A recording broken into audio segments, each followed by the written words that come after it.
Welcome everyone. Today in Rich and Spiritual, Presence Think and Grow Rich by Napoleon Hill. Preface. In every chapter of this book, mention has been made of the money-making secret which has made fortunes for more than 500 exceedingly wealthy men whom I have carefully analyzed over a long period of years. The secret was brought to my attention by Andrew Carnegie, more than a quarter of a century ago. The canny, lovable old Scotsman carelessly tossed it into my mind, when I was but a boy. Then he sat back in his chair, with a merry twinkle in his eyes, and watched carefully to see if I had brains enough to understand the full significance of what he had said to me. When he saw that I had grasped the idea, he asked if I would be willing to spend 20 years or more, preparing myself to take it to the world, to men and women who, without the secret, might go through life as failures. I said I would, and with Mr. Carnegie's cooperation, I have kept my promise. This book contains the secret, after having been put to a practical test by thousands of people, in almost every walk of life. It was Mr. Carnegie's idea that the magic formula, which gave him a stupendous fortune, ought to be placed within reach of people who do not have time to investigate how men make money, and it was his hope that I might test and demonstrate the soundness of the formula through the experience of men and women in every calling. He believed the formula should be taught in all public schools and colleges, and expressed the opinion that if it were properly taught it would so revolutionize the entire educational system that the time spent in school could be reduced to less than half. His experience with Charles Schwab, and other young men of Mr. Schwab's type, convinced Mr. Carnegie that much of that which is taught in the schools is of no value whatsoever in connection with the business of earning a living or accumulating riches. He had arrived at this decision, because he had taken into his business one young man after another, many of them with but little schooling, and by coaching them in the use of this formula, developed in them rare leadership. Moreover, his coaching made fortunes for every one of them who followed his instructions. In the chapter on faith, you will read the astounding story of the organization of the giant United States Steel Corporation, as it was conceived and carried out by one of the young men through whom Mr. Carnegie proved that his formula will work for all who are ready for it. This single application of the secret, by that young man Charles Schwab, made him a huge fortune in both money and opportunity. Roughly speaking, this particular application of the formula was worth $600 million. These facts, and they are facts well known to almost everyone who knew Mr. Carnegie, give you a fair idea of what the reading of this book may bring to you, provided you know what it is that you want, even before it had undergone 20 years of practical testing. The secret was passed on to more than 100,000 men and women who have used it for their personal benefit, as Mr. Carnegie planned that they should. Some have made fortunes with it, others have used it successfully in creating harmony in their homes. A clergyman used it so effectively that it brought him an income of upwards of $75,000 a year. Arthur Nash, a Cincinnati tailor, used his near-bankrupt business as a guinea pig on which to test the formula. The business came to life and made a fortune for its owners. It is still thriving, although Mr. Nash has gone. The experiment was so unique that newspapers and magazines gave it more than $1 million worth of laudatory publicity. The secret was passed on to Stuart Austin Weir, of Dallas, Texas. He was ready for it, so ready that he gave up his profession and studied law. Did he succeed? That story is told too. I gave the secret to Jennings Randolph, the day he graduated from college, and he has used it so successfully that he is now serving his third term as a member of Congress, with an excellent opportunity to keep on using it until it carries him to the White House. While serving as advertising manager of the LaSalle Extension University, when it was little more than a name, I had the privilege of seeing Chaplin, president of the university, use the formula so effectively that he has since made the LaSalle one of the great extension schools of the country. The secret to which I refer has been mentioned no fewer than 100 times throughout this book. It has not been directly named, for it seems to work more successfully when it is merely uncovered and left in sight, where those who are ready, and searching for it, may pick it up. That is why Mr. Carnegie tossed it to me so quietly, without giving me its specific name. If you are ready to put it to use, you will recognize this secret at least once in every chapter. I wish I might feel privileged to tell you how you will know if you are ready, but that would deprive you of much of the benefit you will receive when you make the discovery in your own way. While this book was being written, my own son, who was then finishing the last year of his college work, picked up the manuscript of Chapter 2, read it, and discovered the secret for himself. He used the information so effectively that he went directly into a responsible position at a beginning salary greater than the average man ever earns. His story has been briefly described in Chapter 2. When you read it, perhaps you will dismiss any feeling you may have had, at the beginning of the book, that it promised too much. And, 2, if you have ever been discouraged,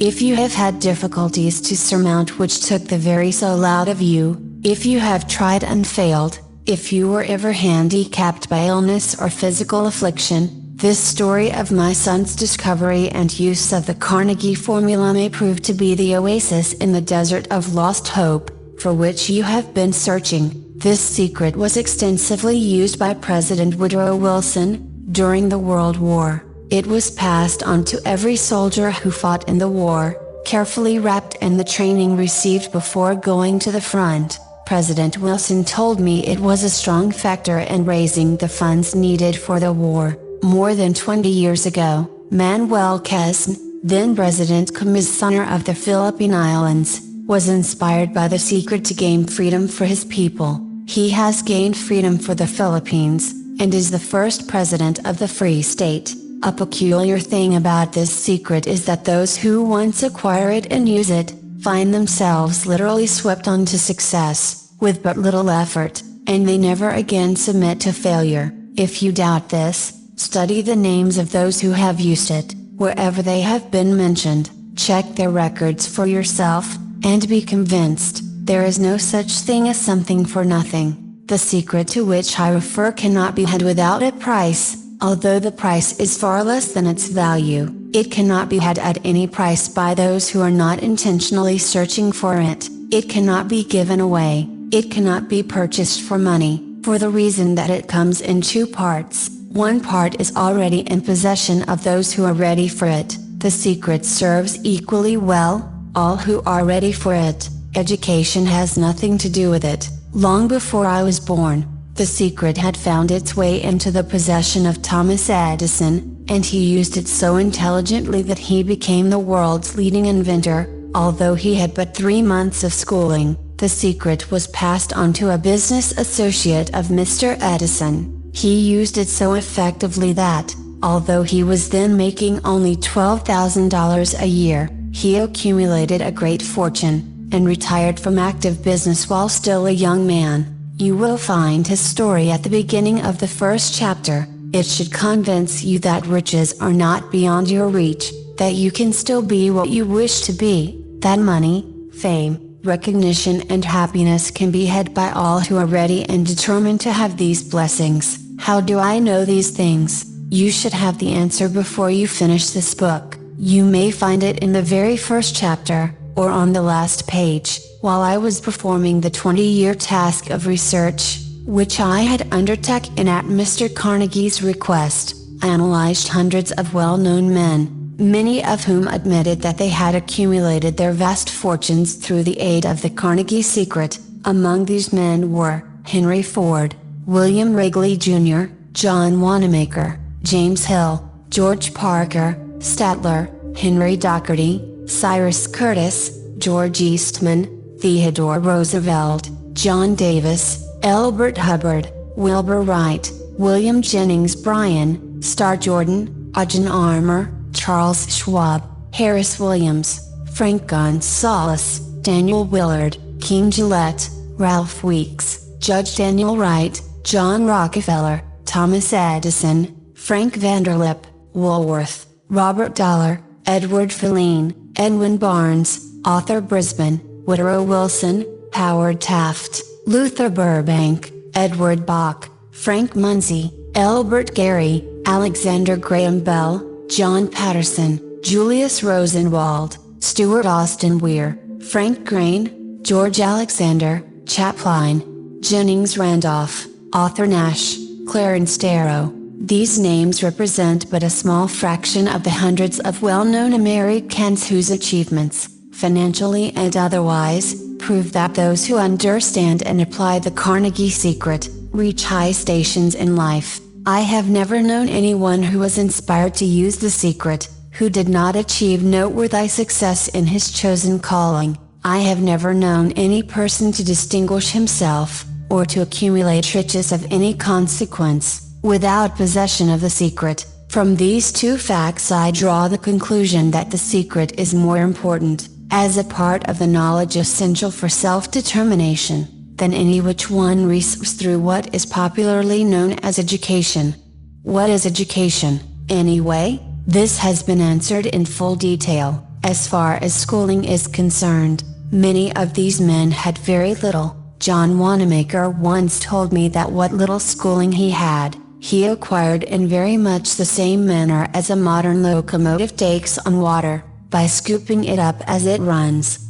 Henry Ford never reached high school, let alone college. I am not attempting to minimize the value of schooling, but I am trying to express my earnest belief that those who master and apply the secret will reach high stations, accumulate riches, and bargain with life on their own terms, even if their schooling has been meager. Somewhere, as you read, the secret to which I refer will jump from the page and stand boldly before you. If you are ready for it, when it appears, you will recognize it. Whether you receive the sign in the first or the last chapter, stop for a moment when it presents itself, and turn down a glass, for that occasion will mark the most important turning point of your life. We pass now, to Chapter 1, and to the story of my very dear friend, who has generously acknowledged having seen the mystic sign, and whose business achievements are evidence enough that he turned down a glass. As you read his story, and the others, remember that they deal with the important problems of life, such as all men experience, the problems arising from one's endeavor to earn a living, to find hope, courage, contentment and peace of mind, to accumulate riches and to enjoy freedom of body and spirit. Remember, too, as you go through the book, that it deals with facts and not with fiction, its purpose being to convey a great universal truth through which all who are ready may learn, not only what to do, but also how to do it.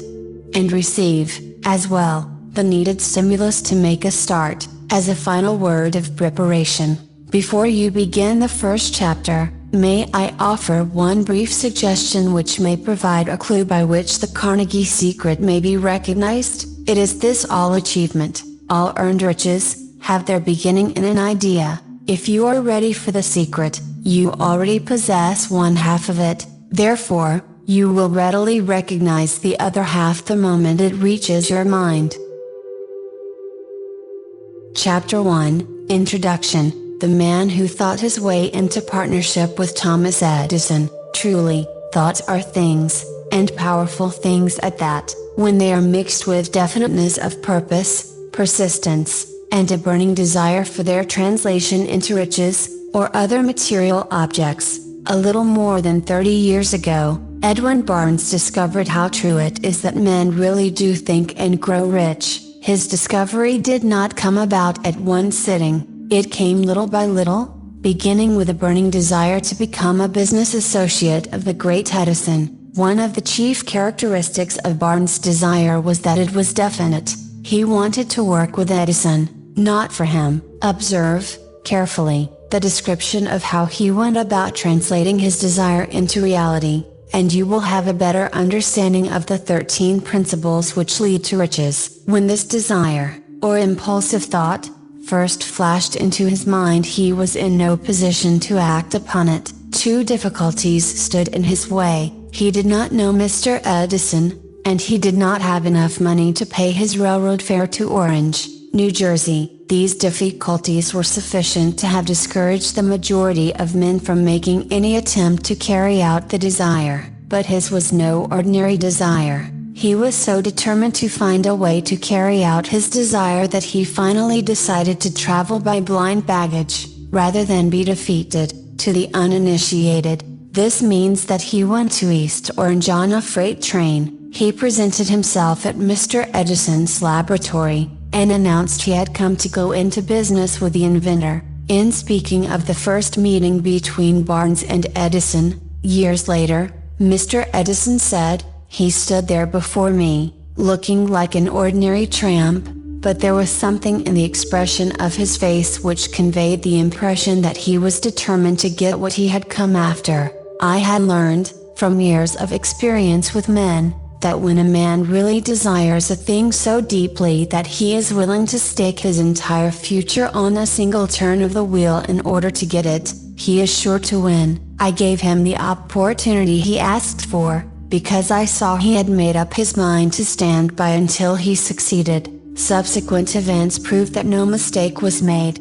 Just what young Barnes said to Mr. Edison on that occasion was far less important than that which he thought. Edison, himself, said so. It could not have been the young man's appearance which got him his start in the Edison office, for that was definitely against him. It was what he thought that counted. If the significance of this statement could be conveyed to every person who reads it, there would be no need for the remainder of this book. Barnes did not get his partnership with Edison on his first interview. He did get a chance to work in the Edison offices, at a very nominal wage, doing work that was unimportant to Edison, but most important to Barnes, because it gave him an opportunity to display his merchandise where his intended partner could see it. Months went by. Apparently nothing happened to bring the coveted goal which Barnes had set up in his mind as his definite major purpose, but something important was happening in Barnes' mind. He was constantly intensifying his desire to become the business associate of Edison. Psychologists have correctly said that when one is truly ready for a thing, it puts in its appearance.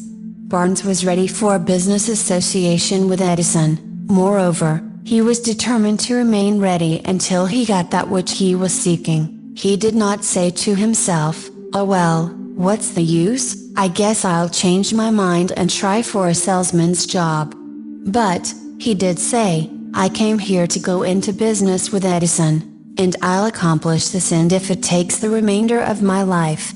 He meant it. What a different story men would have to tell if only they would adopt a definite purpose, and stand by that purpose until it had time to become an all-consuming obsession. Maybe young Barnes did not know it at the time, but his bulldog determination, his persistence in standing back of a single desire, was destined to mow down all opposition, and bring him the opportunity he was seeking.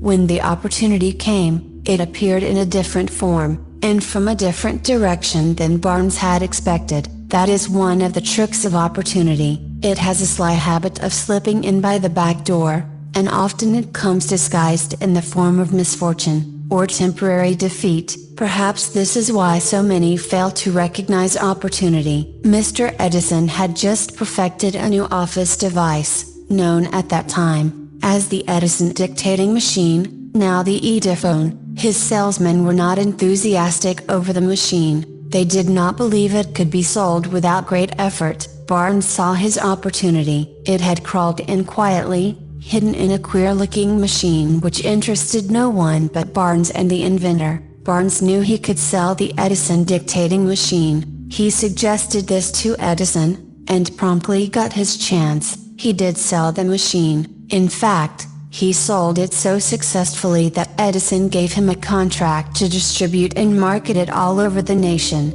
Out of that business association grew the slogan, "Made by Edison and installed by Barnes." The business alliance has been in operation for more than 30 years. Out of it Barnes has made himself rich in money, but he has done something infinitely greater. He has proved that one really may think and grow rich. How much actual cash that original desire of Barnes has been worth to him, I have no way of knowing. Perhaps it has brought him $2 or $3 million, but the amount, whatever it is, becomes insignificant when compared with the greater asset he acquired in the form of definite knowledge that an intangible impulsive thought can be transmuted into its physical counterpart by the application of known principles.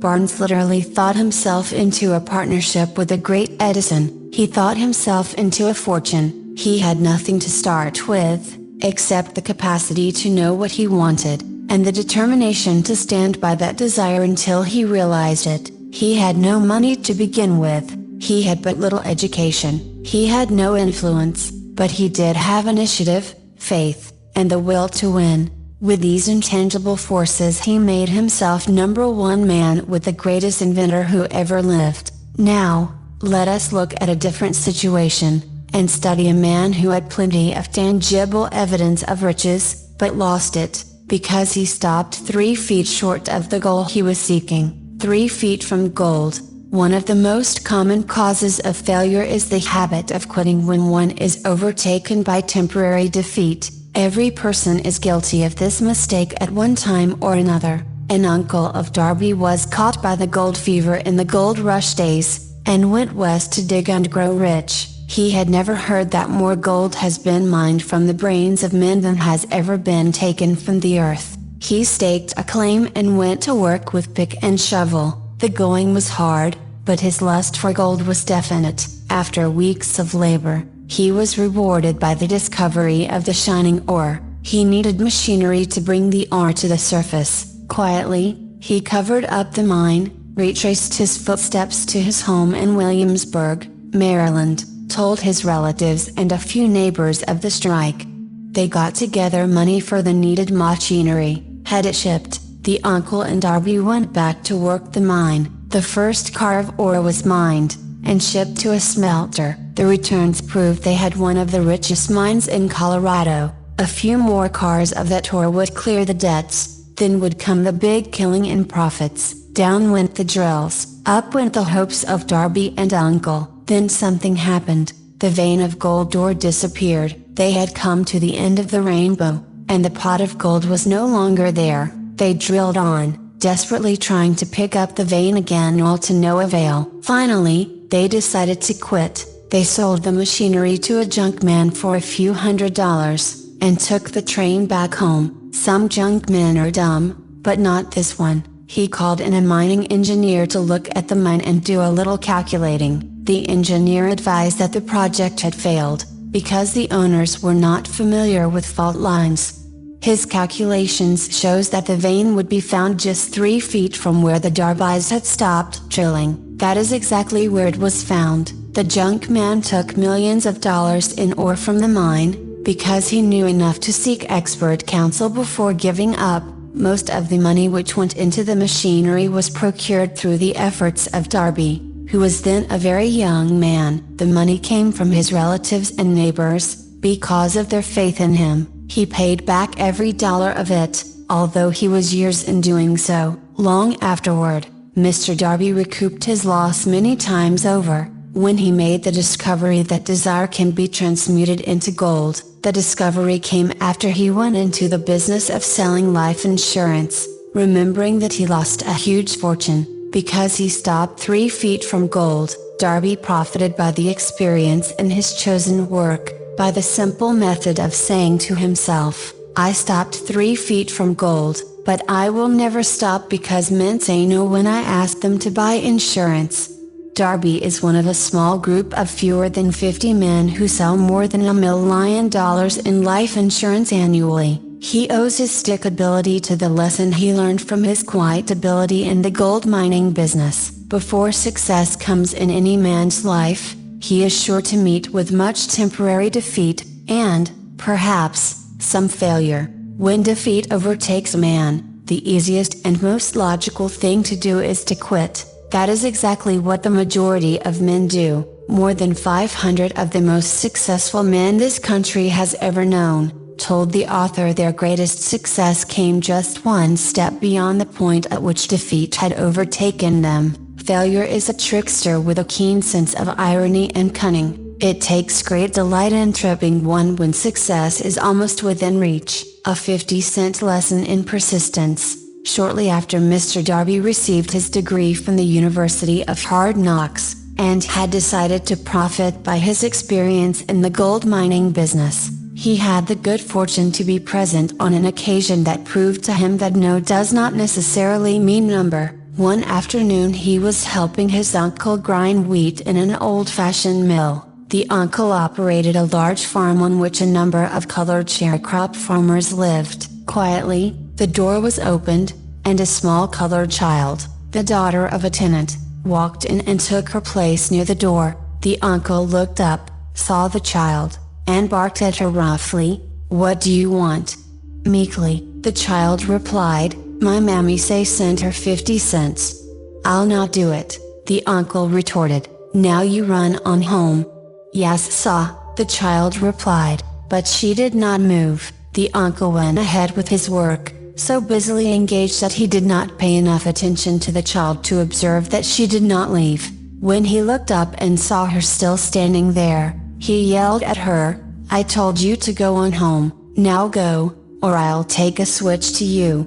The little girl said yes sir, but she did not budge an inch. The uncle dropped a sack of grain he was about to pour into the mill hopper, picked up a barrel stave, and started toward the child with an expression on his face that indicated trouble. Darby held his breath. He was certain he was about to witness a murder. He knew his uncle had a fierce temper. He knew that colored children were not supposed to defy white people in that part of the country. When the uncle reached the spot where the child was standing, she quickly stepped forward one step, looked up into his eyes, and screamed at the top of her shrill voice, "My mammy's gotta have that 50 cents. The uncle stopped, looked at her for a minute, then slowly laid the barrel stave on the floor, put his hand in his pocket, took out $50, and gave it to her. The child took the money and slowly backed toward the door, never taking her eyes off the man whom she had just conquered.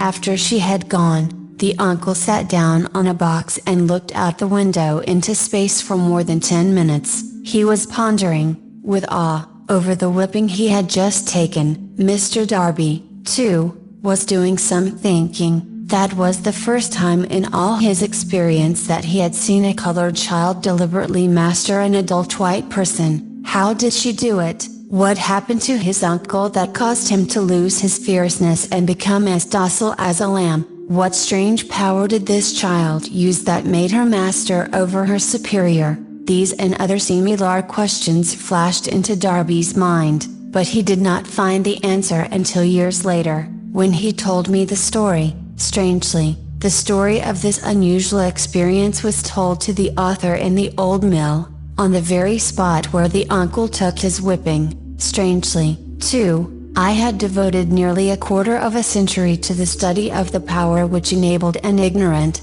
illiterate colored child to conquer an intelligent man. As we stood there in that musty old mill, Mr. Darby repeated the story of the unusual conquest, and finished by asking, "What can you make of it? What strange power did that child use, that so completely whipped my uncle?" The answer to his question will be found in the principles described in this book. The answer is full and complete. It contains details and instructions sufficient to enable anyone to understand, and apply the same force which the little child accidentally stumbled upon. Keep your mind alert, and you will observe exactly what strange power came to the rescue of the child. You will catch a glimpse of this power in the next chapter. Somewhere in the book you will find an idea that will quicken your receptive powers, and place at your command, for your own benefit, this same irresistible power. The awareness of this power may come to you in the first chapter, or it may flash into your mind in some subsequent chapter. It may come in the form of a single idea, or it may come in the nature of a plan, or a purpose. Again, it may cause you to go back into your past experiences of failure or defeat,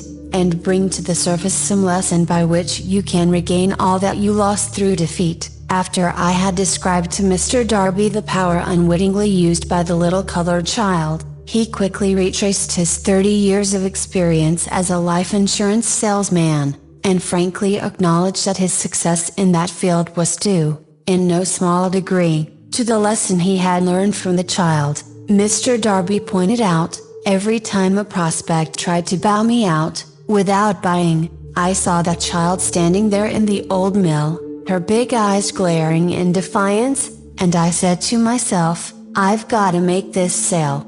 The better portion of all sales I have made, were made after people had said no. He recalled, too, his mistake in having stopped only 3 feet from gold, but, he said, that experience was a blessing in disguise. It taught me to keep on keeping on, no matter how hard the going may be, a lesson I needed to learn before I could succeed in anything.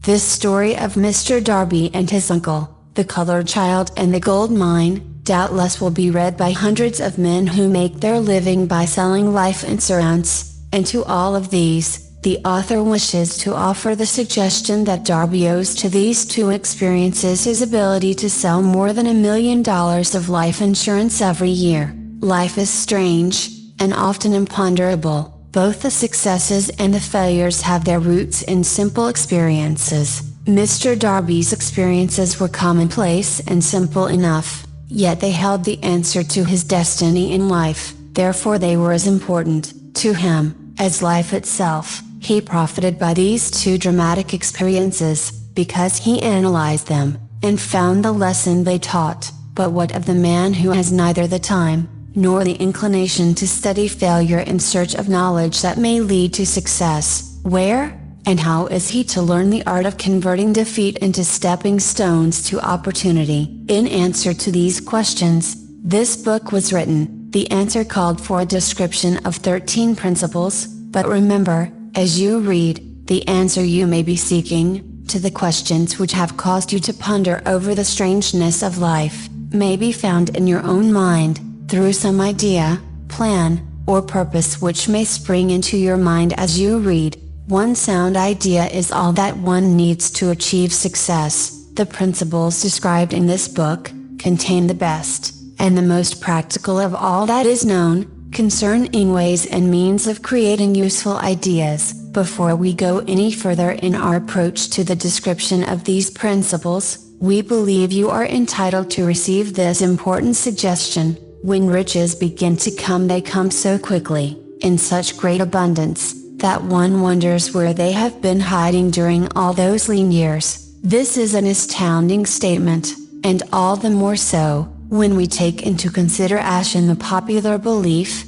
that riches come only to those who work hard and long. When you begin to think and grow rich, you will observe that riches begin with a state of mind, with definiteness of purpose, with little or no hard work. You, and every other person, ought to be interested in knowing how to acquire that state of mind which will attract riches. I spent 25 years in research, analyzing more than 25,000 people, because I, too, wanted to know how wealthy men become that way. Without that research, this book could not have been written. Here take notice of a very significant truth, viz., the business depression started in 1929, and continued onto an all-time record of destruction, until sometime after President Roosevelt entered office. Then the depression began to fade into nothingness. Just as an electrician in a theater raises the lights so gradually that darkness is transmuted into light before you realize it,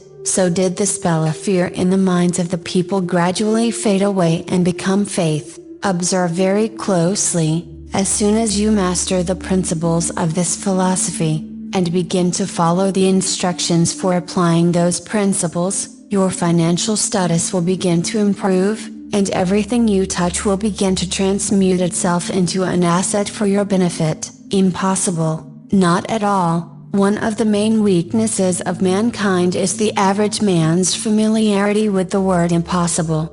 He knows all the rules which will not work. He knows all the things which cannot be done. This book was written for those who seek the rules which have made others successful, and are willing to stake everything on those rules. A great many years ago I purchased a fine dictionary. The first thing I did with it was to turn to the word impossible, and neatly clip it out of the book. That would not be an unwise thing for you to do. Success comes to those who become success conscious. Failure comes to those who indifferently allow themselves to become failure conscious. The object of this book is to help all who seek it, to learn the art of changing their minds from failure consciousness to success consciousness. Another weakness found in altogether too many people, is the habit of measuring everything, and everyone, by their own impressions and beliefs. Some who will read this, will believe that no one can think and grow rich. They cannot think in terms of riches, because their thought habits have been steeped in poverty, want, misery, failure, and defeat. These unfortunate people remind me of a prominent Chinese, who came to aim a right to be educated in American ways. He attended the University of Chicago. One day President Harper met this young Oriental on the campus, stopped to chat with him for a few minutes, and asked what had impressed him as being the most noticeable characteristic of the American people. "Why," the Chinaman exclaimed, "the queer slant of your eyes. Your eyes are off slant." What do we say about the Chinese? We refuse to believe that which we do not understand. We foolishly believe that our own limitations are the proper measure of limitations. Sure, the other fellow's eyes are off slant, because they are not the same as our own.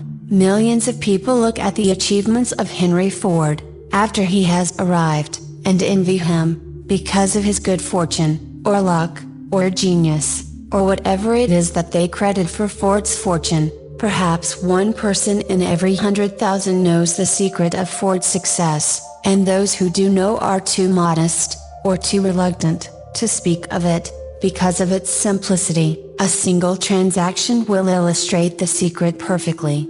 A few years back, Ford decided to produce his now famous V8 motor. He chose to build an engine with the entire 8 cylinders cast in one block, and instructed his engineers to produce a design for the engine. The design was placed on paper, but the engineers agreed, to a man, that it was simply impossible to cast an 8-cylinder gas engine block in one piece. Ford said, "Produce it anyway." "But," they replied, "it's impossible." "Go ahead," Ford commanded, "and stay on the job until you succeed, no matter how much time is required." The engineers went ahead. There was nothing else for them to do, if they were to remain on the Ford staff. 6 months went by, nothing happened. Another 6 months passed, and still nothing happened. The engineers tried every conceivable plan to carry out the orders, but the thing seemed out of the question, impossible. At the end of the year Ford checked with his engineers, and again they informed him they had found no way to carry out his orders. "Go right ahead," said Ford, "I want it, and I'll have it." They went ahead, and then, as if by a stroke of magic, the secret was discovered. The Ford determination had won once more. This story may not be described with minute accuracy, but the sum and substance of it is correct. Deduce from it, you who wish to think and grow rich, the secret of the Ford millions. If you can, you'll not have to look very far. Henry Ford is a success, because he understands, and applies the principles of success. One of these is desire, knowing what one wants. Remember this Ford story as you read, and pick out the lines in which the secret of his stupendous achievement have been described. If you can do this, if you can lay your finger on the particular group of principles which made Henry Ford rich, you can equal his achievements in almost any calling for which you are suited. You are the master of your fate, the captain of your soul, because, when Henley wrote the prophetic lines, "I am the master of my fate, I am the captain of my soul," he should have informed us that we are the masters of our fate, the captains of our souls, because we have the power to control our thoughts. He should have told us that the ether in which this little earth floats, in which we move and have our being, is a form of energy moving at an inconceivably higher rate of vibration.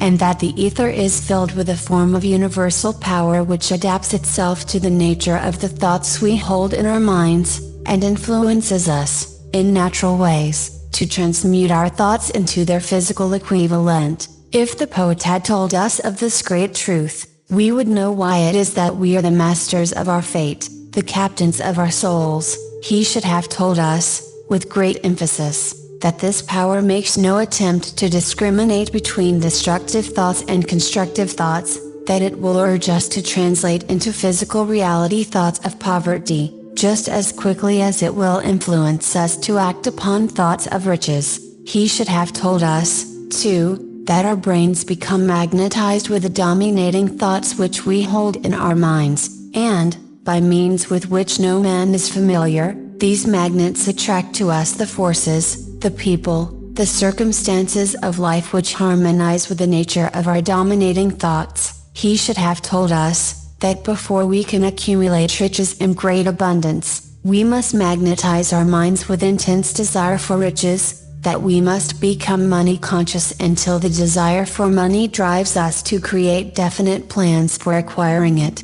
But, being a poet, and not a philosopher, Henley contented himself by stating a great truth in poetic form, leaving those who followed him to interpret the philosophical meaning of his lines. Little by little, the truth has unfolded itself, until it now appears certain that the principles described in this book hold the secret of mastery over our economic fate. We are now ready to examine the first of these principles. Maintain a spirit of open-mindedness, and remember as you read, they are the invention of no one man. The principles were gathered from the life experiences of more than 500 men who actually accumulated riches in huge amounts, men who began in poverty, with but little education, without influence. The principles worked for these men. You can put them to work for your own enduring benefit. You will find it easy, not hard, to do. Before you read the next chapter,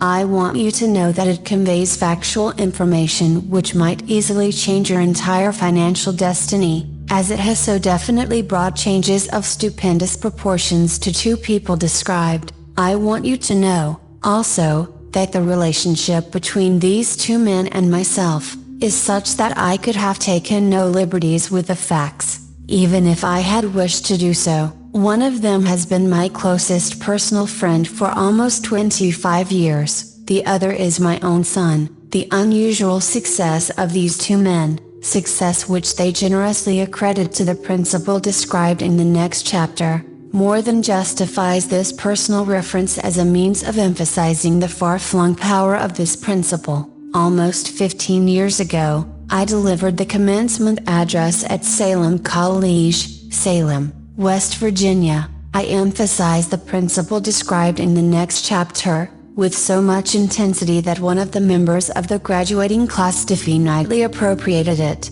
and made it a part of his own philosophy. The young man is now a member of Congress, and an important factor in the present administration. Just before this book went to the publisher, he wrote me a letter in which he so clearly stated his opinion of the principle outlined in the next chapter, that I have chosen to publish his letter as an introduction to that chapter. It gives you an idea of the rewards to come, my dear Napoleon. My service as a member of Congress having given me an insight into the problems of men and women, I am writing to offer a suggestion which may become helpful to thousands of worthy people. With apologies, I must state that the suggestion, if acted upon, will mean several of years of labor and responsibility for you, but I am enheartened to make the suggestion, because I know your great love for rendering useful service. In 1922, you delivered the commencement address at Salem College, when I was a member of the graduating class. In that address, you planted in my mind an idea which has been responsible for the opportunity I now have to serve the people of my state, and will be responsible, in a very large measure, for whatever success I may have in the future. The suggestion I have in mind is, that you put into a book the sum and substance of the address you delivered at Salem College, and in that way give the people of America an opportunity to profit by your many years of experience and association with the men who, by their greatness, have made America the richest nation on earth. I recall, as though it were yesterday, the marvelous description you gave of the method by which Henry Ford, with but little schooling, without a dollar, with no influential friends, rose to great heights. I made up my mind then, even before you had finished your speech, that I would make a place for myself,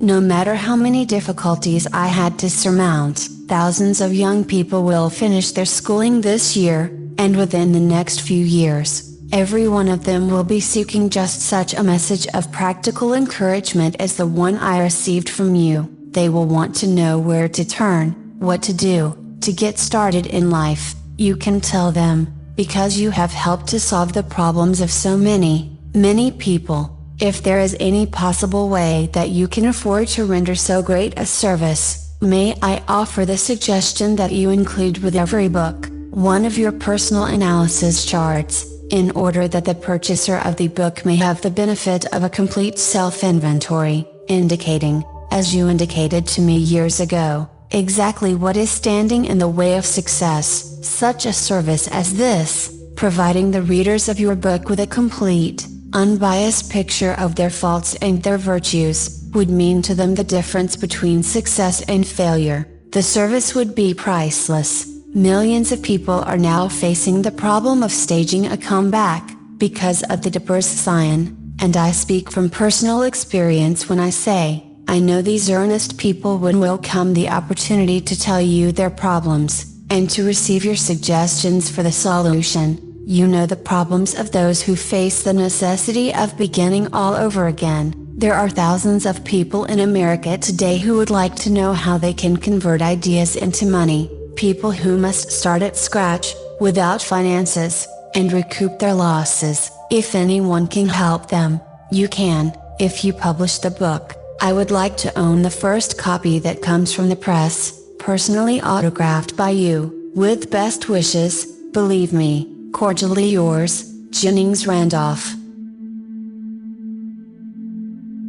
Chapter 2, Desire, the starting point of all achievement, the first step toward riches. When Edwin Barnes climbed down from the freight train in Orange, more than 30 years ago, he may have resembled a tramp, but his thoughts were those of a king. As he made his way from the railroad tracks to Thomas Edison's office, his mind was at work. He saw himself standing in Edison's presence. He heard himself asking Mr. Edison for an opportunity to carry out the one consuming obsession of his life, a burning desire to become the business associate of the great inventor. Barnes' desire was not a hope, it was not a wish, it was a keen, pulsating desire, which transcended everything else. It was definite. The desire was not new when he approached Edison. It had been Barnes' dominating desire for a long time. In the beginning, when the desire first appeared in his mind, it may have been, probably was,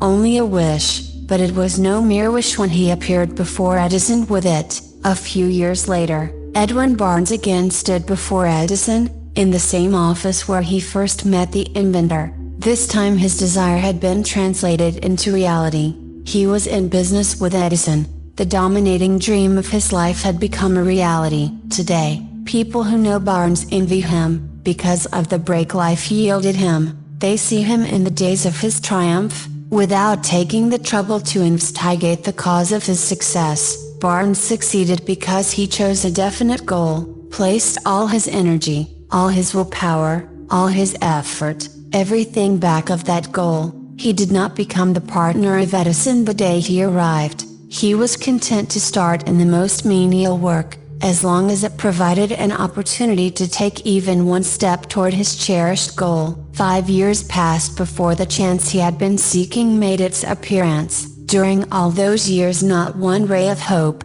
not one promise of attainment of his desire had been held out to him. To everyone, except himself, he appeared only another cog in the Edison business wheel, but in his own mind, he was the partner of Edison every minute of the time. From the very day that he first went to work there, It is a remarkable illustration of the power of a definite desire. Barnes won his goal, because he wanted to be a business associate of Mr. Edison, more than he wanted anything else. He created a plan by which to attain that purpose, but he burned all bridges behind him. He stood by his desire until it became the dominating obsession of his life, and finally, a fact, when he went to Orange, he did not say to himself, "I will try to induce Edison to give me a job of some sort." He said, "I will see Edison, and put him on notice that I have come to go into business with him." He did not say, "I will work there for a few months, and if I get no encouragement, I will quit and get a job somewhere else." He did say, "I will start anywhere, I will do anything Edison tells me to do, but before I am through, I will be his associate." He did not say, "I will keep my eyes open for another opportunity, in case I fail to get what I want in the Edison organization." He said, "There is but one thing in this world that I am determined to have, and that is a business association with Thomas Edison. I will burn all bridges behind me, and stake my entire future on my ability to get what I want." He left himself no possible way of retreat. He had to win or perish. That is all there is to the Barnes story of success. A long while ago, a great warrior faced a situation which made it necessary for him to make a decision which ensured his success on the battlefield. He was about to send his armies against a powerful foe, whose men outnumbered his own. He loaded his soldiers into boats, sailed to the enemy's country, unloaded soldiers and equipment, then gave the order to burn the ships that had carried them. Addressing his men before the first battle, he said, "You see the boats going up in smoke, that means that we cannot leave these shores alive unless we win. We now have no choice, we win or we perish." They won. Every person who wins in any undertaking must be willing to burn his ships and cut all sources of retreat. Only by so doing can one be sure of maintaining that state of mind known as a burning desire to win, essential to success. The morning after the Great Chicago Fire, a group of merchants stood on State Street, looking at the smoking remains of what had been their stores. They went into a conference to decide if they would try to rebuild, or leave Chicago and start over in a more promising section of the country. They reached a decision, all except one to leave Chicago. The merchant who decided to stay and rebuild pointed a finger at the remains of his store, and said, "Gentlemen, on that very spot I will build the world's greatest store, no matter how many times it may burn down." That was more than 50 years ago. The store was built. It stands there today, a towering monument to the power of that state of mind known as a burning desire. The easy thing for Marshall Field to have done, would have been exactly what his fellow merchants did. When the going was hard, and the future looked dismal, they pulled up and went where the going seemed easier. Mark well this difference between Marshall Field and the other merchants, because it is the same difference which distinguishes Edwin Barnes from thousands of other young men who have worked in the Edison organization. It is the same difference which distinguishes practically all who succeed from those who fail. Every human being who reaches the age of understanding of the purpose of money, wishes for it. Wishing will not bring riches, but desiring riches with a state of mind that becomes an obsession, then planning definite ways and means to acquire riches, and backing those plans with persistence which does not recognize failure, will bring riches. The method by which desire for riches can be transmuted into its financial equivalent, consists of 6 definite, practical steps, viz. First, fix in your mind the exact amount of money you desire. It is not sufficient merely to say "I want plenty of money." First, be definite as to the amount. There is a psychological reason for definiteness which will be described in a subsequent chapter. Second, determine exactly what you intend to give in return for the money you desire. There is no such reality as something for nothing.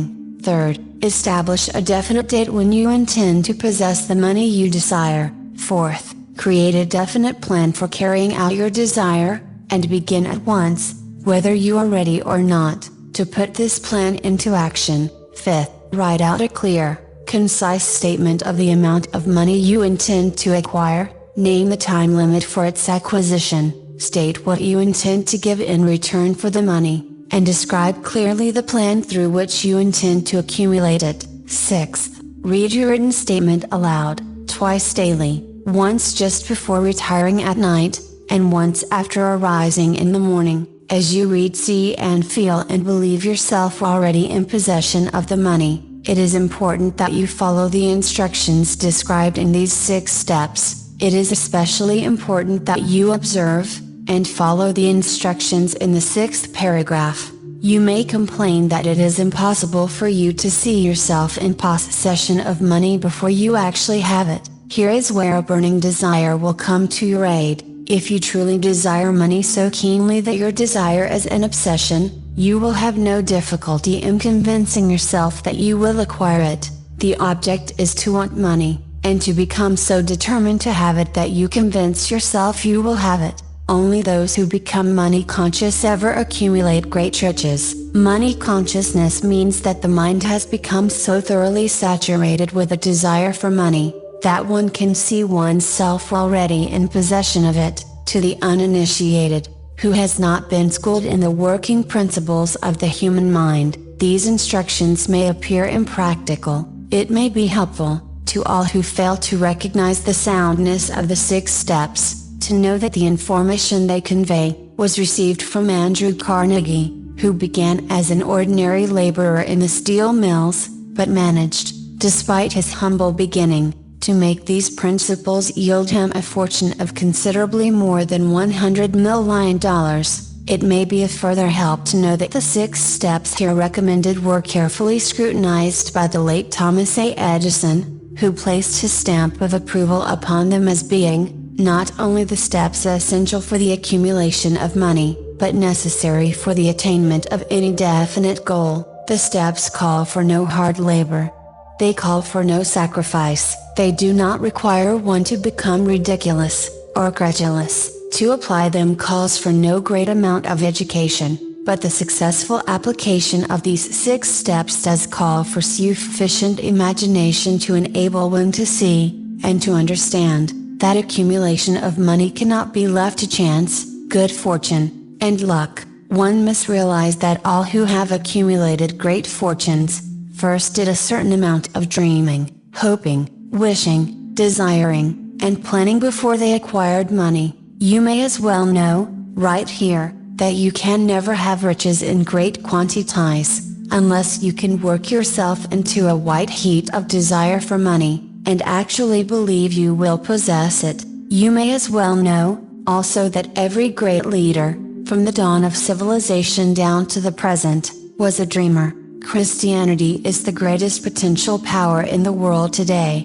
because its founder was an intense dreamer who had the vision and the imagination to see realities in their mental and spiritual form before they had been transmuted into physical form. If you do not see great riches in your imagination, you will never see them in your bank balance. Never, in the history of America, has there been so great an opportunity for practical dreamers as now exists. The 6-year economic collapse has reduced all men, substantially, to the same level. A new race is about to be run. The stakes represent huge fortunes which will be accumulated within the next 10 years. The rules of the race have changed, because we now live in a changed world that definitely favors the masses, those who had but little or no opportunity to win under the conditions existing during the Depression, when fear paralyzed growth and development. We who are in this race for riches, should be encouraged to know that this changed world in which we live is demanding new ideas, new ways of doing things, new leaders, new inventions, new methods of teaching, new methods of marketing,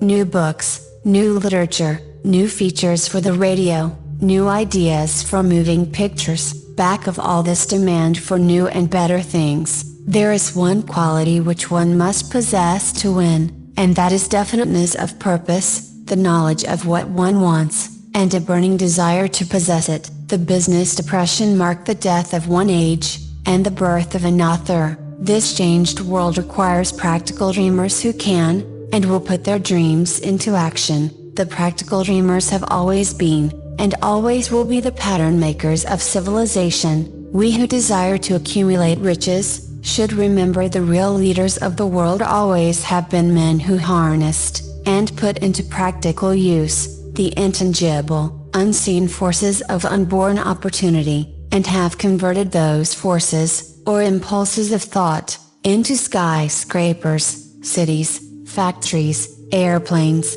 automobiles, and every form of convenience that makes life more pleasant. Tolerance, and an open mind are practical necessities of the dreamer of today. Those who are afraid of new ideas are doomed before they start. Never has there been a time more favorable to pioneers than the present. True, there is no wild and woolly west to be conquered, as in the days of the covered wagon, but there is a vast business, financial, and industrial world to be remolded and redirected along new and better lines. In planning to acquire your share of the riches, let no one influence you to scorn the dreamer. To win the big stakes in this changed world, you must catch the spirit of the great pioneers of the past, whose dreams have given to civilization all that it has of value, the spirit which serves as the lifeblood of our own country, your opportunity and mine, to develop and market our talents. Let us not forget, Columbus dreamed of an unknown world, staked his life on the existence of such a world, and discovered it. Copernicus, the great astronomer, dreamed of a multiplicity of worlds, and revealed them. No one denounced him as impractical after he had triumphed. Instead, the world worshipped at his shrine, thus proving once more that success requires no apologies, failure permits no alibis. If the thing you wish to do is right, and you believe in it, go ahead and do it. Put your dream across, and never mind what they say if you meet with temporary defeat, for they, perhaps, do not know that every failure brings with it the seed of an equivalent success. Henry Ford, poor and uneducated, dreamed of a horseless carriage, went to work with what tools he possessed, without waiting for opportunity to favor him, and now evidence of his dream belts the entire earth. He has put more wheels into operation than any man who ever lived, because he was not afraid to back his dreams. Thomas Edison dreamed of a lamp that could be operated by electricity, began where he stood to put his dream into action, and despite more than 10,000 failures, he stood by that dream until he made it a physical reality. Practical dreamers did not quit. Whelan dreamed of a chain of cigar stores, transformed his dream into action, and now the United Cigar Stores occupy the best corners in America. Lincoln dreamed of freedom for the black slaves, put his dream into action, and barely missed living to see a united North and South translate his dream into reality. The Wright brothers dreamed of a machine that would fly through the air. Now one may see evidence all over the world, that they dreamed soundly. Marconi dreamed of a system for harnessing the intangible forces of the ether. Evidence that he did not dream in vain, may be found in every wireless and radio in the world. Moreover, Marconi's dream brought the humblest cabin, and the most stately manor house side by side. It made the people of every nation on earth backdoor neighbors. It gave the President of the United States a medium by which he may talk to all the people of America at one time, and on short notice. It may interest you to know that Marconi's friends had him taken into custody, and examined in a psychopathic hospital, when he announced he had discovered a principle through which he could send messages through the air, without the aid of wires, or other direct physical means of communication. The dreamers of today fare better. The world has become accustomed to new discoveries. Nay, it has shown a willingness to reward the dreamer who gives the world a new idea. The greatest achievement was, at first, and for a time, but a dream. The oak sleeps in the acorn, the bird waits in the egg, and in the highest vision of the soul, a waking angel stirs. Dreams are the seedlings of reality. Awake, arise, and assert yourself, you dreamers of the world. Your star is now in the ascendancy. The world depression brought the opportunity you have been waiting for. It taught people humility, tolerance, and open-mindedness, the world is filled with an abundance of opportunity which the dreamers of the past never knew. A burning desire to be, and to do is the starting point from which the dreamer must take off. Dreams are not born of indifference, laziness, or lack of ambition. The world no longer scoffs at the dreamer, nor calls him impractical. If you think it does, take a trip to Tennessee, and witness what a dreamer president has done in the way of harnessing, and using the great water power of America. A score of years ago, such a dream would have seemed like madness. You have been disappointed, you have undergone defeat during the Depression, you have felt the great heart within you crushed until it bled. Take courage, for these experiences have tempered the spiritual metal of which you are made. They are assets of incomparable value. Remember, too, that all who succeed in life get off to a bad start, and pass through many heartbreaking struggles before they arrive. The turning point in the lives of those who succeed, usually comes at the moment of some crisis, through which they are introduced to their other selves. John Bunyan wrote The Pilgrim's Progress, which is among the finest of all English literature, after he had been confined in prison and sorely punished, because of his views on the subject of religion. 0. Henry discovered the genius which slept within his brain, after he had met with great misfortune, and was confined in a prison cell, in Columbus, Ohio, being forced, through misfortune, to become acquainted with his other self, and to use his imagination. He discovered himself to be a great author instead of a miserable criminal and outcast.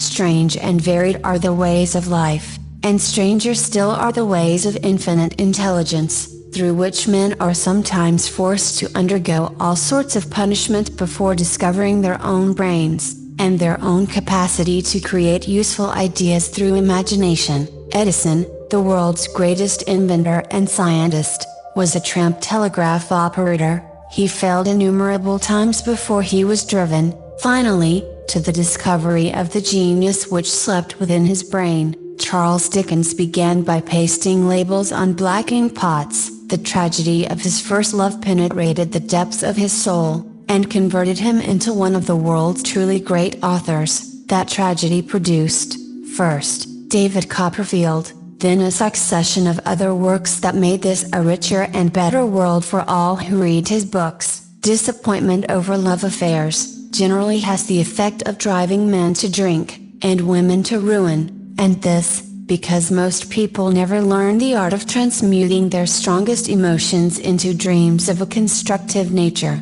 Helen Keller became deaf, dumb, and blind shortly after birth. Despite her great estate misfortune, she has written her name indelibly in the pages of the history of the great. Her entire life has served as evidence that no one ever is defeated until defeat has been accepted as a reality. Robert Burns was an illiterate country lad. He was cursed by poverty, and grew up to be a drunkard in the bargain. The world was made better for his having lived, because he clothed beautiful thoughts in poetry, and thereby plucked a thorn and planted a rose in its place. Booker T. Washington was born in slavery, handicapped by race and color, because he was tolerant, had an open mind at all times, on all subjects, and was a dreamer. He left his impress for good on an entire race. Beethoven was deaf, Milton was blind, but their names will last as long as time endures,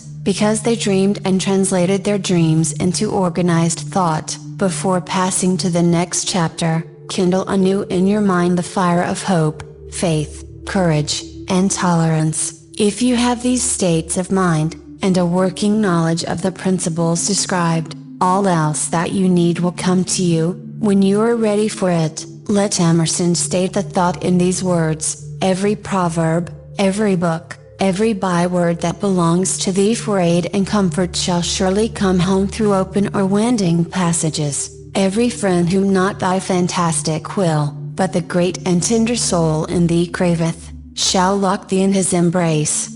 There is a difference between wishing for a thing and being ready to receive it. No one is ready for a thing, until he believes he can acquire it. The state of mind must be belief, not mere hope or wish. Open-mindedness is essential for belief. Closed minds do not inspire faith, courage, and belief. Remember, no more effort is required to aim high in life, to demand abundance and prosperity, than is required to accept misery and poverty. A great poet has correctly stated this universal truth through these lines: I bargained with life for a penny, and life would pay no more. However, I begged at evening when I counted my scanty store, for life is a just employer. He gives you what you ask, but once you have set the wages, why, you must bear the task. I worked for a menial's hire, only to learn, dismayed, that any wage I had asked of life, life would have willingly paid. Desire outwits Mother Nature.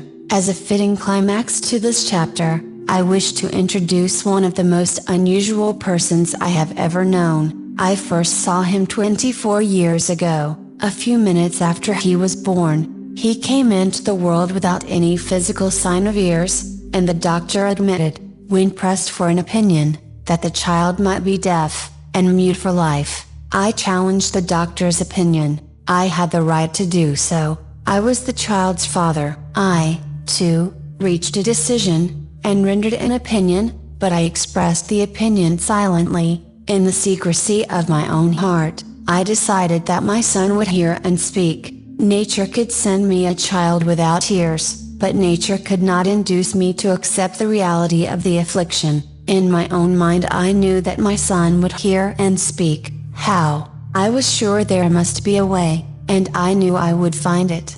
I thought of the words of the immortal Emerson: the whole course of things goes to teach us faith. We need only obey. There is guidance for each of us, and by lowly listening, we shall hear the right word. The right word? Desire. More than anything else, I desired that my son should not be a deaf mute. From that desire I never receded, not for a second. Many years previously, I had written, "Our only limitations are those we set up in our own minds." For the first time, I wondered if that statement were true. Lying on the bed in front of me was a newly born child, without the natural equipment of hearing. Even though he might hear and speak, he was obviously disfigured for life. Surely, this was a limitation which that child had not set up in his own mind. What could I do about it? Somehow I would find a way to transplant into that child's mind my own burning desire for ways and means of conveying sound to his brain without the aid of ears. As soon as the child was old enough to cooperate, I would fill his mind so completely with a burning desire to hear, that nature would, by methods of her own, translate it into physical reality. All this thinking took place in my own mind, but I spoke of it to no one. Every day I renewed the pledge I had made to myself, not to accept a deaf mute for a son. As he grew older, and began to take notice of things around him, we observed that he had a slight degree of hearing. When he reached the age when children usually begin talking, he made no attempt to speak, but we could tell by his accessions that he could hear certain sounds slightly. That was all I wanted to know. I was convinced that if he could hear, even slightly, he might develop still greater hearing capacity. Then something happened which gave me hope. It came from an entirely unexpected source. We bought a Victrola. When the child heard the music for the first time, he went into ecstasies, and promptly appropriated the machine. He soon showed a preference for certain records, among them, "It's a Long Way to Tipperary." On one occasion, he played that piece over and over, for almost 2 hours, standing in front of the Victrola, with his teeth clamped on the edge of the case. The significance of this self-formed habit of his did not become clear to us until years afterward, for we had never heard of the principle of bone conduction of sound at that time. Shortly after he appropriated the Victrola, I discovered that he could hear me quite clearly when I spoke with my lips touching his mastoid bone, or at the base of the brain. These discoveries placed in my possession the necessary media by which I began to translate into reality my burning desire to help my son develop hearing and speech. By that time he was making stabs at speaking certain words. The outlook was far from encouraging. But desire backed by faith knows no such word as impossible. Having determined that he could hear the sound of my voice plainly, I began, immediately, to transfer to his mind the desire to hear and speak. I soon discovered that the child enjoyed bedtime stories, so I went to work, creating stories designed to develop in him self-reliance, imagination, and a keen desire to hear and to be normal. There was one story in particular, which I emphasized by giving it some new and dramatic coloring each time it was told. It was designed to plant in his mind the thought that his affliction was not a liability, but an asset of great value. Despite the fact that all the philosophy I had examined clearly indicated that every adversity brings with it the seed of an equivalent advantage, I must confess that I had not the slightest idea how this affliction could ever become an asset. However, I continued my practice of wrapping that philosophy in bedtime stories, hoping the time would come when he would find some plan by which his handicap could be made to serve some useful purpose. Reason told me plainly, that there was no adequate compensation for the lack of ears and natural hearing equipment. Desire backed by faith, pushed reason aside, and inspired me to carry on. As I analyze the experience in retrospect, I can see now, that my son's faith in me had much to do with the astounding results. He did not question anything I told him. I sold him the idea that he had a distinct advantage over his older brother, and that this advantage would reflect itself in many ways. For example, the teachers in school would observe that he had no heirs, and, because of this, they would show him special attention and treat him with extraordinary kindness. They always did. His mother saw to that, by visiting the teachers and arranging with them to give the child the extra attention necessary. I sold him the idea, too, that when he became old enough to sell newspapers, his older brother had already become a newspaper merchant. He would have a big advantage over his brother, for the reason that people would pay him extra money for his wares, because they could see that he was a bright, industrious boy. Despite the fact he had no heirs, we could notice that, gradually, the child's hearing was improving. Moreover, he had not the slightest tendency to be self-conscious, because of his affliction. When he was about 7, he showed the first evidence that our method of servicing his mind was bearing fruit. For several months he begged for the privilege of selling newspapers, but his mother would not give her consent. She was afraid that his deafness made it unsafe for him to go on the street alone. Finally, he took matters in his own hands. One afternoon, when he was left at home with the servants, he climbed through the kitchen window, shinny to the ground, and set out on his own. He borrowed 6 cents in capital from the neighborhood shoemaker, invested it in papers, sold out, reinvested, and kept repeating until late in the evening. After balancing his accounts, and paying back the 6 cents he had borrowed from his banker, he had a net profit of 42 cents. When we got home that night, we found him in bed asleep, with the money tightly clenched in his hand. His mother opened his hand, removed the coins, and cried. Of all things, crying over her son's first victory seemed so inappropriate. My reaction was the reverse. I laughed heartily, for I knew that my endeavor to plant in the child's mind an attitude of faith in himself had been successful. His mother saw, in his first business venture, a little deaf boy who had gone out in the streets and risked his life to earn money. I saw a brave, ambitious, self-reliant little businessman whose stock in himself had been increased 100%, because he had gone into business on his own initiative, and had won. The transaction pleased me, because I knew that he had given evidence of a trait of resourcefulness that would go with him all through life. Later events proved this to be true. When his older brother wanted something, he would lie down on the floor, kick his feet in the air, cry for it and get it. When the little deaf boy wanted something, he would plan a way to earn the money, then buy it for himself. He still follows that plan. Truly, my own son has taught me that handicaps can be converted into stepping stones on which one may climb toward some worthy goal, unless they are accepted as obstacles. and used as alibis. The little deaf boy went through the grades, high school, and college without being able to hear his teachers, excepting when they shouted loudly, at close range. He did not go to a school for the deaf. We would not permit him to learn the sign language. We were determined that he should live a normal life, and associate with normal children, and we stood by that decision, although it cost us many heated debates with school officials. While he was in high school, he tried an electrical hearing aid, but it was of no value to him, due, we believed, to a condition that was disclosed when the child was 6, by Dr. Gordon Wilson, of Chicago, when he operated on one side of the boy's head, and discovered that there was no sign of natural hearing equipment.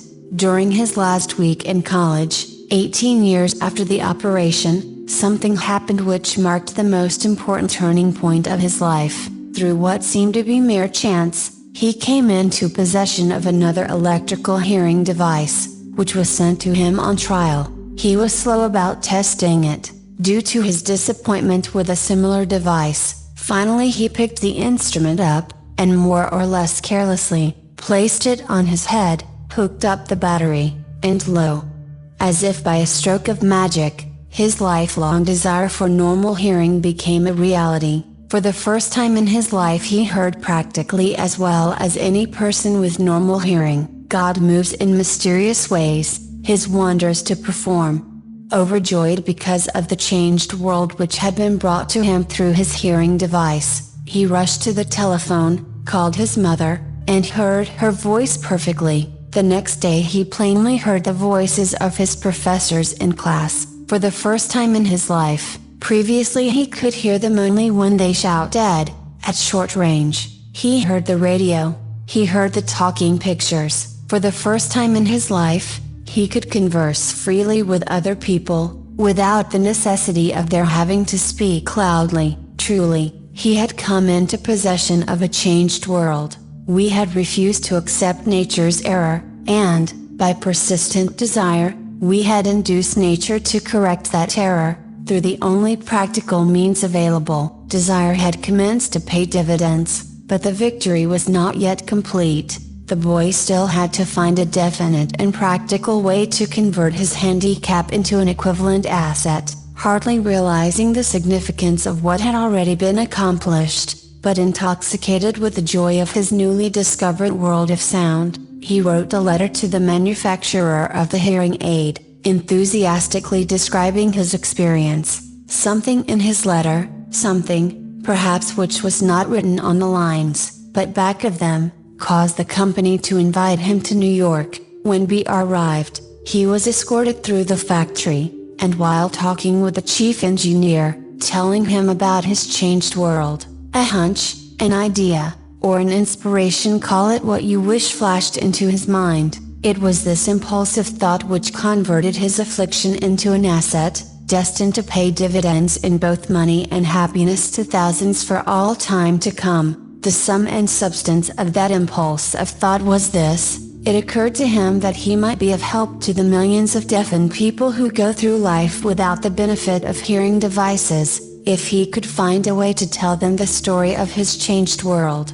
Then and there, he reached a decision to devote the remainder of his life to rendering useful service to the hard of hearing. For an entire month, he carried on an intensive research, during which he analyzed the entire marketing system of the manufacturer of the hearing device, and created ways and means of communicating with the hard of hearing all over the world for the purpose of sharing with them his newly discovered changed world. When this was done, he put in writing a 2-year plan, based upon his findings. When he presented the plan to the company, he was instantly given a position, for the purpose of carrying out his ambition. Little did he dream, when he went to work, that he was destined to bring hope and practical relief to thousands of deafened people who, without his help, would have been doomed forever to deaf-mutism. Shortly after he became associated with the manufacturer of his hearing aid, he invited me to attend a class conducted by his company, for the purpose of teaching deaf-mutes to hear, and to speak. I had never heard of such a form of education, Therefore I visited the class, skeptical but hopeful that my time would not be entirely wasted.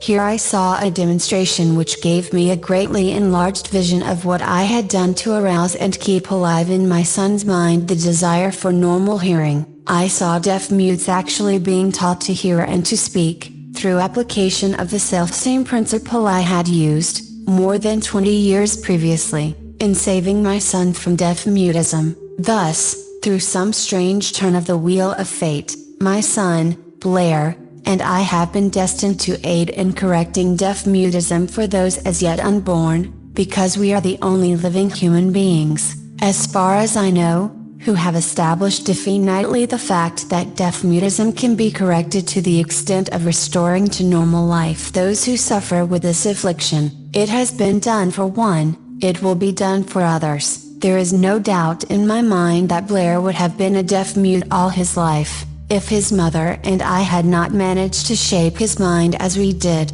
The doctor who attended at his birth told us, confidentially, the child might never hear or speak. A few weeks ago, Dr. Irving Verhees, a noted specialist on such cases, examined Blair very thoroughly. He was astounded when he learned how well my son now hears and speaks, and said his examination indicated that theoretically, the boy should not be able to hear at all.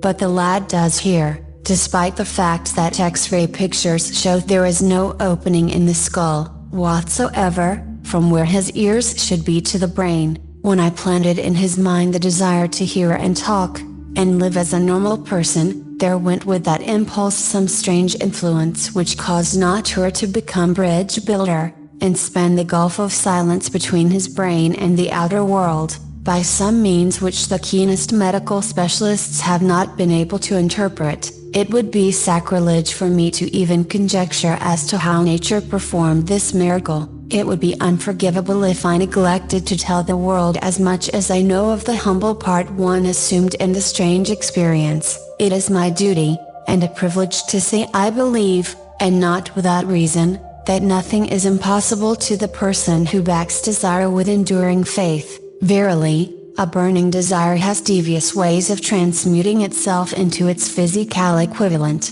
Blair desired normal hearing, now he has it. He was born with a handicap which might easily have sent one with a less defined desire to the street with a bundle of pencils and a tin cup.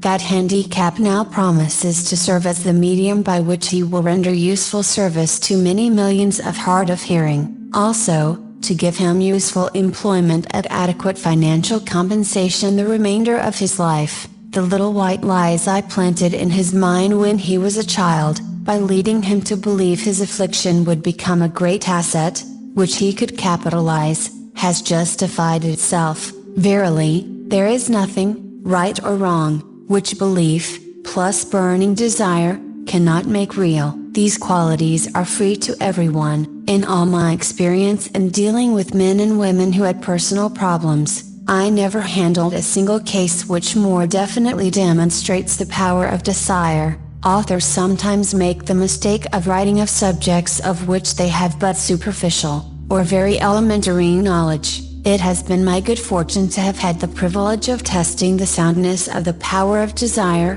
through the affliction of my own son. Perhaps it was providential that the experience came as it did, for surely no one is better prepared than he, to serve as an example of what happens when desire is put to the test. If Mother Nature bends to the will of desire, is it logical that mere man can defeat a burning desire? Strange and imponderable is the power of the human mind. We do not understand the method by which it uses every circumstance, every individual, every physical thing within its reach, as a means of transmuting desire into its physical counterpart. Perhaps science will uncover this secret. I planted in my son's mind the desire to hear and to speak as any normal person hears and speaks. That desire has now become a reality. I planted in his mind the desire to convert his greatest handicap into his greatest asset. That desire has been realized. The modus operandi by which this astounding result was achieved is not hard to describe.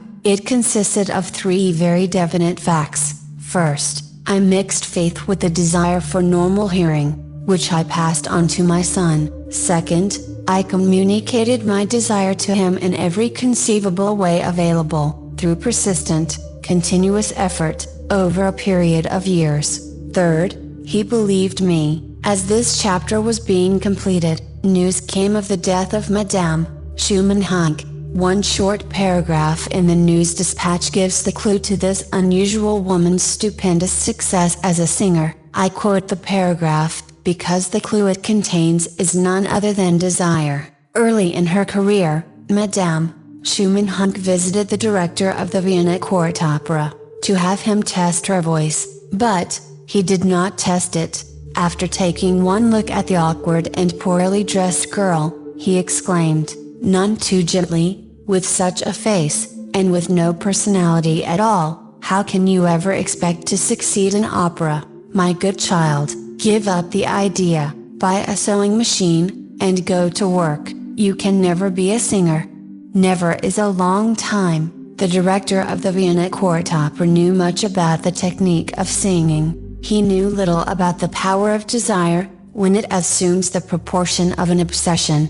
If he had known more of that power, he would not have made the mistake of condemning genius without giving it an opportunity. Several years ago, one of my business associates became ill. He became worse as time went on, and finally was taken to the hospital for an operation. Just before he was wheeled into the operating room, I took a look at him, and wondered how anyone as thin and emaciated as he, could possibly go through a major operation successfully. The doctor warned me that there was little if any chance of my ever seeing him alive again, but that was the doctor's opinion. It was not the opinion of the patient. Just before he was wheeled away, he whispered feebly, "Do not be disturbed, Chief, I will be out of here in a few days." The attending nurse looked at me with pity, but the patient did come through safely. After it was all over, his physician said, nothing but his own desire to live saved him. He never would have pulled through if he had not refused to accept the possibility of death.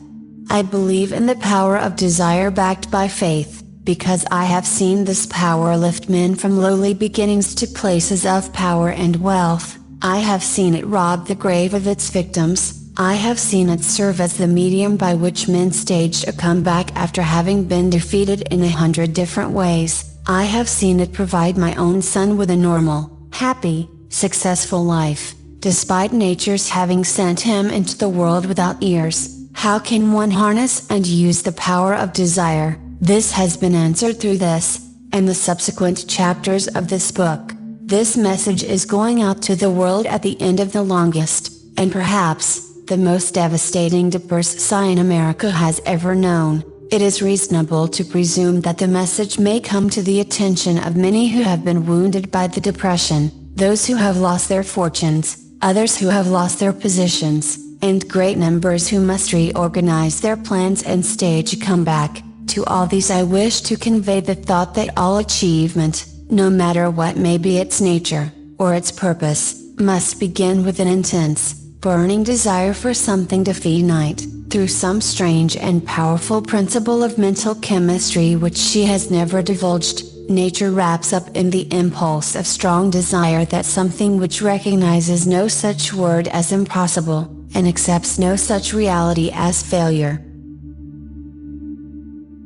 Chapter 3, Faith and Visualization of, and Belief in Attainment of Desire.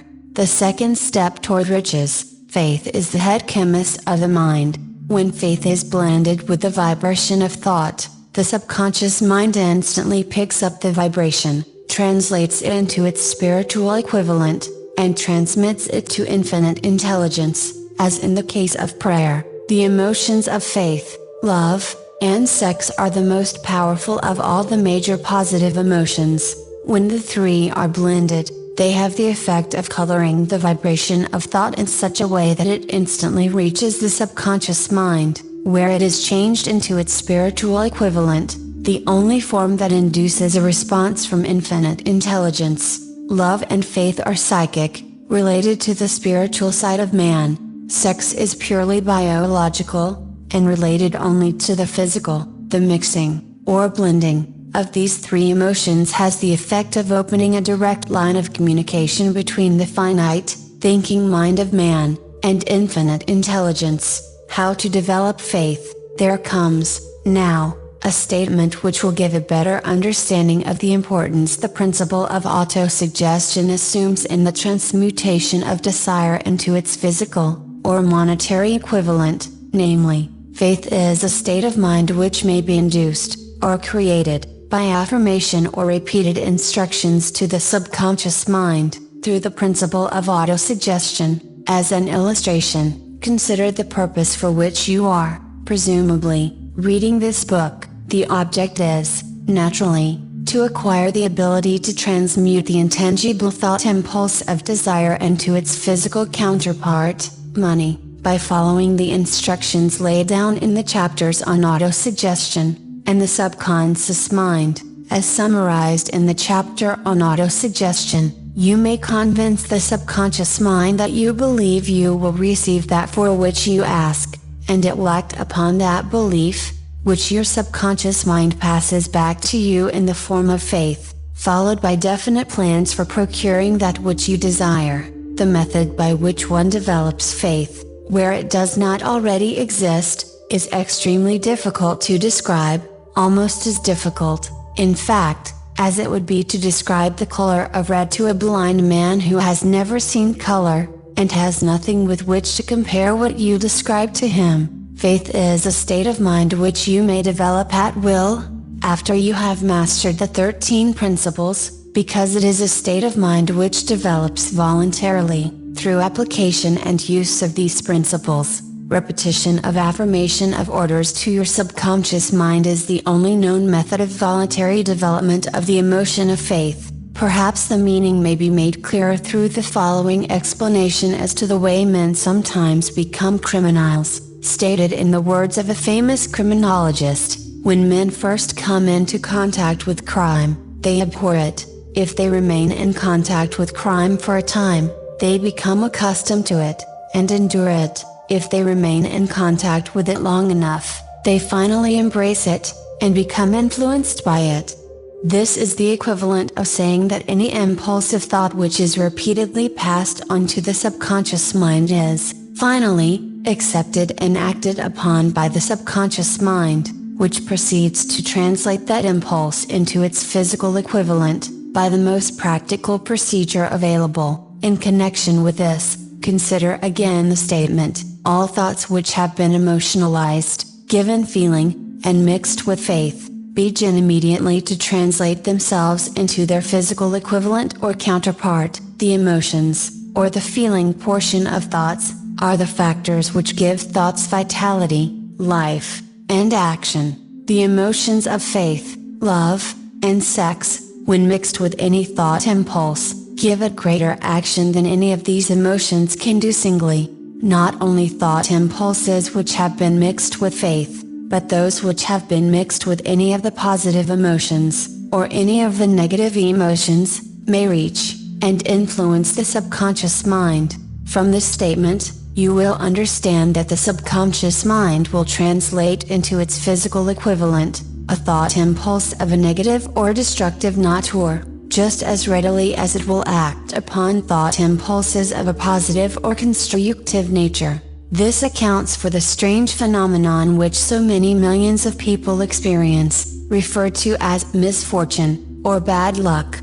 There are millions of people who believe themselves doomed to poverty and failure, because of some strange force over which they believe they have no control. They are the creators of their own misfortunes, because of this negative belief, which is picked up by the subconscious mind, and translated into its physical equivalent. This is an appropriate place at which to suggest again that you may benefit, by passing on to your subconscious mind, any desire which you wish translated into its physical, or monetary equivalent, in a state of expectancy or belief that the transmutation will actually take place. Your belief, or faith, is the element which determines the action of your subconscious mind. There is nothing to hinder you from deceiving your subconscious mind when giving it instructions through autosuggestion, as I deceived my son's subconscious mind, To make this deceit more realistic, conduct yourself just as you would,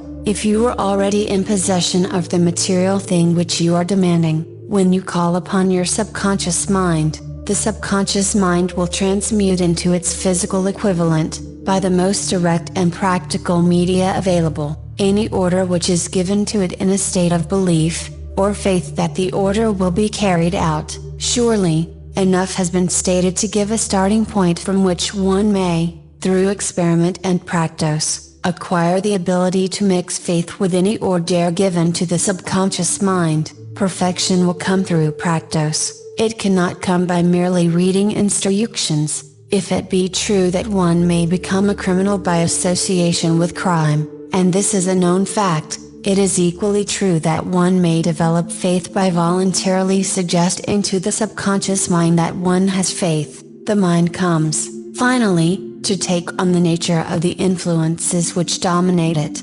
Understand this truth, and you will know why it is essential for you to encourage the positive emotions as dominating forces of your mind, and discourage and eliminate negative emotions. A mind dominated by positive emotions becomes a favorable abode for the state of mind known as faith. A mind so dominated may, at will, give the subconscious mind instructions, which it will accept and act upon immediately. Faith is a state of mind which may be induced by auto-suggestion. All down the ages, the religionists have admonished struggling humanity to have faith in this, that, and the other dogma or creed, but they have failed to tell people how to have faith. They have not stated that faith is a state of mind, and that it may be induced by self-suggestion. In language which any normal human being can understand, we will describe all that is known about the principle through which faith may be developed, where it does not already exist. Have faith in yourself, faith in the infinite. Before we begin, you should be reminded again that, faith is the eternal elixir which gives life, power, and action to the impulsive thought. The foregoing sentence is worth reading a second time, and a third, and a fourth. It is worth reading aloud. Faith is the starting point of all accumulation of riches. Faith is the basis of all miracles, and all mysteries which cannot be analyzed by the rules of science. Faith is the only known antidote for failure. Faith is the element, the chemical which, when mixed with prayer, gives one direct communication with infinite intelligence. Faith is the element which transforms the ordinary vibration of thought, created by the finite mind of man, into the spiritual equivalent. Faith is the only agency through which the cosmic force of infinite intelligence can be harnessed and used by man. Every one of the foregoing statements is capable of proof. The proof is simple and easily demonstrated. It is wrapped up in the principle of autosuggestion. Let us center our attention, therefore, upon the subject of self-suggestion, and find out what it is, and what it is capable of achieving. It is a well-known fact that one comes, finally, to believe whatever one repeats to oneself, whether the statement be true or false. If a man repeats a lie over and over, he will eventually accept the lie as truth. Moreover, he will believe it to be the truth. Every man is what he is, because of the dominating thoughts which he permits to occupy his mind, thoughts which a man deliberately places in his own mind, and encourages with sympathy, and with which he mixes any one or more of the emotions, constitute the motivating forces, which direct and control his every movement, act, and deed. Comes, now, a very significant statement of truth. Thoughts which are mixed with any of the feelings of emotions, constitute a magnetic force which attracts, from the vibrations of the ether, other similar, or related thoughts. A thought thus magnetized with emotion may be compared to a seed which, when planted in fertile soil, germinates, grows, and multiplies itself over and over again, until that which was originally one small seed, becomes countless millions of seeds of the same brand. The ether is a great cosmic mass of eternal forces of vibration. It is made up of both destructive vibrations and constructive vibrations. It carries, at all times, vibrations of fear, poverty, disease, failure, misery, and vibrations of prosperity, health, success, and happiness, just as surely as it carries the sound of hundreds of orchestrations of music, and hundreds of human voices, all of which maintain their own individuality, and means of identification, through the medium of radio, from the great storehouse of the ether. The human mind is constantly attracting vibrations which harmonize with that which dominates the human mind. Any thought, idea, plan, or purpose which one holds in one's mind attracts, from the vibrations of the ether, a host of its relatives, adds these relatives to its own force, and grows until it becomes the dominating, motivating master of the individual in whose mind it has been housed. Now, let us go back to the starting point, and become informed as to how the original seed of an idea, plan, or purpose may be planted in the mind. The information is easily conveyed. Any idea, plan, or purpose may be placed in the mind through repetition of thought. This is why you are asked to write out a statement of your major purpose, or definite chief aim, commit it to memory, and repeat it, in audible words, day after day, until these vibrations of sound have reached your subconscious mind.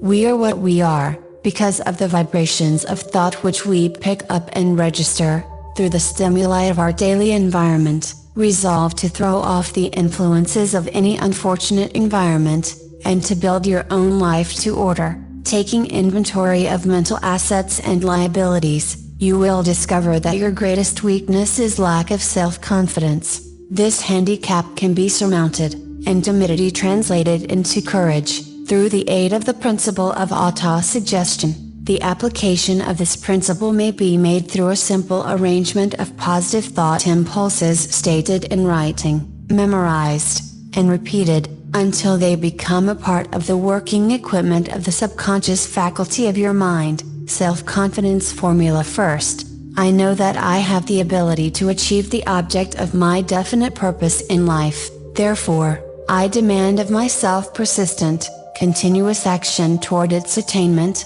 and I here and now promise to render such action.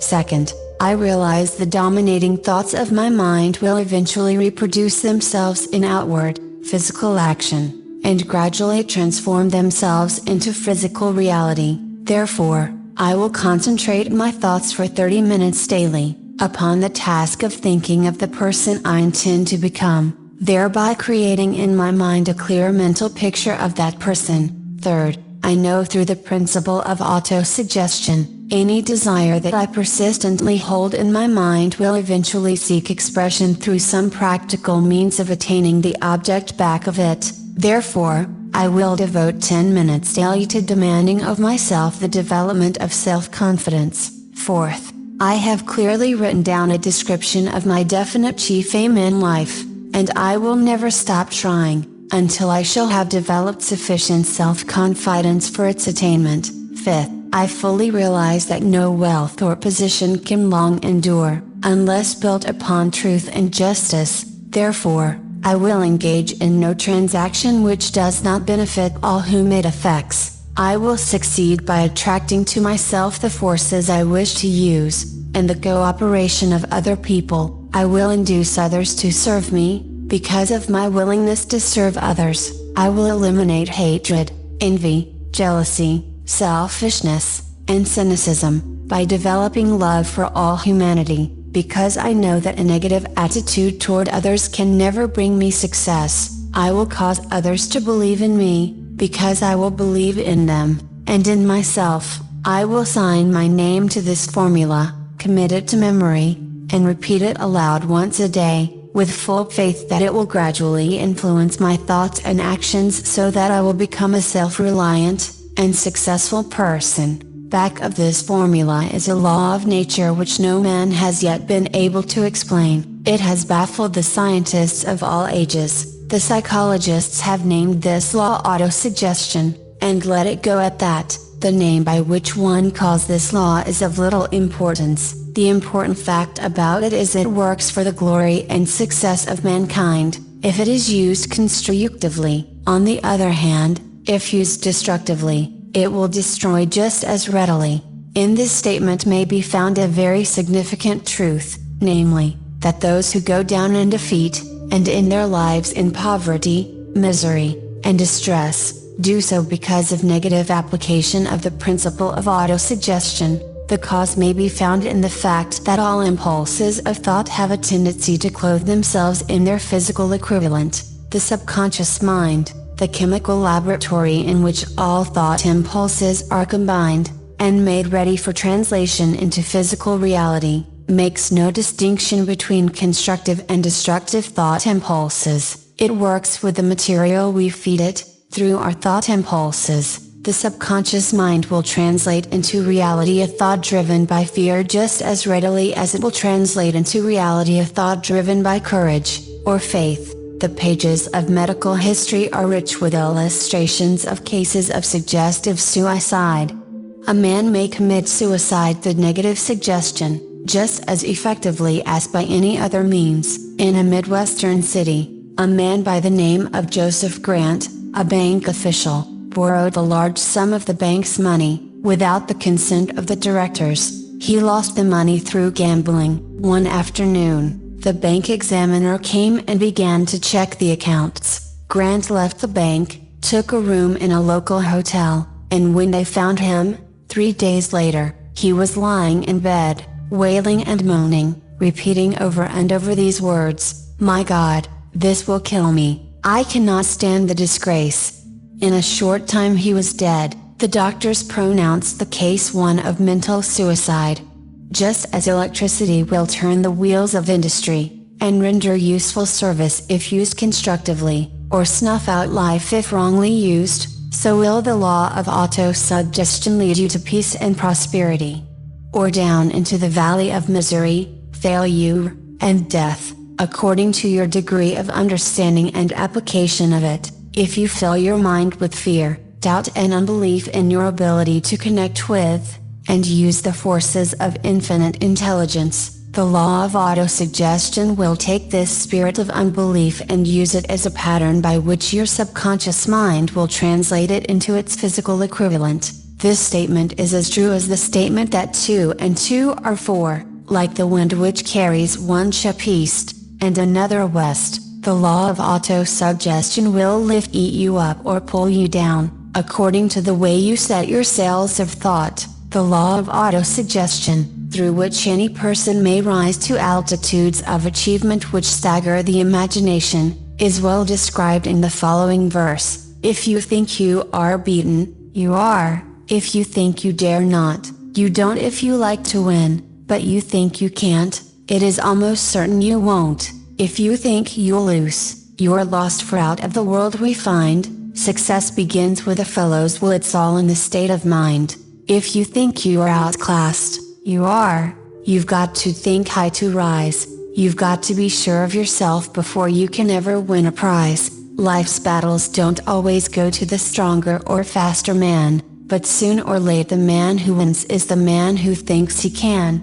Observe the words which have been emphasized, and you will catch the deep meaning which the poet had in mind. Somewhere in your makeup, perhaps in the cells of your brain, there lies sleeping, the seed of achievement which, if aroused and put into action, would carry you to heights, such as you may never have hoped to attain. Just as a master musician may cause the most beautiful strains of music to pour forth from the strings of a violin, so may you arouse the genius which lies asleep in your brain, and cause it to drive you upward to whatever goal you may wish to achieve. Abraham Lincoln was a failure at everything he tried, until he was well past the age of 40. He was a Mr. Nobody from nowhere, until a great experience came into his life, aroused the sleeping genius within his heart and brain, and gave the world one of its really great men. That experience was mixed with the emotions of sorrow and love. It came to him through Anne Rutledge, the only woman whom he ever truly loved. It is a known fact that the emotion of love is closely akin to the state of mind known as faith, and this for the reason that love comes very near to translating one's thought impulses into their spiritual equivalent. During his work of research, the author discovered from the analysis of the life work and achievements of hundreds of men of outstanding accomplishment, that there was the influence of a woman's love back of nearly every one of them. The emotion of love, in the human heart and brain, creates a favorable field of magnetic attraction, which causes an influx of the higher and finer vibrations which are afloat in the ether. If you wish evidence of the power of faith, study the achievements of men and women who have employed it. At the head of the list comes the Nazarene. Christianity is the greatest single force which influences the minds of men. The basis of Christianity is faith. No matter how many people may have perverted, or misinterpreted the meaning of this great force, and no matter how many dogmas and creeds have been created in its name, which do not reflect its tenets, the sum and substance of the teachings and the achievements of Christ, which may have been interpreted as miracles, were nothing more nor less than faith. If there are any such phenomena as miracles, they are produced only through the state of mind known as faith. Some teachers of religion, and many who call themselves Christians, neither understand nor practice faith. Let us consider the power of faith, as it is now being demonstrated, by a man who is well known to all of civilization, Mahatma Gandhi, of India. In this man the world has one of the most astounding examples known to civilization,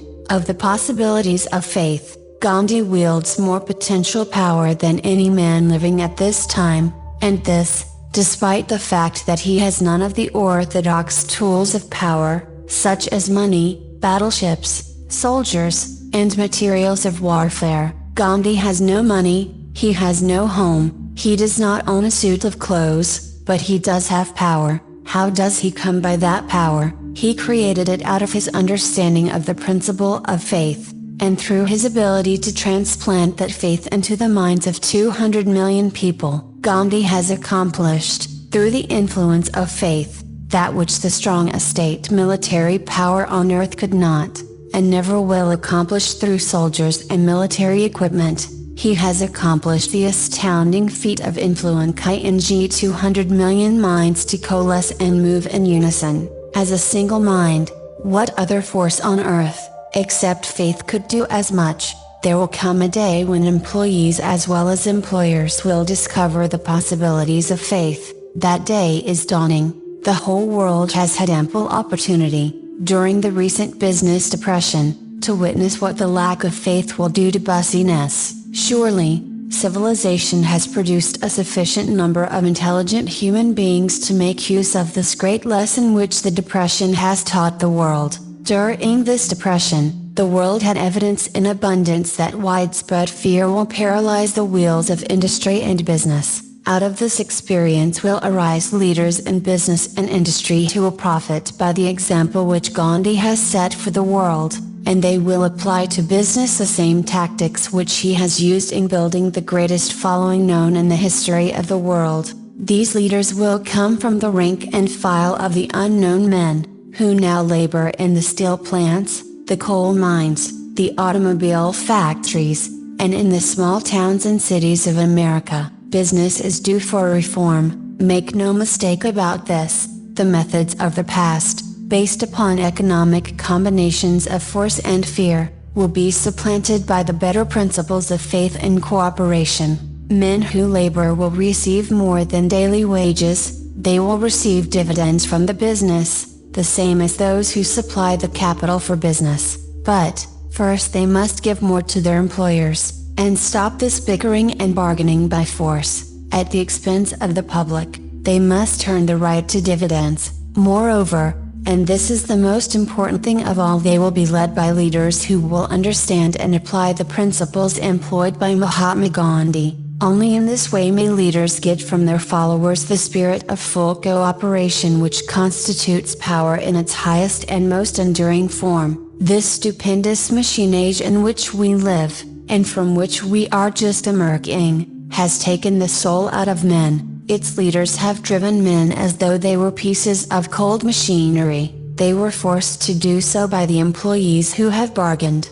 at the expense of all concerned, to get and not to give. The watchword of the future will be human happiness and contentment, and when this state of mind shall have been attained, The production will take care of itself, more effectively than anything that has ever been accomplished where men did not, and could not mix faith and individual interest with their labor, because of the need for faith and cooperation in operating business and industry. It will be both interesting and profitable to analyze an event which provides an excellent understanding of the method by which industrialists and businessmen accumulate great fortunes, by giving before they try to get. The event chosen for this illustration dates back to 1900, when the United States Steel Corporation was being formed. As you read the story, keep in mind these fundamental facts and you will understand how ideas have been converted into huge fortunes. First, the huge United States Steel Corporation was born in the mind of Charles Schwab, in the form of an idea he created through his imagination. Second, he mixed faith with his idea. Third, he formulated a plan for the transformation of his idea into physical and financial reality. Fourth, he put his plan into action with his famous speech at the University Club. Fifth, he applied, and followed through on his plan with persistence, and backed it with firm decision until it had been fully carried out. Sixth, he prepared the way for success by a burning desire for success. If you are one of those who have often wondered how great fortunes are accumulated, this story of the creation of the United States Steel Corporation will be enlightening. If you have any doubt that men can think and grow rich, this story should dispel that doubt, because you can plainly see in the story of the United States Steel, the application of a major portion of the 13 principles described in this book. This astounding description of the power of an idea was dramatically told by John Lowell, in the New York World Telegram, with whose courtesy it is here reprinted, a pretty after-dinner speech for $1 billion,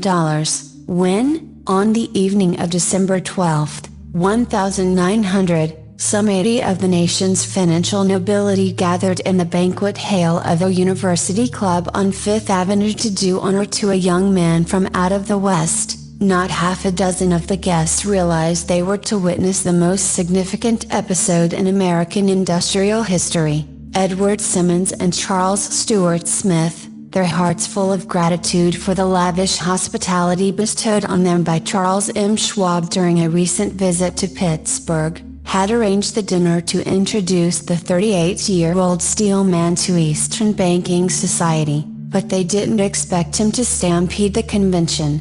They warned him, in fact, that the bosoms within New York's stuffed shirts would not be responsive to oratory, and that, if he didn't want to bore the Stillmans and Harrimans and Vanderbilts, he had better limit himself to 15 or 20 minutes of polite vaporings and let it go at that. Even John Pierpont Morgan, sitting on the right hand of Schwab as became his imperial dignity, intended to grace the banquet table with his presence only briefly, and so far as the press and public were concerned, the whole affair was of so little moment that no mention of it found its way into print the next day. So the two hosts and their distinguished guests ate their way through the usual 7 or 8 courses. There was little conversation, and what there was of it was restrained. Few of the bankers and brokers had met Schwab, whose career had flowered along the banks of the Monongahela, and none knew him well. But before the evening was over, they and with them Money Master Morgan, were to be swept off their feet, and $1 billion baby, the United States Steel Corporation, was to be conceived. It is perhaps unfortunate, for the sake of history, that no record of Charlie Schwab's speech at the dinner ever was made. He repeated some parts of it at a later date during a similar meeting of Chicago bankers, and still later, when the government brought suit to dissolve the Steel Trust, he gave his own version, from the witness stand, of the remarks that stimulated Morgan into a frenzy of financial activity. It is probable, however, that it was a homely speech, somewhat ungrammatical, for the niceties of language never bothered Schwab, full of epigram and threaded with wit, but aside from that it had a galvanic force and effect upon the 5 billions of estimated capital that was represented by the diners. After it was over and the gathering was still under its spell, Although Schwab had talked for 90 minutes, Morgan led the orator to a recessed window where, dangling their legs from the high, uncomfortable seat, they talked for an hour more. The magic of the Schwab personality had been turned on, full force, but what was more important and lasting was the full-fledged, clear-cut program he laid down for the aggrandizement of steel. Many other men had tried to interest Morgan in slapping together a steel trust after the pattern of the biscuit, wire and hoop, sugar, rubber, whiskey, oil or chewing gum combinations. John W. Gates, the gambler, had urged it, but Morgan distrusted him. The Moore boys, Bill and Jim, Chicago stock jobbers who had glued together a match trust and a cracker corporation, had urged it and failed. Elbert Gary, the sanctimonious country lawyer, wanted to foster it, but he wasn't big enough to be impressive, until Schwab's eloquence took J.P. Morgan to the heights from which he could visualize the solid results of the most daring financial undertaking ever conceived. The project was regarded as a delirious dream of easy money crackpots, the financial magnetism that began, a generation ago, to attract thousands of small and sometimes inefficiently managed companies into large and computation-crushing combinations, had become operative in the steel world through the devices of that jovial business pirate, John Gates. Gates already had formed the American Steel and Wire Company out of a chain of small concerns, and together with Morgan had created the Federal Steel Company. The National Tube and American Bridge Companies were two more Morgan concerns, and the Moore brothers had forsaken the match and cookie business to form the American Group Tin Plate, Steel Hoop, Sheet Steel and the National Steel Company. But by the side of Andrew Carnegie's gigantic vertical trust, a trust owned and operated by 53 partners, those other combinations were picayune. They might combine to their heart's content, but the whole lot of them couldn't make a dent in the Carnegie organization, and Morgan knew it. The eccentric Cold Scott knew it, too. From the magnificent heights of Skybow Castle he had viewed, first with amusement and then with resentment, the attempts of Morgan's smaller companies to cut into his business. When the attempts became too bold, Carnegie's temper was translated into anger and retaliation. He decided to duplicate every mill owned by his rivals. Hitherto, he hadn't been interested in wire, pipe, hoops, or sheet. Instead, he was content to sell such companies the raw steel and let them work it into whatever shape they wanted. Now, with Schwab as his chief and able lieutenant, he planned to drive his enemies to the wall. So it was that in the speech of Charles M. Schwab, Morgan saw the answer to his problem of combination. A trust without Carnegie, giant of them all, would be no trust at all, a plum pudding, as one writer said, without the plums. Schwab's speech on the night of December 12, 1900, undoubtedly carried the inference, though not the pledge, that the vast Carnegie enterprise could be brought under the Morgan tent. He talked of the world future for steel, of reorganization for efficiency, of specialization, of the scrapping of unsuccessful mills and concentration of effort on the flourishing properties, of economies in the ore traffic, of economies in overhead and administrative departments, of capturing foreign markets. More than that, he told the buccaneers among them wherein lay the errors of their customary piracy. Their purposes, he inferred, had been to create monopolies, raise prices, and pay themselves fat dividends out of privilege. Schwab condemned the system in his heartiest manner. The short-sightedness of such a policy, he told his hearers, lay in the fact that it restricted the market in an era when everything cried for expansion. By cheapening the cost of steel, he argued, an ever-expanding market would be created, more uses for steel would be devised, and a goodly portion of the world trade could be captured. Actually, though he did not know it, Schwab was an apostle of modern mass production, so the dinner at the University Club came to an end. Morgan went home, to think about Schwab's rosy predictions. Schwab went back to Pittsburgh to run the steel business for Andrew Carnegie, while Gary and the rest went back to their stock tickers. to fiddle around in anticipation of the next move. It was not long coming. It took Morgan about 1 week to digest the feast of Ryosun Schwab had placed before him. When he had assured himself that no financial indigestion was to result, he sent for Schwab and found that young man rather coy. Mr. Carnegie, Schwab indicated, might not like it if he found his trusted company president had been flirting with the Emperor of Wall Street, the street upon which Carnegie was resolved never to tread. Then it was suggested by John Gates, the go-between, that if Schwab happened to be in the Bellevue Hotel in Philadelphia, J.P. Morgan might also happen to be there. When Schwab arrived, however, Morgan was inconveniently ill at his New York home, and so, on the elder man's pressing invitation, Schwab went to New York and presented himself at the door of the financier's library. Now certain economic historians have professed the belief that from the beginning to the end of the drama, the stage was set by Andrew Carnegie, that the dinner to Schwab, the famous speech, the Sunday night conference between Schwab and the Money King, were events arranged by the canny Scot. The truth is exactly the opposite. When Schwab was called in to consummate the deal, he didn't even know whether the little boss, as Andrew was called, would so much as listen to an offer to sell, particularly to a group of men whom Andrew regarded as being endowed with something less than holiness. But Schwab did take into the conference with him, in his own handwriting, 6 sheets of copperplate figures, representing to his mind the physical worth and the potential earning capacity of every steel company he regarded as an essential star in the new metal firmament. 4 men pondered over these figures all night. The chief, of course,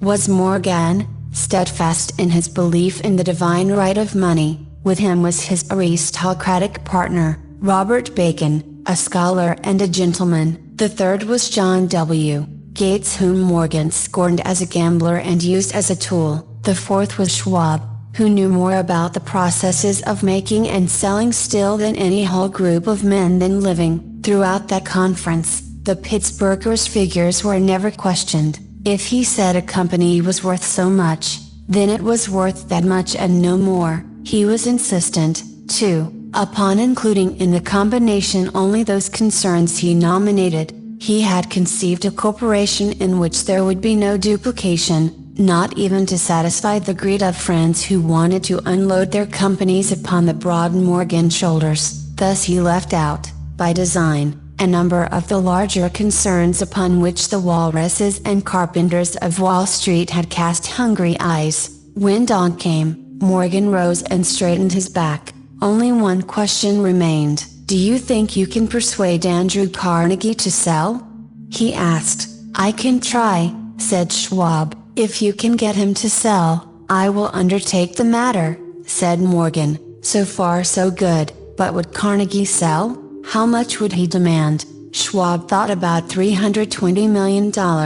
What would he take payment in? Common or preferred stocks? Bonds? Cash? Nobody could raise $250 million in cash. There was a golf game in January on the frost-cracking heath of the St. Andrew's Links in Westchester, with Andrew bundled up in sweaters against the cold, and Charlie talking volubly, as usual, to keep his spirits up.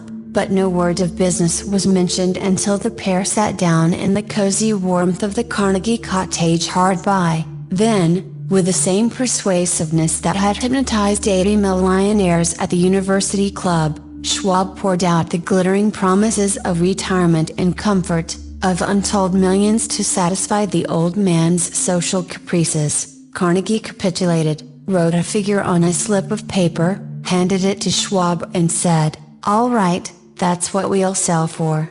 The figure was approximately $400 million, and was reached by taking the $320 million mentioned by Schwab as a basic figure, and adding to it $80 million to represent the increased capital value over the previous 2 years. Later, on the deck of a transatlantic liner, the Scotsman said ruefully to Morgan, "I wish I had asked you for $100 million more." "If you had asked for it, you'd have gotten it," Morgan told him cheerfully.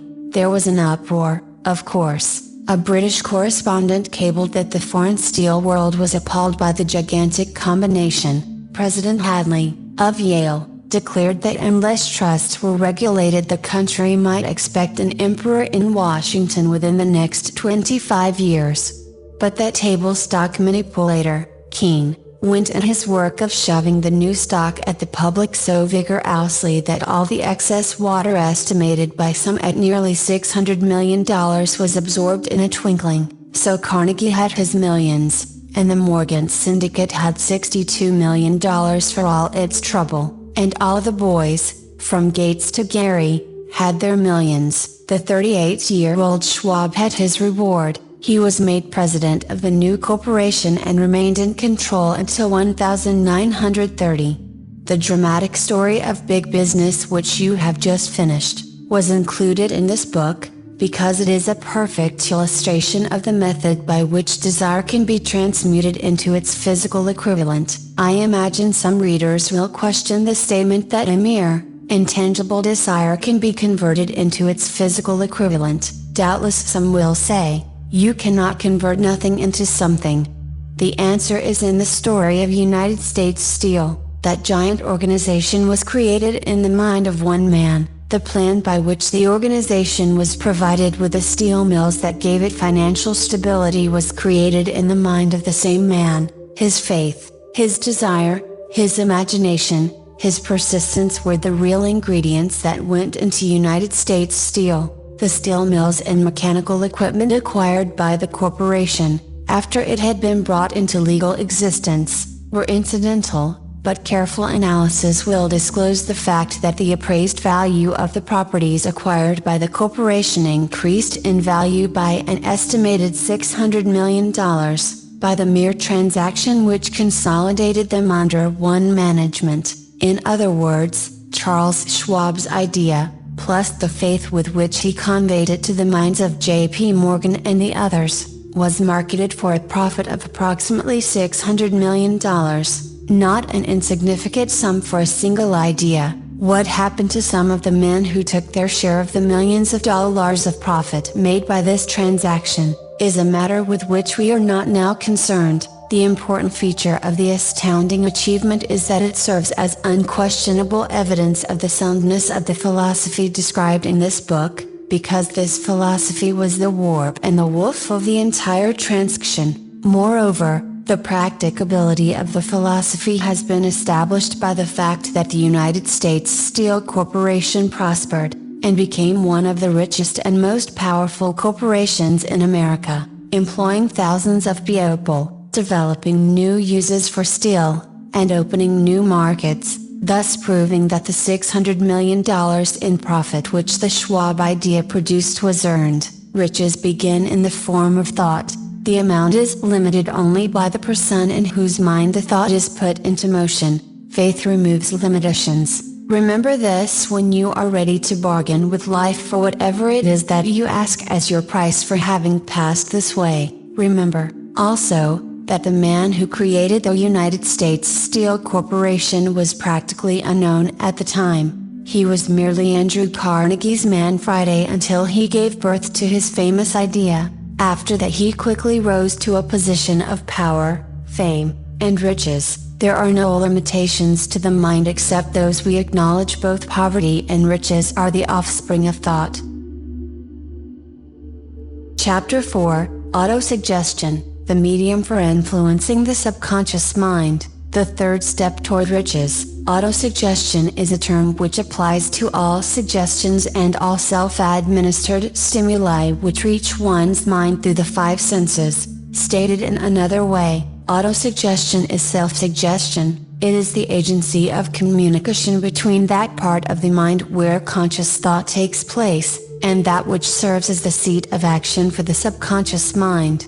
Through the dominating thoughts which one permits to remain in the conscious mind, whether these thoughts be negative or positive, is immaterial. The principle of autosuggestion voluntarily reaches the subconscious mind and influences it with these thoughts. No thought, whether it be negative or positive, can enter the subconscious mind without the aid of the principle of autosuggestion. with the exception of thoughts picked up from the ether. Stated differently, all sense impressions which are perceived through the five senses, are stopped by the conscious thinking mind, and may be either passed on to the subconscious mind, or rejected, at will. The conscious faculty serves, therefore, as an outer guard to the approach of the subconscious. Nature has so built man that he has absolute control over the material which reaches his subconscious mind, through his five senses, although this is not meant to be construed as a statement that man always exercises this control. In the great majority of instances, he does not exercise it,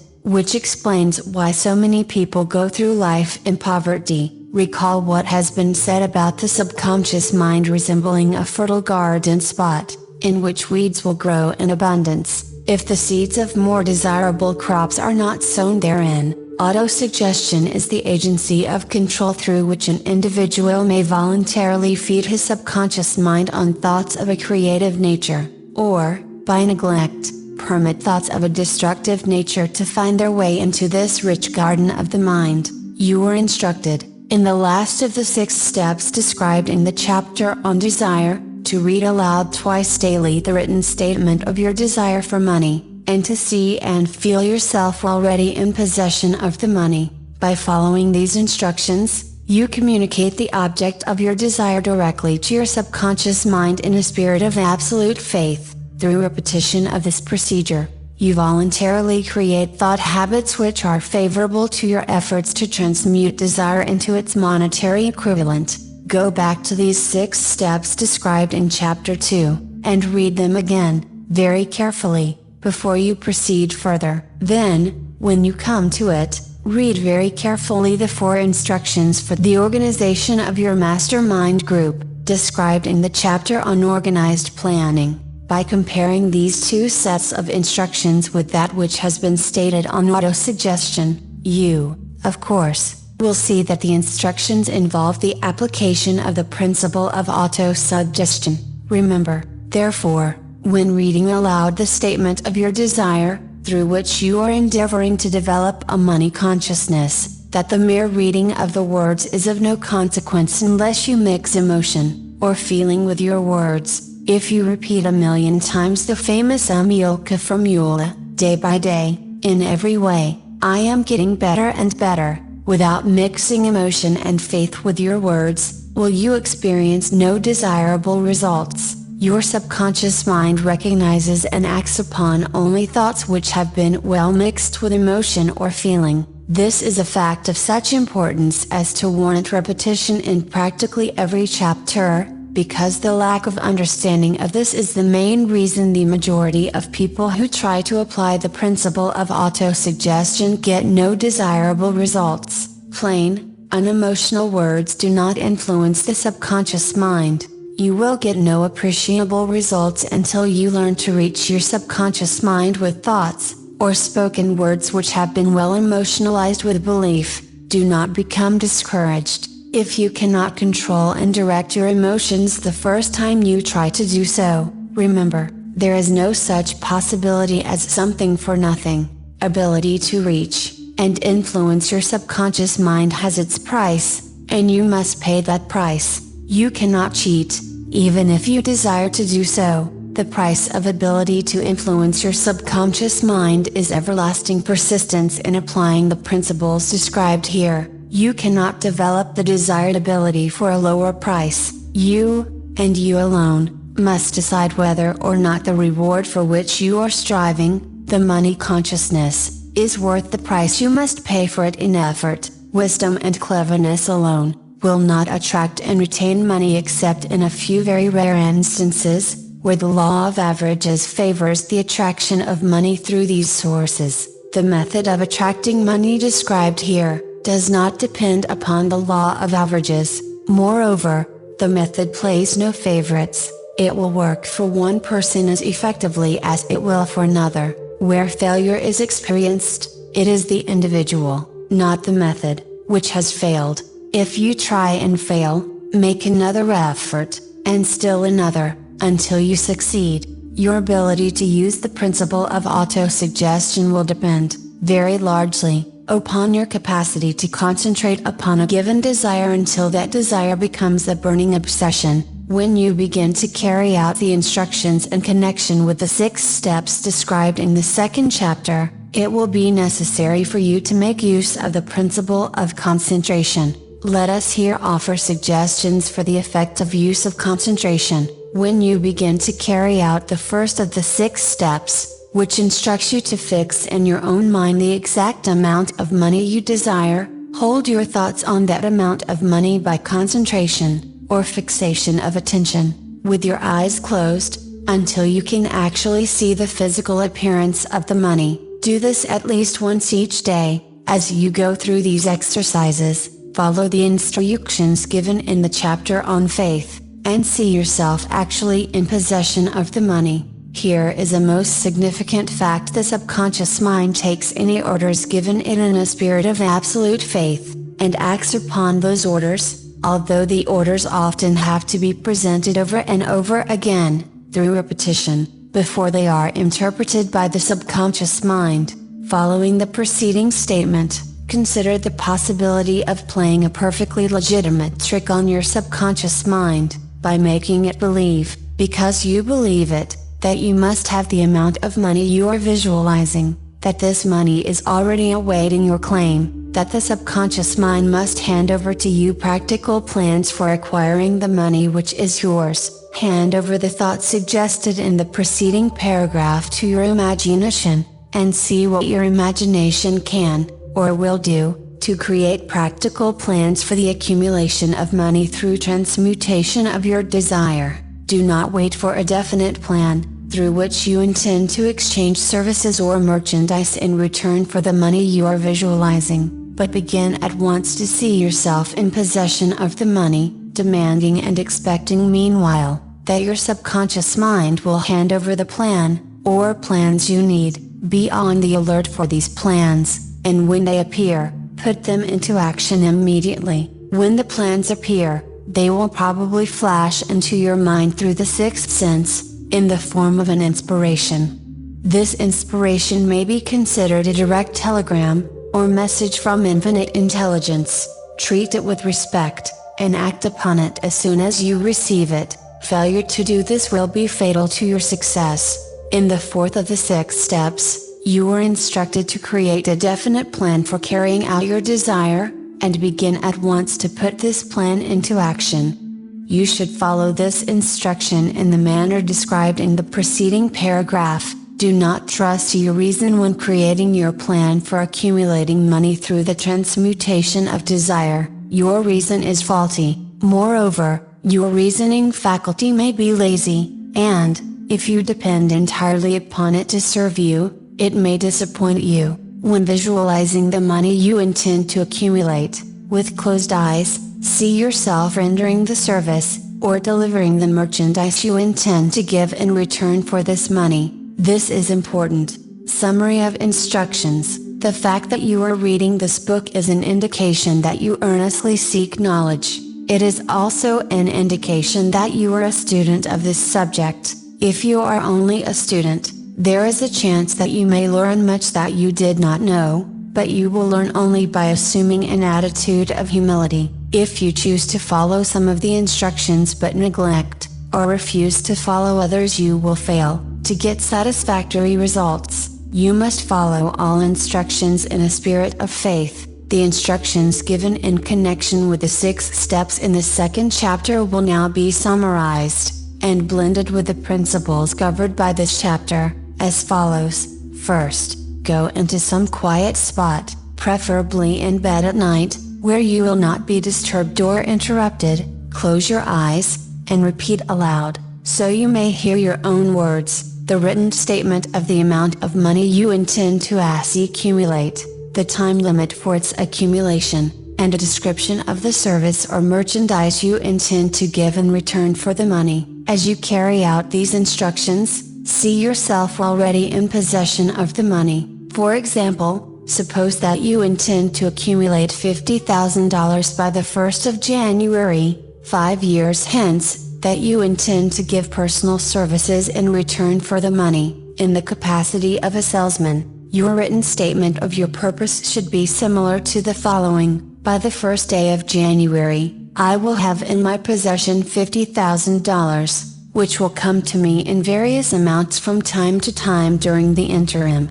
In return for this money, I will give the most efficient service of which I am capable, rendering the fullest possible quantity, and the best possible quality of service in the capacity of salesman of. Describe the service or merchandise you intend to sell. I believe that I will have this money in my possession. My faith is so strong that I can now see this money before my eyes. I can touch it with my hands. It is now awaiting transfer to me at the time, and in the proportion that I deliver the service I intend to render in return for it. I am awaiting a plan by which to accumulate this money, and I will follow that plan, when it is received.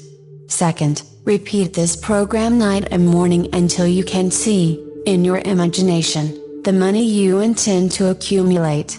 Third, place a written copy of your statement where you can see it night and morning, and read it just before retiring, and upon arising until it has been memorized. Remember, as you carry out these instructions, that you are applying the principle of autosuggestion, for the purpose of giving orders to your subconscious mind. Remember, also, that your subconscious mind will act only upon instructions which are emotionalized, and handed over to it with feeling.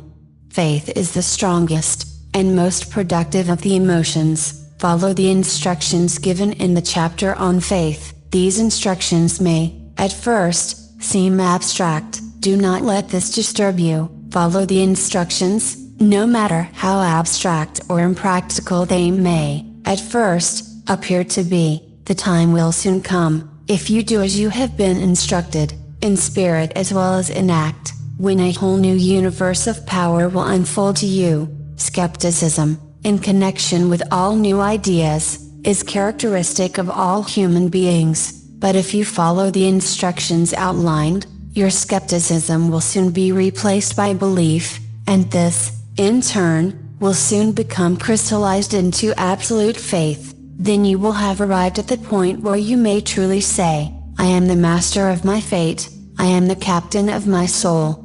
Many philosophers have made the statement, that man is the master of his own earthly destiny, but most of them have failed to say why he is the master. The reason that man may be the master of his own earthly status, and especially his financial status, is thoroughly explained in this chapter. Man may become the master of himself, and of his environment, because he has the power to influence his own subconscious mind, and through it, gain the cooperation of infinite intelligence. You are now reading the chapter which represents the keystone to the arch of this philosophy. The instructions contained in this chapter must be understood and applied with persistence. If you succeed in transmuting desire into money, the actual performance of transmuting desire into money involves the use of autosuggestion as an agency by which one may reach and influence the subconscious mind. The other principles are simply tools with which to apply autosuggestion. Keep this thought in mind,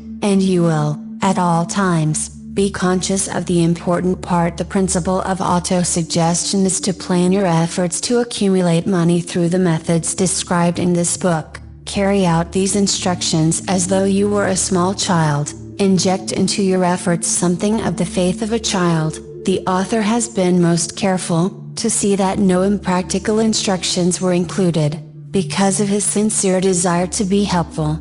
After you have read the entire book, come back to this chapter, and follow in spirit, and in action, this instruction. Read the entire chapter aloud once every night, until you become thoroughly convinced that the principle of autosuggestion is sound, that it will accomplish for you all that has been claimed for it. As you read, underscore with a pencil every sentence which impresses you favorably. Follow the foregoing instruction to the letter, and it will open the way for a complete understanding and mastery of the principles of success.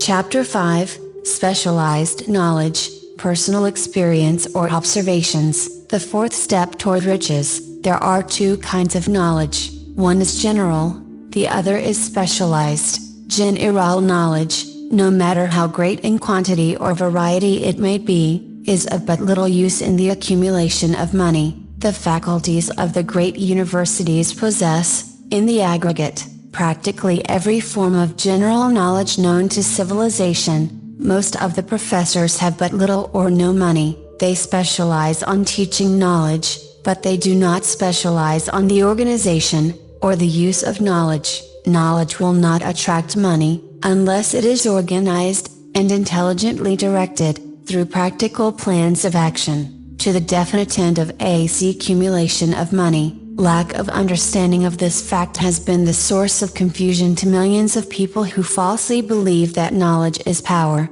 It is nothing of the sort. Knowledge is only potential power. It becomes power only when, and if, it is organized into definite plans of action, and directed to a definite end. This missing link in all systems of education known to civilization today, may be found in the failure of educational institutions to teach their students how to organize and use knowledge after they acquire it. Many people make the mistake of assuming that, because Henry Ford had but little schooling, he is not a man of education.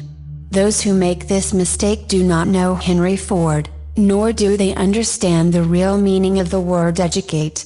That word is derived from the Latin word educo, meaning to educe, to draw out, to develop from within. An educated man is not, necessarily, one who has an abundance of general or specialized knowledge. An educated man is one who has so developed the faculties of his mind that he may acquire anything he wants, or its equivalent, without violating the rights of others. Henry Ford comes well within the meaning of this definition. During the World War, a Chicago newspaper published certain editorials in which, among other statements, Henry Ford was called an ignorant pacifist. Mr. Ford objected to the statements, and brought suit against the paper for libeling him. When the suit was tried in the courts, the attorneys for the paper pleaded justification, and placed Mr. Ford, himself, on the witness stand, for the purpose of proving to the jury that he was ignorant. The attorneys asked Mr. Ford a great variety of questions, all of them intended to prove, by his own evidence, that, while he might possess considerable specialized knowledge pertaining to the manufacture of automobiles, he was, in the main, ignorant. Mr. Ford was plied with such questions as the following: who was Benedict Arnold? And how many soldiers did the British send over to America to put down the rebellion of 1776?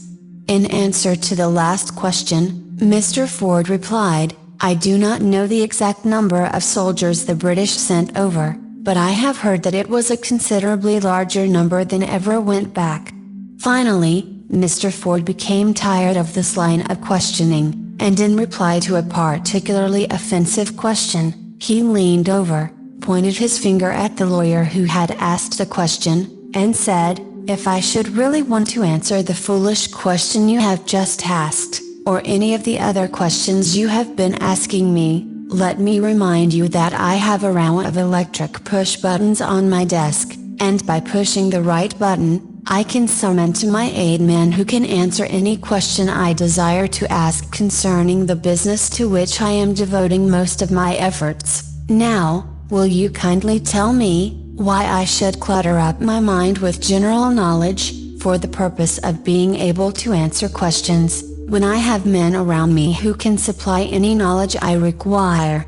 There certainly was good logic to that reply. That answer floored the lawyer. Every person in the courtroom realized it was the answer, not of an ignorant man, but of a man of education. Any man is educated who knows where to get knowledge when he needs it, and how to organize that knowledge into definite plans of action. Through the assistance of his mastermind group, Henry Ford had at his command all the specialized knowledge he needed to enable him to become one of the wealthiest men in America. It was not essential that he have this knowledge in his own mind. Surely no person who has sufficient inclination and intelligence to read a book of this nature can possibly miss the significance of this illustration. Before you can be sure of your ability to transmute desire into its monetary equivalent, you will require specialized knowledge of the service, merchandise, or profession which you intend to offer in return for fortune.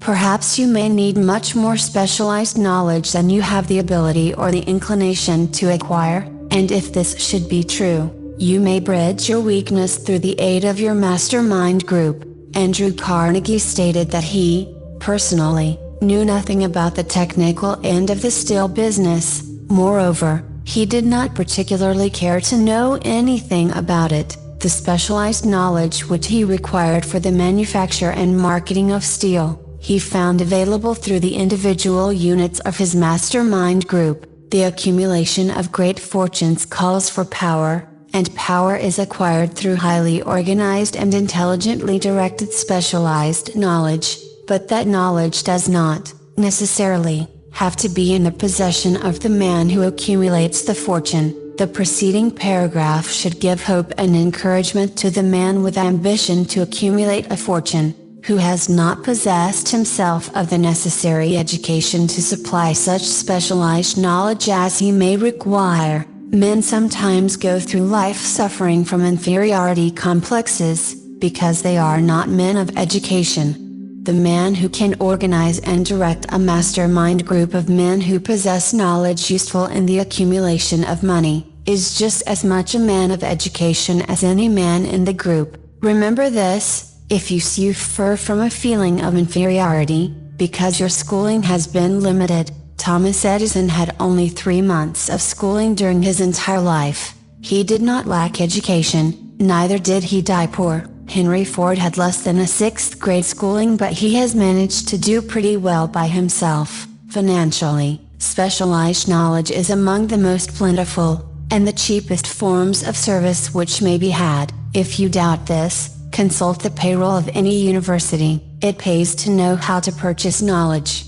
First of all, decide the sort of specialized knowledge you require, and the purpose for which it is needed. To a large extent, your major purpose in life, the goal toward which you are working, will help determine what knowledge you need. With this question settled, your next move requires that you have accurate information concerning dependable sources of knowledge. The more important of these are, A. One's own experience and education, B. Experience and education available through cooperation of others, mastermind alliance, C. Colleges and universities, D. Public libraries, through books and periodicals in which may be found all the knowledge organized by civilization, E. Special training courses, through night schools and home study schools in particular. As knowledge is acquired, it must be organized and put into use, for a definite purpose, through practical plans.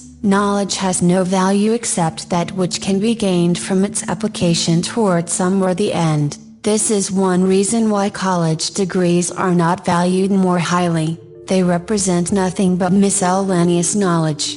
If you contemplate taking additional schooling, first determine the purpose for which you want the knowledge you are seeking, then learn where this particular sort of knowledge can be obtained, from reliable sources. Successful men, in all callings, never stop acquiring specialized knowledge related to their major purpose, business, or profession. Those who are not successful usually make the mistake of believing that the knowledge acquiring period ends when one finishes school. The truth is that schooling does but little more than to put one in the way of learning how to acquire practical knowledge. With this changed world which began at the end of the economic collapse, came also astounding changes in educational requirements. The order of the day is specialization. This truth was emphasized by Robert Moore, Secretary of Appointments of Columbia University. Specialists most sought after, particularly sought after by employing companies, are candidates who have specialized in some field. Business school graduates with training in accounting and statistics,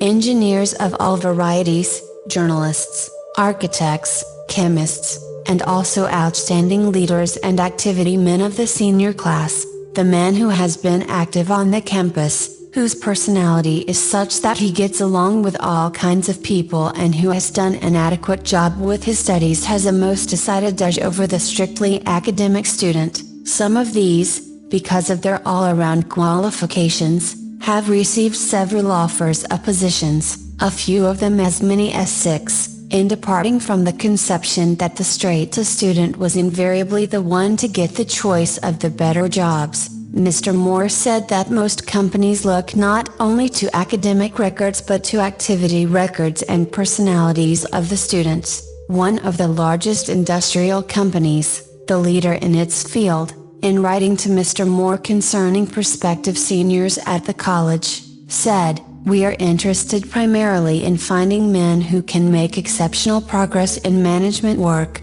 For this reason we emphasize qualities of character, intelligence and personality far more than specific educational background." Apprenticeship proposing a system of apprenticing students in offices, stores and industrial occupations during the summer vacation. Mr. Moore asserts that after the first 2 or 3 years of college, every student should be asked to choose a definite future course and to call a halt if he has been merely pleasantly drifting without purpose through an unspecialized academic curriculum. Colleges and universities must face the practical consideration that all professions and occupations now demand specialists, he said, urging that educational institutions accept more direct responsibility for vocational guidance. One of the most reliable and practical sources of knowledge available to those who need specialized schooling, is the night schools operated in most large cities. The correspondence schools give specialized training anywhere the U.S. males go, on all subjects that can be taught by the extension method. One advantage of home study training is the flexibility of the study program, which permits one to study during spare time. Another stupendous advantage of home study training, if the school is carefully chosen, is the fact that most courses offered by home study schools carry with them generous privileges of consultation which can be of priceless value to those needing specialized knowledge. No matter where you live, you can share the benefits. Anything acquired without effort, and without cost is generally unappreciated, often discredited. Perhaps this is why we get so little from our marvelous opportunity in public schools. The self-discipline one receives from a definite program of specialized study makes up to some extent, for the wasted opportunity when knowledge was available without cost. Correspondence schools are highly organized business institutions. Their tuition fees are so low that they are forced to insist upon prompt payments. Being asked to pay, whether the student makes good grades or poor, has the effect of causing one to follow through with the course when he would otherwise drop it. The correspondence schools have not stressed this point sufficiently, for the truth is that their collection departments constitute the very finest sort of training on decision, promptness, action and the habit of finishing that which one begins. I learned this from experience. More than 25 years ago, I enrolled for a home study course in advertising.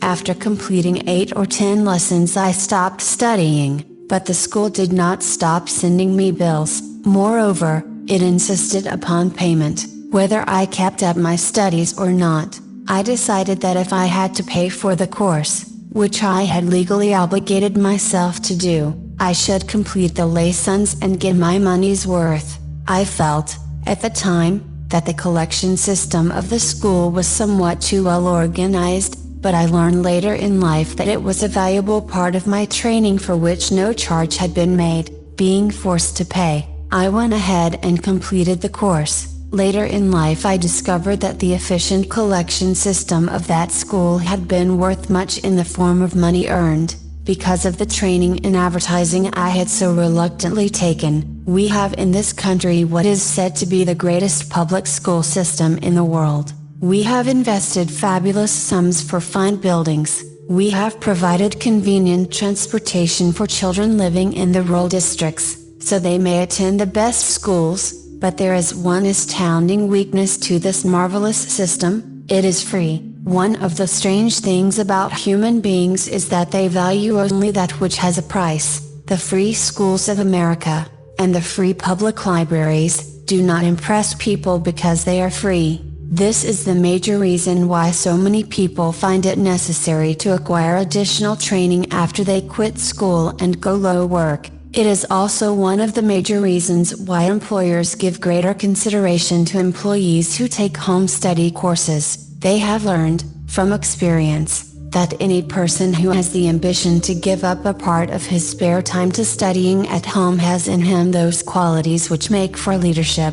This recognition is not a charitable gesture, it is sound business judgment upon the part of the employers. There is one weakness in people for which there is no remedy. It is the universal weakness of lack of ambition. Persons, especially salaried people, who schedule their spare time to provide for home study, seldom remain at the bottom very long. Their action opens the way for the upward climb, removes many obstacles from their path, and gains the friendly interest of those who have the power to put them in the way of opportunity. The home study method of training is especially suited to the needs of employed people who find, after leaving school, that they must acquire additional specialized knowledge, but cannot spare the time to go back to school. The changed economic conditions prevailing since the Depression have made it necessary for thousands of people to find additional, or new sources of income. For the majority of these, the solution to their problem may be found only by acquiring specialized knowledge.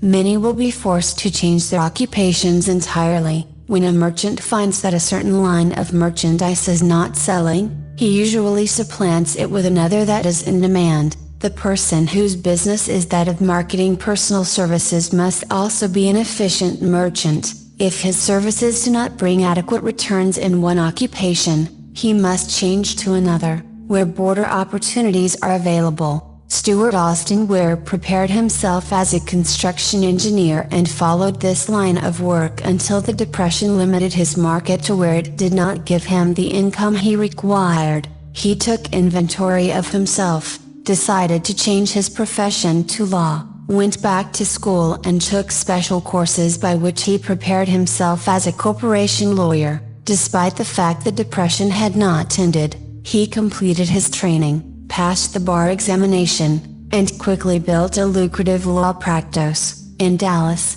Texas. In fact, he is turning away clients, just to keep the record straight, and to anticipate the alibis of those who will say, "I couldn't go to school because I have a family to support," or "I'm too old." I will add the information that Mr. Weir was past 40, and married when he went back to school. Moreover, by carefully selecting highly specialized courses, in colleges best prepared to teach the subjects chosen, Mr. Weir completed in 2 years the work for which the majority of law students require 4 years.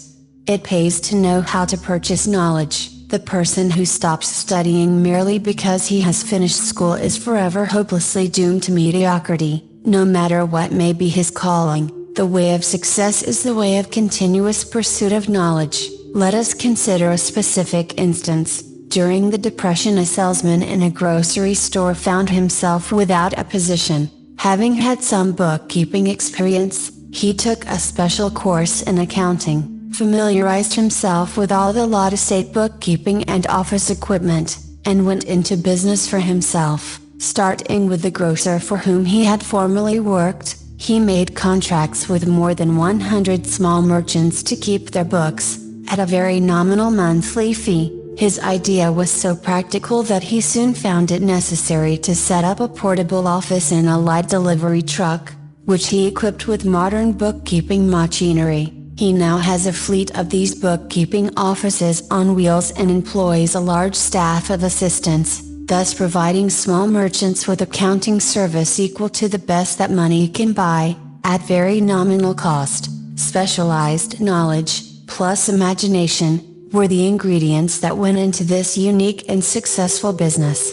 Last year, the owner of that business paid an income tax of almost 10 times as much as was paid by the merchant for whom he worked when the Depression forced upon him a temporary adversity which proved to be a blessing in disguise. The beginning of this successful business was an idea, Inasmuch as I had the privilege of supplying the unemployed salesman with that idea, I now assume the further privilege of suggesting another idea which has within it the possibility of even greater income, also the possibility of rendering useful service to thousands of people who badly need that service. The idea was suggested by the salesman who gave up selling and went into the business of keeping books on a wholesale basis. When the plan was suggested as a solution of his unemployment problem, he quickly exclaimed, "I like the idea, but I would not know how to turn it into cash."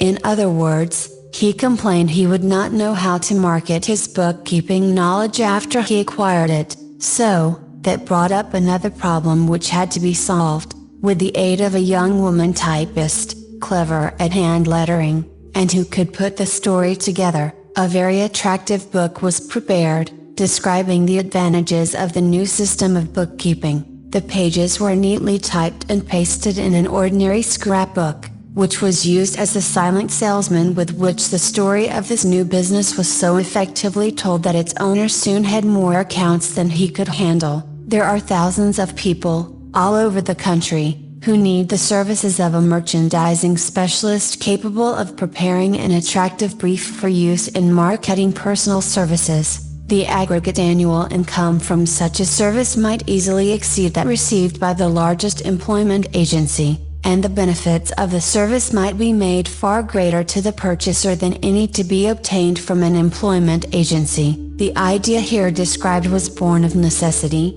to bridge an emergency which had to be covered. But it did not stop by merely serving one person. The woman who created the idea has a keen imagination. She saw in her newly born brainchild the making of a new profession, one that is destined to render valuable service to thousands of people who need practical guidance in marketing personal services. Spurred to action by the instantaneous success of her first prepared plan to market personal services, this energetic woman turned next to the solution of a similar problem for her son who had just finished college, but had been totally unable to find a market for his services. The plan she originated for his use was the finest specimen of merchandising of personal services I have ever seen. When the plan book had been completed, it contained nearly 50 pages of beautifully typed, properly organized information, telling the story of her son's native ability, schooling, personal experiences, and a great variety of other information too extensive for description. The plan book also contained a complete description of the position her son desired, together with a marvelous word picture of the exact plan he would use in filling the position. The preparation of the plan book required several weeks' labor, during which time its creator sent her son to the public library almost daily, to procure data needed in selling his services to best advantage. She sent him, also, to all the competitors of his prospective employer, and gathered from them vital information concerning their business methods which was of great value in the formation of the plan he intended to use in filling the position he sought. When the plan had been finished, it contained more than half a dozen very fine suggestions for the use and benefit of the prospective employer. The suggestions were put into use by the company. One may be inclined to ask, why go to all this trouble to secure a job? The answer is straight to the point. Also, it is dramatic, because it deals with a subject which assumes the proportion of a tragedy with millions of men and women whose sole source of income is personal services. The answer is, doing a thing well never is trouble. The plan prepared by this woman for the benefit of her son, helped him get the job for which he applied, at the first interview, at a salary fixed by himself. Moreover, and this, too, is important, the position did not require the young man to start at the bottom. He began as a junior executive, at an executive's salary. Why go to all this trouble? Do you ask? Well, for one thing, the planned presentation of this young man's application for a position clipped off no less than 10 years of time he would have required to get to where he began, had he started at the bottom and worked his way up. This idea of starting at the bottom and working one's way up may appear to be sound, but the major objection to it is this: too many of those who begin at the bottom never manage to lift their heads high enough to be seen by opportunity, so they remain at the bottom. It should be remembered, also, that the outlook from the bottom is not so very bright or encouraging. It has a tendency to kill off ambition. We call it getting into a rut, which means that we accept our fate because we formed the habit of daily routine, a habit that finally becomes so strong we cease to try to throw it off. And that is another reason why it pays to start 1 or 2 steps above the bottom. By so doing, one forms the habit of looking around, of observing how others get ahead, of seeing opportunity, and of embracing it without hesitation. Dan Halpin is a splendid example of what I mean. During his college days, he was manager of the famous 1930 National Championship Notre Dame football team. When it was under the direction of the late Knute Rockne, perhaps he was inspired by the great football coach to aim high, and not mistake temporary defeat for failure, just as Andrew Carnegie, the great industrial leader, inspired his young business lieutenants to set high goals for themselves. At any rate, young Halpin finished college at a mighty unfavorable time, when the Depression had made jobs scarce. So, after a fling at investment banking and motion pictures, he took the first opening with a potential future he could find selling electrical hearing aids on a commission basis.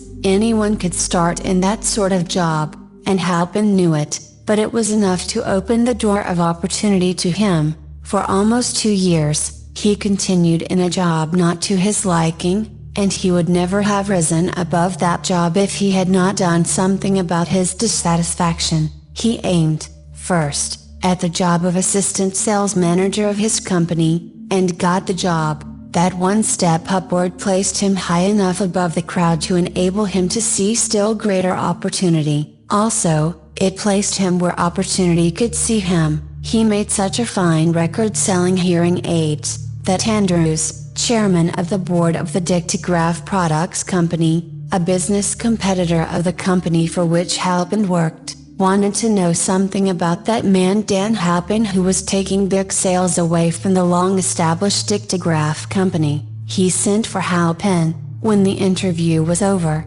Halpin was the new sales manager, in charge of the Acousticon division. Then, to test young Halpin's mettle, Mr. Andrews went away to Florida for 3 months, leaving him to sink or swim in his new job. He did not sink. Knute Rockne's spirit of all the world loves a winner, and has no time for a loser inspired him to put so much into his job that he was recently elected vice president of the company, and general manager of the Acousticon and silent radio division, a job which most men would be proud to earn through 10 years of loyal effort. Halpin turned the trick in little more than 6 months. It is difficult to say whether Mr. Andrews or Minister Halpin is more deserving of eulogy, for the reason that both showed evidence of having an abundance of that very rare quality known as imagination. Mr. Andrews deserves credit for seeing, in young Halpin, a go-getter of the highest order. Halpin deserves credit for refusing to compromise with life by accepting and keeping a job he did not want. And that is one of the major points I am trying to emphasize through this entire philosophy, that we rise to high positions or remain at the bottom because of conditions we can control if we desire to control them. I am also trying to emphasize another point, namely, that both success and failure are largely the results of habit. I have not the slightest doubt that Dan Halpin's close association with the greatest football coach America ever knew, planted in his mind the same brand of desire to excel which made the Notre Dame football team world famous. Truly, there is something to the idea that hero worship is helpful, provided one worships a winner. Halpin tells me that Rockne was one of the world's greatest leaders of men in all history. My belief in the theory that business associations are vital factors, both in failure and in success, was recently demonstrated. When my son Blair was negotiating with Dan Halpin for a position, Mr. Halpin offered him a beginning salary of about 1/2 what he could have gotten from a rival company. I brought parental pressure to bear, and induced him to accept the place with Mr. Happen, because I believe that close association with one who refuses to compromise with circumstances he does not like, is an asset that can never be measured in terms of money. The bottom is a monotonous, dreary, unprofitable place for any person. That is why I have taken the time to describe how lowly beginnings may be circumvented by proper planning. Also, that is why so much space has been devoted to a description of this new profession, created by a woman who was inspired to do a fine job of planning because she wanted her son to have a favorable break.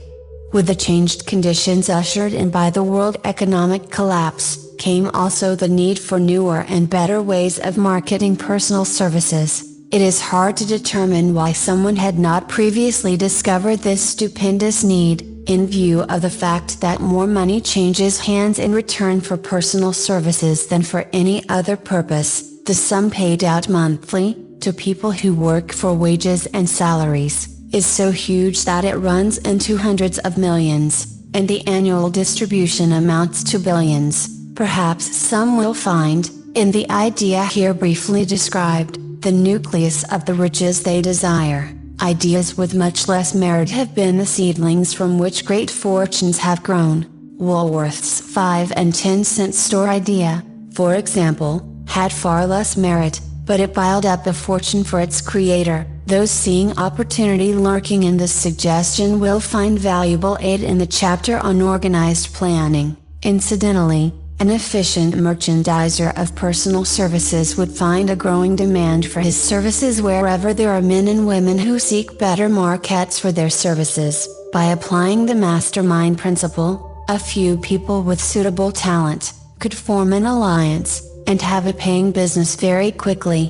One would need to be a fair writer, with a flair for advertising and selling, one handy at typing and hand lettering, and one should be a first-class business getter who would let the world know about the service. If one person possessed all these abilities, he might carry on the business alone, until it outgrew him. The woman who prepared the personal service sales plan for her son now receives requests from all parts of the country for her cooperation in preparing similar plans for others who desire to market their personal services for more money. She has a staff of expert typists, artists, and writers who have the ability to dramatize the case history so effectively that one's personal services can be marketed for much more money than the prevailing wages for similar services. She is so confident of her ability that she accepts, as the major portion of her fee, a percentage of the increased pay she helps her clients to earn. It must not be supposed that her plan merely consists of clever salesmanship by which she helps men and women to demand and receive more money for the same services they formerly sold for less pay.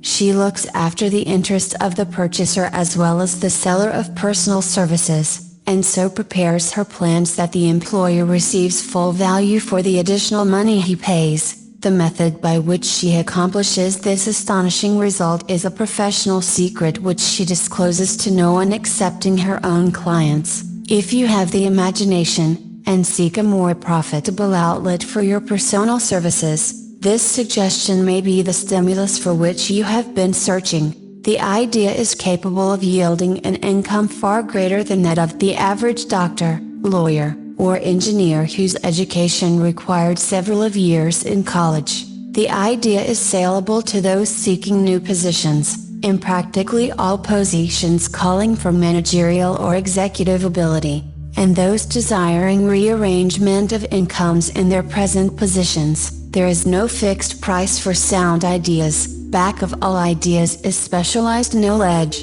Unfortunately, for those who do not find riches in abundance, specialized knowledge is more abundant and more easily acquired than ideas. Because of this very truth, there is a universal demand and an ever-increasing opportunity for the person capable of helping men and women to sell their personal services advantageously. Capability means imagination, the one quality needed to combine specialized knowledge with ideas, in the form of organized plans designed to yield riches. If you have imagination, this chapter may present you with an idea sufficient to serve as the beginning of the riches you desire. Remember, the idea is the main thing. Specialized knowledge may be found just around the corner, any corner.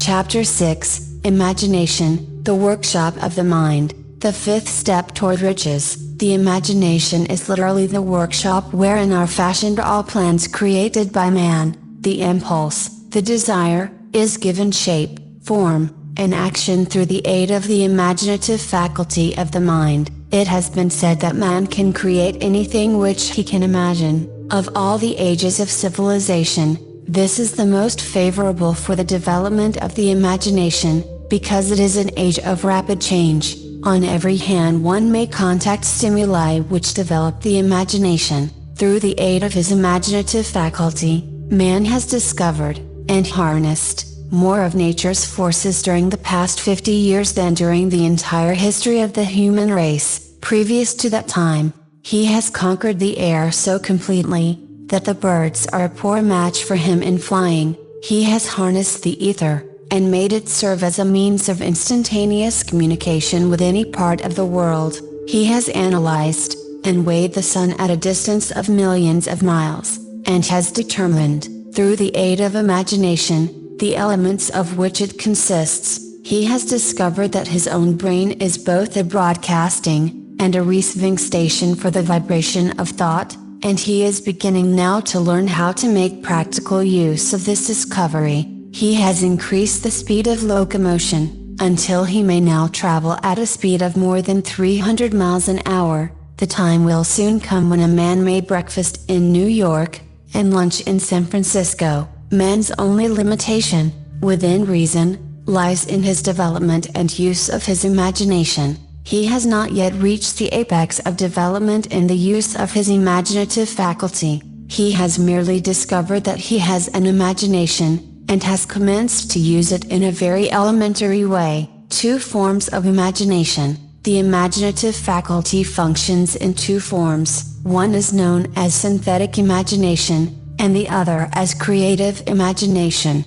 Synthetic imagination, through this faculty, one may arrange old concepts, ideas, or plans into new combinations. This faculty creates nothing. It merely works with the material of experience, education, and observation with which it is fed. It is the faculty used most by the inventor, with the exception of the who draws upon the creative imagination, when he cannot solve his problem through synthetic imagination. Creative imagination, through the faculty of creative imagination, the finite mind of man has direct communication with infinite intelligence. It is the faculty through which hunches and inspirations are received. It is by this faculty that all basic, or new ideas are handed over to man. It is through this faculty that thought vibrations from the minds of others are received. It is through this faculty that one individual may tune in, or communicate with the subconscious minds of other men.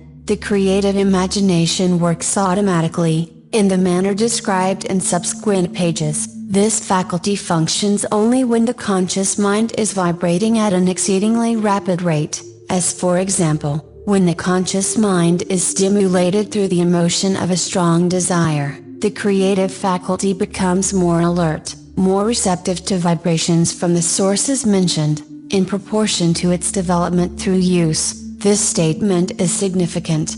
Ponder over it before passing on. Keep in mind as you follow these principles, that the entire story of how one may convert desire into money cannot be told in one statement. The story will be complete, only when one has mastered, assimilated, and begun to make use of all the principles. The great leaders of business, industry, finance, and the great artists, musicians, poets, and writers became great, because they developed the faculty of creative imagination. Both the synthetic and creative faculties of imagination become more alert with use, just as any muscle or organ of the body develops through use. Desire is only a thought, an impulse. It is nebulous and ephemeral. It is abstract, and of no value, until it has been transformed into its physical counterpart, While the synthetic imagination is the one which will be used most frequently,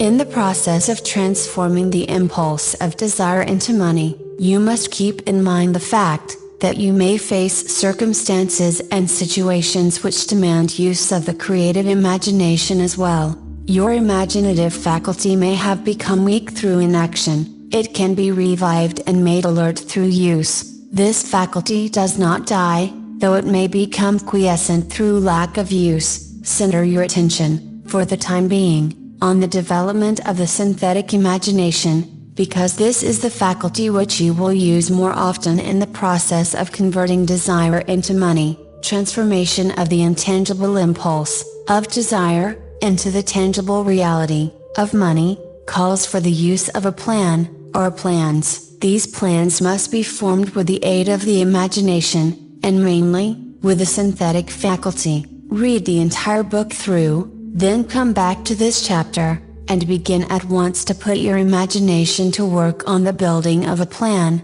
or plans, for the transformation of your desire into money. Detailed instructions for the building of plans have been given in almost every chapter. Carry out the instructions best suited to your needs. Reduce your plan to writing, if you have not already done so. The moment you complete this, you will have definitely given concrete form to the intangible desire. Read the preceding sentence once more. Read it aloud, very slowly, and as you do so, remember that the moment you reduce the statement of your desire, and a plan for its realization, to writing, you have actually taken the first of a series of steps, which will enable of you to convert the thought into its physical counterpart. The earth on which you live, you, yourself, and every other material thing are the result of evolutionary change, through which microscopic bits of matter have been organized and arranged in an orderly fashion.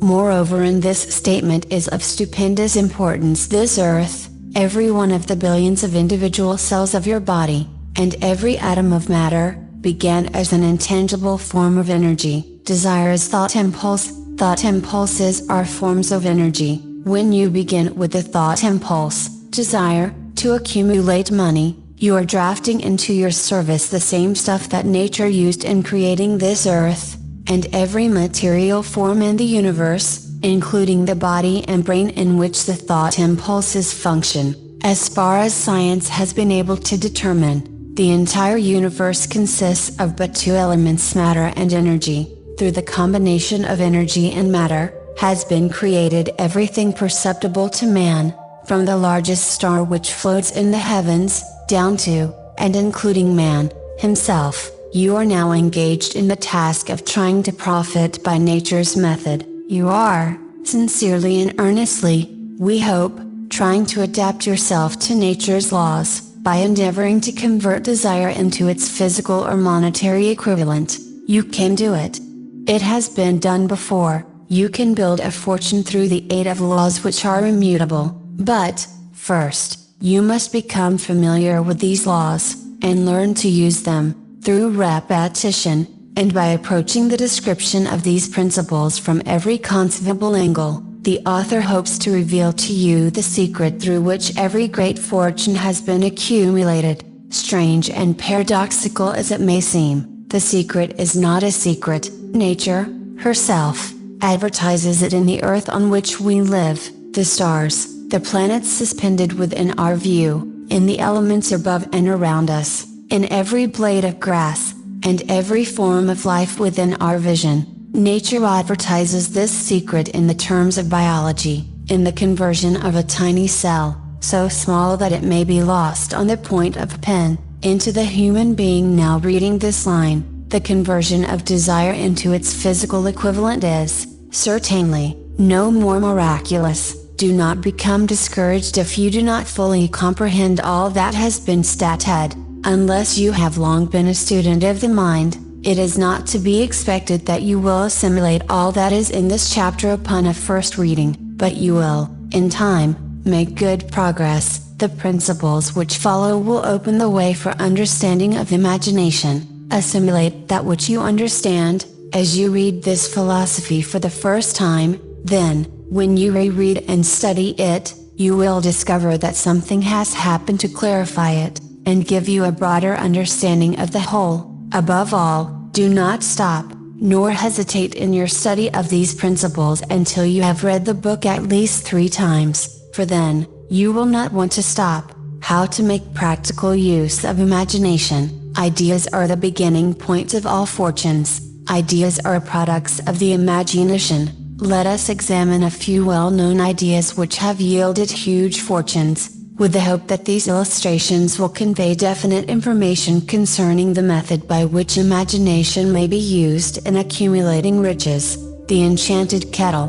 50 years ago, an old country doctor drove to town, hitched his horse, quietly slipped into a drugstore by the back door, and began dickering with a young drug clerk. His mission was destined to yield great wealth to many people. It was destined to bring to the South the most far-flung benefits since the Civil War. For more than an hour, behind the prescription counter, the old doctor and the clerk talked in low tones. Then the doctor left. He went out to the buggy and brought back a large, old-fashioned kettle, a big wooden paddle, used for stirring the contents of the kettle, and deposited them in the back of the store. The clerk inspected the kettle, reached into his inside pocket, took out a roll of bills, and handed it over to the doctor. The roll contained exactly $500, the clerk's entire savings.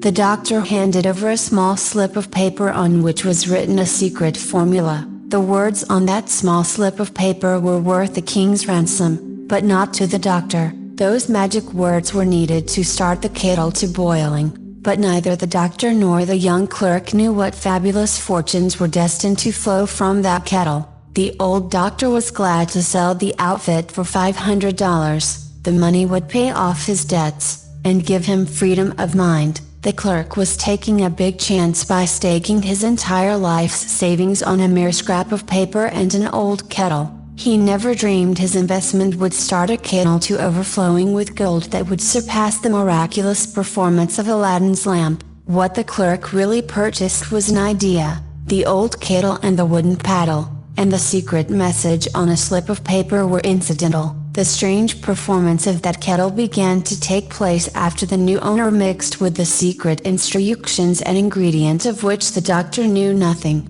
Read this story carefully. Give your imagination a test, see if you can discover what it was that the young man added to the secret message, which caused the kettle to overflow with gold. Remember, as you read, that this is not a story from Arabian Nights. Here you have a story of facts, stranger than fiction, facts which began in the form of an idea. Let us take a look at the vast fortunes of gold this idea has produced. It has paid, and still pays huge fortunes to men and women all over the world, who distribute the contents of the kettle to millions of people. The old kettle is now one of the world's largest consumers of sugar, thus providing jobs of a permanent nature to thousands of men and women engaged in growing sugar cane, and in refining and marketing sugar. The old kettle consumes, annually, millions of glass bottles, providing jobs to huge numbers of glass workers. The old kettle gives employment to an army of clerks, stenographers, copywriters, and advertising experts throughout the nation. It has brought fame and fortune to scores of artists who have created magnificent pictures describing the product. The old kettle has converted a small southern city into the business capital of the South, where it now benefits, directly, or indirectly, every business and practically every resident of the city. The influence of this idea now benefits every civilized country in the world, pouring out a continuous stream of gold to all who touch it. Gold from the kettle built and maintains one of the most prominent colleges of the South, where thousands of young people receive the training essential for success. The old kettle has done other marvelous things, all through the world dippers sign, when factories, banks and business houses were folding up and quitting by the thousands. The owner of this enchanted kettle went marching on, giving continuous employment to an army of men and women all over the world,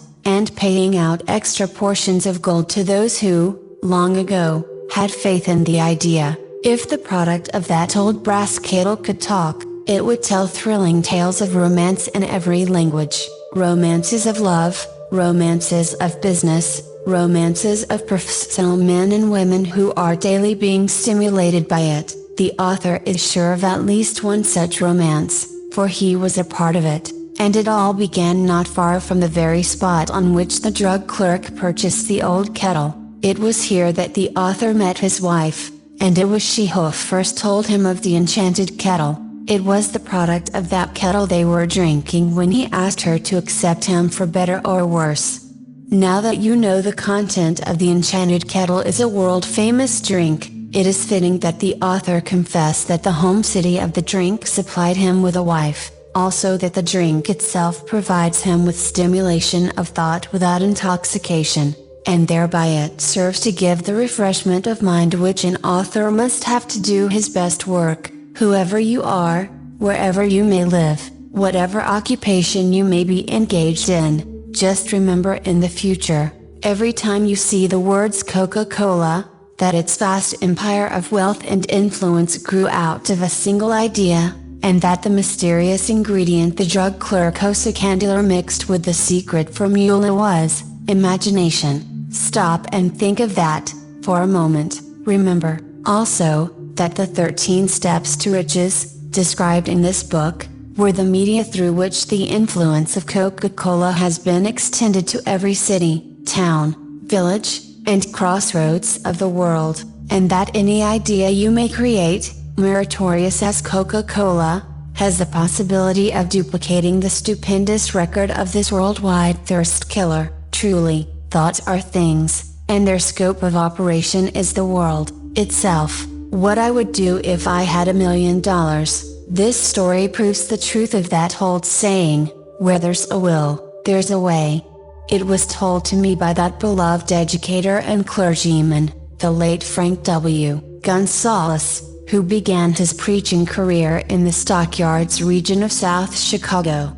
While Dr. Gonzalez was going through college, he observed many defects in our educational system, defects which he believed he could correct, if he were the head of a college. His deepest desire was to become the directing head of an educational institution in which young men and women would be taught to learn by doing.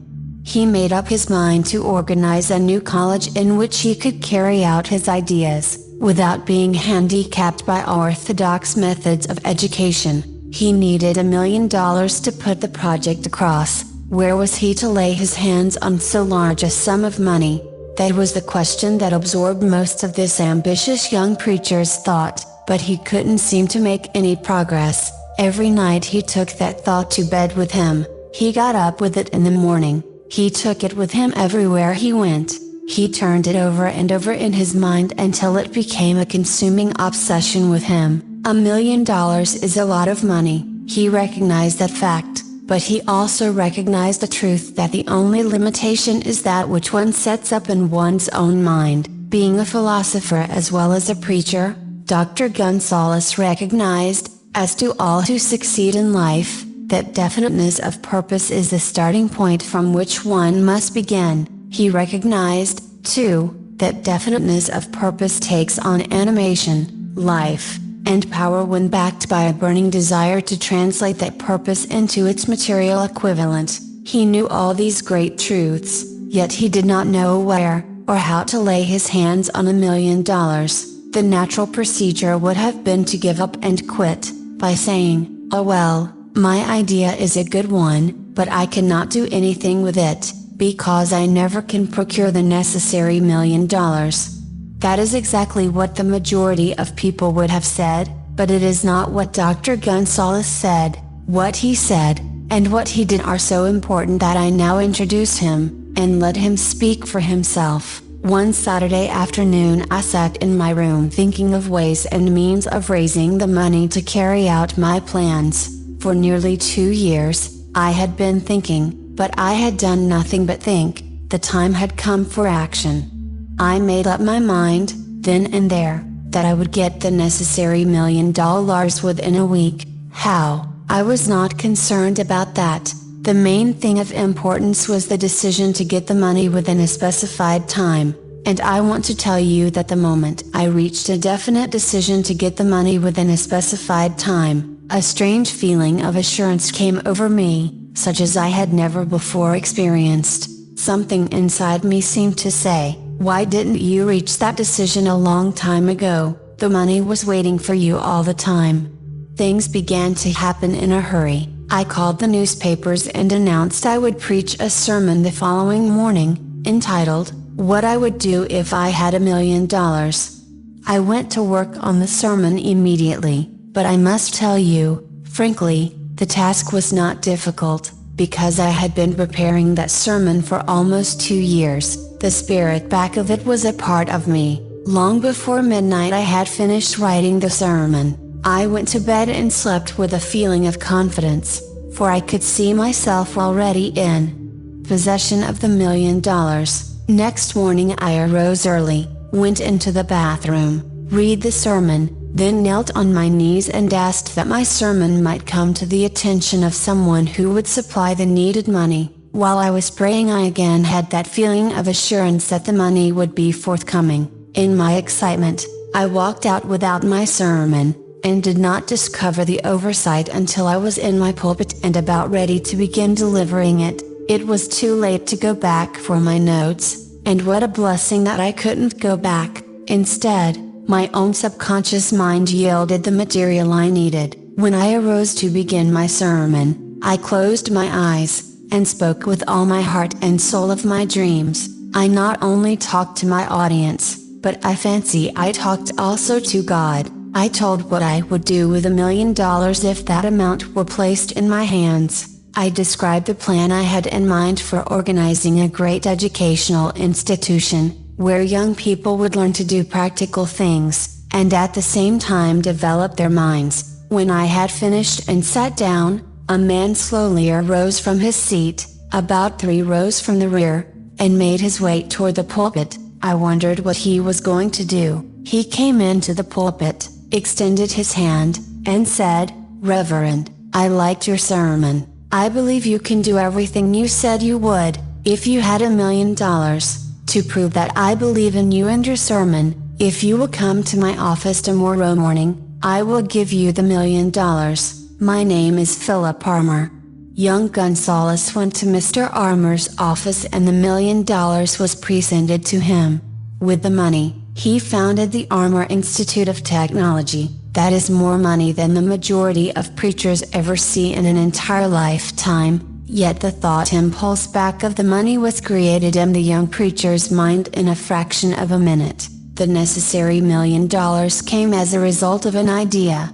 Back of the idea was a desire which young Gonzalez had been nursing in his mind for almost 2 years. Observe this important fact. He got the money within 36 hours after he reached a definite decision in his own mind to get it, and decided upon a definite plan for getting it. There was nothing new or unique about young Gonzalez vague thinking about $1 million, and weakly hoping for it. Others before him, and many since his time, have had similar thoughts, but there was something very unique and different about the decision he reached on that memorable Saturday, when he put vagueness into the background, and definitely said, "I will get that money within a week."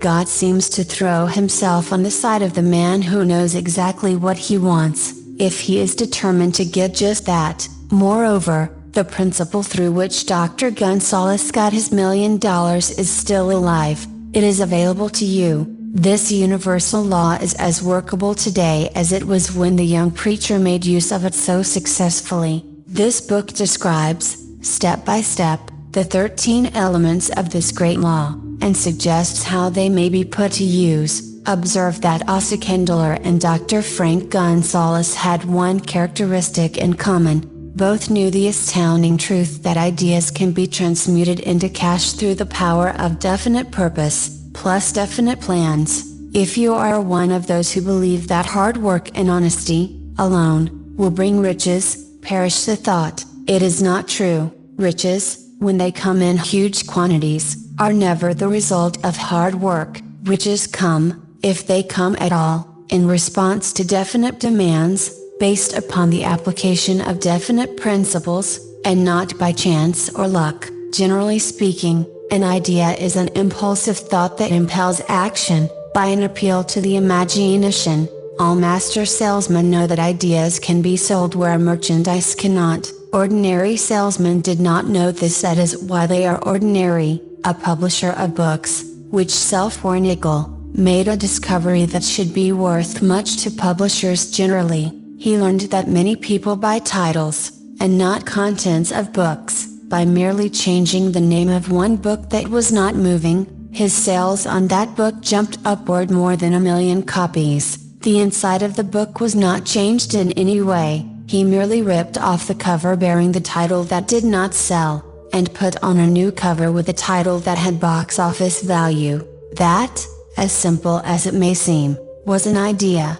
It was imagination. There is no standard price on ideas. The creator of ideas makes his own price, and, if he is smart, gets it. The moving picture industry created a whole flock of millionaires. Most of them were men who couldn't create ideas, but they had the imagination to recognize ideas when they saw them. The next flock of millionaires will grow out of the radio business, which is new and not overburdened with men of keen imagination. The money will be made by those who discover or create new and more meritorious radio programs and have the imagination to recognize merit, and to give the radio listeners a chance to profit by it. The sponsor, that unfortunate victim who now pays the cost of all radio entertainment, soon will become idea conscious, and demand something for his money. The man who beats the sponsor to the draw, and supplies programs that render useful service, is the man who will become rich in this new industry. Crooners and light chatter artists who now pollute the air with wisecracks and silly giggles, will go the way of all light timbers, and their places will be taken by real artists who interpret carefully planned programs which have been designed to service the minds of men, as well as provide entertainment. Here is a wide open field of opportunity screaming its protest at the way it is being butchered, because of lack of imagination, and begging for rescue at any price. Above all, the thing that radio needs is new ideas. If this new field of opportunity intrigues you, perhaps you might profit by the suggestion that the successful radio programs of the future will give more attention to creating buyer audiences, and less attention to listener audiences. Stated more plainly, the builder of radio programs who succeeds in the future, must find practical ways to convert listeners into buyers. Moreover, the successful producer of radio programs in the future must key his features so that he can definitely show its effect upon the audience. Sponsors are becoming a bit weary of buying glib-selling talks, based upon statements grabbed out of thin air. They want, and in the future will demand, indisputable proof that the Outwit program not only gives millions of people the silliest giggle ever, but that the silly giggler can sell merchandise. Another thing that might as well be understood by those who contemplate entering this new field of opportunity: radio advertising is going to be handled by an entirely new group of advertising experts, separate and distinct from the old-time newspaper and magazine advertising agency men. The old-timers in the advertising game cannot read the modern radio scripts, because they have been schooled to see ideas. The new radio technique demands men who can interpret ideas from a written manuscript in terms of sound. It cost the author a year of hard labor, and many thousands of dollars to learn this. Radio, right now, is about where the moving pictures were, when Mary Pickford and her curls first appeared on the screen. There is plenty of room in radio for those who can produce or recognize ideas. If the foregoing comment on the opportunities of radio has not started your idea factory to work, you had better forget it. Your opportunity is in some other field. If the comment intrigued you in the slightest degree, then go further into it, and you may find the one idea you need to round out your career. Never let it discourage you if you have no experience in radio. Andrew Carnegie knew very little about making steel. I have Carnegie's own word for this, but he made practical use of two of the principles described in this book, and made the steel business yield him a fortune.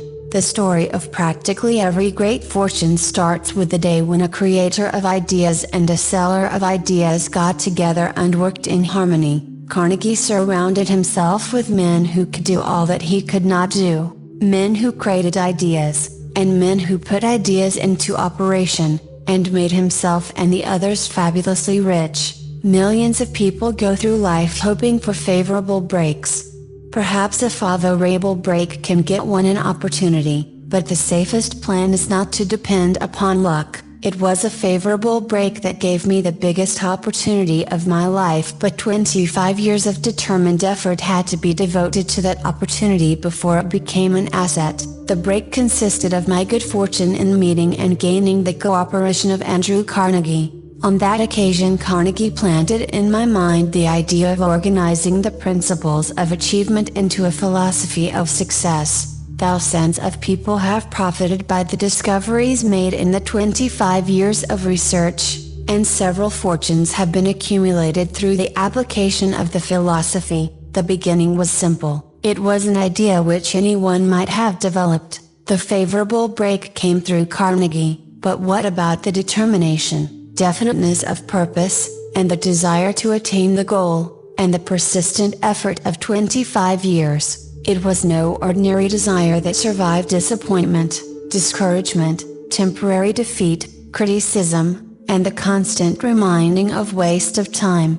It was a burning desire, an obsession. When the idea was first planted in my mind by Mr. Carnegie, it was coaxed, nursed, and enticed to remain alive. Gradually, the idea became a giant under its own power, and it coaxed, nursed, and drove me. Ideas are like that. First you give life and action and guidance to ideas, then they take on power of their own and sweep aside all opposition.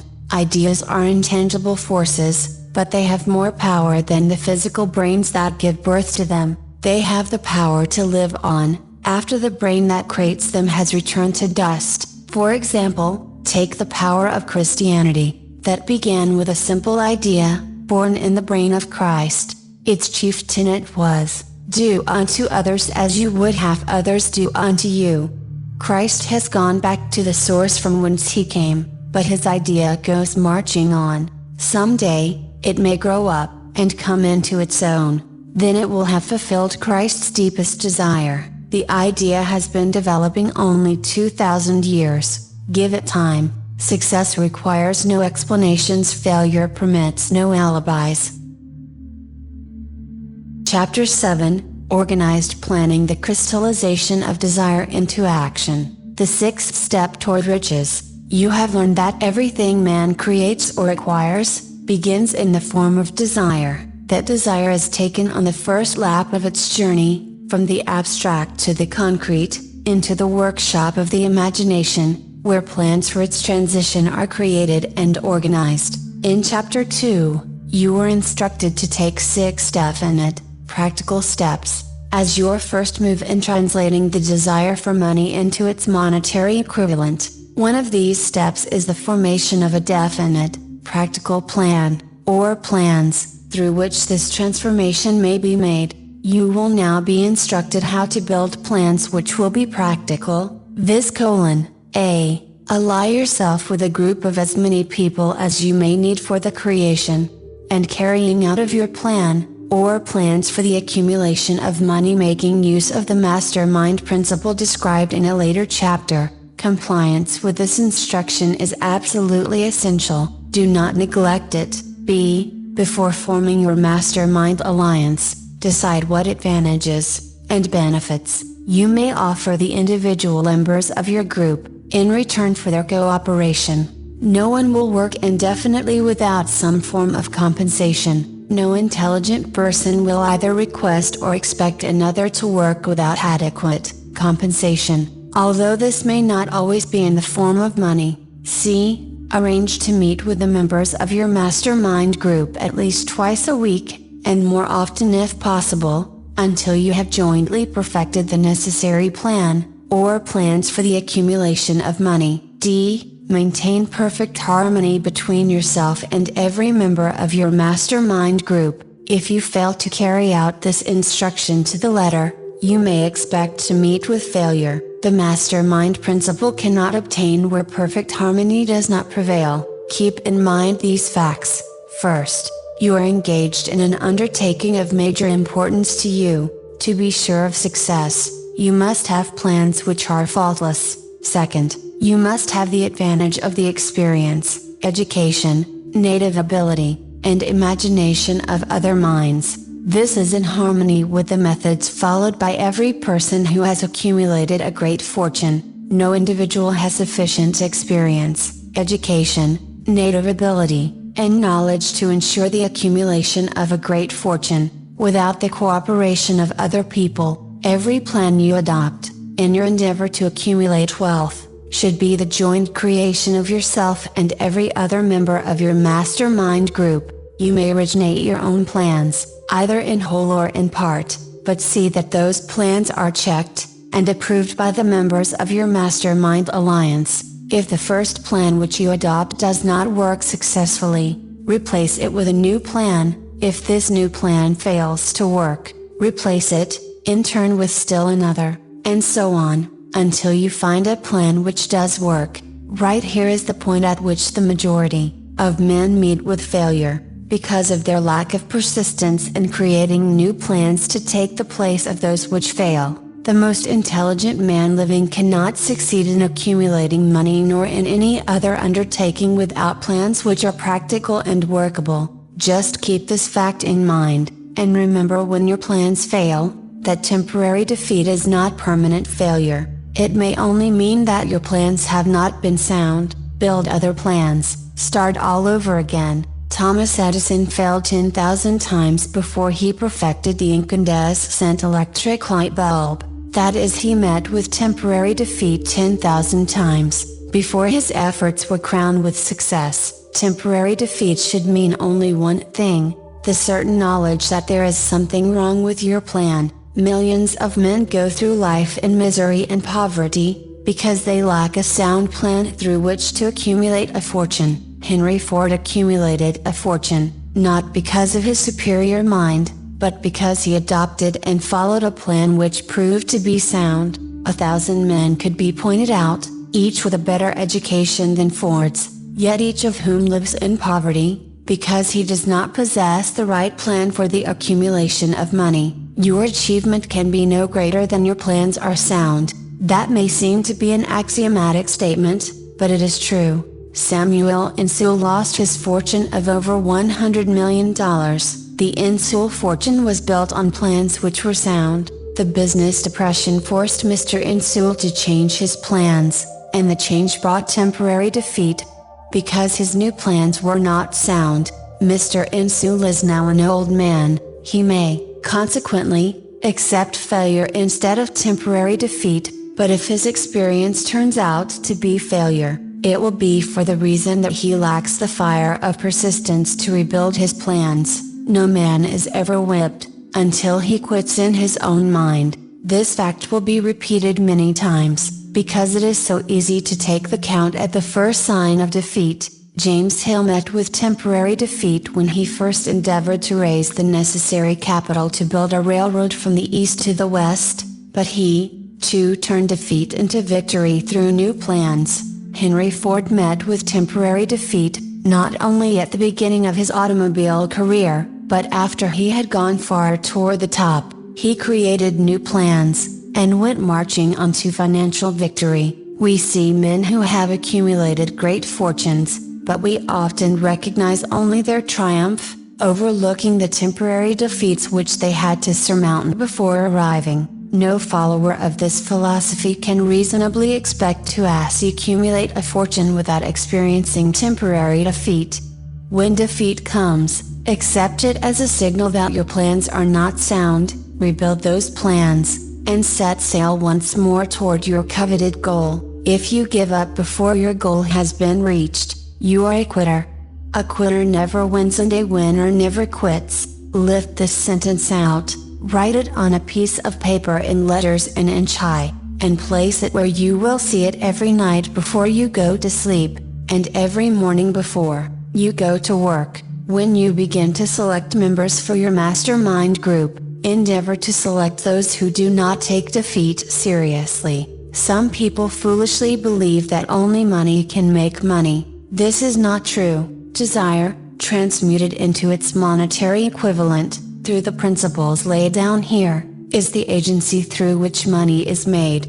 Money, of itself, is nothing but inert matter. It cannot move, think, or talk, but it can hear when a man who desires it, calls it to come, planning the sale of services. The remainder of this chapter has been given over to a description of ways and means of marketing personal services. The information here conveyed will be of practical help to any person having any form of personal services to market, but it will be of priceless benefit to those who aspire to leadership in their chosen occupations. Intelligent planning is essential for success in any undertaking designed to accumulate riches. Here will be found detailed instructions to those who must begin the accumulation of riches by selling personal services. It should be encouraging to know that practically all the great fortunes began in the form of compensation for personal services, or from the sale of ideas. What else, except ideas and personal services, would one not possessed of property have to give in return for riches? Broadly speaking, there are two types of people in the world. One type is known as leaders, and the other as followers. Decide at the outset whether you intend to become a leader in your chosen calling, or remain a follower. The difference in compensation is vast. The follower cannot reasonably expect the compensation to which a leader is entitled. Although many followers make the mistake of expecting such pay, it is no disgrace to be a follower. On the other hand, it is no credit to remain a follower. Most great leaders began in the capacity of followers. They became great leaders because they were intelligent followers. With few exceptions, the man who cannot follow a leader intelligently, cannot become an efficient leader. The man who can follow a leader most efficiently, is usually the man who develops into leadership most rapidly. An intelligent follower has many advantages, among them the opportunity to acquire knowledge from his leader. The major attributes of leadership. The following are important factors of leadership. 1. Unwavering courage based upon knowledge of self, and of one's occupation. No follower wishes to be dominated by a leader who lacks self-confidence and courage. No intelligent follower will be dominated by such a leader very long. 2. Self-control. The man who cannot control himself, can never control others. Self-control sets a mighty example for one's followers, which the more intelligent will emulate. 3. A keen sense of justice. Without a sense of fairness and justice, no leader can command and retain the respect of his followers. 4. Definiteness of decision. The man who wavers in his decisions, shows that he is not sure of himself. He cannot lead others successfully. 5. Definiteness of plans. The successful leader must plan his work, and work his plan. A leader who moves by guesswork, without practical, definite plans, is comparable to a ship without a rudder. Sooner or later he will land on the rocks. 6. The habit of doing more than paid for.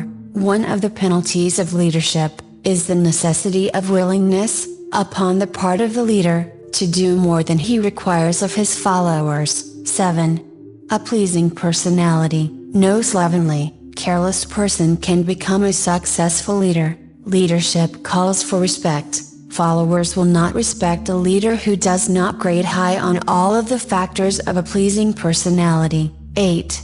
Sympathy and understanding. The successful leader must be in sympathy with his followers. Moreover, he must understand them and their problems. 9. Mastery of detail. Successful leadership calls for mastery of details of the leader's position. 10. Willingness to assume full responsibility. The successful leader must be willing to assume responsibility for the mistakes and the shortcomings of his followers. If he trusts to shift this responsibility, he will not remain the leader. If one of his followers makes a mistake, and shows himself incompetent, the leader must consider that it is he who failed. 11. Cooperation. The successful leader must understand and apply the principle of cooperative effort and be able to induce his followers to do the same. Leadership calls for power, and power calls for cooperation. There are two forms of leadership. The first, and by far the most effective, is leadership by consent of, and with the sympathy of the followers. The second is leadership by force, without the consent and sympathy of the followers. History is filled with evidences that leadership by force cannot endure. The downfall and disappearance of dictators and kings is significant. It means that people will not follow forced leadership indefinitely. The world has just entered a new era of relationship between leaders and followers, which very clearly calls for new leaders, and a new brand of leadership in business and industry. Those who belong to the old school of leadership by force must acquire an understanding of the new brand of leadership, cooperation, or be relegated to the rank and file of the followers. There is no other way out for them. The relationship of employer and employee, or of leader and follower,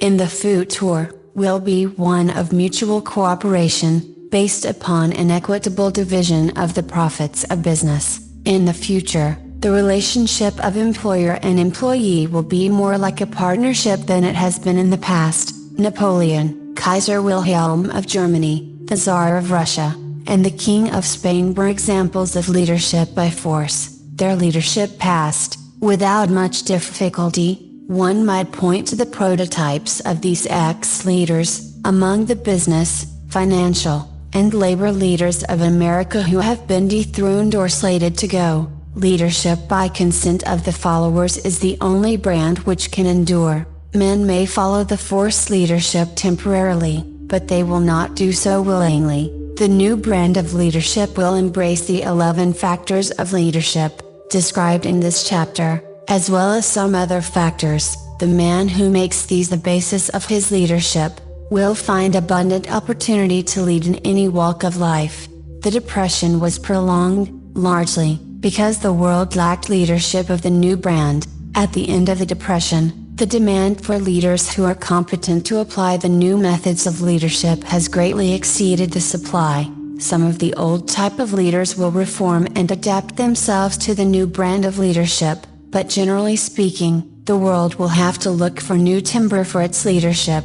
This necessity may be your opportunity. The 10 major causes of failure in leadership. We come now to the major faults of leaders who fail, because it is just as essential to know what not to do as it is to know what to do. 1.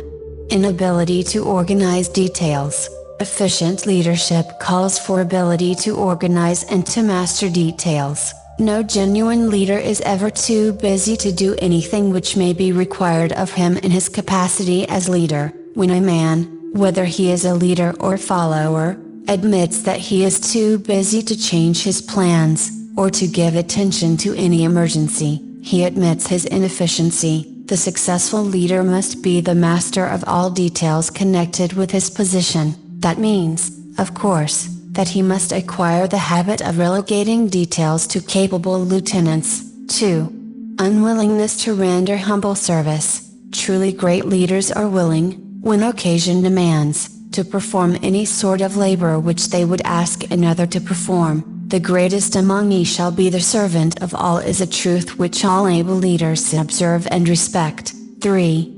Expectation of pay for what they know instead of what they do with that which they know. The world does not pay men for that which they know. It pays them for what they do, or induce others to do. 4. Fear of competition from followers. The leader who fears that one of his followers may take his position is practically sure to realize that fear sooner or later. The able leader trains understudies to whom he may delegate, at will, any of the details of his position. Only in this way may a leader multiply himself and prepare himself to be at many places, and give attention to many things at one time. It is an eternal truth that men receive more pay for their ability to get others to perform, than they could possibly earn by their own efforts. An efficient leader may, through his knowledge of his job and the magnetism of his personality, greatly increase the efficiency of others. and induce them to render more service and better service than they could render without his aid. 5. Lack of imagination. Without imagination, the leader is incapable of meeting emergencies, and of creating plans by which to guide his followers efficiently. 6. Selfishness. The leader who claims all the honor for the work of his followers, is sure to be met by resentment. The really great leader claims none of the honors. He is contented to see the honors, when there are any, go to his followers, because he knows that most men will work harder for commendation and recognition than they will for money alone. 7. Intemperance. Followers did not respect an intemperate leader. Moreover, intemperance in any of its various forms, destroys the endurance and the vitality of all who indulge in it. 8. Disloyalty. Perhaps this should have come at the head of the list. The leader, who is not loyal to his trust, and to his associates, those above him, and those below him, cannot long maintain his leadership. Disloyalty marks one as being less than the dust of the earth, and brings down on one's head the contempt he deserves. Lack of loyalty is one of the major causes of failure in every walk of life. 9. Emphasis of the authority of leadership. The efficient leader leads by encouraging, and not by trying to instill fear in the hearts of his followers. The leader who tries to impress his followers with his authority comes within the category of leadership through force. If a leader is a real leader, he will have no need to advertise that fact except by his conduct, his sympathy, understanding, fairness, and a demonstration that he knows his job. 10. Emphasis of title. The competent leader requires no title to give him the respect of his followers. The man who makes too much over his title generally has little else to emphasize. The doors to the office of the real leader are open to all who wish to enter, and his working quarters are free from formality or ostentation. These are among the more common of the causes of failure in leadership. Any one of these faults is sufficient to induce failure. Study the list carefully if you aspire to leadership, and make sure that you are free of these faults. Some fertile fields in which new leadership will be required. Before leaving this chapter, your attention is called to a few of the fertile fields in which there has been a decline of leadership, and in which the new type of leader may find an abundance of opportunity. First, in the field of politics there is a most insistent demand for new leaders, a demand which indicates nothing less than an emergency. The majority of politicians have, seemingly, become high-grade, legalized racketeers. They have increased taxes and debauched the machinery of industry and business until the people can no longer stand the burden. Second, the banking business is undergoing a reform. The leaders in this field have almost entirely lost the confidence of the public. Already the bankers have sensed the need of reform, and they have begun it. Third, industry calls for new leaders. The old type of leaders thought and moved in terms of dividends instead of thinking and moving in terms of human equations. The future leader in industry, to endure, must regard himself as a quasi-public official whose duty it is to manage his trust in such a way that it will work hardship on no individual, or group of individuals. Exploitation of working men is a thing of the past. Let the man who aspires to leadership in the field of business, industry, and labor remember this. Fourth, the religious leader of the future will be forced to give more attention to the temporal needs of his followers, in the solution of their economic and personal problems of the present, and less attention to the dead past, and the yet unborn future. Fifth, in the professions of law, medicine, and education, a new brand of leadership, and to some extent, new leaders will become a necessity. This is especially true in the field of education. The leader in that field must, in the future, find ways and means of teaching people how to apply the knowledge they receive in school. He must deal more with practice and less with theory. Sixth, new leaders will be required in the field of journalism. Newspapers of the future, to be conducted successfully, must be divorced from special privilege and relieved from the subsidy of advertising. They must cease to be organs of propaganda for the interests which patronize their advertising columns. The type of newspaper which publishes scandal and lewd pictures will eventually go the way of all forces which debauch the human mind. These are but a few of the fields in which opportunities for new leaders and a new brand of leadership are now available. The world is undergoing a rapid change. This means that the media through which the changes in human habits are promoted must be adapted to the changes. The media here described are the ones which, more than any others, determine the trend of civilization. When and how to apply for a position. The information described here is the net result of many years of experience during which thousands of men and women were helped to market their services effectively. It can, therefore, be relied upon as sound and practical media through which services may be marketed. Experience has proved that the following media offer the most direct and effective methods of bringing the buyer and seller of personal services together. 1. Employment bureaus. Care must be taken to select only reputable bureaus, the management of which can show adequate records of achievement of satisfactory results. There are comparatively few such bureaus. 2. Advertising in newspapers, trade journals, magazines, and radio. Classified advertising may usually be relied upon to produce satisfactory results in the case of those who apply for clerical or ordinary salaried positions. Display advertising is more desirable in the case of those who seek executive connections. The copy to appear in the section of the paper which is most apt to come to the attention of the class of employer being sought. The copy should be prepared by an expert who understands how to inject sufficient selling qualities to produce replies. 3. Personal letters of application, directed to particular firms or individuals most apt to need such services as are being offered. Letters should be neatly typed, always, and signed by hand. With the letter, should be sent a complete brief or outline of the applicant's qualifications. Both the letter of application and the brief of experience or qualifications should be prepared by an expert. See instructions as to information to be supplied. 4. Application through personal acquaintances. When possible, the applicant should endeavor to approach prospective employers through some mutual acquaintance. This method of approach is particularly advantageous in the case of those who seek executive connections and do not wish to appear to be peddling themselves. 5.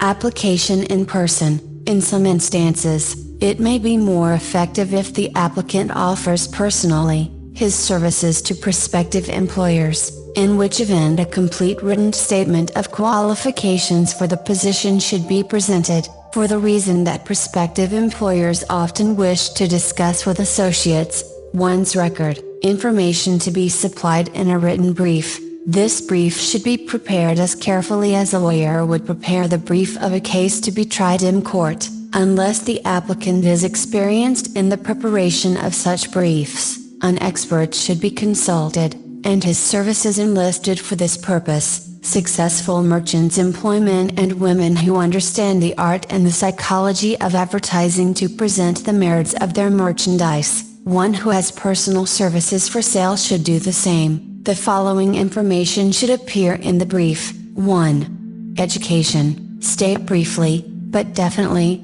what schooling you have had, and in what subjects you specialized in school, giving the reasons for that specialization. 2. Experience. If you have had experience in connection with positions similar to the one you seek, describe it fully, state names and addresses of former employers. Be sure to bring out clearly any special experience you may have had which would equip you to fill the position you seek. 3.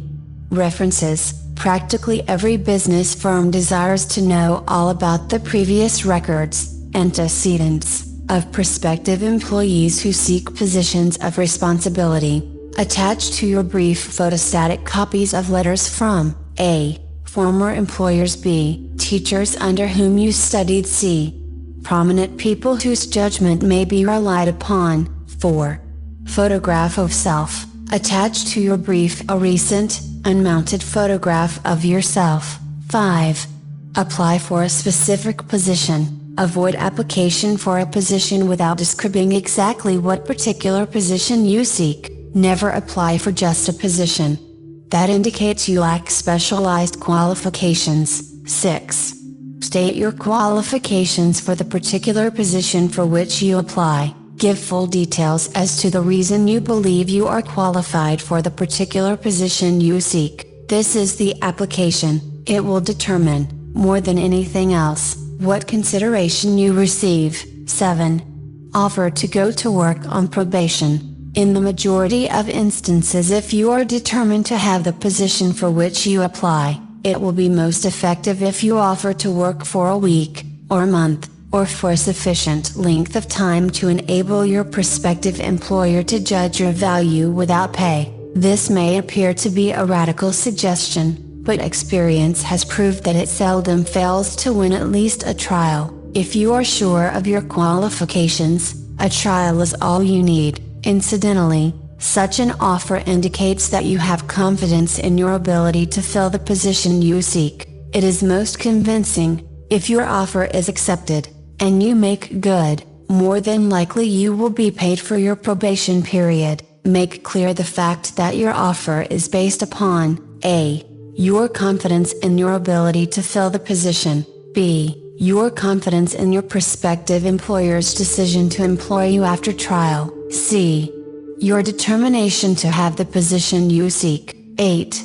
Knowledge of your prospective employer's business. Before applying for a position, do sufficient research in connection with the business to familiarize yourself thoroughly with that business, and indicate in your brief the knowledge you have acquired in this field. This will be impressive, as it will indicate that you have imagination, and a real interest in the position you seek. Remember that it is not the lawyer who knows the most law, but the one who best prepares his case, who wins. If your case is properly prepared and presented, your victory will have been more than half won at the outset. Do not be afraid of making your brief too long. Employers are just as much interested in purchasing the services of well-qualified applicants as you are in securing employment. In fact, the success of most successful employers is due, in the main, to their ability to select well-qualified lieutenants. They want all the information available. Remember another thing, neatness in the preparation of your brief will indicate that you are a painstaking person. I have helped to prepare briefs for clients which were so striking and out of the ordinary that they resulted in the employment of the applicant without a personal interview. When your brief has been completed, have it neatly bound by an experienced binder, and lettered by an artist, or printer similar to the following: Brief of the Qualifications of Robert Smith, applying for the position of Private Secretary to the President of the Blank Company, Incorporated. Change names each time brief is shown. This personal touch is sure to command attention. Have your brief neatly typed or mimeographed on the finest paper you can obtain, and bound with a heavy paper of the book cover variety, the binder to be changed, and the proper firm name to be inserted if it is to be shown to more than one company. Your photograph should be pasted on one of the pages of your brief. Follow these instructions to the letter, improving upon them wherever your imagination suggests. Successful salesmen groom themselves with care. They understand that first impressions are lasting. Your brief is your salesman. Give it a good suit of clothes, so it will stand out in bold contrast to anything your prospective employer ever saw, in the way of an application for a position. If the position you seek is worth having, it is worth going after with care. Moreover, if you sell yourself to an employer in a manner that impresses him with your individuality, you probably will receive more money for your services from the very start than you would if you applied for employment in the usual conventional way. If you seek employment through an advertising agency, or an employment agency, have the agent use copies of your brief in marketing your services. This will help to gain preference for you, both with the agent and the prospective employers. How to get the exact position you desire. Everyone enjoys doing the kind of work for which he is best suited. An artist loves to work with paints, A craftsman with his hands, a writer loves to write. Those with less definite talents have their preferences for certain fields of business and industry. If America does anything well, it offers a full range of occupations: tilling the soil, manufacturing, marketing, and the professions. First, decide exactly what kind of a job you want. If the job doesn't already exist, perhaps you can create it. Second, choose the company, or individual for whom you wish to work. Third, study your prospective employer, as to policies, personnel, and chances of advancement. Fourth, by analysis of yourself, your talents and capabilities, figure what you can offer, and plan ways and means of giving advantages, services, developments, ideas that you believe you can successfully deliver. Fifth, forget about a job. Forget whether or not there is an opening. Forget the usual routine of "have you got a job for me?" Concentrate on what you can give. Sixth, once you have your plan in mind, arrange with an experienced writer to put it on paper in neat form, and in full detail. Seventh, present it to the proper person with authority and he will do the rest. Every company is looking for men who can give something of value, whether it be ideas, services, or connections.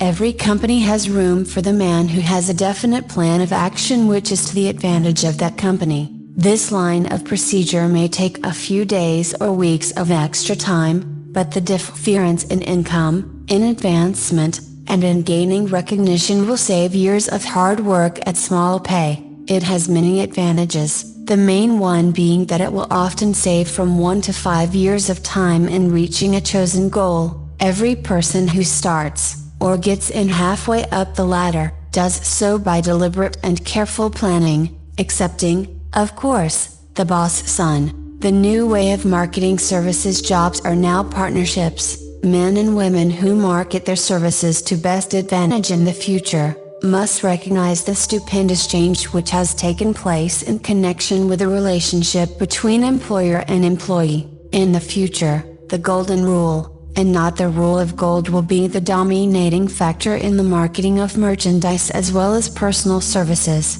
The future relationship between employers and their employees will be more in the nature of a partnership consisting of A. the employer, B. the employee, C.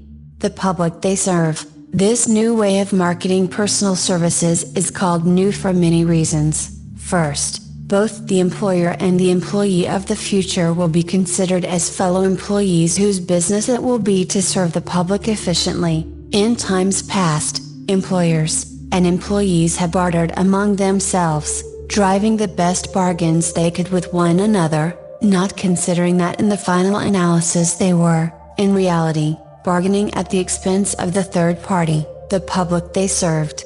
The Depression served as a mighty protest from an injured public, whose rights had been trampled upon in every direction by those who were clamoring for individual advantages and profits. When the debris of the Depression shall have been cleared away, and business shall have been once again restored to balance, both employers and employees will recognize that they are no longer privileged to drive bargains at the expense of those whom they serve. The real employer of the future will be the public. This should be kept uppermost in mind by every person seeking to market personal services effectively. Nearly every railroad in America is in financial difficulty. Who does not remember the day when, if a citizen inquired at the ticket office, the time of departure of a train, he was abruptly referred to the bulletin board instead of being politely given the information? The streetcar companies have experienced a change of times also. There was a time not so very long ago when streetcar conductors took pride in giving argument to passengers. Many of the streetcar tracks have been removed and passengers ride on a bus, whose driver is the last word in politeness. All over the country streetcar tracks are rusting from abandonment, or have been taken up. Wherever streetcars are still in operation, passengers may now ride without argument, and one may even hail the car in the middle of the block, and the motorman will obligingly pick him up. How times have changed, that is just the point I am trying to emphasize. Times have changed, Moreover, the change is reflected not merely in railroad offices and on streetcars, but in other walks of life as well. The public be damned policy is now passé. It has been supplanted by the "we are obligingly at your service, sir," policy. The bankers have learned a thing or two during this rapid change which has taken place during the past few years. Impoliteness on the part of a bank official, or a bank employee today is as rare as it was conspicuous a dozen years ago. In the years past, some bankers, not all of them, of course, carried an atmosphere of austerity which gave every would-be borrower a chill when he even thought of approaching his banker for a loan. The thousands of bank failures during the Depression had the effect of removing the mahogany doors behind which bankers formerly barricaded themselves. They now sit at desks in the open, where they may be seen and approached at will by any depositor, or by anyone who wishes to see them, and the whole atmosphere of the bank is one of courtesy and understanding. It used to be customary for customers to have to stand and wait at the corner grocery until the clerks were through passing the time of day with friends, and the proprietor had finished making up his bank deposit, before being waited upon. Chain stores, managed by courteous men who do everything in the way of service, short of shining the customer's shoes, have pushed the old-time merchants into the background. Time marches on. Courtesy and service are the watchwords of merchandising today, and apply to the person who is marketing personal services even more directly than to the employer whom he serves, because, in the final analysis, both the employer and his employee are employed by the public they serve. If they fail to serve well, they pay by the loss of their privilege of serving. We can all remember the time when the gas meter reader pounded on the door hard enough to break the panels. When the door was opened, he pushed his way in, uninvited, with a scowl on his face which plainly said, "What the hell did you keep me waiting for?" All that has undergone a change. The meterman now conducts himself as a gentleman who is delighted to be at your service, sir. Before the gas companies learned that their scowling metermen were accumulating liabilities never to be cleared away, the polite salesman of oil burners came along and did a land office business. During the Depression, I spent several months in the anthracite coal region of Pennsylvania, studying conditions which all but destroyed the coal industry. Among several very significant discoveries, was the fact that greed on the part of operators and their employees was the chief cause of the loss of business for the operators, and loss of jobs for the miners, through the pressure of a group of overzealous labor leaders, representing the employees, and the greed for profits on the part of the operators. The anthracite business suddenly dwindled. The coal operators and their employees drove sharp bargains with one another, adding the cost of the bargaining to the price of the coal, until, finally, they discovered they had built up a wonderful busyness for the manufacturers of oil burning outfits and the producers of crude oil. The wages of sin is death. Many have read this in the Bible, but few have discovered its meaning. Now, and for several of years, the entire world has been listening by force to a sermon which might well be called "Whatsoever a man soweth, that shall he also reap." Nothing as widespread and effective as the Depression could possibly be just a coincidence.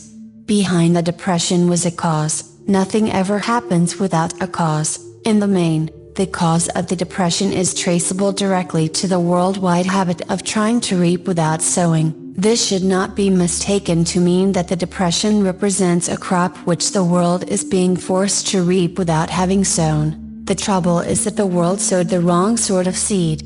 Any farmer knows he cannot sow the seed of thistles, and reap a harvest of grain. Beginning at the outbreak of the World War, the people of the world began to sow the seed of service inadequate in both quality and quantity. Nearly everyone was engaged in the pastime of trying to get without giving. These illustrations are brought to the attention of those who have personal services to market, to show that we are where we are, and what we are, because of our own conduct. If there is a principle of cause and effect, which controls business, finance, and transportation, This same principle controls individuals and determines their economic status. What is your QQS rating? The causes of success in marketing services effectively and permanently have been clearly described. Unless those causes are studied, analyzed, understood and applied, no man can market his services effectively and permanently. Every person must be his own salesman of personal services. The quality and the quantity of service rendered, and the spirit in which it is rendered, determine to a large extent the price and the duration of employment.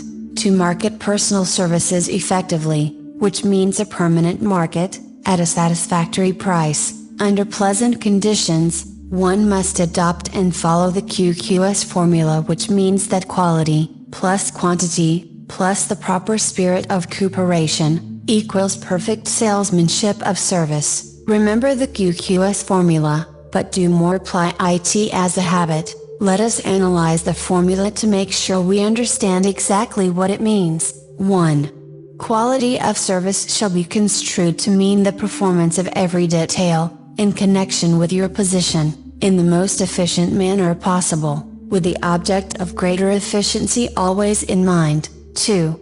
Quantity of service shall be understood to mean the habit of rendering all the service of which you are capable, at all times, with the purpose of increasing the amount of service rendered as greater skill is developed through practice and experience. Emphasis is again placed on the word habit. 3.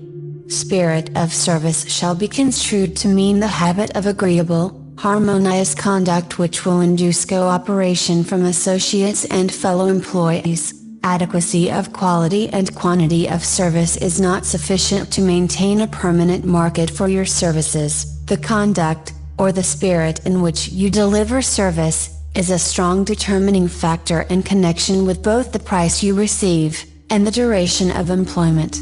Andrew Carnegie stressed this point more than others in connection with his description of the factors which lead to success in the marketing of personal services. He emphasized again, and again, the necessity for harmonious conduct. He stressed the fact that he would not retain any man, no matter how great a quantity, or how efficient the quality of his work, unless he worked in a spirit of harmony. Mr. Carnegie insisted upon men being agreeable. To prove that he placed a high value upon this quality, he permitted many men who conformed to his standards to become very wealthy. Those who did not conform, had to make room for others. The importance of a pleasing personality has been stressed, because it is a factor which enables one to render service in the proper spirit. If one has a personality which pleases, and renders service in a spirit of harmony, these assets often make up for deficiencies in both the quality,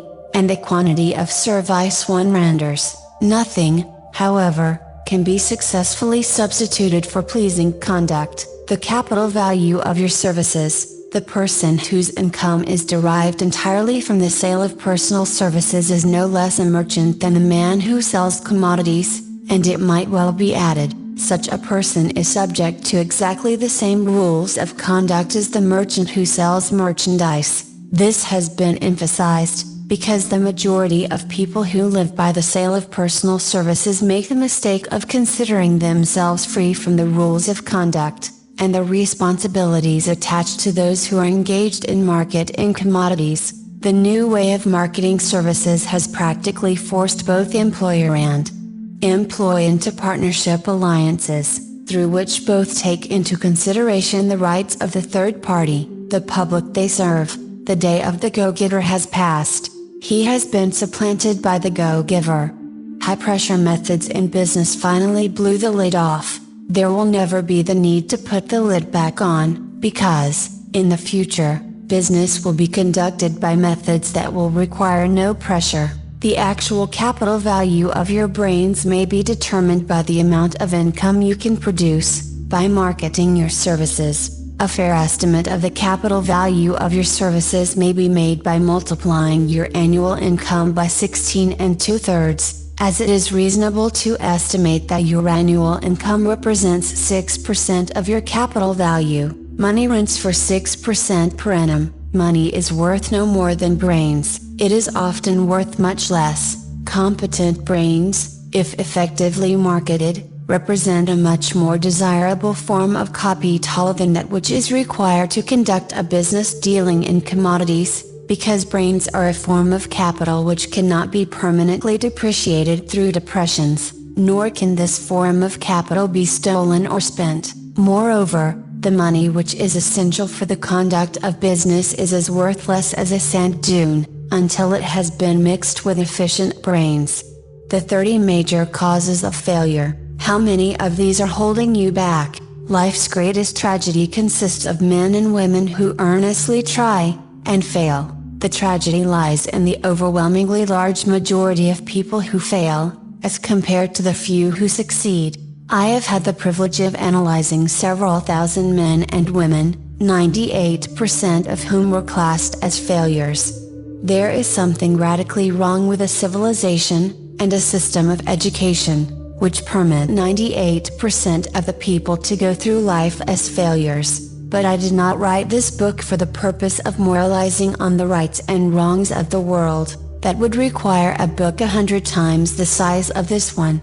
My analysis work proved that there are 30 major reasons for failure, and 13 major principles through which people accumulate fortunes. In this chapter, a description of the 30 major causes of failure will be given. As you go over the list, check yourself by it, point by point, for the purpose of discovering how many of these causes of failure stand between you and success. 1. Unfavorable hereditary background. There is but little, if anything, which can be done for people who are born with a deficiency in brain power. This philosophy offers but one method of bridging this weakness through the aid of the mastermind. Observe with profit, however, that this is the only one of the 30 causes of failure which may not be easily corrected by any individual. 2. Lack of a well-defined purpose in life. There is no hope of success for the person who does not have a central purpose, or definite goal at which to aim. 98 out of every 100 of those whom I have analyzed, had no such aim. Perhaps this was the 3. Lack of ambition to aim above mediocrity. We offer no hope for the person who is so indifferent as not to want to get ahead in life, and who is not willing to pay the price. 4. Insufficient education. This is a handicap which may be overcome with comparative ease. Experience has proven that the best educated people are often those who are known as self-made, or self-educated. It takes more than a college degree to make one a person of education. Any person who is educated is one who has learned to get whatever he wants in life without violating the rights of others. Education consists, not so much of knowledge, but of knowledge effectively and persistently applied. Men are paid, not merely for what they know, but more particularly for what they do with that which they know. 5. Lack of self-discipline. Discipline comes through self-control. This means that one must control all negative qualities. Before you can control conditions, you must first control yourself. Self-mastery is the hardest job you will ever tackle. If you do not conquer self, you will be conquered by self. You may see at one and the same time both your best friend and your greatest enemy, by stepping in front of a mirror. 6. Ill health. No person may enjoy outstanding success without good health. Many of the causes of ill health are subject to mastery and control. These, in the main are, A. Overeating of foods not conducive to health. B. Wrong habits of thought, giving expression to negatives. C. Wrong use of, and overindulgence in sex. D. Lack of proper physical exercise. E. An inadequate supply of fresh air, due to improper breathing. 7. Unfavorable environmental influences during childhood. As the twig is bent, so shall the tree grow. Most people who have criminal tendencies acquire them as the result of bad environment, and improper associates during childhood. 8. Procrastination. This is one of the most common causes of failure. Old man procrastination stands within the shadow of every human being, waiting his opportunity to spoil one's chances of success. Most of us go through life as failures, because we are waiting for the time to be right to start doing something worthwhile. Do not wait, the time will never be just right. Start where you stand, and work with whatever tools you may have at your command, and better tools will be found as you go along. 9. Lack of persistence.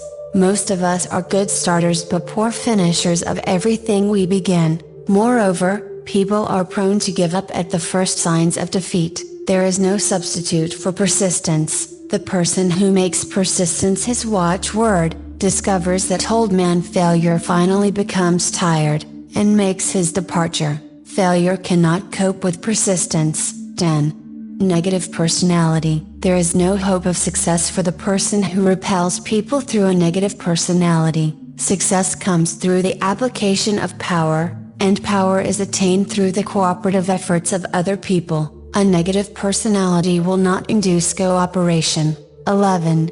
Lack of controlled sexual urge. Sex energy is the most powerful of all the stimuli which move people into action. Because it is the most powerful of the emotions, it must be controlled, through transmutation, and converted into other channels. 12.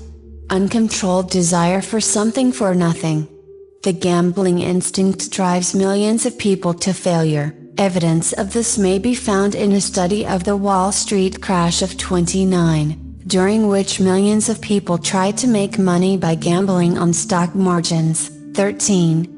Lack of a well-defined power of decision. Men who succeed reach decisions promptly, and change them, if at all, very slowly. Men who fail, reach decisions, if at all, very slowly, and change them frequently, and quickly. Indecision and procrastination are twin brothers. Where one is found, the other may usually be found also. Kill off this bear before they completely hog-tie you to the treadmill of failure. 14. One or more of the 6 basic fears. These fears have been analyzed for you in a later chapter. They must be mastered before you can market your services effectively. 15. Wrong selection of a mate in marriage. This a most common cause of failure. The relationship of marriage brings people intimately into contact. Unless this relationship is harmonious, failure is likely to follow. Moreover, it will be a form of failure that is marked by misery and unhappiness, destroying all signs of ambition. 16. Overcaution. The person who takes no chances, generally has to take whatever is left when others are through choosing. Overcaution is as bad as undercaution. Both are extremes to be guarded against. Life itself is filled with the element of chance. 17. Wrong selection of associates in business. This is one of the most common causes of failure in business. In marketing personal services, one should use great care to select an employer who will be an inspiration, and who is, himself, intelligent and successful. We emulate those with whom we associate most closely. Pick an employer who is worth emulating. 18. Superstition and prejudice. Superstition is a form of fear. It is also a sign of ignorance. Men who succeed keep open minds and are afraid of nothing. 19. Wrong selection of a vocation. No man can succeed in a line of endeavor which he does not like. The most essential step in the marketing of personal services is that of selecting an occupation into which you can throw yourself wholeheartedly. 20. Lack of concentration of effort. The jack of all trades seldom is good at any. Concentrate all of your efforts on one definite chief aim. 21. The habit of indiscriminate spending. The spendthrift cannot succeed, mainly because he stands eternally in fear of poverty. Form the habit of systematic saving by putting aside a definite percentage of your income. Money in the bank gives one a very safe foundation of courage when bargaining for the sale of personal services. Without money, one must take what one is offered, and be glad to get it. 22. Lack of enthusiasm. Without enthusiasm one cannot be convincing. Moreover, enthusiasm is contagious, and the person who has it, under control, is generally welcome in any group of people. 23. Intolerance. The person with a closed mind on any subject seldom gets ahead. Intolerance means that one has stopped acquiring knowledge. The most damaging forms of intolerance are those connected with religious, racial, and political differences of opinion. 24. Intemperance. The most damaging forms of intemperance are connected with eating, strong drink, and sexual activities. Overindulgence in any of these is fatal to success. 25. Inability to cooperate with others. More people lose their positions and their big opportunities in life because of this fault than for all other reasons combined. It is a fault which no well-informed businessman or leader will tolerate. 26.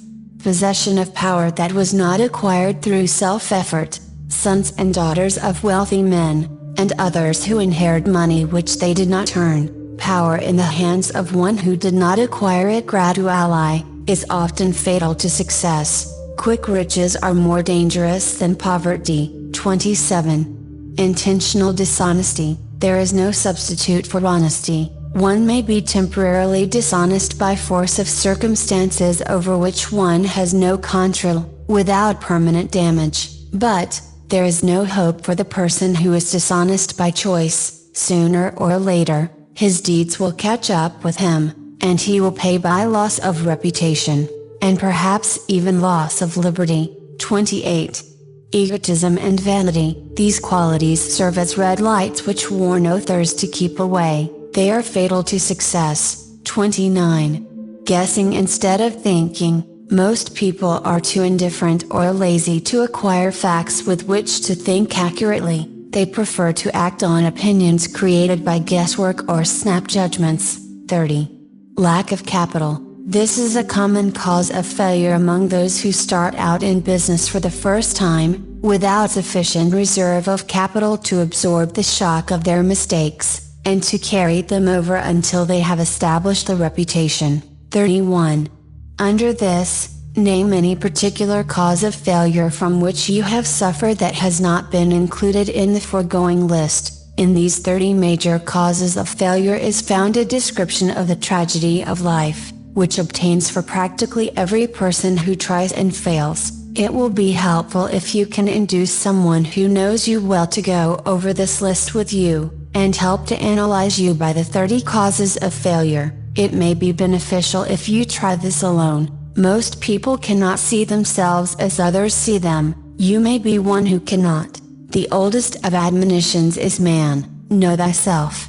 If you market merchandise successfully, you must know the merchandise. The same is true in marketing personal services. You should know all of your weaknesses in order that you may either bridge them or eliminate them entirely. You should know your strength in order that you may call attention to it when selling your services. You can know yourself only through accurate analysis. The folly of ignorance in connection with self was displayed by a young man who applied to the manager of a well-known business for a position. He made a very good impression until the manager asked him what salary he expected. He replied that he had no fixed sum in mind, lack of a definite aim. The manager then said, "We will pay you all you are worth, after we try you out for a week." "I will not accept it," the applicant replied, "because I am getting more than that where I am now employed."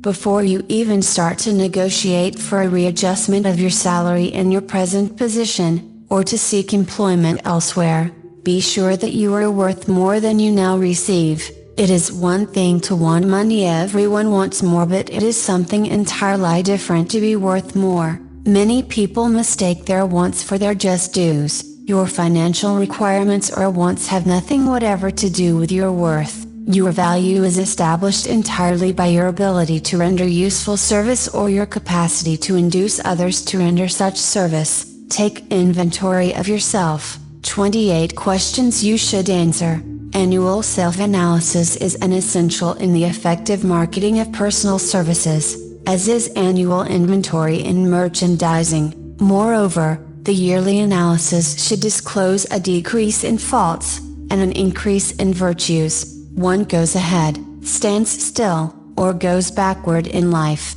One's object should be, of course, to go ahead, Annual self-analysis will disclose whether advancement has been made, and if so, how much. It will also disclose any backward steps one may have made. The effective marketing of personal services requires one to move forward even if the progress is slow. Your annual self-analysis should be made at the end of each year, so you can include in your New Year's resolutions any improvements which the analysis indicates should be made. Take this inventory by asking yourself the following questions, and by checking your answers with the aid of someone who will not permit you to deceive yourself as to their accuracy. Self-analysis questionnaire for personal inventory. 1. Have I attained the goal which I established as my objective for this year? You should work with a definite yearly objective to be attained as a part of your major life objective. 2. Have I delivered service of the best possible quality of which I was capable, or could I have improved any part of this service? 3. Have I delivered service in the greatest possible quantity of which I was capable? 4. Has the spirit of my conduct been harmonious and cooperative at all times? 5. Have I permitted the habit of procrastination to decrease my efficiency, and if so, to what extent? 6. Have I improved my personality, and if so, in what ways? 7. Have I been persistent in following my plans through to completion? 8. Have I reached decisions promptly and definitely on all occasions? 9. Have I permitted any one or more of the 6 basic fears to decrease my efficiency? 10. Have I been either overcautious or undercautious? 11. Has my relationship with my associates in work been pleasant or unpleasant? If it has been unpleasant, has the fault been partly or wholly mine? 12. Have I dissipated any of my energy through lack of concentration of effort? 13. Have I been open-minded and tolerant in connection with all subjects? 14. In what way have I improved my ability to render service? 15. Have I been intemperate in any of my habits? 16. Have I expressed, either openly or secretly, any form of egotism? 17. Has my conduct toward my associates been such that it has induced them to respect me? 18. Have my opinions and decisions been based upon guesswork, or accuracy of analysis and thought? 19. Have I followed the habit of budgeting my time, my expenses, and my income, and have I been conservative in these budgets? 20.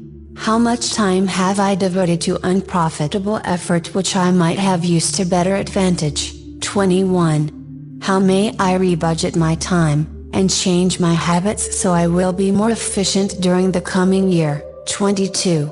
Have I been guilty of any conduct which was not approved by my conscience? 23. In what ways have I rendered more service and better service than I was paid to render? 24. Have I been unfair to anyone, and if so, in what way? 25.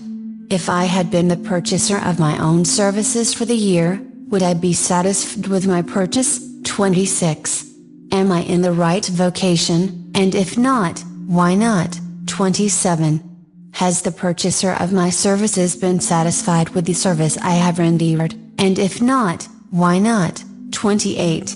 What is my present rating on the fundamental principles of success? Make this rating fairly, and frankly, and have it checked by someone who is courageous enough to do it accurately. Having read and assimilated the information conveyed through this chapter, you are now ready to create a practical plan for marketing your personal services. In this chapter will be found an adequate description of every principle essential in planning the sale of personal services, including the major attributes of leadership, the most common causes of failure in leadership, a description of the fields of opportunity for leadership, the main causes of failure in all walks of life, and the important questions which should be used in self-analysis. This extensive and detailed presentation of accurate information has been included, because it will be needed by all who must begin the accumulation of riches by marketing personal services, those who have lost their fortunes, and those who are just beginning to earn money,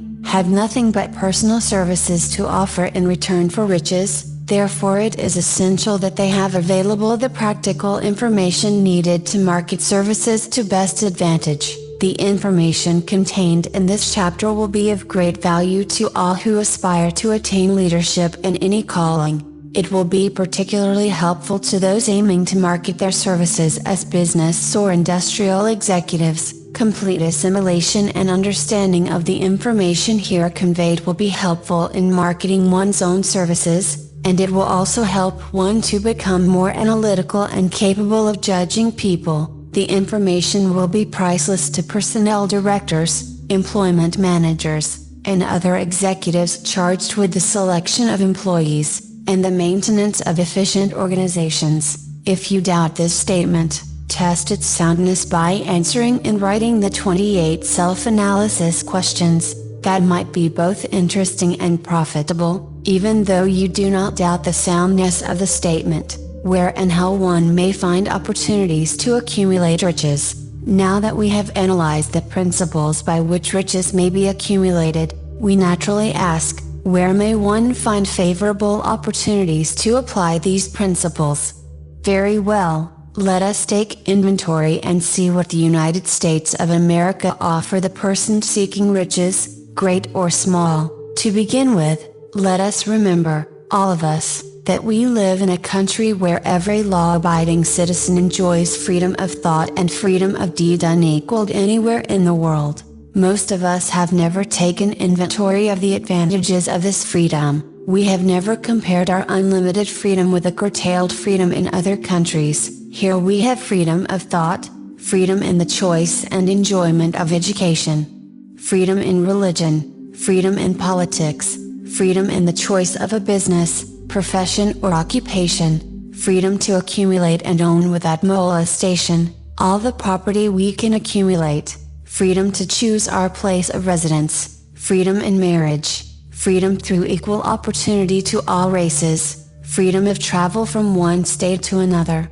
freedom in our choice of foods, and freedom to aim for any station in life for which we have prepared ourselves, even for the presidency of the United States. We have other forms of freedom, but this list will give a bird's eye view of the most important, which constitute opportunity of the highest order. This advantage of freedom is all the more conspicuous because the United States is the only country guaranteeing to every citizen, whether native-born or naturalized, so broad and varied a list of freedom. Next, let us recount some of the blessings which our widespread freedom has placed within our hands. Take the average American family for example, meaning, the family of average income, and sum up the benefits available to every member of the family, in this land of opportunity and plenty. A. Food. Next to freedom of thought and deed comes food, clothing, and shelter, the three basic necessities of life.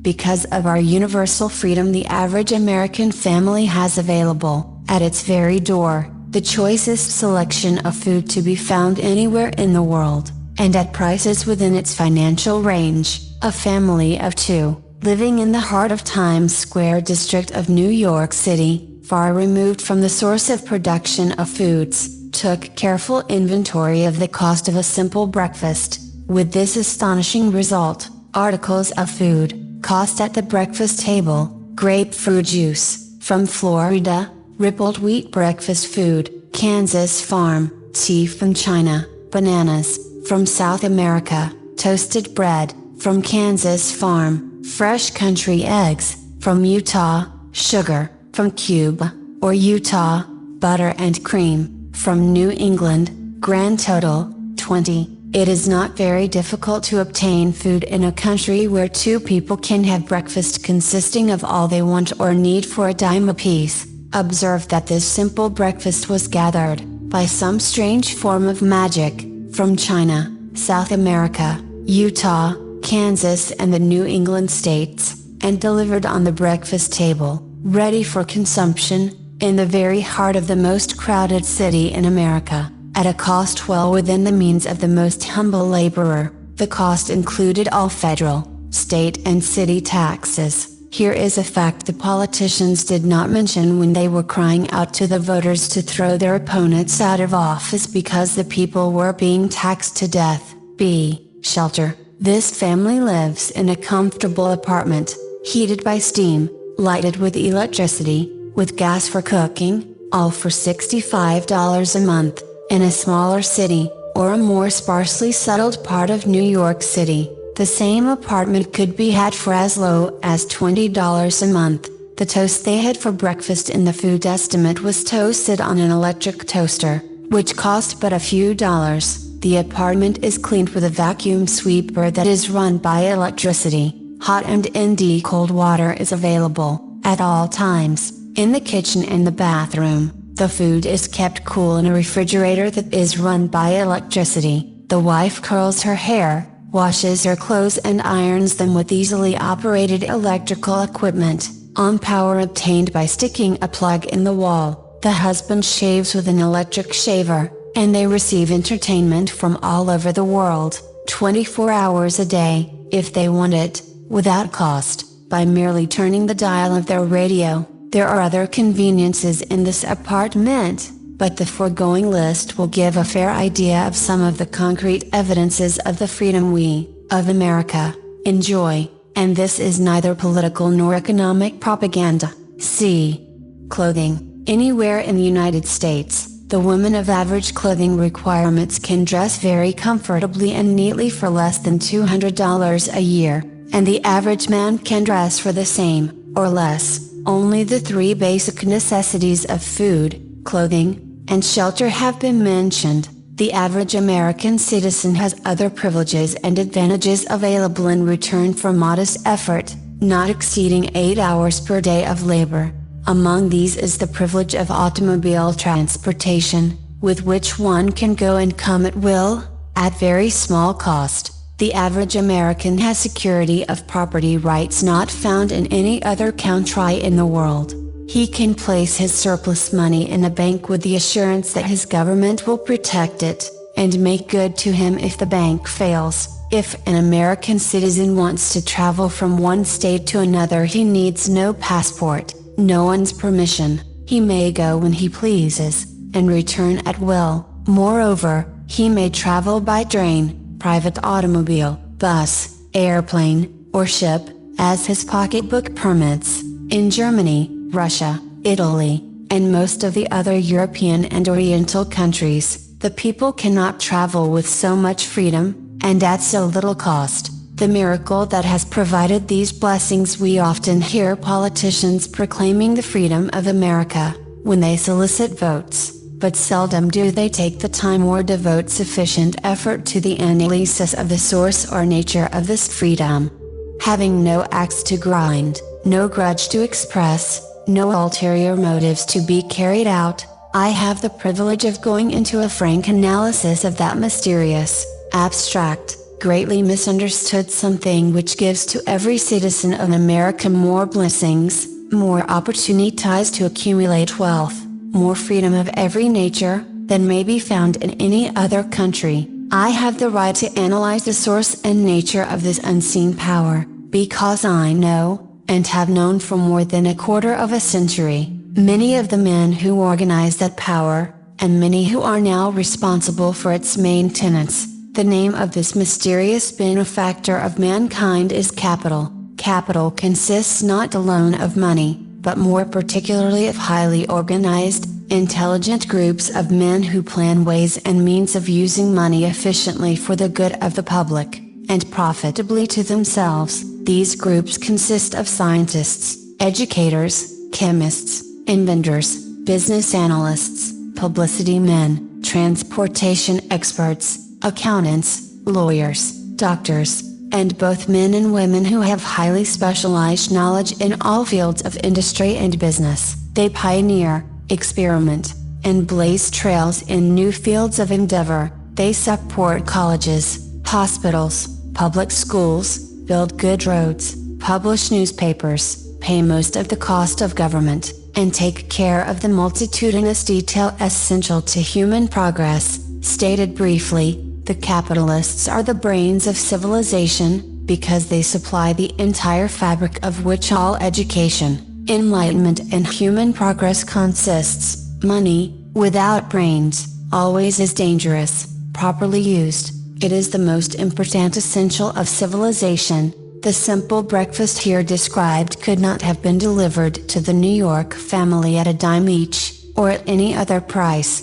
if organized capital had not provided the machinery, the ships, the railroads, and the huge armies of trained men to operate them. Some slight idea of the importance of organized capital may be had by trying to imagine yourself burdened with the responsibility of collecting, without the aid of capital, and delivering to the New York City family, the simple breakfast described. To supply the tea, you would have to make a trip to China or India, both a very long way from America. Unless you're an excellent swimmer, you would become rather tired before making the round trip. Then, too, another problem would confront you. What would you use for money, even if you had the physical endurance to swim the ocean? To supply the sugar, you would have to take another long swim to Cuba, or a long walk to the sugar beets section of Utah. But even then, you might come back without the sugar, because organized effort and money are necessary to produce sugar, to say nothing of what is required to refine, transport, and deliver it to the breakfast table anywhere in the United States. The eggs, you could deliver easily enough from the barnyards near New York City, but you would have a very long walk to Florida and return, before you could serve the 2 glasses of grapefruit juice. You would have another long walk, to Kansas, or one of the other wheat-growing states, when you went after the 4 slices of wheat bread. The rippled wheat biscuits would have to be omitted from the menu, because they would not be available except through the labor of a trained organization of men and suitable machinery, all of which call for capital. While resting, you could take off for another little swim down to South America, where you would pick up a couple of bananas, and on your return, you could take a short walk to the nearest farm having a dairy and pick up some butter and cream. Then your New York City family would be ready to sit down and enjoy breakfast, and you could collect your 2 dimes for your labor. Seems absurd, doesn't it? Well, the procedure described would be the only possible way these simple items of food could be delivered to the heart of New York City, if we had no capitalistic system. The sum of money required for the building and maintenance of the railroads and steamships used in the delivery of that simple breakfast is so huge that it staggers one's imagination. It runs into hundreds of millions of dollars, not to mention the armies of trained employees required to man the ships and trains. But, transportation is only a part of the requirements of modern civilization in capitalistic America. Before there can be anything to haul, something must be grown from the ground, or manufactured and prepared for market. This calls for more millions of dollars for equipment, machinery, boxing, marketing, and for the wages of millions of men and women. Steamships and railroads do not spring up from the earth and function automatically. They come in response to the call of civilization, through the labor and ingenuity and organizing ability of men who have imagination, faith, enthusiasm, decision, persistence. These men are known as capitalists. They are motivated by the desire to build, construct, achieve, render useful service, earn profits and accumulate riches, and, because they render service without which there would be no civilization, they put themselves in the way of great riches. Just to keep the record simple and understandable, I will add that these capitalists are the self-same men of whom most of us have heard soapbox orators speak. They are the same men to whom radicals, racketeers, dishonest politicians and grafting labor leaders refer as the predatory interests, or Wall Street. I am not attempting to present a brief for or against any group of men or any system of economics. I am not attempting to condemn collective bargaining when I refer to grafting labor leaders, nor do I aim to give a clean bill of health to all individuals known as capitalists. The purpose of this book, a purpose to which I have faithfully devoted over a quarter of a century, is to present to all who want the knowledge, the most dependable philosophy through which individuals may accumulate riches in whatever amounts they desire. I have here analyzed the economic advantages of the capitalistic system for the twofold purpose of showing, 1. That all who seek riches must recognize and adapt themselves to the system that controls all approaches to fortunes, large or small, and 2. To present the side of the picture opposite to that being shown by politicians and demagogues who deliberately becloud the issues they bring up, by referring to organized capital as if it were something poisonous. This is a capitalistic country, it was developed through the use of capital, and we who claim the right to partake of the blessings of freedom and opportunity, we who seek to accumulate riches here, may as well know that neither riches nor opportunity would be available to us if organized capital had not provided these benefits. For more than 20 years it has been a somewhat popular and growing pastime for radicals, self-seeking politicians, racketeers, crooked labor leaders, and on occasion religious leaders, to take potshots at Wall Street, the money changers, and big business. The practice became so general that we witnessed during the business dippers' Zion, the unbelievable sight of high government officials lining up with the cheap politicians and labor leaders, with the openly avowed purpose of throttling the system which has made industrial America the richest country on earth. The lineup was so general and so well organized that it prolonged the worst depression America has ever known. It cost millions of men their jobs, because those jobs were inseparably a part of the industrial and capitalistic system which form the very backbone of the nation. During this unusual alliance of government officials and self-seeking individuals who were endeavoring to profit by declaring open season on the American system of industry, a certain type of labor leader joined forces with the politicians and offered to deliver voters in return for legislation designed to permit men to take riches away from industry by organized force of numbers, instead of the better method of giving a fair day's work for a fair day's pay. Millions of men and women throughout the nation are still engaged in this popular pastime of trying to get without giving. Some of them are lined up with labor unions, where they demand shorter hours and more pay. Others do not take the trouble to work at all. They demand government relief and are getting it. Their idea of their rights of freedom was demonstrated in New York City, where violent complaint was registered with the postmaster by a group of relief beneficiaries, because the postman awakened them at 7:30 a.m. to deliver government relief checks. They demanded that the time of delivery be set up to 10 o'clock.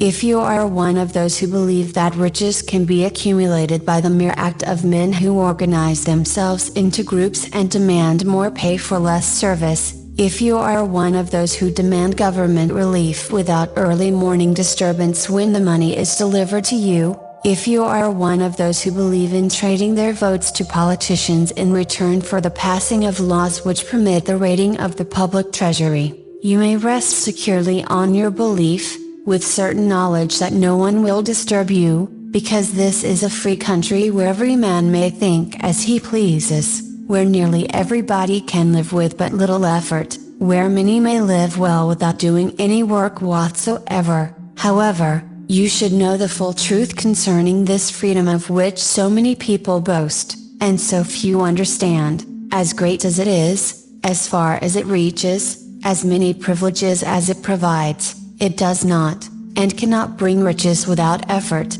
There is but one dependable method of accumulating, and legally holding riches, and that is by rendering useful service. No system has ever been created by which men can legally acquire riches through mere force of numbers, or without giving in return an equivalent value of one form or another. There is a principle known as the law of economics. This is more than a theory, it is a law no man can beat. Mark well the name of the principle, and remember it, because it is far more powerful than all the politicians and political machines. It is above and beyond the control of all the labor unions. It cannot be swayed, nor influenced nor bribed by racketeers or self-appointed leaders in any calling. Moreover, it has an all-seeing eye, and a perfect system of bookkeeping. in which it keeps an accurate account of the transactions of every human being engaged in the business of trying to get without giving.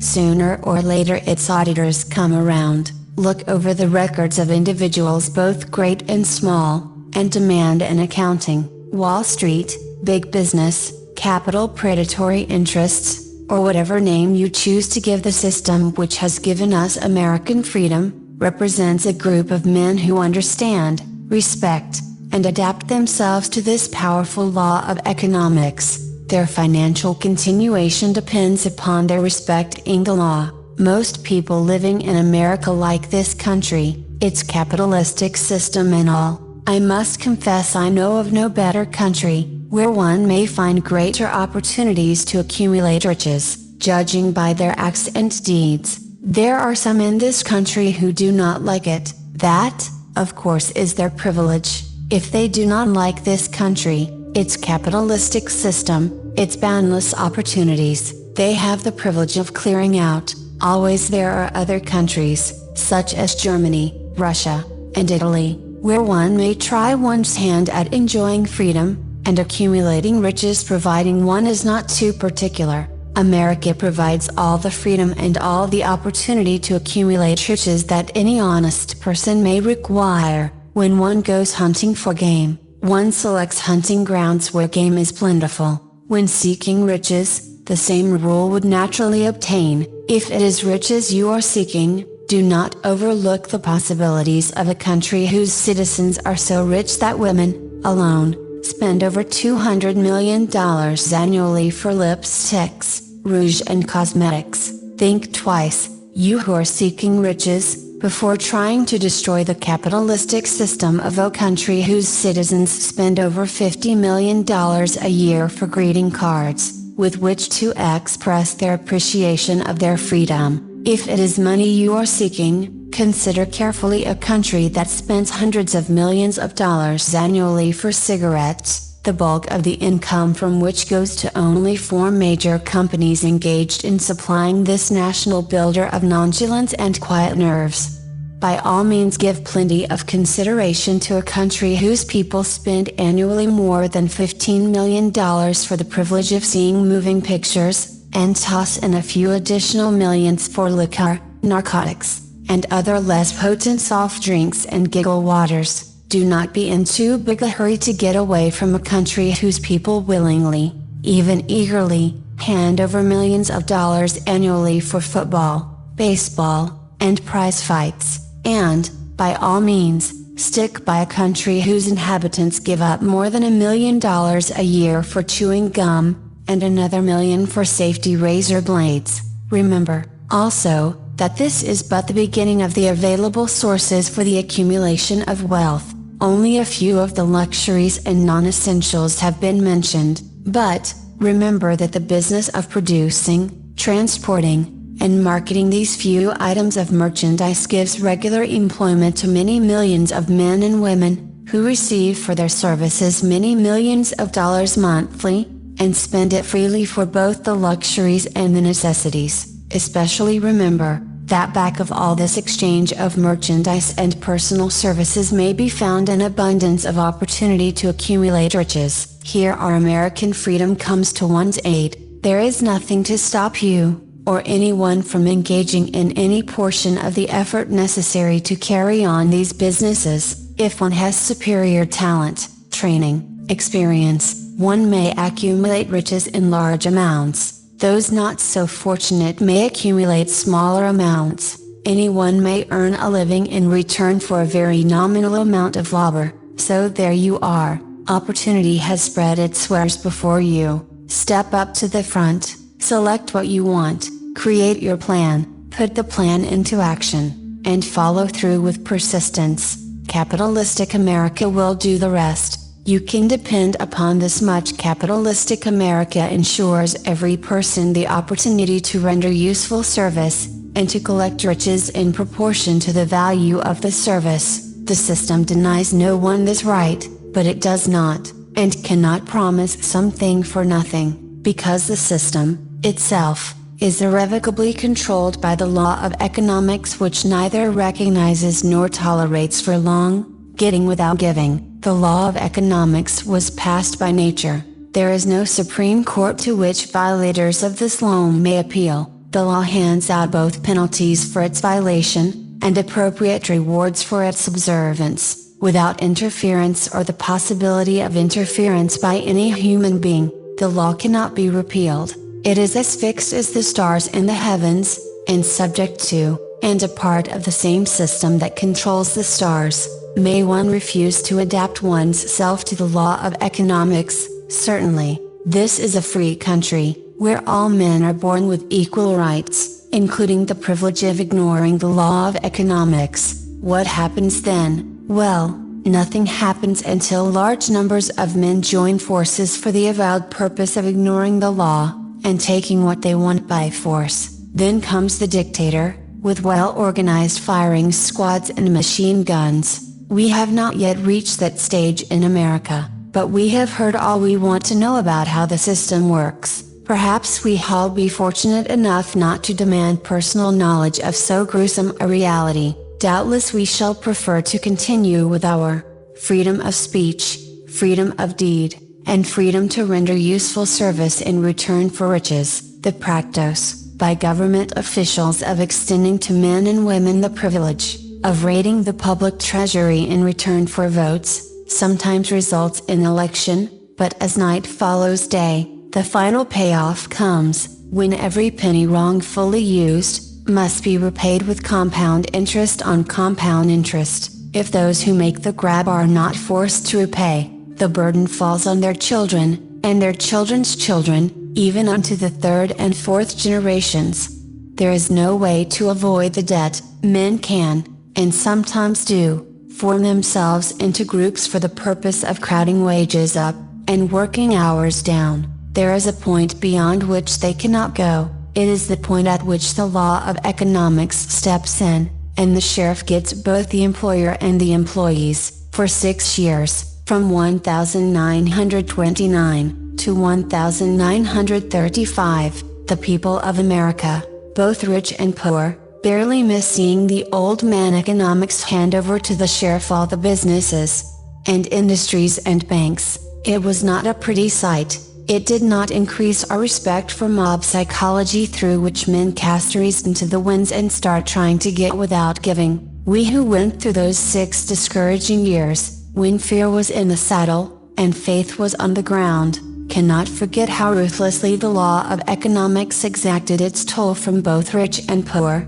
weak and strong, old and young. We shall not wish to go through another such experience. These observations are not founded upon short-time experience. They are the result of 25 years of careful analysis of the methods of both the most successful and the most unsuccessful men America has known. Chapter 8, Decision, the Mastery of Procrastination, the 7th Step Toward Riches. Accurate analysis of over 25,000 men and women who had experienced failure disclosed the fact that lack of decision was near the head of the list of the 30 major causes of failure. This is no mere statement of a theory, it is a fact. Procrastination, the opposite of decision, is a common enemy which practically every man must conquer. You will have an opportunity to test your capacity to reach quick and definite decisions when you finish reading this book, and are ready to begin putting into action the principles which it describes. Analysis of several hundred people who had accumulated fortunes well beyond the $1 million mark disclosed the fact that every one of them had the habit of reaching decisions promptly, and of changing these decisions slowly, if, and when they were changed. People who fail to accumulate money,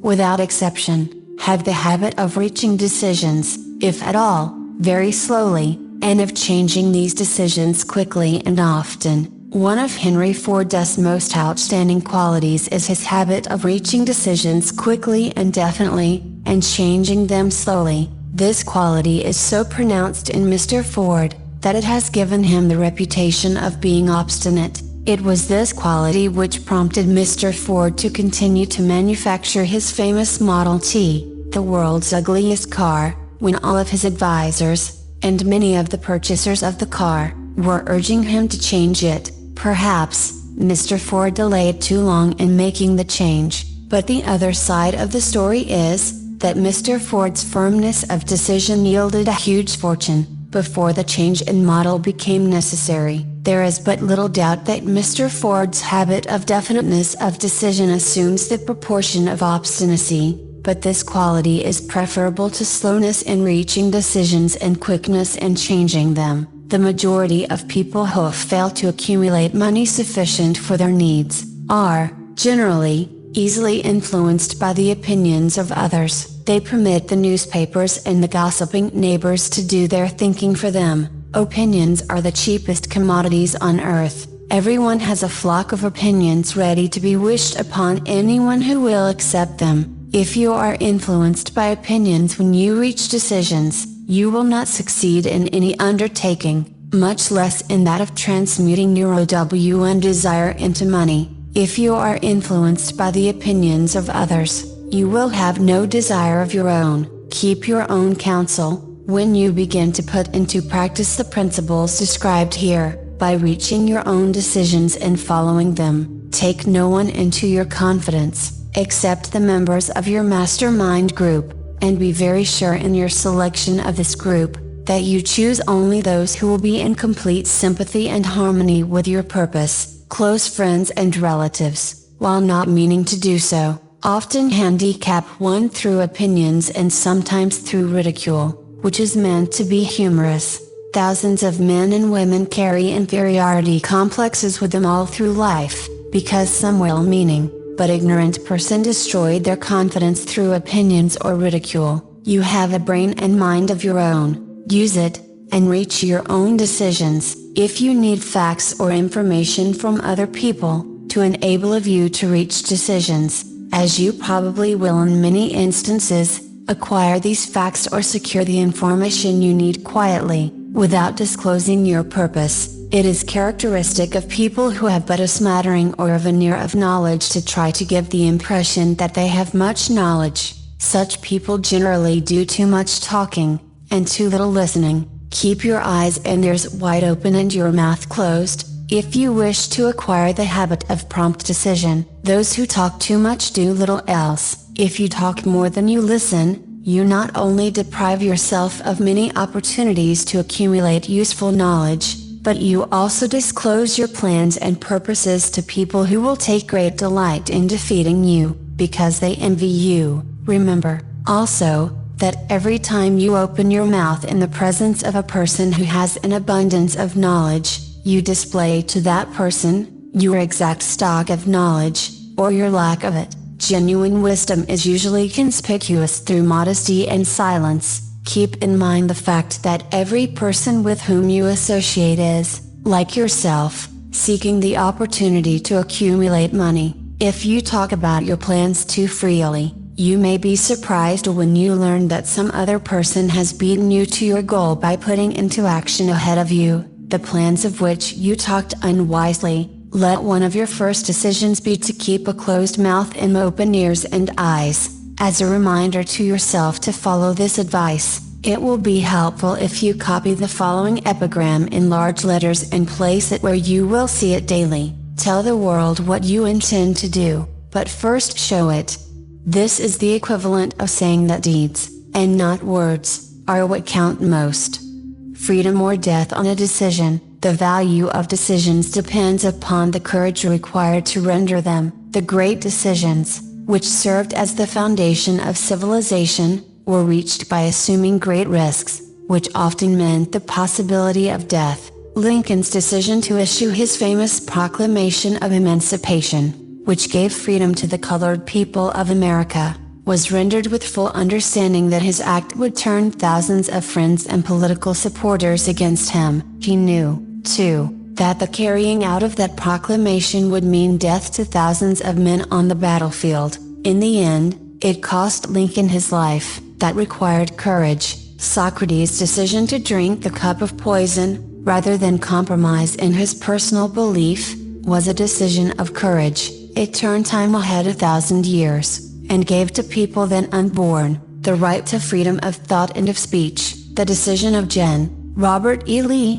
when he came to the parting of the way with the Union, and took up the cause of the South, was a decision of courage, for he well knew that it might cost him his own life, that it would surely cost the lives of others, but, the greatest decision of all time, as far as any American citizen is concerned, was reached in Philadelphia, July 4, 1776, when 56 men signed their names to a document, which they well knew would bring freedom to all Americans, or leave every one of the 56 hanging from a gallows. You have heard of this famous document, but you may not have drawn from it the great lesson in personal achievement it so plainly taught. We all remember the date of this momentous decision, but few of us realize what courage that decision required. We remember our history, as it was taught. We remember dates, and the names of the men who fought. We remember Valley Forge,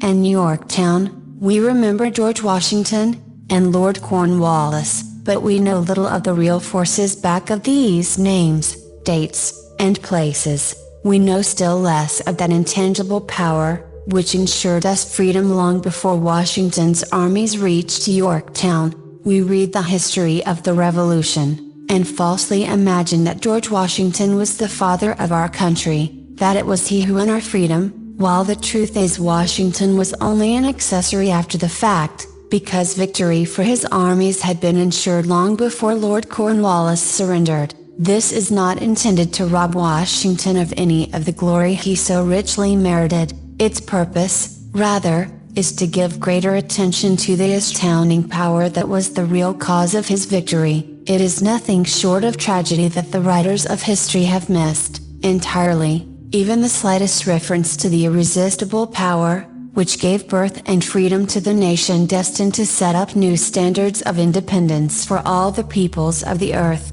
I say it is a tragedy, because it is the self-same power which must be used by every individual who surmounts the difficulties of life, and forces life to pay the price asked. Let us briefly review the events which gave birth to this power. The story begins with an incident in Boston, March 5, 1770. British soldiers were patrolling the streets, by their presence, openly threatening the citizens. The colonists resented armed men marching in their midst. They began to express their resentment openly, hurling stones as well as epithets, at the marching soldiers, until the commanding officer gave orders, "Fix bayonets, charge." The battle was on. It resulted in the death and injury of many. The incident aroused such resentment that the Provincial Assembly, made up of prominent colonists, called a meeting for the purpose of taking definite action. Two of the members of that assembly were, John Hancock, and Samuel Adams. Long live their names. They spoke up courageously, and declared that a move must be made to eject all British soldiers from Boston. Remember this decision, in the minds of two men, might properly be called the beginning of the freedom which we, of the United States now enjoy. Remember, too, that the decision of these two men called for faith, and courage, because it was dangerous. Before the assembly adjourned, Samuel Adams was appointed to call on the governor, of the province, Hutchinson, and demand the withdrawal of the British troops. The request was granted, the troops were removed from Boston. But the incident was not closed. It had caused a situation destined to change the entire trend of civilization. Strange, is it not, how the great changes, such as the American Revolution, and the World War,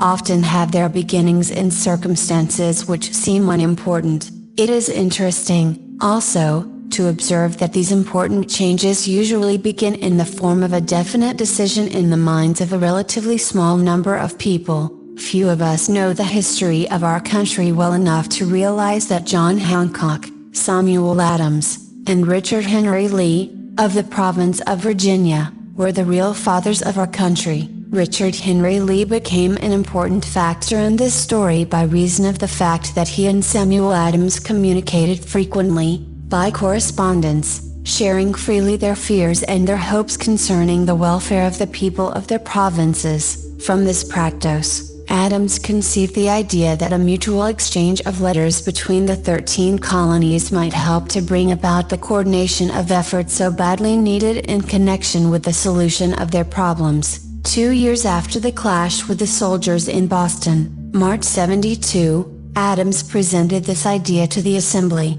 in the form of a motion that a correspondence committee be established among the colonies, with definitely appointed correspondents, in each colony, for the purpose of friendly cooperation for the betterment of the colonies of British America. Mark well this incident. It was the beginning of the organization of the far-flung power destined to give freedom to you, and to me. The mastermind had already been organized. It consisted of Adams, Lee, and Hancock. I tell you further, that if two of you agree upon the earth concerning anything for which you ask, it will come to you from my Father, who is in heaven. The Committee of Correspondence was organized. Observe that this move provided the way for increasing the power of the mastermind by adding to it men from all the colonies. Take notice that this procedure constituted the first organized planning of the disgruntled colonists. In union there is strength. The citizens of the colonies had been waging disorganized warfare against the British soldiers, through incidents similar to the Boston riot, but nothing of benefit had been accomplished. Their individual grievances had not been consolidated under one mastermind. No group of individuals had put their hearts, minds, souls, and bodies together in one definite decision to settle their difficulty with the British once and for all, until Adams, Hancock, and Lee got together. Meanwhile, the British were not idle.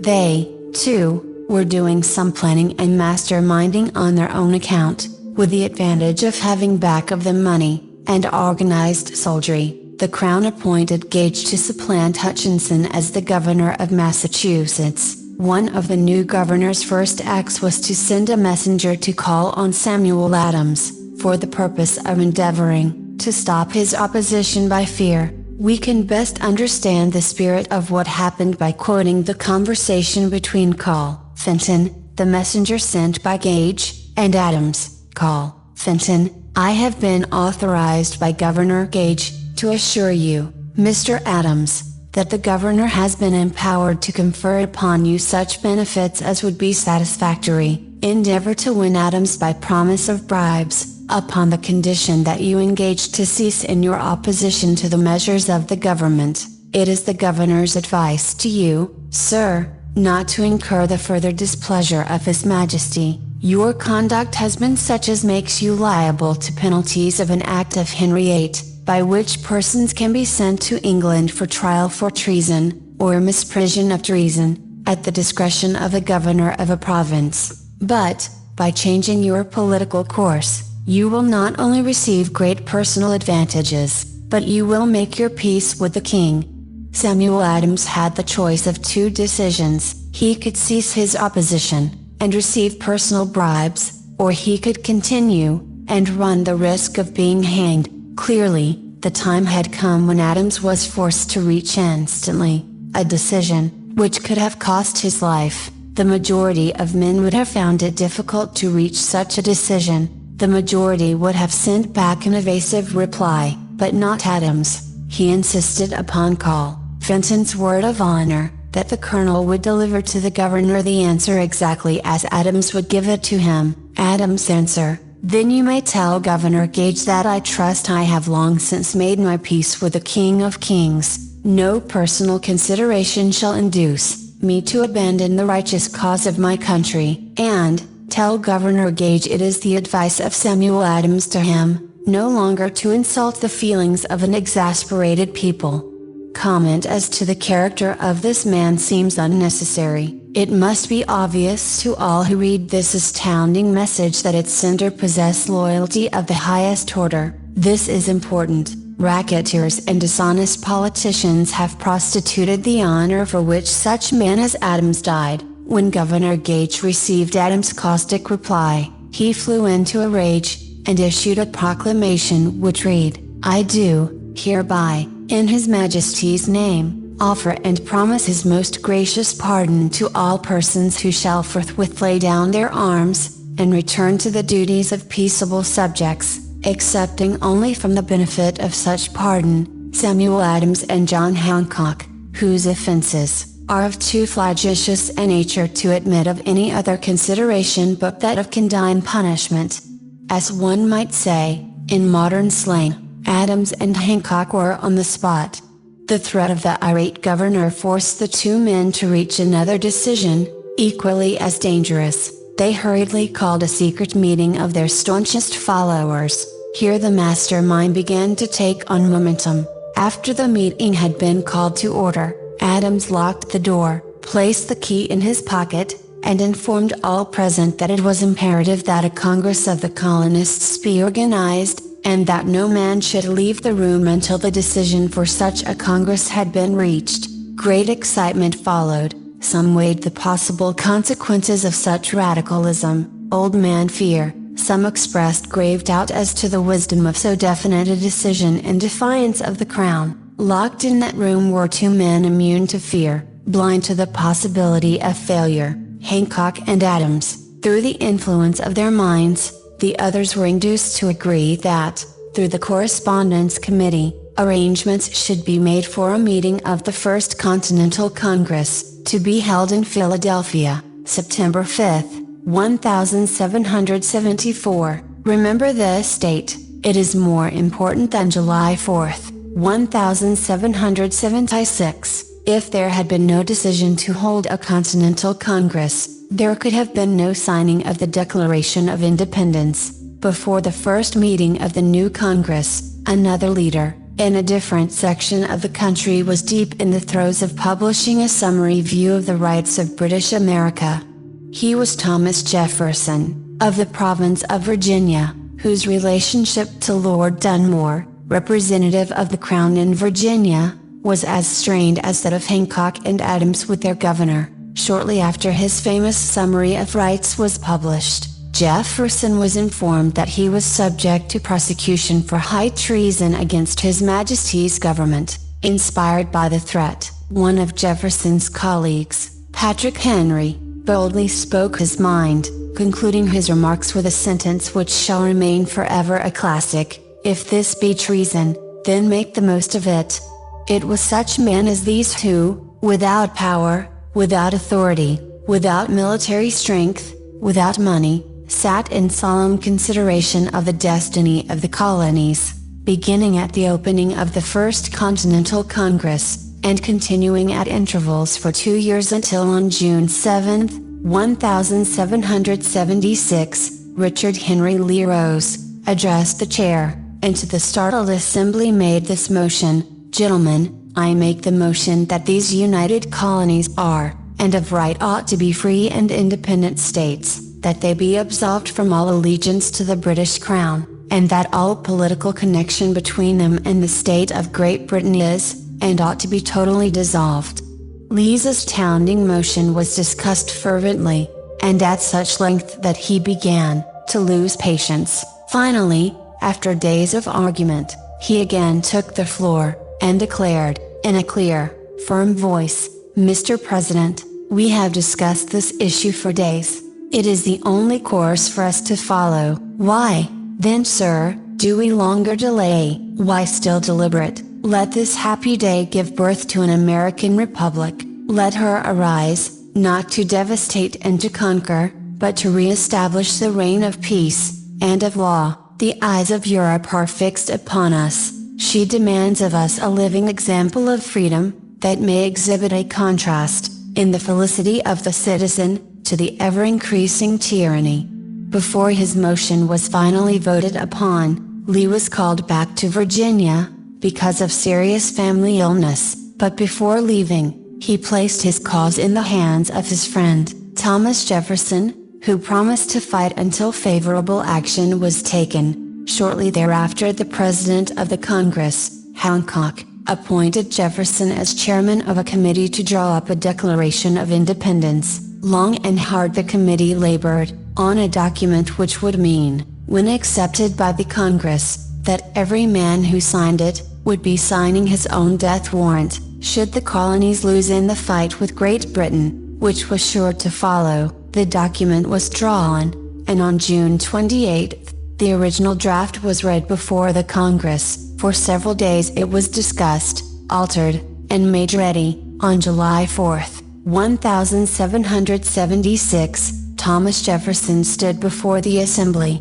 and fearlessly read the most momentous decision ever placed upon paper. When in the course of human events it is necessary for one people to dissolve the political bands which have connected them with another, and to assume, among the powers of the earth, the separate and equal station to which the laws of nature, and of nature's God entitle them, a decent respect to the opinions of mankind requires that they should declare the causes which impelled them to the separation. When Jefferson finished, the document was voted upon, accepted, and signed by the 56 men, everyone staking his own life upon his decision to write his name. By that decision came into existence a nation destined to bring to mankind, forever, the privilege of making decisions, by decisions made in a similar spirit of faith, and only by such decisions, can men solve their personal problems, and win for themselves high estates of material and spiritual wealth. Let us not forget this. Analyze the events which led to the Declaration of Independence, and be convinced that this nation, which now holds a position of commanding respect and power among all nations of the world, was born of a decision created by a mastermind, consisting of 56 men. Note well, the fact that it was their decision which ensured the success of Washington's armies, because the spirit of that decision was in the heart of every soldier who fought with him, and served as a spiritual power which recognizes no such thing as failure. Note, also, with great personal benefit, that the power which gave this nation its freedom, is the self-same power that must be used by every individual who becomes self-determining. This power is made up of the principles described in this book. It will not be difficult to detect, in the story of the Declaration of Independence, at least 6 of these principles: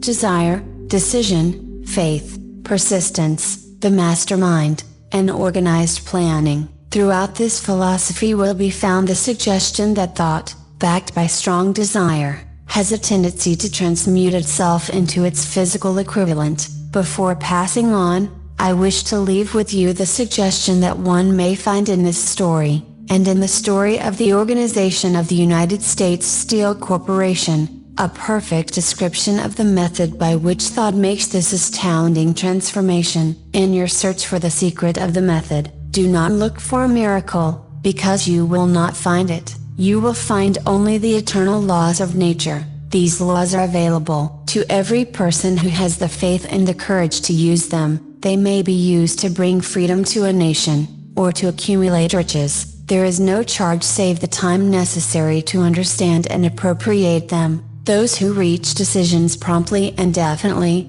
know what they want, and generally get it. The leaders in every walk of life decide quickly, and firmly. That is the major reason why they are leaders. The world has the habit of making room for the man whose words and actions show that he knows where he is going. Indecision is a habit which usually begins in youth. The habit takes on permanency, as the youth goes through graded school, high school, and even through college, without definiteness of purpose. The major weakness of all educational systems is that they neither teach nor encourage the habit of definite decision. It would be beneficial if no college would permit the enrollment of any student, unless and until the student declared his major purpose in matriculating. It would be of still greater benefit, if every student who enters the graded schools were compelled to accept training in the habit of decision, and forced to pass a satisfactory examination on this subject before being permitted to advance in the grades. The habit of indecision acquired because of the deficiencies of our school systems, goes with the student into the occupation he chooses, if,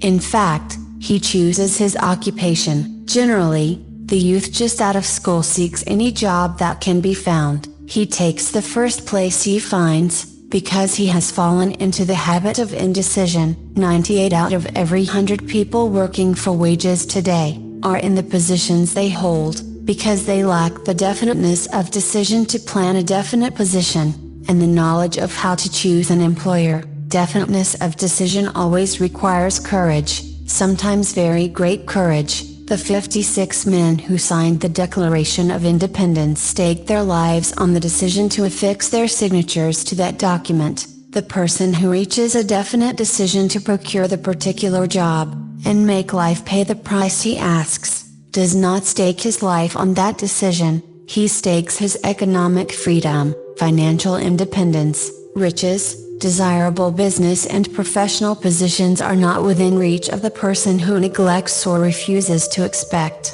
plan, and demand these things. The person who desires riches in the same spirit that Samuel Adams desired freedom for the colonies, is sure to accumulate wealth. In the chapter on organized planning, you will find complete instructions for marketing every type of personal services. You will find also detailed information on how to choose the employer you prefer, and the particular job you desire. These instructions will be of no value to you unless you definitely decide to organize them into a plan of action. Chapter 9, Persistence, the sustained effort necessary to induce faith, the 8th step toward riches. Persistence is an essential factor in the procedure of transmuting desire into its monetary equivalent. The basis of persistence is the power of willpower and desire.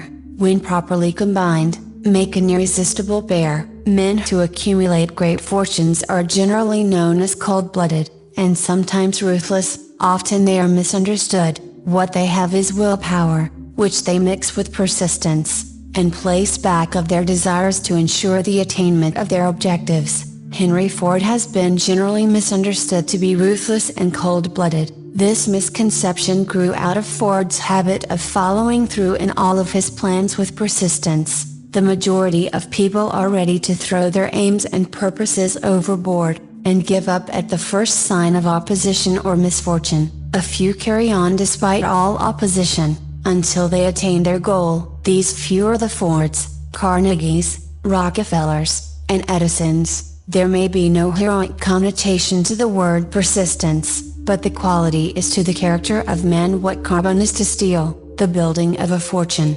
generally, involves the application of the entire 13 factors of this philosophy. These principles must be understood. They must be applied with persistence by all who accumulate money. If you are following this book with the intention of applying the knowledge it conveys, your first test as to your persistence will come when you begin to follow the 6 steps described in the 2nd chapter. Unless you are one of the 2 out of every 100 who already have a definite goal at which you're aiming, and a definite plan for its attainment, you may read the instructions, and then pass on with your daily routine, and never comply with those instructions. The author is checking you up at this point, because lack of persistence is one of the major causes of failure. Moreover, experience with thousands of people has proved that lack of persistence is a weakness common to the majority of men. It is a weakness which may be overcome by effort.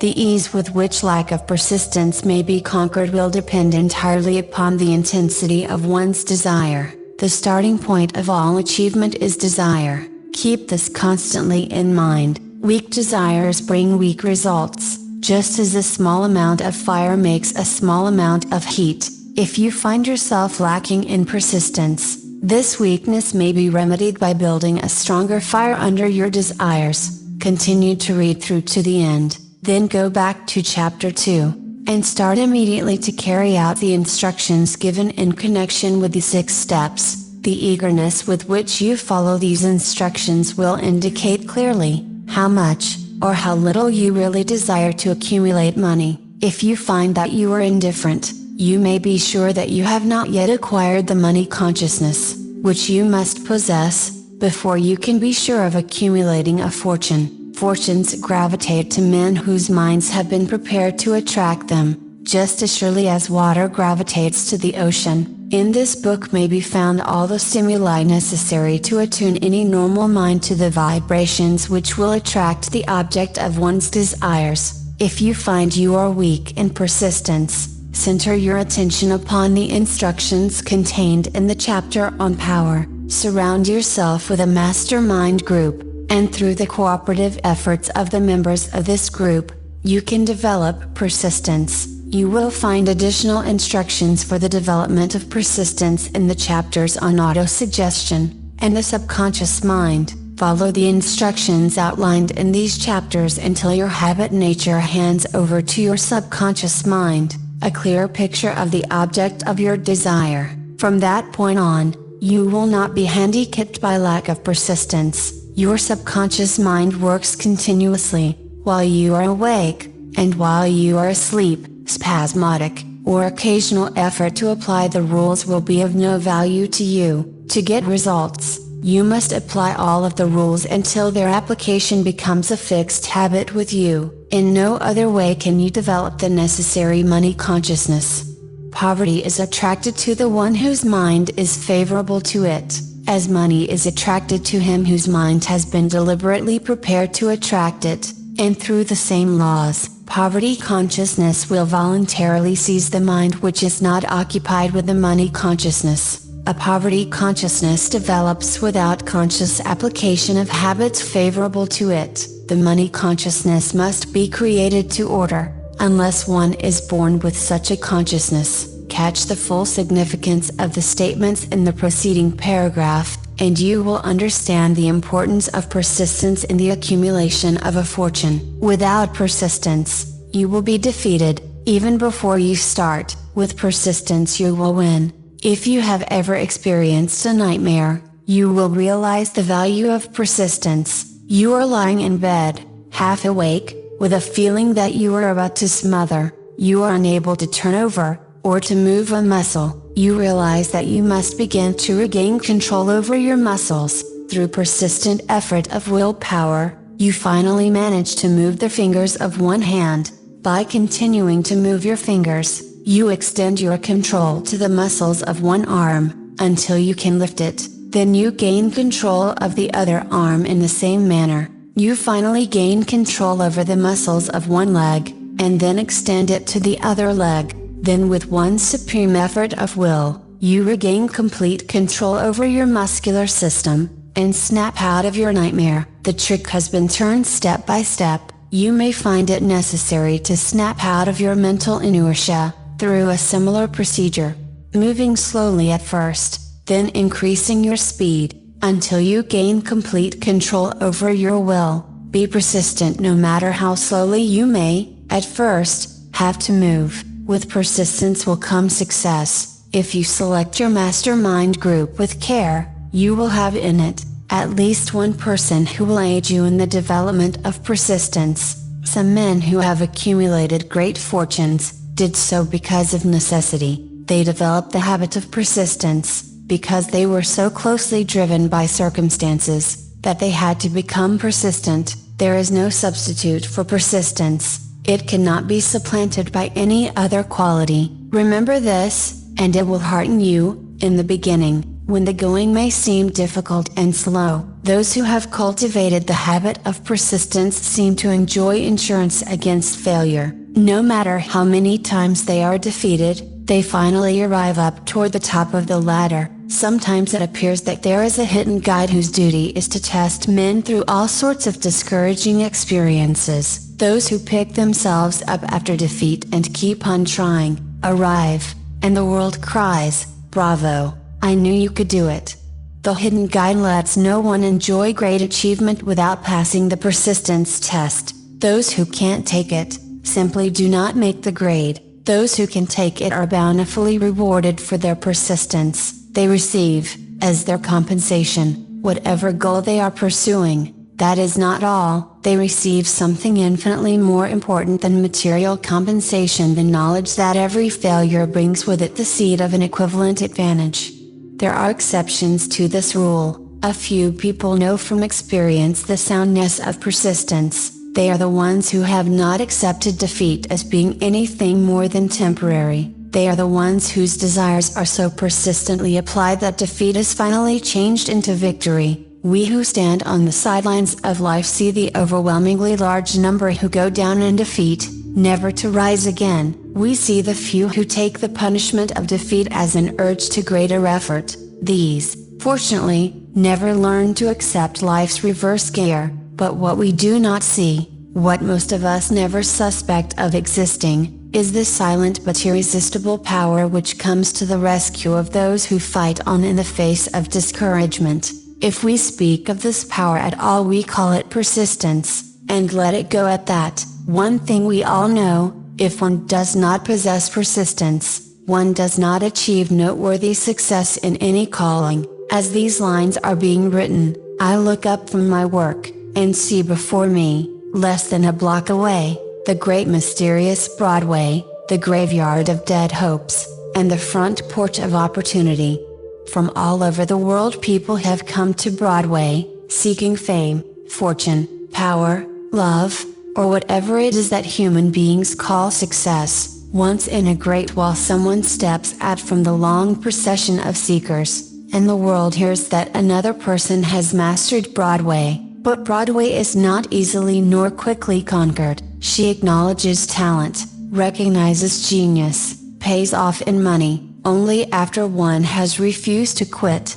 Then we know he has discovered the secret of how to conquer Broadway. The secret is always inseparably attached to one word: persistence. The secret is told in the struggle of Fannie Hurst, whose persistence conquered the Great White Way. She came to New York in 1915, to convert writing into riches. The conversion did not come quickly, but it came. For 4 years Miss Hurst learned about the sidewalks of New York from first-hand experience. She spent her days laboring, and her nights hoping. When hope grew dim, she did not say, "All right Broadway, you win."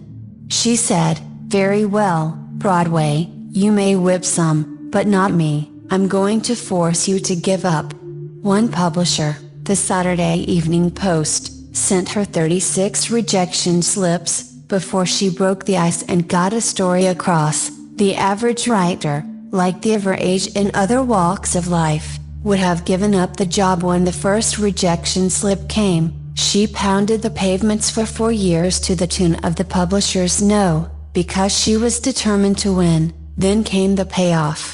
The spell had been broken, the unseen guide had tested Fannie Hurst, and she could take it. From that time on publishers made a beaten path to her door. Money came so fast she hardly had time to count it.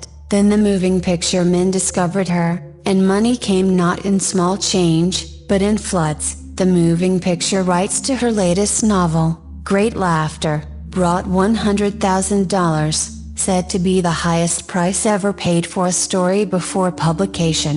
Her royalties from the sale of the book probably will run much more. Briefly, you have a description of what persistence is capable of achieving. Fannie Hurst is no exception. Wherever men and women accumulate great riches, you may be sure they first acquired persistence. Broadway will give any beggar a cup of coffee and a sandwich, but it demands persistence of those who go after the big stakes. Kate Smith will say amen when she reads this. For years she sang, without money, and without price, before any microphone she could reach. Broadway said to her, "Come and get it, if you can take it." She did take it until one happy day Broadway got tired and said, "What's the use? You don't know when you're whipped, so name your price, and go to work in earnest." Miss Smith named her price. It was plenty, away up in figures so high that 1 week's salary is far more than most people make in a whole year. Verily it pays to be persistent, and here is an encouraging statement which carries with it a suggestion of great significance. Thousands of singers who excel Kate Smith are walking up and down Broadway looking for a break, without success. Countless others have come and gone, many of them sang well enough, but they failed to make the grade because they lacked the courage to keep on keeping on, until Broadway became tired of turning them away. Persistence is a state of mind, therefore it can be cultivated. Like all states of mind, persistence is based upon definite causes, among them these: a. Definiteness of purpose. Knowing what one wants is the first and, perhaps, the most important step toward the development of persistence. A strong motive forces one to surmount many difficulties. B. Desire. It is comparatively easy to acquire and to maintain persistence in pursuing the object of intense desire. C. Self-reliance. Belief in one's ability to carry out a plan encourages one to follow the plan through with persistence. Self-reliance can be developed through the principle described in the chapter on autosuggestion. D. Definiteness of plans. Organized plans, even though they may be weak and entirely impractical, encourage persistence. E. Accurate knowledge. Knowing that one's plans are sound, based upon experience or observation, encourages persistence. Guessing instead of knowing destroys persistence. F. Cooperation. Sympathy, understanding, and harmonious cooperation with others tend to develop persistence. G. Willpower. The habit of concentrating one's thoughts upon the building of plans for the attainment of a definite purpose, leads to persistence. H. Habit. Persistence is the direct result of habit. The mind absorbs and becomes a part of the daily experiences upon which it feeds. Fear, the worst of all enemies, can be effectively cured by forced repetition of CWT 8 of courage. Everyone who has seen active service in war knows this. Before leaving the subject of persistence, take inventory of yourself, and determine in what particular, if any, you are lacking in this essential quality. Measure yourself courageously, point by point, and see how many of the 8 factors of persistence you lack. The analysis may lead to discoveries that will give you a new grip on yourself. Symptoms of lack of persistence. Here you will find the real enemies which stand between you and noteworthy achievement. Here you will find not only the symptoms indicating weakness of persistence, but also the deeply seated subconscious causes of this weakness. Study the list carefully, and face yourself squarely if you really wish to know who you are, and what you are capable of doing. These are the weaknesses which must be mastered by all who accumulate riches. 1. Failure to recognize and clearly define exactly what one wants. 2. Procrastination, with or without cause, usually backed up with a formidable array of alibis and excuses. 3. Lack of interest in acquiring specialized knowledge. 4. Indecision, the habit of passing the buck on all occasions, instead of facing issues squarely, also backed by alibis. 5. The habit of relying upon alibis instead of creating definite plans for the solution of problems. 6. Self-satisfaction. There is but little remedy for this affliction, and no hope for those who suffer from it. 7. Indifference, usually reflected in one's readiness to compromise on all occasions, rather than meet opposition and fight it. 8. The habit of blaming others for one's mistakes, and accepting unfavorable circumstances, as being unavoidable. 9. Weakness of desire, due to neglect in the choice of motives that impel action. 10. Willingness, even eagerness, to quit at the first sign of defeat, based upon one or more of the 6 basic fears. 11. Lack of organized plans, placed in writing where they may be analyzed. 12. The habit of neglecting to move on ideas, or to grasp opportunity when it presents itself. 13. Wishing instead of willing. 14. The habit of compromising with poverty instead of aiming at riches. General absence of ambition to be, to do, and to own. 15. Searching for all the shortcuts to riches, trying to get without giving a fair equivalent, usually reflected in the habit of gambling, endeavoring to drive sharp bargains. 16. Fear of criticism, failure to create plans and to put them into action, because of what other people will think, do, or say. This enemy belongs at the head of the list, because it generally exists in one's subconscious mind, where its presence is not recognized. See the 6 basic fears in a later chapter. Let us examine some of the symptoms of the fear of criticism. The majority of people permit relatives, friends, and the public at large to so influence them that they cannot live their own lives, because they fear criticism. Huge numbers of people make mistakes in marriage, stand by the bargain, and go through life miserable and unhappy, because they fear criticism which may follow if they correct the mistake. Anyone who has submitted to this form of fear knows the irreparable damage it does, by destroying ambition, self-reliance, and the desire to achieve. Millions of people neglect to acquire belated educations, after having left school, because they fear criticism. Countless numbers of men and women, both young and old, permit relatives to wreck their lives in the name of duty, because they fear criticism. Duty does not require any person to submit to the destruction of his personal ambitions and the right to live his own life in his own way. People refuse to take chances in business, because they fear the criticism which may follow if they fail.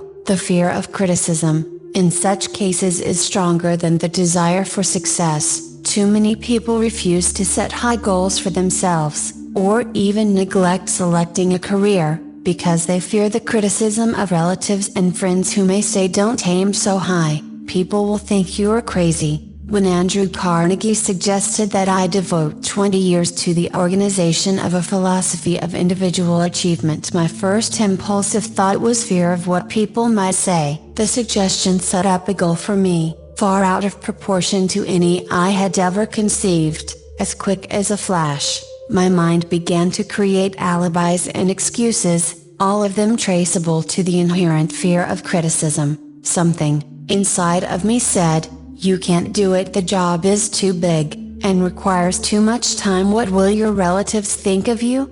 How will you earn a living?" No one has ever organized a philosophy of success. What right have you to believe you can do it? Who are you, anyway, to aim so high?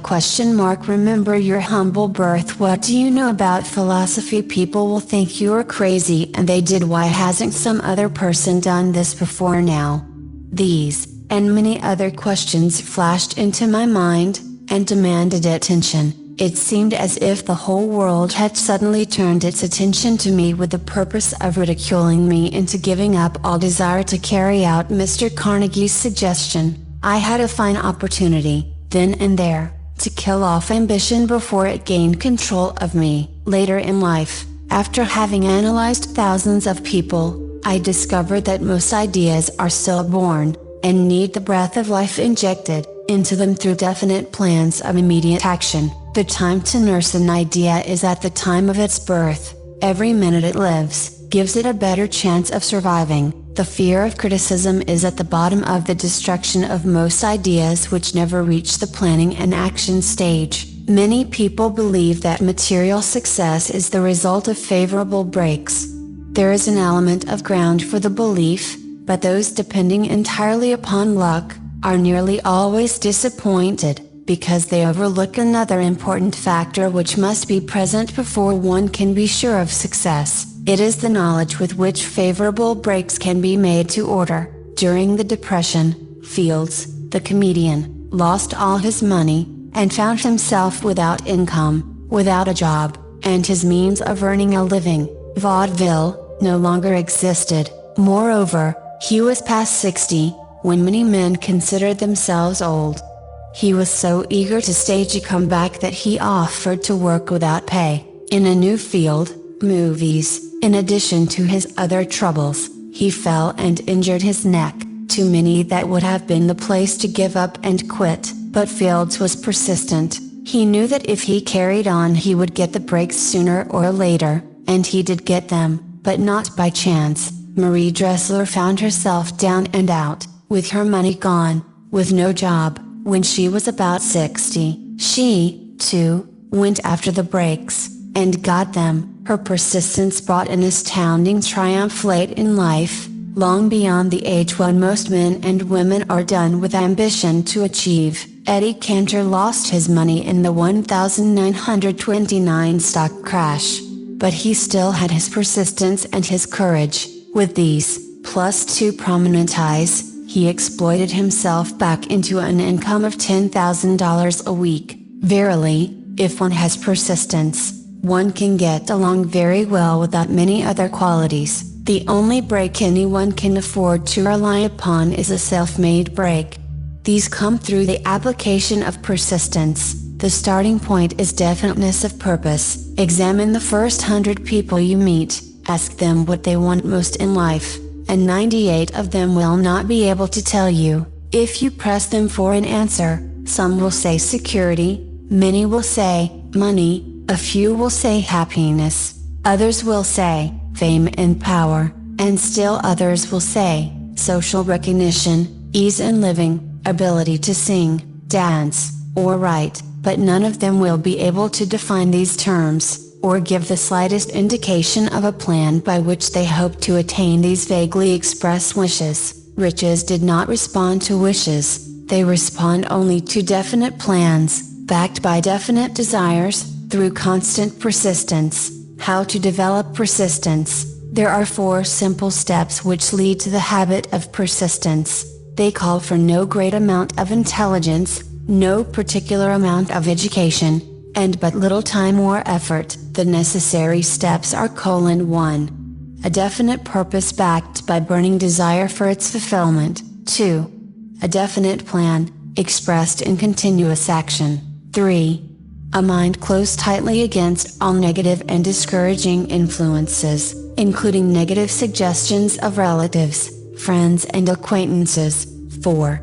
A friendly alliance with one or more persons who will encourage one to follow through with both plan and purpose. These 4 steps are essential for success in all walks of life. The entire purpose of the 13 principles of this philosophy is to enable one to take these 4 steps as a matter of habit. These are the steps by which one may control one's economic destiny. They are the steps that lead to freedom and independence of thought. They are the steps that lead to riches, in small or great quantities. They lead the way to power, fame, and worldly recognition. They are the 4 steps which guarantee favorable breaks.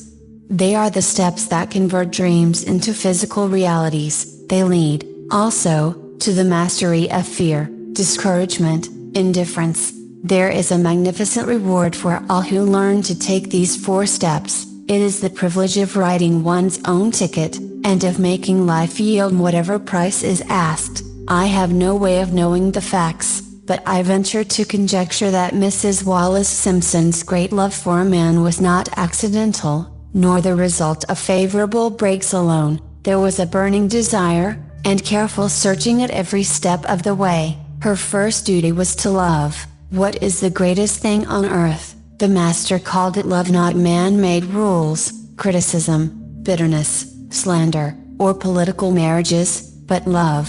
She knew what she wanted, not after she met the Prince of Wales, but long before that. Twice when she had failed to find it, she had the courage to continue her search. To thine own self be true, and it must follow, as the night the day, thou canst not then be false to any man.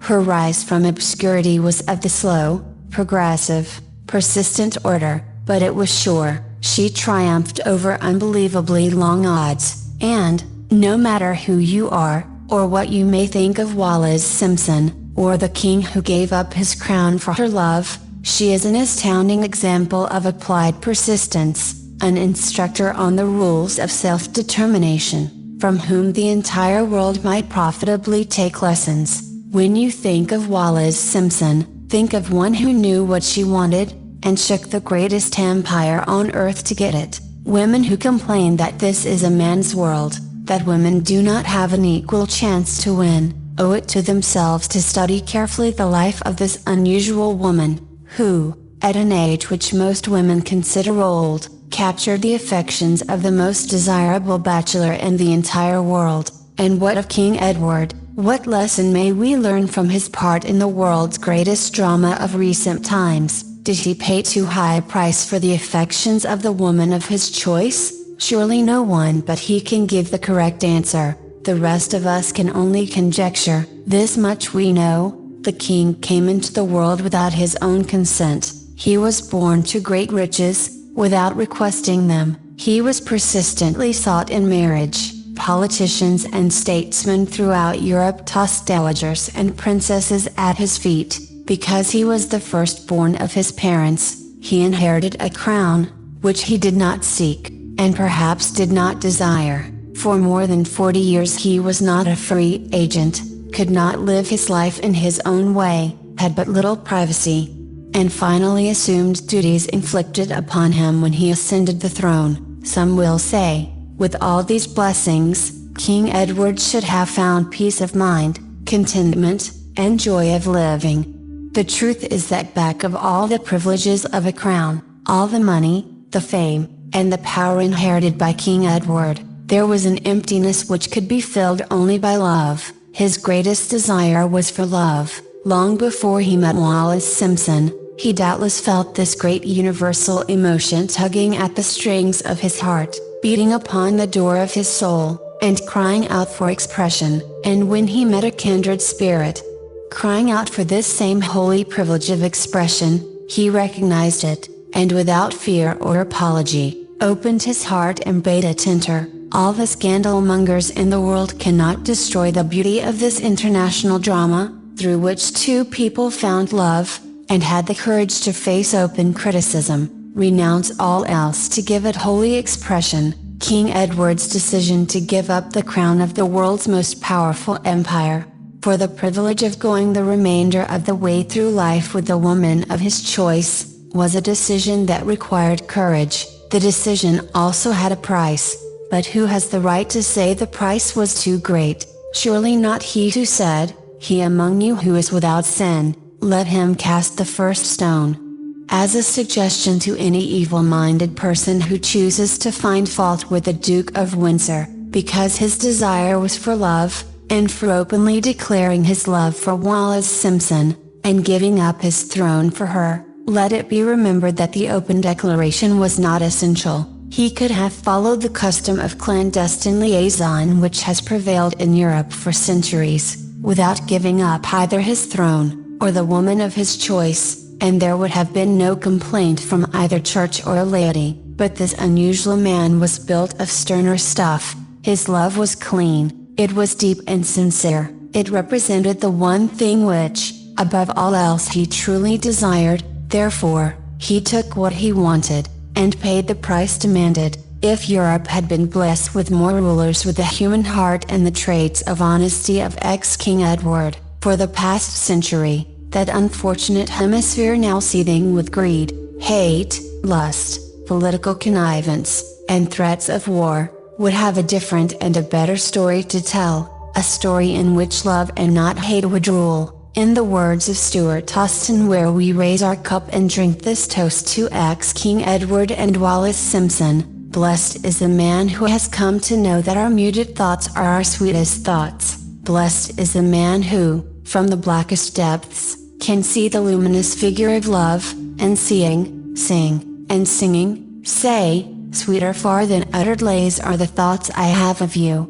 In these words would we pay tribute to the two people who, more than all others of modern times, have been the victims of criticism and the recipients of abuse, because they found life's greatest treasure, and claimed it. Mrs. Simpson read and approved this analysis. Most of the world will applaud the Duke of Windsor and Wallis Simpson, because of their persistence in searching until they found life's greatest reward. All of us can profit by following their example in our own search for that which we demand of life. What mystical power gives to men of persistence the capacity to master difficulties? Does the quality of persistence set up in one's mind some form of spiritual, mental or chemical activity which gives one access to supernatural forces? Does infinite intelligence throw itself on the side of the person who still fights on, after the battle has been lost, with the whole world on the opposing side? These and many other similar questions have arisen in my mind as I have observed men like Henry Ford, who started at scratch, and built an industrial empire of huge proportions, with little else in the way of a beginning but persistence, or Thomas Edison, who, with less than 3 months of schooling, became the world's leading inventor and converted persistence into the talking machine, the moving picture machine, and the incandescent light, to say nothing of 100 other useful inventions. I had the happy privilege of analyzing both Mr. Edison and Mr. Ford, year by year, over a long period of years, and therefore, the opportunity to study them at close range, so I speak from actual knowledge when I say that I found no quality save persistence, in either of them, that even remotely suggested the major source of their stupendous achievements. As one makes an impartial study of the prophets, philosophers, miracle men, and religious leaders of the past, one is drawn to the inevitable conclusion that persistence, concentration of effort, and definiteness of purpose, were the major sources of their achievements. Consider, for example, the strange and fascinating story of Muhammad. Analyze his life, compare him with men of achievement in this modern age of industry and finance, and observe how they have one outstanding trait in common: persistence. If you are keenly interested in studying the strange power which gives potency to persistence, read a biography of Muhammad, especially the one by Est Bay. This brief review of that book, by Thomas Sugru, in the Herald Tribune, will provide a preview of the rare treat in store for those who take the time to read the entire story of one of the most astounding examples of the power of persistence known to civilization, the last great prophet, reviewed by Thomas Sugru. Muhammad was a prophet, but he never performed a miracle. He was not a mystic. He had no formal schooling. He did not begin his mission until he was 40, when he announced that he was the messenger of God, bringing word of the true religion. He was ridiculed and labeled a lunatic. Children tripped him and women threw filth upon him. He was banished from his native city, Mecca, and his followers were stripped of their worldly goods and sent into the desert after him. When he had been preaching 10 years, he had nothing to show for it but banishment, poverty and ridicule. Yet before another 10 years had passed, he was dictator of all Arabia, ruler of Mecca, and the head of a new world religion, which was to sweep to the Danube and the Pyrenees before exhausting the impetus he gave it. That impetus was threefold: the power of words, the efficacy of prayer, and man's kinship with God. His career never made sense. Muhammad was born to impoverished members of a leading family of Mecca, because Mecca, the crossroads of the world, home of the magic stone called the Kaaba,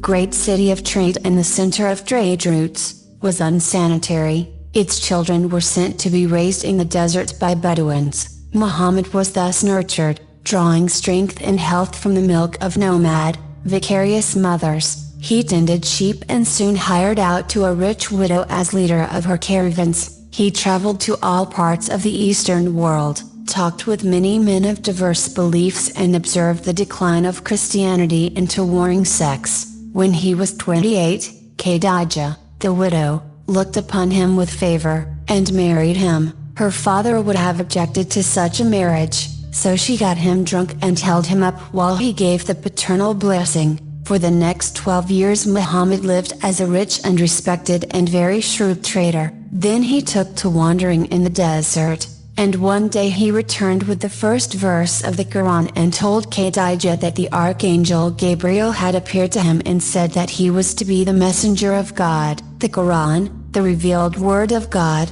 was the closest thing to a miracle in Muhammad's life. He had not been a poet, he had no gift of words, yet the verses of the Quran, as he received them and recited them to the faithful, were better than any verses which the professional poets of the tribes could produce. This, to the Arabs, was a miracle. To them the gift of words was the greatest gift. The poet was all-powerful. In addition, the Quran said that all men were equal before God, that the world should be a democratic state Islam. It was this political heresy, plus Muhammad's desire to destroy all the 360 idols in the courtyard of the Kaaba, which brought about his banishment. The idols brought the desert tribes to Mecca, and that meant trade, so the businessmen of Mecca, the capitalists, of which he had been one, set upon Muhammad. Then he retreated to the desert and demanded sovereignty over the world. The rise of Islam began.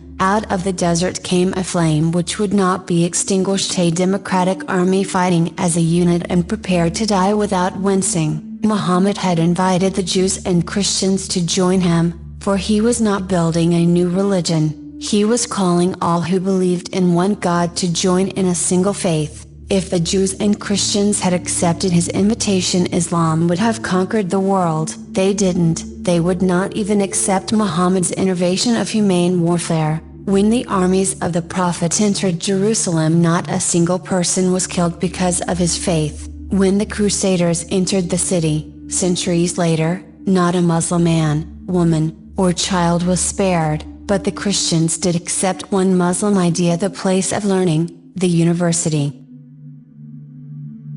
Chapter 10, Power of the Mastermind, the Driving Force, the Ninth Step Toward Riches. Power is essential for success in the accumulation of money. Plans are inert and useless, without sufficient power to translate them into action. This chapter will describe the method by which an individual may attain and apply power. Power may be defined as organized and intelligently directed knowledge. Power, as the term is here used, refers to organized effort, sufficient to enable an individual to transmute desire into its monetary equivalent. Organized effort is produced through the coordination of effort of two or more people, who work toward a definite end, in a spirit of harmony. Power is required for the accumulation of money. Power is necessary for the retention of money after it has been accumulated. Let us ascertain how power may be acquired. If power is organized knowledge, let us examine the sources of knowledge. A. Infinite intelligence. This source of knowledge may be contacted through the procedure described in another chapter, with the aid of creative imagination. B. Accumulated experience. The accumulated experience of man, or that portion of it which has been organized and recorded, may be found in any well-equipped public library. An important part of this accumulated experience is taught in public schools and colleges, where it has been classified and organized. C. Experiment and research. In the field of science, and in practically every other walk of life, men are gathering, classifying, and organizing new facts daily. This is the source to which one must turn when knowledge is not available through accumulated experience. Here, too, the creative imagination must often be used. Knowledge may be acquired from any of the foregoing sources. It may be converted into power by organizing it into definite plans and by expressing those plans in terms of action. Examination of the three major sources of knowledge will readily disclose the difficulty an individual would have, if he depended upon his efforts alone, in assembling knowledge and expressing it through definite plans in terms of action. If his plans are comprehensive, and if they contemplate large proportions, he must, generally, induce others to cooperate with him, before he can inject into them the necessary element of power. Gaining power through the mastermind. The mastermind may be defined as coordination of knowledge and effort, in a spirit of harmony, between two or more people, for the attainment of a definite purpose.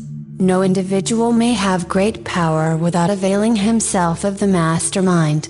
In a preceding chapter, instructions were given for the creation of plans for the purpose of translating desire into its monetary equivalent. If you carry out these instructions with persistence and intelligence, and use discrimination in the selection of your mastermind group, your objective will have been halfway reached, even before you begin to recognize it. So you may better understand the intangible potentialities of power available to you, through a properly chosen mastermind group. We will here explain the two characteristics of the mastermind principle, one of which is economic in nature, and the other psychic. The economic feature is obvious. Economic advantages may be created by any person who surrounds himself with the advice, counsel, and personal cooperation of a group of men who are willing to lend him wholehearted aid, in a spirit of perfect harmony. This form of cooperative alliance has been the basis of nearly every great fortune. Your understanding of this great truth may definitely determine your financial status. The psychic phase of the mastermind principle is much more abstract, much more difficult to comprehend, because it has reference to the spiritual forces with which the human race, as a whole, is not well acquainted. You may catch a significant suggestion from this statement. No two minds ever come together without, thereby, creating a third, invisible, intangible force which may be likened to a third mind. Keep in mind the fact that there are only two known elements in the whole universe, energy and matter. It is a well-known fact that matter may be broken down into units of molecules, atoms, and electrons. There are units of matter which may be isolated, separated, and analyzed. Likewise, there are units of energy. The human mind is a form of energy, a part of it being spiritual in nature. When the minds of two people are coordinated in a spirit of harmony, the spiritual units of energy of each mind form an affinity, which constitutes the psychic phase of the mastermind. The mastermind principle, or rather the economic feature of it, was first called to my attention by Andrew Carnegie, over 25 years ago. Discovery of this principle was responsible for the choice of my life's work. Mr. Carnegie's mastermind group consisted of a staff of approximately 50 men, with whom he surrounded himself, for the definite purpose of manufacturing and marketing steel. He attributed his entire fortune to the power he accumulated through this mastermind. Analyze the record of any man who has accumulated a great fortune, and many of those who have accumulated modest fortunes, and you will find that they have either consciously, or unconsciously employed the mastermind principle. Great power can be accumulated through no other principle. Energy is nature's universal set of building blocks, out of which she constructs every material thing in the universe, including man, and every form of animal and vegetable life, through a process which only nature completely understands. She translates energy into matter. Nature's building blocks are available to man. In the energy involved in thinking, man's brain may be compared to an electric battery. It absorbs energy from the ether, which permeates every atom of matter, and fills the entire universe. It is a well-known fact that a group of electric batteries will provide more energy than a single battery. It is also a well-known fact that an individual battery will provide energy in proportion to the number and capacity of the cells it contains. The brain functions in a similar fashion. This accounts for the fact that some brains are more efficient than others, and leads to this significant statement: a group of brains coordinated, or connected, in a spirit of harmony, will provide more thought energy than a single brain. Just as a group of electric batteries will provide more energy than a single battery. Through this metaphor it becomes immediately obvious that the mastermind principle holds the secret of the power wielded by men who surround themselves with other men of brains. There follows, now, another statement which will lead still nearer to an understanding of the psychic phase of the mastermind principle.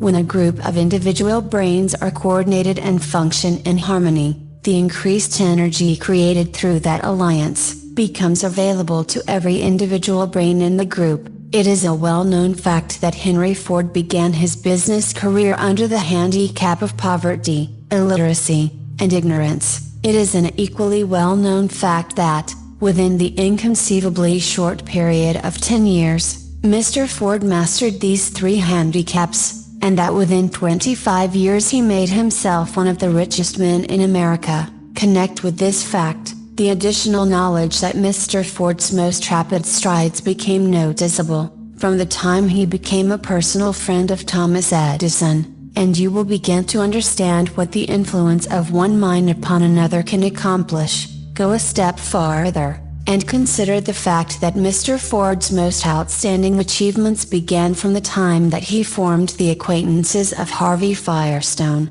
John Burroughs, and Luther Burbank, each a man of great brain capacity, and you will have further evidence that power may be produced through friendly alliance of minds. There is little if any doubt that Henry Ford is one of the best informed men in the business and industrial world. The question of his wealth needs no discussion. Analyze Mr. Ford's intimate personal friends, some of whom have already been mentioned, and you will be prepared to understand the following statement. Men take on the nature and the habits and the power of thought of those with whom they associate in a spirit of sympathy and harmony.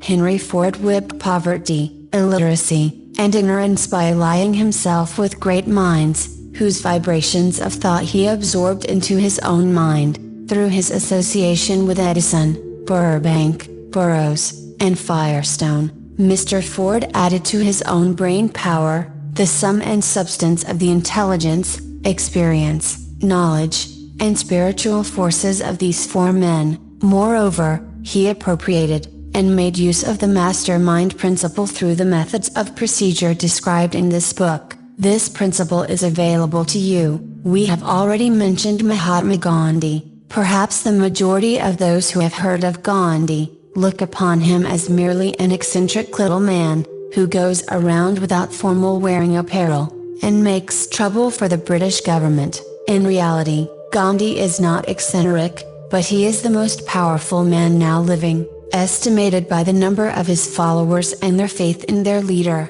Moreover, he is probably the most powerful man who has ever lived. His power is passive, but it is real. Let us study the method by which he attained his stupendous power. It may be explained in a few words. He came by power through inducing over 200 million people to coordinate, with mind and body, in a spirit of harmony, for a definite purpose. In brief, Gandhi has accomplished a miracle, for it is a miracle when 200 million people can be induced, not forced, to cooperate in a spirit of harmony, for a limitless time. If you doubt that this is a miracle, try to induce any two people to cooperate in a spirit of harmony for any length of time. Every man who manages a business knows what a difficult matter it is to get employees to work together in a spirit even remotely resembling harmony. The list of the chief sources from which power may be attained is, as you have seen, headed by infinite intelligence. When two or more people coordinate in a spirit of harmony,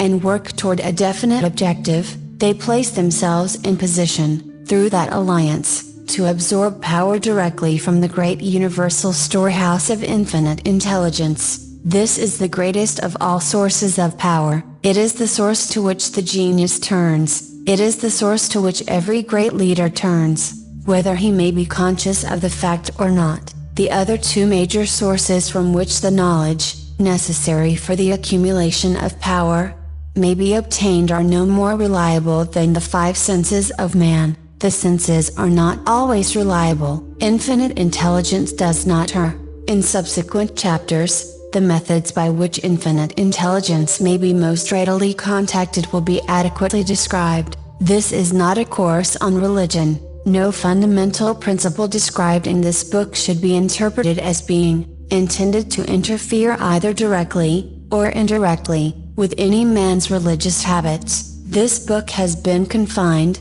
exclusively, to instructing the reader how to transmute the definite purpose of desire for money, into its monetary equivalent. Read, think, and meditate as you read. Soon, the entire subject will unfold, and you will see it in perspective. You are now seeing the detail of the individual chapters. Money is as shy and elusive as the old-time maiden. It must be wooed and won by methods not unlike those used by a determined lover, in pursuit of the girl of his choice, and, coincidental as it is, the power used in the wooing of money is not greatly different from that used in wooing a maiden. That power, when successfully used in the pursuit of money, must be mixed with faith, it must be mixed with desire, it must be mixed with persistence, it must be applied through a plan, and that plan must be set into action. When money comes in quantities known as the big money, it flows to the one who accumulates it, as easily as water flows downhill. There exists a great unseen stream of power, which may be compared to a river, except that one side flows in one direction, carrying all who get into that side of the stream, onward and upward to wealth, and the other side flows in the opposite direction, carrying all who are unfortunate enough to get into it, and not able to extricate themselves from it, downward to misery and poverty. Every man who has accumulated a great fortune has recognized the existence of this stream of life. It consists of one's thinking process. The positive emotions of thought form the side of the stream which carries one to fortune. The negative emotions form the side which carries one down to poverty. This carries a thought of stupendous importance to the person who is following this book with the object of accumulating a fortune. If you are in the side of the stream of power which leads to poverty, this may serve as an oar, by which you may propel yourself over into the other side of the stream.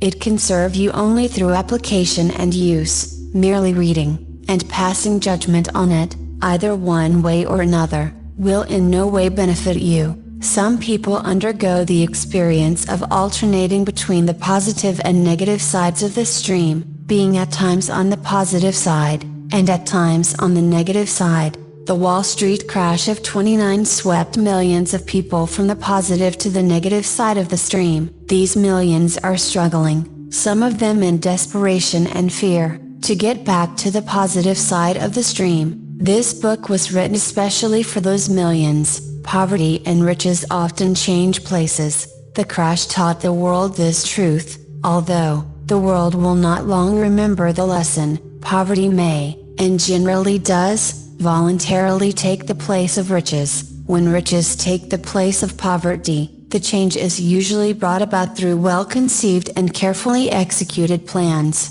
Poverty needs no plan, it needs no one to aid it. Because it is bold and ruthless, riches are shy and timid, they have to be attracted. Anybody can wish for riches, and most people do, but only a few know that a definite plan, plus a burning desire for wealth, are the only dependable means of accumulating wealth. Chapter 11, The Mystery of Sex, Transmutation, the 10th step toward riches. The meaning of the word transmute is, in simple language, the changing, or transferring of one element, or form of energy, into another. The emotion of sex brings into being a state of mind. Because of ignorance on the subject, this state of mind is generally associated with the physical, and because of improper influences, to which most people have been subjected, in acquiring knowledge of sex, things essentially physical have highly biased the mind. The emotion of sex has back of it the possibility of 3 constructive potentialities. They are, 1. The perpetuation of mankind, 2. The maintenance of health. As a therapeutic agency, it has no equal. 3. The transformation of mediocrity into genius through transmutation. Sex transmutation is simple and easily explained. It means the switching of the mind from thoughts of physical expression to thoughts of some other nature. Sex desire is the most powerful of human desires. When driven by this desire, men develop keenness of imagination, courage, willpower, persistence, and creative ability unknown to them at other times. So strong and impelling is the desire for sexual contact that men freely run the risk of life and reputation to indulge it. When harnessed, and redirected along other lines, this motivating force maintains all of its attributes of keenness of imagination, courage, which may be used as powerful creative forces in literature, art, or in any other profession or calling, including, of course, the accumulation of riches. The transmutation of sex energy calls for the exercise of willpower, to be sure, but the reward is worth the effort. The desire for sexual expression is inborn and natural. The desire cannot, and should not be submerged or eliminated, but it should be given an outlet through forms of expression which enrich the body, mind, and spirit of man. If not given this form of outlet, through transmutation, it will seek outlets through purely physical channels. A river may be dammed, and its water controlled for a time, but eventually, it will force an outlet. The same is true of the emotion of sex. It may be submerged and controlled for a time, but its very nature causes it to be ever seeking means of expression. If it is not transmuted into some creative effort, it will find a less worthy outlet. Fortunate, indeed, is the person who has discovered how to give sex emotion an outlet through some form of creative effort, for he has, by that discovery, lifted himself to the status of a genius. Scientific research has disclosed these significant facts. 1. The men of greatest achievement are men with highly developed sex natures, men who have learned the art of sex transmutation. 2. The men who have accumulated great fortunes and achieved outstanding recognition, in literature, art, industry, architecture, and the professions, were motivated by the influence of a woman. The research from which these astounding discoveries were made, went back through the pages of biography and history for more than 2,000 years, wherever there was evidence available in connection with the lives of men and women of great achievement. It indicated most convincingly that they possessed highly developed sex natures. The emotion of sex is an irresistible force, against which there can be no such opposition as an immovable body. When driven by this emotion, men become gifted with a superpower for action. Understand this truth, and you will catch the significance of the statement that sex transmutation will lift one to the status of a genius. The emotion of sex contains the secret of creative ability. Destroy the sex glands, whether in man or beast, and you have removed the major source of action. For proof of this, observe what happens to any animal after it has been castrated. A bull becomes as docile as a cow after it has been altered sexually. Sex alteration takes out of the male, whether man or beast, all the fight that was in him. Sex alteration of the female has the same effect. The 10 mind stimuli. The human mind responds to stimuli, through which it may be keyed up to higher rates of vibration, known as enthusiasm, creative imagination, intense desire. The stimuli to which the mind responds most freely are: 1. The desire for sex expression. 2. Love. 3. A burning desire for fame, power, or financial gain, money. 4. Music. 5. Friendship between either those of the same sex, or those of the opposite sex. 6. A mastermind alliance based upon the harmony of 2 or more people who ally themselves for spiritual or temporal advancement. 7. Mutual suffering, such as that experienced by people who are persecuted. 8. Autosuggestion. 9. Fear. 10. Narcotics and alcohol. The desire for sex expression comes at the head of the list of stimuli, which most effectively step up the vibrations of the mind and start the wheels of physical action. 8 of these stimuli are natural and constructive, 2 are destructive. The list is here presented for the purpose of enabling you to make a comparative study of the major sources of mind stimulation. From this study, it will be readily seen that the emotion of sex is, by great odds, the most intense and powerful of all mind stimuli. This comparison is necessary as a foundation for proof of the statement that transmutation of sex energy may lift one to the status of a genius. Let us find out what constitutes a genius. Some wiseacre has said that a genius is a man who wears long hair, eats queer food, lives alone, and serves as a target for the joke makers.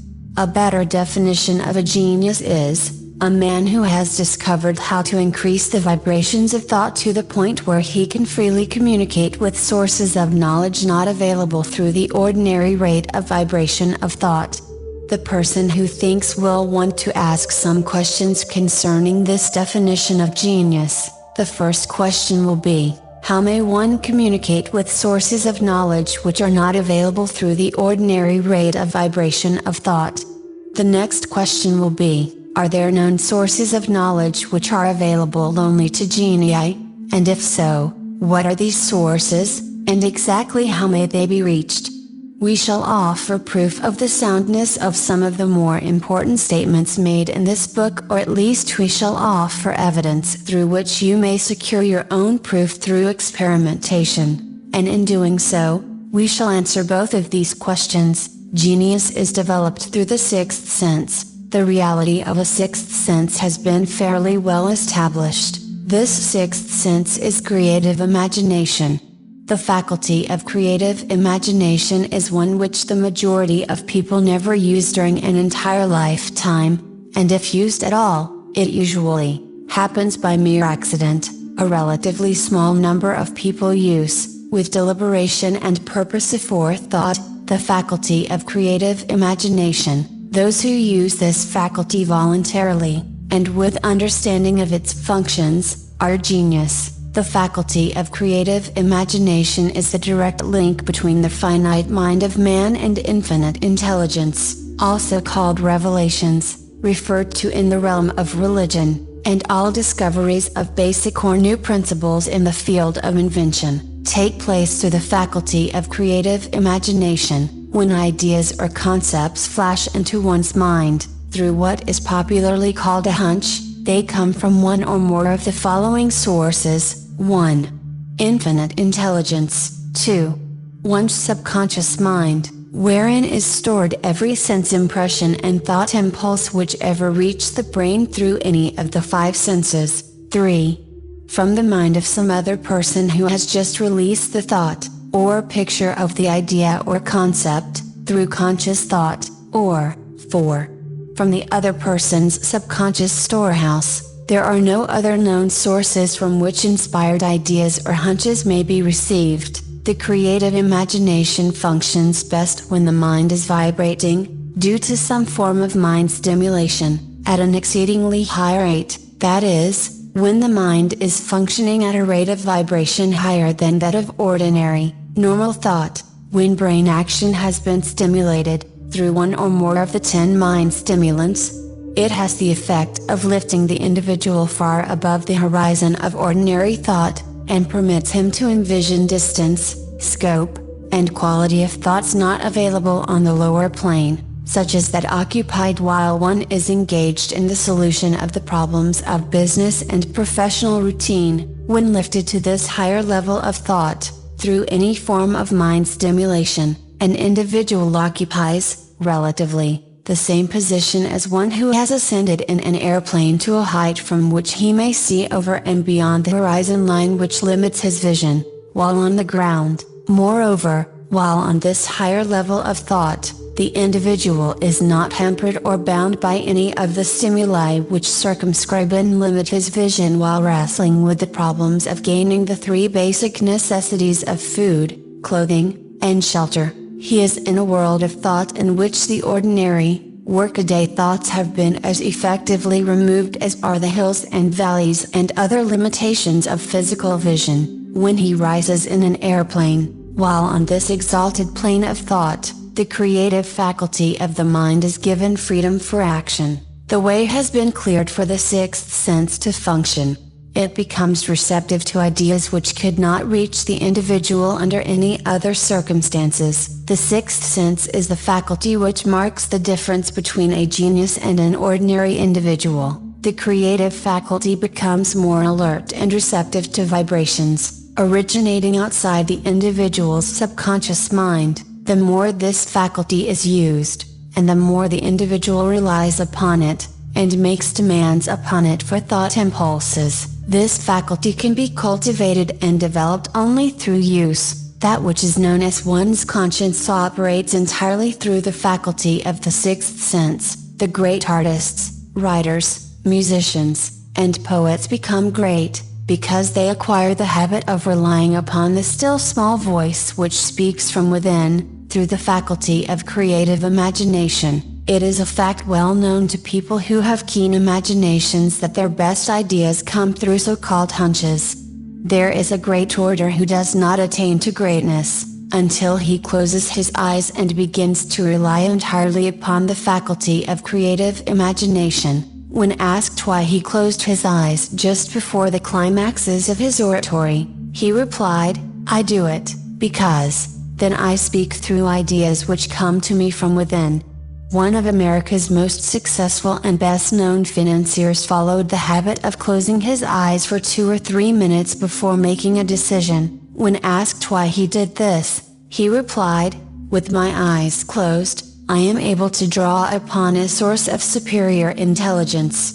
The late Dr. Elmer Gates, of Chevy Chase, Maryland, created more than 200 useful patents, many of them basic, through the process of cultivating and using the creative faculty. His method is both significant and interesting to one interested in attaining to the status of genius, in which category Dr. Gates, unquestionably belonged. Dr. Gates was one of the really great, though less publicized scientists of the world. In his laboratory, he had what he called his personal communication room. It was practically soundproof, and so arranged that all light could be shut out. It was equipped with a small table, on which he kept a pad of writing paper. In front of the table, on the wall, was an electric push button, which controlled the lights. When Dr. Gates desired to draw upon the forces available to him through his creative imagination, he would go into this room, seat himself at the table, shut off the lights, and concentrate upon the known factors of the invention on which he was working, remaining in that position until ideas began to flash into his mind in connection with the unknown factors of the invention. On one occasion, ideas came through so fast that he was forced to write for almost 3 hours. When the thoughts stopped flowing, and he examined his notes, he found they contained a minute description of principles which bade not a parallel among the known data of the scientific world. Moreover, the answer to his problem was intelligently presented in those notes. In this manner Dr. Gates completed over 200 patents, which had been begun, but not completed, by half-baked brains. Evidence of the truth of this statement is in the United States Patent Office. Dr. Gates earned his living by sitting for ideas for individuals and corporations. Some of the largest corporations in America paid him substantial fees, by the hour, for sitting for ideas.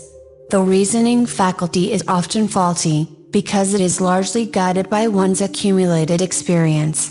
Not all knowledge, which one accumulates through experience, is accurate. Ideas received through the creative faculty are much more reliable, for the reason that they come from sources more reliable than any which are available to the reasoning faculty of the mind. The major difference between the genius and the ordinary crank inventor may be found in the fact that the genius works through his faculty of creative imagination, while the crank knows nothing of this faculty. The scientific inventor, such as Mr. Edison, and Dr. Gates, makes use of both the synthetic and the creative faculties of imagination. For example, the scientific inventor, or genius, begins an invention by organizing and combining the known ideas, or principles accumulated through experience, through the synthetic faculty, the reasoning faculty. If he finds this accumulated knowledge to be insufficient for the completion of his invention, he then draws upon the sources of knowledge available to him through his creative faculty. The method by which he does this varies with the individual, but this is the sum and substance of his procedure. 1. He stimulates his mind so that it vibrates on a higher than average plane, using one or more of the 10 mind stimulants or some other stimulant of his choice. 2. He concentrates upon the known factors, the finished part, of his invention, and creates in his mind a perfect picture of unknown factors, the unfinished part, of his invention. He holds this picture in mind until it has been taken over by the subconscious mind, then relaxes by clearing his mind of all thought, and waits for his answer to flash into his mind. Sometimes the results are both definite and immediate, at other times, the results are negative, depending upon the state of development of the sixth sense, or creative faculty. Mr. Edison tried out more than 10,000 different combinations of ideas through the synthetic faculty of his imagination before he tuned in through the creative faculty, and got the answer which perfected the incandescent light. His experience was similar when he produced the talking machine. There is plenty of reliable evidence that the faculty of creative imagination exists. This evidence is available through accurate analysis of men who have become leaders in their respective callings, without having had extensive educations. Lincoln was a notable example of a great leader who achieved greatness through the discovery and use of his faculty of creative imagination. He discovered, and began to use this faculty as the result of the stimulation of love which he experienced after he met Henry Rutledge, a statement of the highest significance, in connection with the study of the source of genius. The pages of history are filled with the records of great leaders whose achievements may be traced directly to the influence of women who aroused the creative faculties of their minds, through the stimulation of sex desire. Napoleon Bonaparte was one of these. When inspired by his first wife, Josephine, he was irresistible and invincible. When his better judgment or reasoning faculty prompted him to put Josephine aside, he began to decline. His defeat and Saint Helena were not far distant. If good taste would permit, we might easily mention scores of men, well known to the American people, who climbed to great heights of achievement under the stimulating influence of their wives, only to drop back to destruction after money and power went to their heads, and they put aside the old wife for a new one. Napoleon was not the only man to discover that sex influence, from the right source, is more powerful than any substitute of expediency, which may be created by mere reason. The human mind responds to stimulation. Among the greatest, and most powerful of these stimuli is the urge of sex. When harnessed and transmuted, this driving force is capable of lifting men into that higher sphere of thought which enables them to master the sources of worry and petty annoyance which beset their pathway on the lower plane. Unfortunately, only the genii have made the discovery. Others have accepted the experience of sex surge, without discovering one of its major potentialities, a fact which accounts for the great number of others as compared to the limited number of genii. For the purpose of refreshing the memory,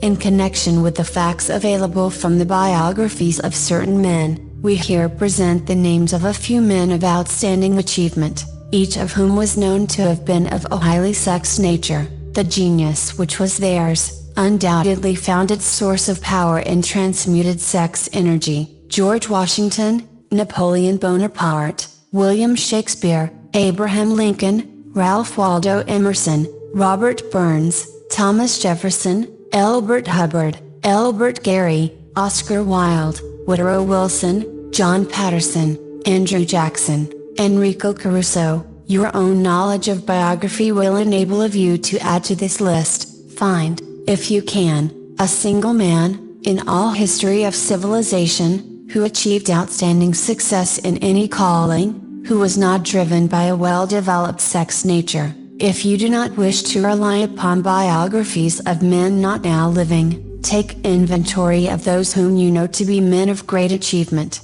and see if you can find one among them who is not highly sexed. Sex energy is the creative energy of all genii. There never has been, and never will be, a great leader, builder, or artist lacking in this driving force of sex. Surely no one will misunderstand these statements to mean that all who are highly sexed are genii. Man attains to the status of a genius only when, and if, he stimulates his mind so that it draws upon the forces available, through the creative faculty of the imagination. Chief among the stimuli with which this stepping up of the vibrations may be produced is sex energy. The mere possession of this energy is not sufficient to produce a genius. The energy must be transmuted from desire for physical contact, into some other form of desire and action, before it will lift one to the status of a genius. Far from becoming genii, because of great sex desires, the majority of men lower themselves,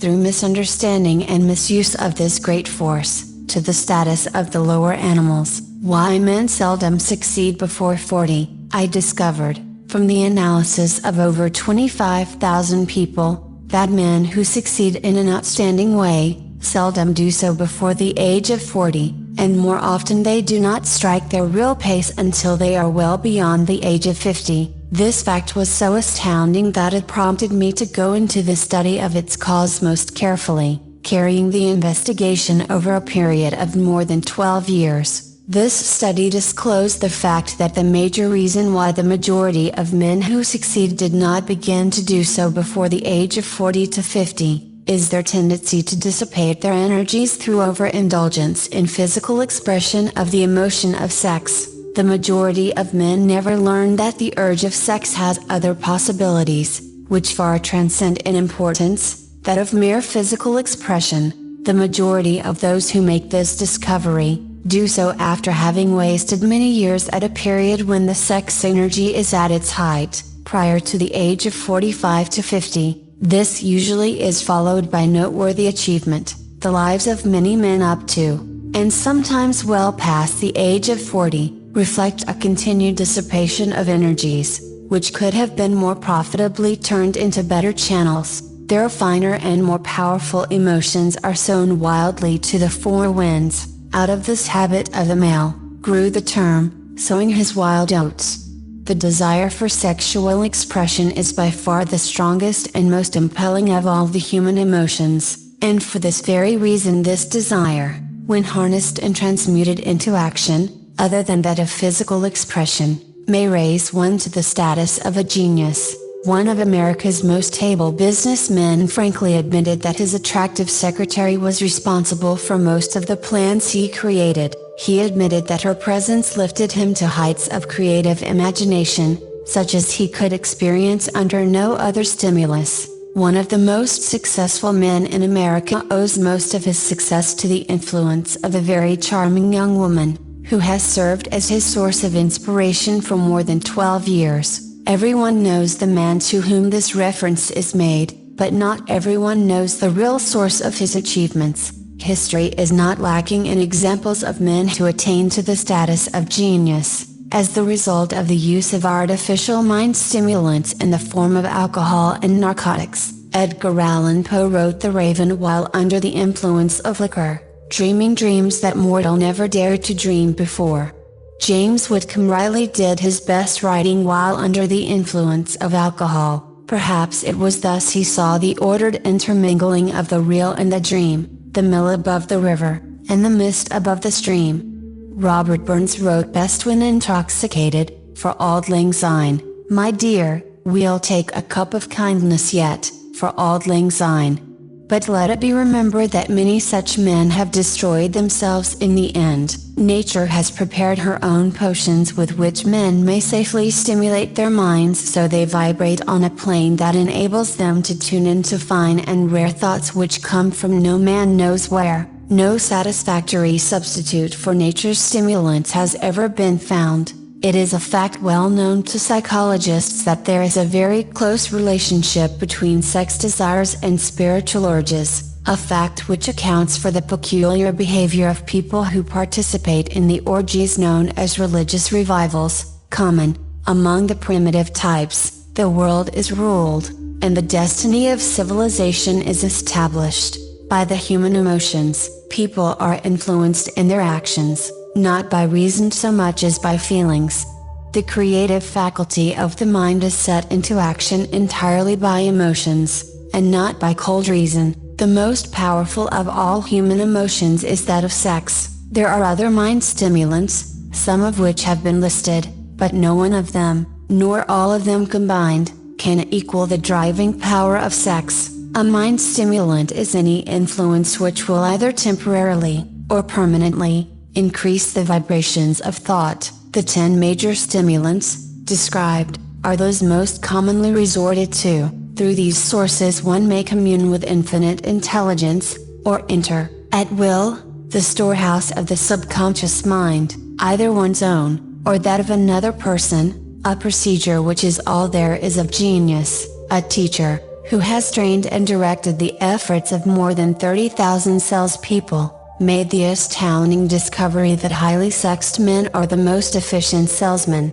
The explanation is, that the factor of personality known as personal magnetism is nothing more nor less than sex energy. Highly sexed people always have a plentiful supply of magnetism. Through cultivation and understanding, this vital force may be drawn upon and used to great advantage in the relationships between people. This energy may be communicated to others through the following media. 1. The handshake. The touch of the hand indicates, instantly, the presence of magnetism, or the lack of it. 2. The tone of voice. Magnetism, or sex energy, is the factor with which the voice may be colored, or made musical and charming. 3.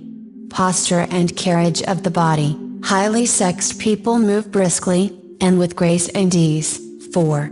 The vibrations of thought. Highly sexed people mix the emotion of sex with their thoughts, or may do so at will, and in that way, may influence those around them. 5.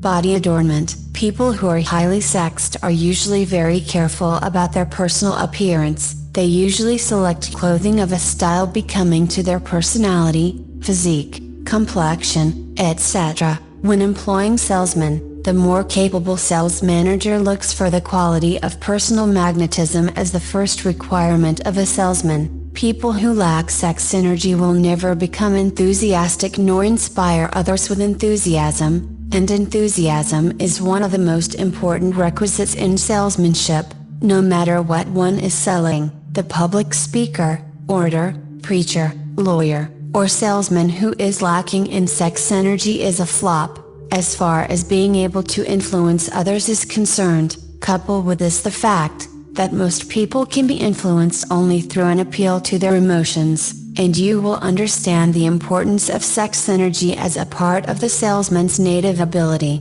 Master salesmen attain the status of mastery in selling, because they, either consciously, or unconsciously, transmute the energy of sex into sales enthusiasm. In this statement may be found a very practical suggestion as to the actual meaning of sex transmutation. The salesman who knows how to take his mind off the subject of sex, and direct it in sales effort with as much enthusiasm and determination as he would apply to its original purpose, has acquired the art of sex transmutation, whether he knows it or not. The majority of salesmen who transmute their sex energy do so without being in the least aware of what they are doing, or how they are doing it. Transmutation of sex energy calls for more willpower than the average person cares to use for this purpose. Those who find it difficult to summon willpower sufficient for transmutation, may gradually acquire this ability. Though this requires willpower, the reward for the practice is more than worth the effort. The entire subject of sex is one with which the majority of people appear to be unpardonably ignorant. The urge of sex has been grossly misunderstood, slandered, and burlesqued by the ignorant and the evil-minded, for so long that the very word sex is seldom used in polite society. Men and women who are known to be blessed, yes, blessed with highly sexed natures, are usually looked upon as being people who will bear watching. Instead of being called blessed, they are usually called cursed. Millions of people, even in this age of enlightenment, have inferiority complexes which they developed because of this false belief that a highly sexed nature is a curse. These statements, of the virtue of sex energy, should not be construed as justification for the libertine. The emotion of sex is a virtue only when used intelligently, and with discrimination. It may be misused, and often is, to such an extent that it debases, instead of enriches, both body and mind. The better use of this power is the burden of this chapter. It seemed quite significant to the author, when he made the discovery that practically every great leader, whom he had the privilege of analyzing, was a man whose achievements were largely inspired by a woman. In many instances, the woman in the case was a modest, self-denying wife, of whom the public had heard but little or nothing. In a few instances, the source of inspiration has been traced to the other woman. Perhaps such cases may not be entirely unknown to you. Intemperance in sex habits is just as detrimental as intemperance in habits of drinking and eating. In this age in which we live, an age which began with the World War, intemperance in habits of sex is common. This orgy of indulgence may account for the shortage of great leaders. No man can avail himself of the forces of his creative imagination, while dissipating them. Man is the only creature on earth which violates nature's purpose in this connection. Every other animal indulges its sex nature in moderation, and with purpose which harmonizes with the laws of nature. Every other animal responds to the call of sex only in season. Man's inclination is to declare open season.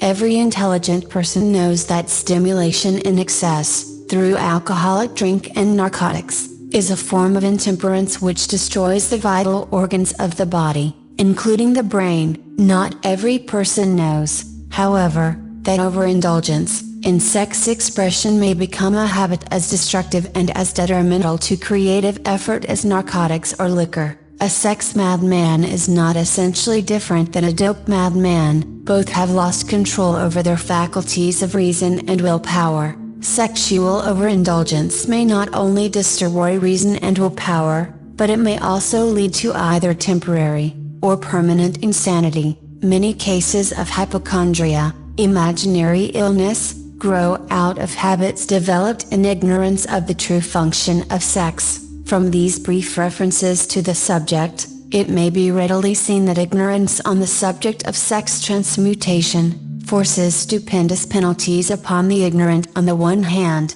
and withholds from them equally stupendous benefits, on the other. Widespread ignorance on the subject of sex is due to the fact that the subject has been surrounded with mystery and beclouded by dark silence. The conspiracy of mystery and silence has had the same effect upon the minds of young people that the psychology of prohibition had. The result has been increased curiosity, and desire to acquire more knowledge on this verboten subject, and to the shame of all lawmakers, and most physicians by training best qualified to educate youth on that subject, information has not been easily available. Seldom does an individual enter upon highly creative effort in any field of endeavor before the age of 40. The average man reaches the period of his greatest capacity to create between 40 and 60. These statements are based upon analysis of thousands of men and women who have been carefully observed. They should be encouraging to those who fail to arrive before the age of 40, and to those who become frightened at the approach of old age.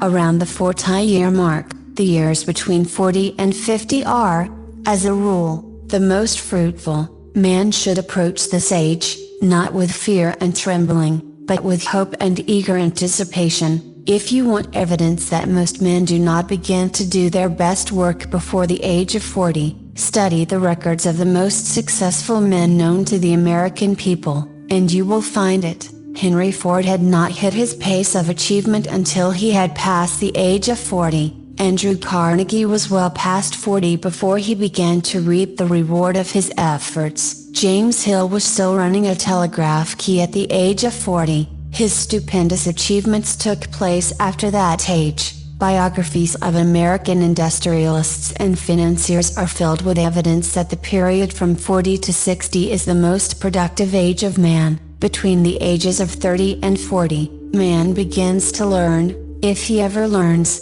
the art of sex transmutation. This discovery is generally accidental, and more often than otherwise, the man who makes it is totally unconscious of his discovery. He may observe that his powers of achievement have increased around the age of 35 to 40, but in most cases, he is not familiar with the cause of this change, that nature begins to harmonize the emotions of love and sex in the individual, between the ages of 30 and 40, so that he may draw upon these great forces, and apply them jointly as stimuli to action. Sex, alone, is a mighty urge to action, but its forces are like a cyclone, they are often uncontrollable. When the emotion of love begins to mix itself with the emotion of sex, the result is calmness of purpose, poise, accuracy of judgment, and balance. What person, who has attained to the age of 40, is so unfortunate as to be unable to analyze these statements, and to corroborate them by his own experience, when driven by his desire to please a woman, based solely upon the emotion of sex? A man may be, and usually is, capable of great achievement, but his actions may be disorganized, distorted, and totally destructive, when driven by his desire to please a woman, based upon the motive of sex alone. A man may steal, cheat, and even commit murder, but when the emotion of love is mixed with the emotion of sex, that same man will guide his actions with more sanity, balance, and reason. Criminologists have discovered that the most hardened criminals can be reformed through the influence of a woman's love. There is no record of a criminal having been reformed solely through the sex influence. These facts are well known, but their cause is not. Reformation comes, if at all, through the heart, or the emotional side of man. not through his head, or reasoning side. Reformation means a change of heart. It does not mean a change of head. A man may, because of reason, make certain changes in his personal conduct to avoid the consequences of undesirable effects, but genuine reformation comes only through a change of heart, through a desire to change. Love, romance, and sex are all emotions capable of driving men to heights of superachievement. Love is the emotion which serves as a safety valve, and ensures balance, poise, and constructive effort. When combined, these three emotions may lift one to an altitude of a genius. There are genii, however, who know but little of the emotion of love. Most of them may be found engaged in some form of action which is destructive, or at least, not based upon justice and fairness toward others. If good taste would permit, a dozen genii could be named in the field of industry and finance, who ride ruthlessly over the rights of their fellow men. They seem totally lacking in conscience. The reader can easily supply his own list of such men. The emotions are states of mind. Nature has provided man with a chemistry of the mind which operates in a manner similar to the principles of chemistry of matter. It is a well-known fact that, through the aid of chemistry of matter, a chemist may create a deadly poison by mixing certain elements, none of which are in themselves harmful in the right proportions. The emotions may, likewise, be combined so as to create a deadly poison. The emotions of sex and jealousy, when mixed, may turn a person into an insane beast. The presence of any one or more of the destructive emotions in the human mind, through the chemistry of the mind, sets up a poison which may destroy one's sense of justice and fairness. In extreme cases, the presence of any combination of these emotions in the mind may destroy one's reason. The road to genius consists of the development,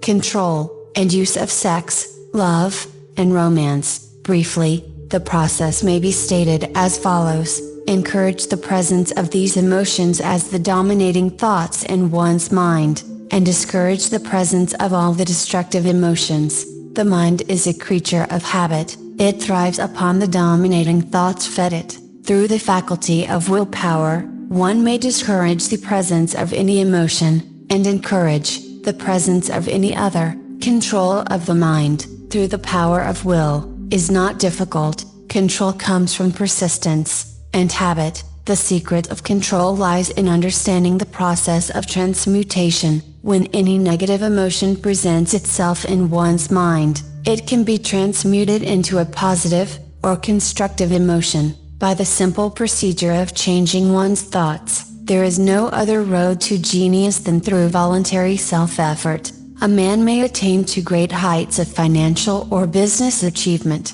solely by the driving force of sex energy, but history is filled with evidence that he may, and usually does, carry with him certain traits of character which rob him of the ability to either hold, or enjoy his fortune. This is worthy of analysis, thought, and meditation, for it states a truth, the knowledge of which may be helpful to women as well as men. Ignorance of this has cost thousands of people their privilege of happiness, even though they possess riches. The emotions of love and sex leave their unmistakable marks upon the features. Moreover, these signs are so visible, that all who wish may read them. The man who is driven by the storm of passion, based upon sex desires alone, plainly advertises that fact to the entire world, by the expression of his eyes, and the lines of his face. The emotion of love, when mixed with the emotion of sex, softens,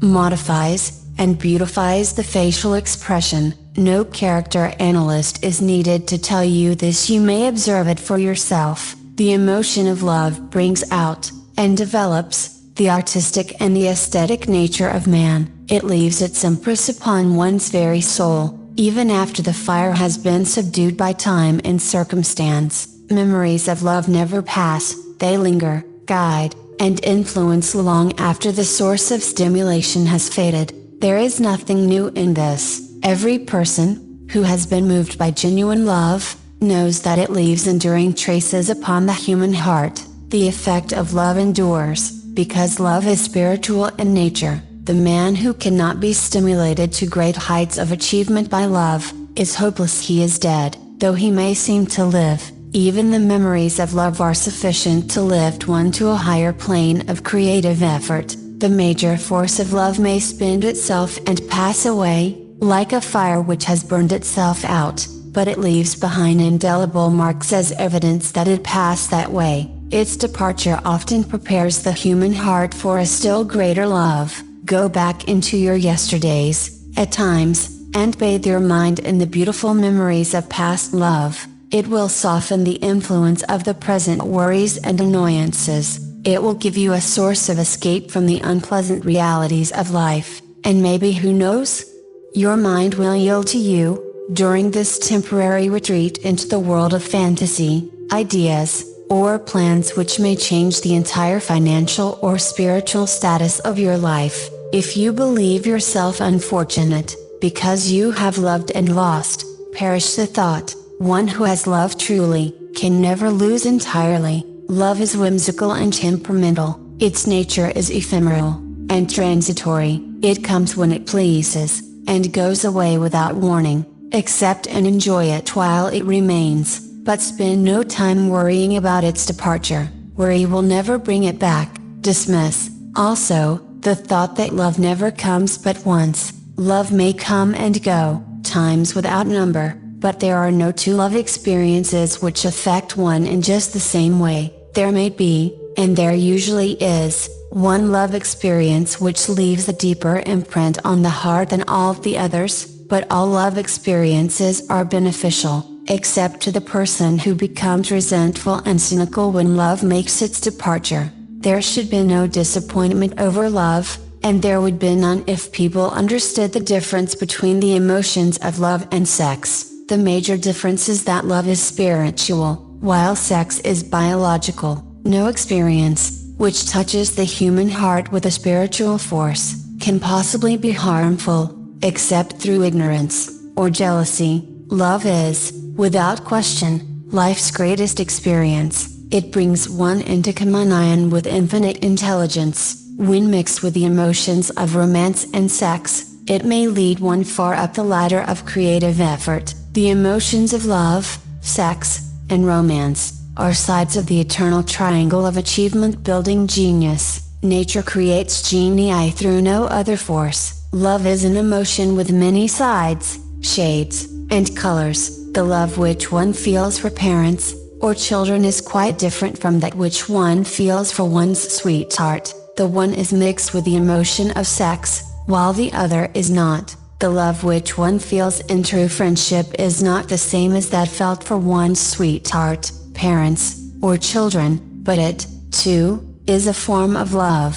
Then, there is the emotion of love for things inanimate, such as the love of nature's handiwork, but the most intense and burning of all these various kinds of love, is that experienced in the blending of the emotions of love and sex. Marriages, not blessed with the eternal affinity of love, properly balanced and proportioned, with sex, cannot be happy ones and seldom endure. Love, alone, will not bring happiness in marriage, nor will sex alone. When these two beautiful emotions are blended, marriage may bring about a state of mind, closest to the spiritual that one may ever know on this earthly plane. When the emotion of romance is added to those of love and sex, the obstructions between the finite mind of man and infinite intelligence are removed, then a genius has been born. What a different story is this, than those usually associated with the emotion of sex. Here is an interpretation of the emotion which lifts it out of the commonplace,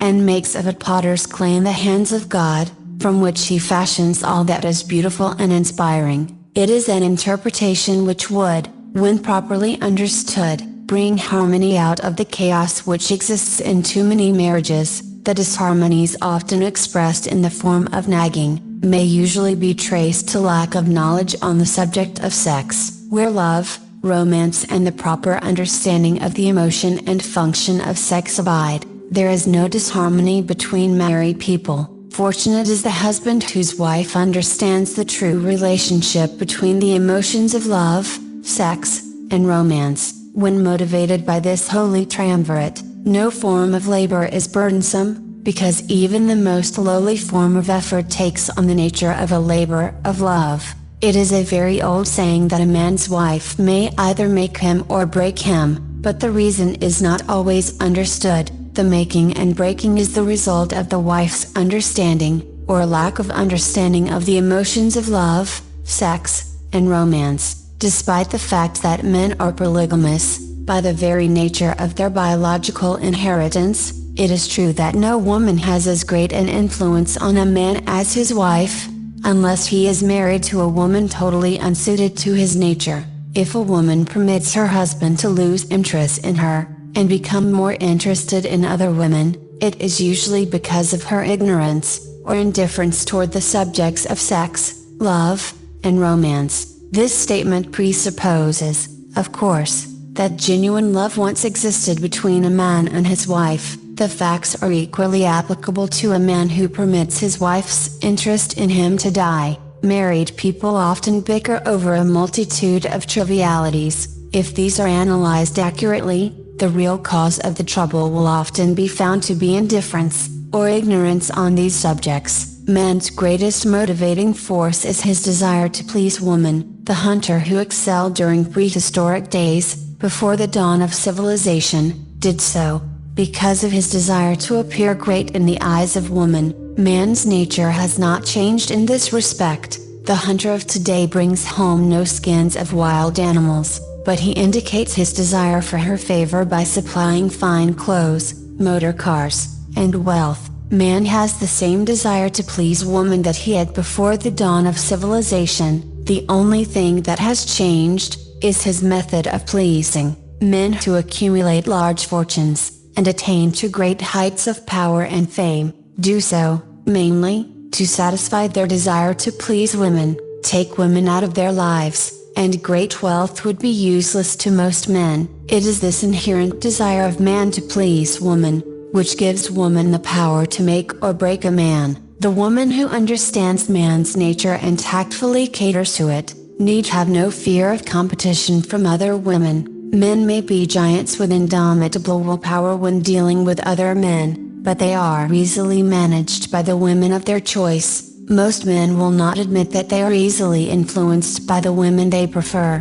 because it is in the nature of the male to want to be recognized as the stronger of the species. Moreover, the intelligent woman recognizes this manly trait and very wisely makes no issue of it. Some men know that they are being influenced by the women of their choice, their wives, sweethearts, mothers or sisters, but they tactfully refrain from rebelling against the influence because they are intelligent enough to know that no man is happy or complete without the modifying influence of the right woman. The man who does not recognize this important truth deprives himself of the power which has done more to help man achieve success than all other forces combined. Chapter 12, The Subconscious Mind, The Connecting Link, the 11th Step Toward Riches. The subconscious mind consists of a field of consciousness, in which every impulsive thought that reaches the objective mind through any of the five senses, is classified and recorded, and from which thoughts may be recalled or withdrawn as letters may be taken from a filing cabinet. It receives, and files, sense impressions or thoughts, regardless of their nature. You may voluntarily plant in your subconscious mind any plan, thought, or purpose which you desire to translate into its physical or monetary equivalent. The subconscious acts first on the dominating desires which have been mixed with emotional feeling, such as faith. Consider this in connection with the instructions given in the chapter on desire, for taking the 6 steps there outlined, and the instructions given in the chapter on the building and execution of plans, and you will understand the importance of the thought conveyed. The subconscious mind works day and night, through a method of procedure, unknown to man. The subconscious mind draws upon the forces of infinite intelligence for the power with which it voluntarily transmutes one's desires into their physical equivalent, making use, always, of the most practical media by which this end may be accomplished. You cannot entirely control your subconscious mind. but you can voluntarily hand over to it any plan, desire, or purpose which you wish transformed into concrete form. Read, again, Instructions for Using the Subconscious Mind. In the chapter on autosuggestion, there is plenty of evidence to support the belief that the subconscious mind is the connecting link between the finite mind of man and infinite intelligence. It is the intermediary through which one may draw upon the forces of infinite intelligence at will. It, alone, contains the secret process by which mental impulses are modified and changed into their spiritual equivalent.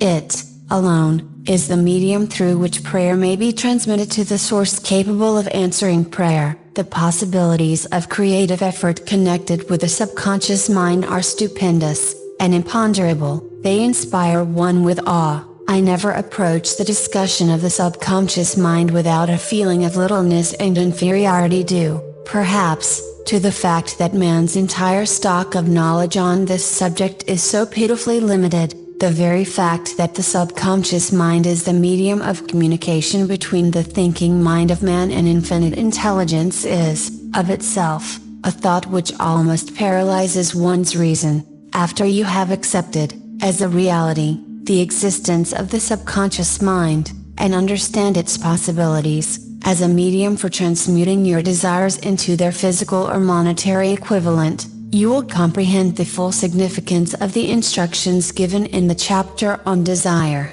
You will also understand why you have been repeatedly admonished to make your desires clear, and to reduce them to writing. You will also understand the necessity of persistence in carrying out instructions. The 13 principles are the stimuli with which you acquire the ability to reach, and to influence your subconscious mind. Do not become discouraged. If you cannot do this upon the first attempt, remember that the subconscious mind may be voluntarily directed only through habit. Under the directions given in the chapter on faith, you have not yet had time to master faith. Be patient, be persistent. A good many statements in the chapters on faith and autosuggestion will be repeated here, for the benefit of your subconscious mind. Remember, your subconscious mind functions voluntarily, whether you make any effort to influence it or not. This, naturally, suggests to you that thoughts of fear and poverty, and all negative thoughts serve as stimuli to your subconscious mind. Unless you master these impulses and give it more desirable food upon which it may feed, the subconscious mind will not remain idle. If you fail to plant desires in your subconscious mind, it will feed upon the thoughts which reach it as the result of your neglect. We have already explained that thought impulses, both negative and positive, are reaching the subconscious mind continuously, from the 4 sources which were mentioned in the chapter on sex transmutation. For the present, it is sufficient if you remember that you are living daily, in the midst of all manner of thought impulses which are reaching your subconscious mind, without your knowledge. Some of these impulses are negative, some are positive. You are now engaged in trying to help shut oil the flow of negative impulses, and to aid in voluntarily influencing your subconscious mind, through positive impulses of desire.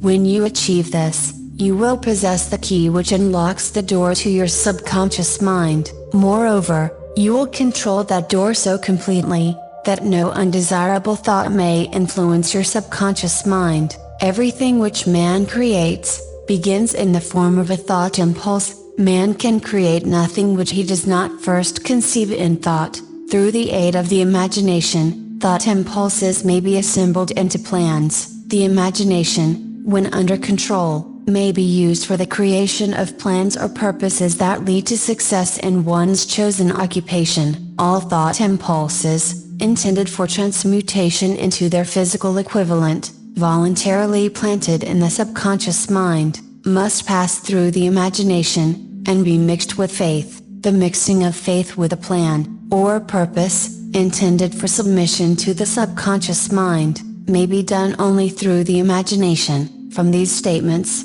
you will readily observe that voluntary use of the subconscious mind calls for coordination and application of all the principles. Ella Wheeler Wilcox gave evidence of her understanding of the power of the subconscious mind when she wrote, "You never can tell what a thought will do in bringing you hate or love, for thoughts are things, and their airy wings are swifter than carrier doves. They follow the law of the universe, each thing creates its kind, and they speed o'er the track to bring you back whatever went out from your mind."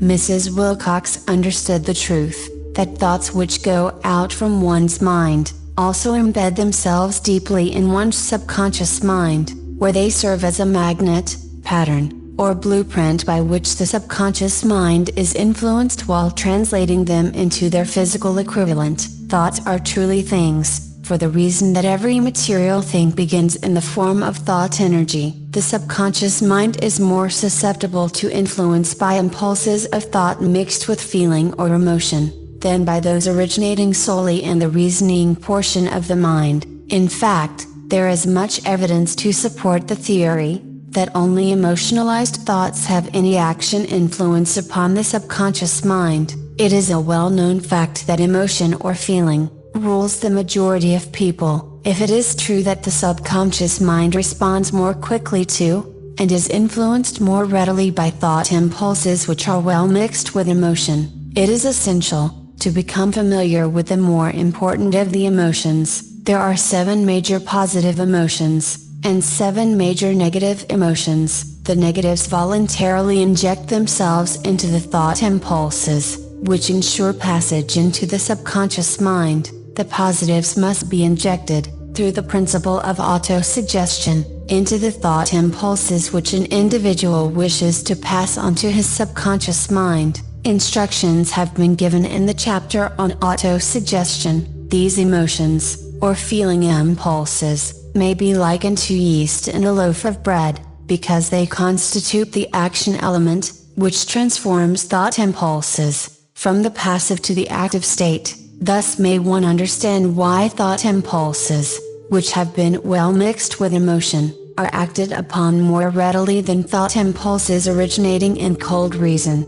You are preparing yourself to influence and control the inner audience of your subconscious mind, in order to hand over to it the desire for money, which you wish transmuted into its monetary equivalent. It is essential, therefore, that you understand the method of approach to this inner audience. You must speak its language, or it will not heed your call. It understands best the language of emotion or feeling. Let us, therefore, describe here the 7 major positive emotions, and the 7 major negative emotions, so that you may draw upon the positives, and avoid the negatives, when giving instructions to your subconscious mind. The 7 major positive emotions: the emotion of desire, the emotion of faith, the emotion of love, the emotion of sex, the emotion of enthusiasm, the emotion of romance, the emotion of hope. There are other positive emotions, but these are the 7 most powerful, and the ones most commonly used in creative effort. Master these 7 emotions. They can be mastered only by use, and the other positive emotions will be at your command when you need them. Remember, in this connection, that you are studying a book which is intended to help you develop a money consciousness by filling your mind with positive emotions. One does not become money conscious by filling one's mind with negative emotions. The 7 major negative emotions, to be avoided: the emotion of fear, the emotion of jealousy, the emotion of hatred, the emotion of revenge, the emotion of greed, the emotion of superstition, the emotion of anger. Positive and negative emotions cannot occupy the mind at the same time. One or the other must dominate. It is your responsibility to make sure that positive emotions constitute the dominating influence of your mind. Here the law of habit will come to your aid. Form the habit of applying and using the positive emotions. Eventually, they will dominate your mind so completely, that the negatives cannot enter it. Only by following these instructions literally, and continuously, can you gain control over your subconscious mind. The presence of a single negative in your conscious mind is sufficient to destroy all chances of constructive aid from your subconscious mind. If you are an observing person, you must have noticed that most people resort to prayer only after everything else has failed, or else they pray by a ritual of meaningless words, and, because it is a fact that most people who pray, do so only after everything else has failed, they go to prayer with their minds filled with fear and doubt, which are the emotions the subconscious mind acts upon, and passes on to infinite intelligence. Likewise, that is the emotion which infinite intelligence receives, and acts upon, if you pray for a thing, but have fear as you pray, that you may not receive it, or that your prayer will not be acted upon by infinite intelligence, your prayer will have been in vain. Prayer does, sometimes, result in the realization of that for which one prays. If you have ever had the experience of receiving that for which you prayed, go back in your memory, and recall your actual state of mind, while you were praying, and you will know, for sure, that the theory here described is more than a theory. The time will come when the schools and educational institutions of the country will teach the science of prayer.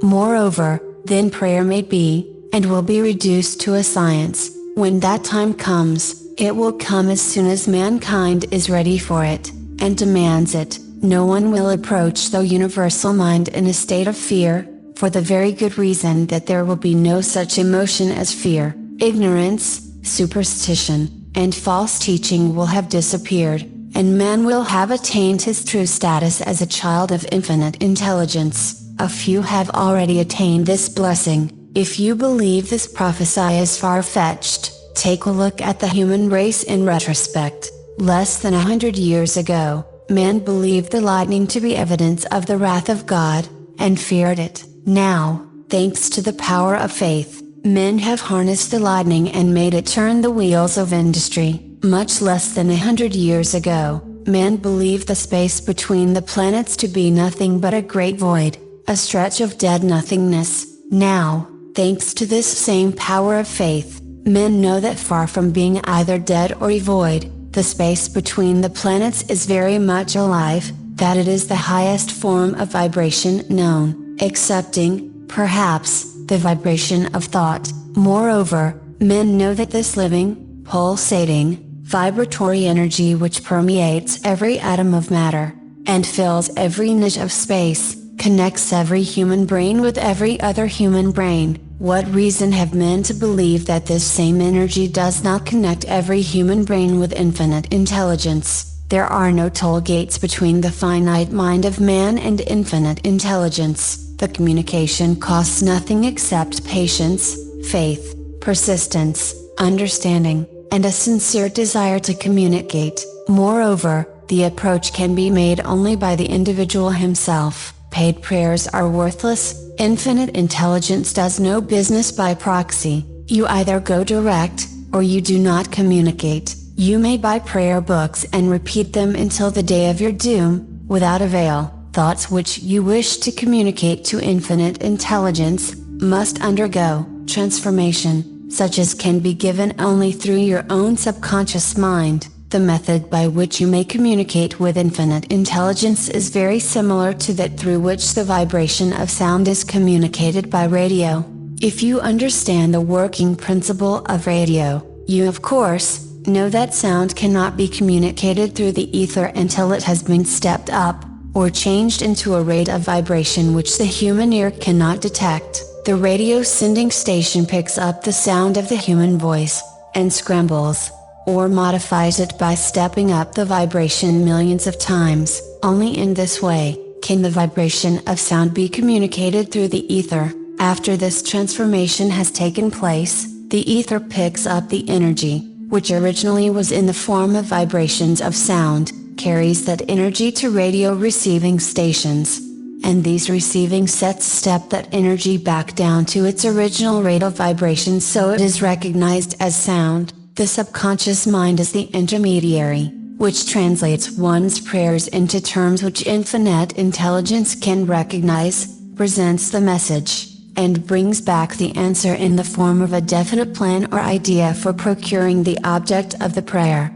Understand this principle, and you will know why mere words read from a prayer book cannot, and will never serve as an agency of communication between the mind of man and infinite intelligence. before your prayer will reach infinite intelligence, a statement of the author's theory only, it probably is transformed from its original thought vibration into terms of spiritual vibration. Faith is the only known agency which will give your thoughts a spiritual nature. Faith and fear make poor bedfellows. Where one is found, the other cannot exist.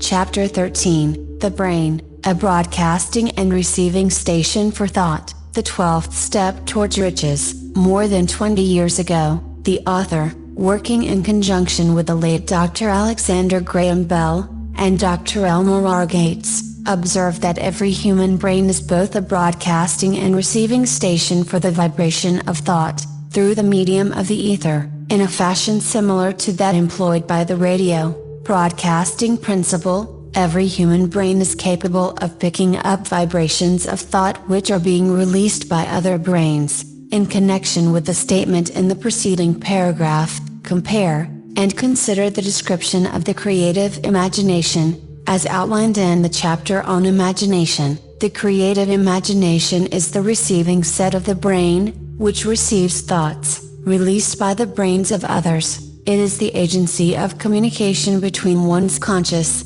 or reasoning mind, and the four sources from which one may receive thought stimuli. When stimulated, or stepped up to a high rate of vibration, the mind becomes more receptive to the vibration of thought which reaches it through the ether from outside sources. This stepping up process takes place through the positive emotions, or the negative emotions. Through the emotions, the vibrations of thought may be increased. Vibrations of an exceedingly high rate are the only vibrations picked up and carried by the ether, from one brain to another. Thought is energy traveling at an exceedingly high rate of vibration. Thought, which has been modified or stepped up by any of the major emotions, vibrates at a much higher rate than ordinary thought, and it is this type of thought which passes from one brain to another, through the broadcasting machinery of the human brain. The emotion of sex stands at the head of the list of human emotions. As far as intensity and driving force are concerned, the brain which has been stimulated by the emotion of sex, vibrates at a much more rapid rate than it does when that emotion is quiescent or absent. The result of sex transmutation is the increase of the rate of vibration of thoughts to such a pitch that the creative imagination becomes highly receptive to ideas, which it picks up from the ether. On the other hand, when the brain is vibrating at a rapid rate, it not only attracts thoughts and ideas released by other brains through the medium of the ether, but it gives to one's own thoughts that feeling which is essential before those thoughts will be picked up and acted upon by one's subconscious mind. Thus, you will see that the broadcasting principle is the factor through which you mix feeling, or emotion with your thoughts and pass them on to your subconscious mind. The subconscious mind is the sending station of the brain, through which vibrations of thought are broadcast. The creative imagination is the receiving set, through which the vibrations of thought are picked up from the ether, along with the important factors of the subconscious mind, and the faculty of the creative imagination, which constitute the sending and receiving sets of your mental broadcasting machinery. Consider now the principle of autosuggestion, which is the medium by which you may put into operation your broadcasting station. Through the instructions described in the chapter on autosuggestion, you are definitely informed of the method by which desire may be transmuted into its monetary equivalent. Operation of your mental broadcasting station is a comparatively simple procedure. You have but three principles to bear in mind, and to apply, when you wish to use your broadcasting station: the subconscious mind, creative imagination, and autosuggestion. The stimuli through which you put these three principles into action have been described. The procedure begins with desire. The greatest forces are intangible. The Depression brought the world to the very borderline of understanding of the forces which are intangible and unseen. Through the ages which have passed, man has depended too much upon his physical senses, and has limited his knowledge to physical things, which he could see, touch, weigh, and measure. We are now entering the most marvelous of all ages, an age which will teach us something of the intangible forces of the world about us. Perhaps we shall learn, as we pass through this age, that the other self is more powerful than the physical self we see when we look into a mirror. Sometimes men speak lightly of the intangibles, the things which they cannot perceive through any of their five senses, and when we hear them, it should remind us that all of us are controlled by forces which are unseen and intangible. The whole of mankind has not the power to cope with, nor to control the intangible force wrapped up in the rolling waves of the oceans. Man has not the capacity to understand the intangible force of gravity, which keeps this little earth suspended, in midair, and keeps man from falling from it, much less the power to control that force. Man is entirely subservient to the intangible force which comes with a thunderstorm,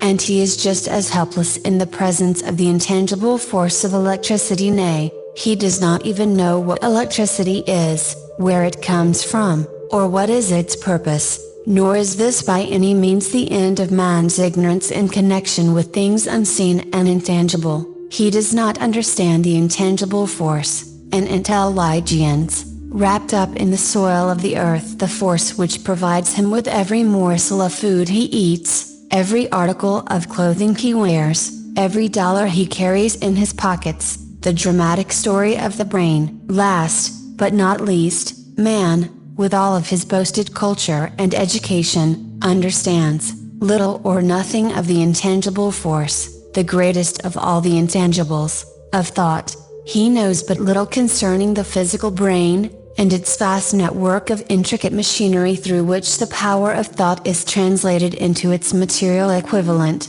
but he is now entering an age which shall yield enlightenment on the subject. Already men of science have begun to turn their attention to the study of this stupendous thing called a brain, and, while they are still in the kindergarten stage of their studies, they have uncovered enough knowledge to know that the central switchboard of the human brain, the number of lines which connect the brain cells one with another, equal the figure 1, followed by 15 million ciphers. The figure is so stupendous, said Dr. C. Judson Herrick, of the University of Chicago, that astronomical figures dealing with hundreds of millions of light years, become insignificant by comparison. It has been determined that there are from 10 billion to 14 billion nerve cells in the human cerebral cortex, and we know that these are arranged in definite patterns. These arrangements are not haphazard, they are orderly. Recently developed methods of electrophysiology draw off action currents from very precisely located cells, or fibers with microelectrodes, amplify them with radio tubes, and record potential differences to a millionth of a volt. It is inconceivable that such a network of intricate machinery should be in existence for the sole purpose of carrying on the physical functions incidental to growth and maintenance of the physical body. Is it not likely that the same system, which gives billions of brain cells the media for communication one with another, provides also the means of communication with other intangible forces? After this book had been written, just before the manuscript went to the publisher, there appeared in the New York Times an editorial showing that at least one great university, and one intelligent investigator in the field of mental phenomena, are carrying on an organized research through which conclusions have been reached that parallel many of those described in this and the following chapter. The editorial briefly analyzed the work carried on by Dr. Ryan and his associates at Duke University, viz., what is telepathy? A month ago we cited on this page some of the remarkable results achieved by Professor Ryan and his associates in Duke University from more than 100,000 tests to determine the existence of telepathy and clairvoyance. These results were summarized in the first 2 articles in Harper's Magazine. In the second, which has now appeared, the author, Wright, attempts to summarize what has been learned, or what it seems reasonable to infer, regarding the exact nature of these extrasensory modes of perception. The actual existence of telepathy and clairvoyance now seems to some scientists enormously probable as the result of Ryan's experiments. Various recipients were asked to name as many cards in a special pack as they could without looking at them and without other sensory access to them. About a score of men and women were discovered who could regularly name so many of the cards correctly that there was not one chance in many a million of their having done their feats by luck or accident.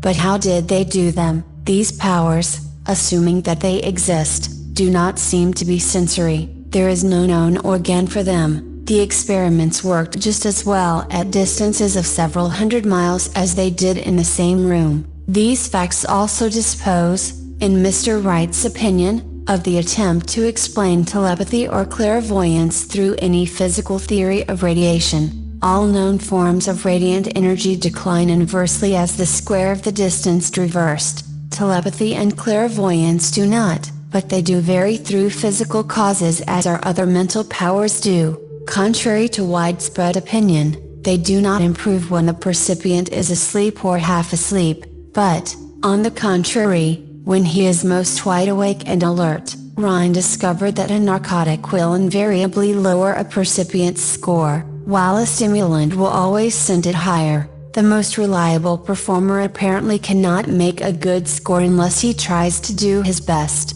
One conclusion that Wright draws with some confidence is that telepathy and clairvoyance are really one and the same gift, that is, the faculty that sees a card face down on a table seems to be exactly the same one that reads a thought residing only in another mind. There are several grounds for believing this. So far, for example, the two gifts have been found in every person who enjoys either of them. In every one so far the two have been of equal vigor, almost exactly. Screens, walls, distances, have no effect at all on either. Wright advances from this conclusion, to express what he puts forward as no more than a mere hunch that other extrasensory experiences, prophetic dreams, premonitions of disaster, and the like, may also prove to be part of the same faculty. The reader is not asked to accept any of these conclusions unless he finds it necessary, but the evidence that Rhine has piled up must remain impressive.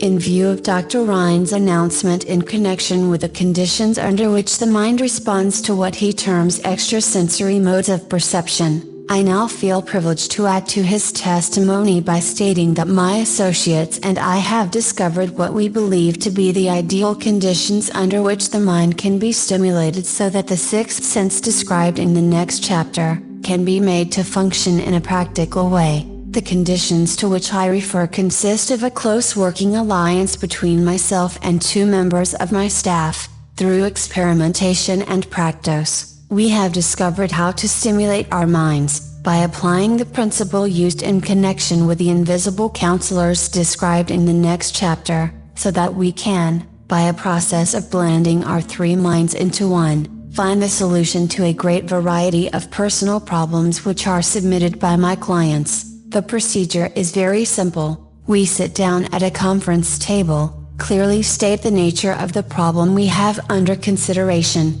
then begin discussing it. Each contributes whatever thoughts that may occur. The strange thing about this method of mind stimulation is that it places each participant in communication with unknown sources of knowledge definitely outside his own experience. If you understand the principle described in the chapter on the mastermind, you of course recognize the round table procedure here described as being a practical application of the mastermind. This method of mind stimulation, through harmonious discussion of definite subjects, between three people, illustrates the simplest and most practical use of the mastermind.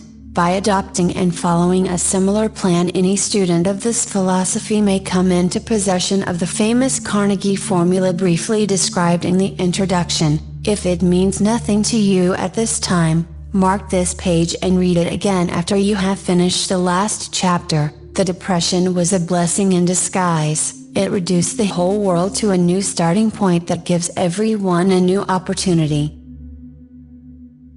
Chapter 14. The Sixth Sense, the Door to the Temple of Wisdom, the 13th Step toward Riches. The 13th principle is known as the Sixth Sense, through which infinite intelligence may, and will communicate voluntarily, without any effort from, or demands by, the individual. This principle is the apex of the philosophy. It can be assimilated, understood, and applied only by first mastering the other 12 principles. The sixth sense is that portion of the subconscious mind which has been referred to as the creative imagination. It has also been referred to as the receiving set through which ideas, plans, and thoughts flash into the mind. The flashes are sometimes called hunches or inspirations.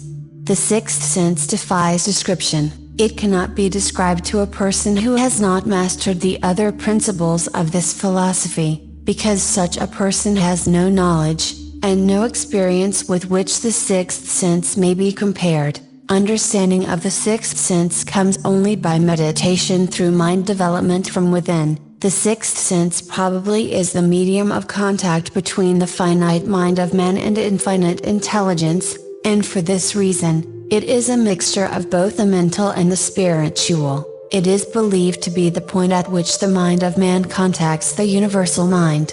After you have mastered the principles described in this book, you will be prepared to accept as truth a statement which may, otherwise, be incredible to you, namely, through the aid of the sixth sense, you will be warned of impending dangers in time to avoid them, and notified of opportunities in time to embrace them. There comes to your aid, and to do your bidding, with the development of the sixth sense, a guardian angel who will open to you at all times the door to the temple of wisdom. Whether or not this is a statement of truth, you will never know, except by following the instructions described in the pages of this book, or some similar method of procedure. The author is not a believer in, nor an advocate of miracles, for the reason that he has enough knowledge of nature to understand that nature never deviates from her established laws. Some of her laws are so incomprehensible that they produce what appear to be miracles.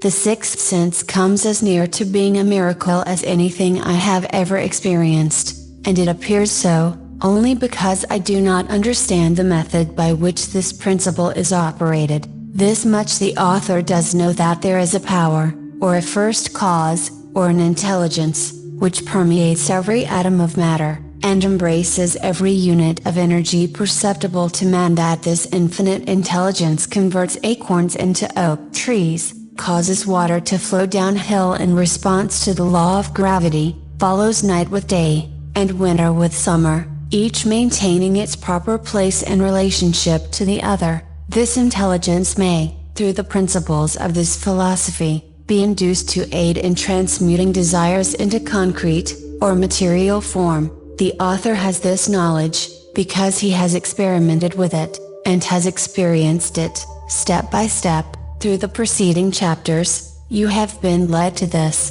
the last principle. If you have mastered each of the preceding principles, you are now prepared to accept, without being skeptical, the stupendous claims made here. If you have not mastered the other principles, you must do so before you may determine, definitely, whether or not the claims made in this chapter are fact or fiction. While I was passing through the age of hero worship, I found myself trying to imitate those whom I most admired. Moreover, I discovered that the element of faith, with which I endeavored to imitate my idols, gave me great capacity to do so quite successfully. I have never entirely divested myself of this habit of hero worship, although I have passed the age commonly given over to such. My experience has taught me that the next best thing to being truly great, is to emulate the great, by feeling and action, as nearly as possible. Long before I had ever written a line for publication, or endeavored to deliver a speech in public,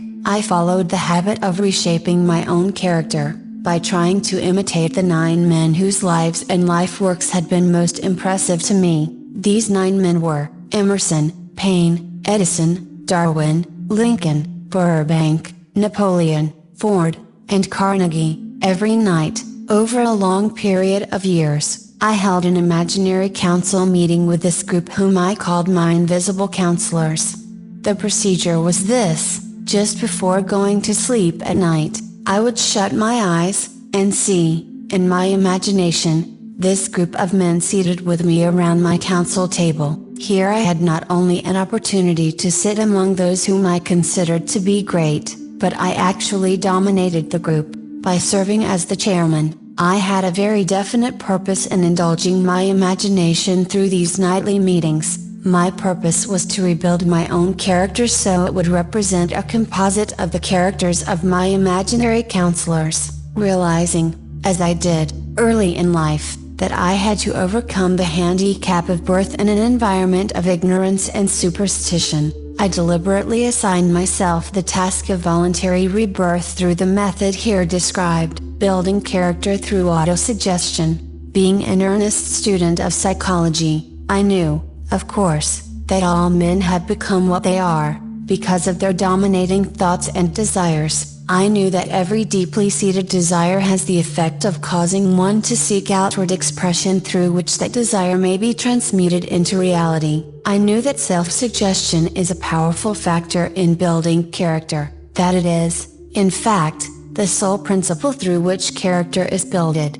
With this knowledge of the principles of mind operation, I was fairly well armed with the equipment needed in rebuilding my character. In these imaginary council meetings I called on my cabinet members for the knowledge I wished each to contribute, addressing myself to each member in audible words, as follows: Mr. Emerson, I desire to acquire from you the marvelous understanding of nature which distinguished your life. I ask that you make an impress upon my subconscious mind, of whatever qualities you possessed, which enabled you to understand and adapt yourself to the laws of nature. I ask that you assist me in reaching and drawing upon whatever sources of knowledge are available to this end. Mr. Burbank, I request that you pass on to me the knowledge which enabled you to so harmonize the laws of nature that you caused the cactus to shed its thorns, and become an edible food. Give me access to the knowledge which enabled you to make 2 blades of grass grow where but one grew before, and helped you to blend the coloring of the flowers with more splendor and harmony, for you, alone, have successfully gilded the lily. Napoleon, I desire to acquire from you, by emulation, the marvelous ability you possess to inspire men, and to arouse them to greater and more determined spirit of action, also to acquire the spirit of enduring faith, which enabled you to turn defeat into victory, and to surmount staggering obstacles. Emperor of Fate, King of Chance, Man of Destiny, I salute you. Mr. Payne, I desire to acquire from you the freedom of thought and the courage and clarity with which to express convictions, which so distinguished you. Mr. Darwin, I wish to acquire from you the marvelous patience, and ability to study cause and effect, without bias or prejudice, so exemplified by you in the field of natural science. Mr. Lincoln, I desire to build into my own character the keen sense of justice, the untiring spirit of patience, the sense of humor, the human understanding, and the tolerance, which were your distinguishing characteristics. Mr. Carnegie, I am already indebted to you for my choice of a life work, which has brought me great happiness and peace of mind.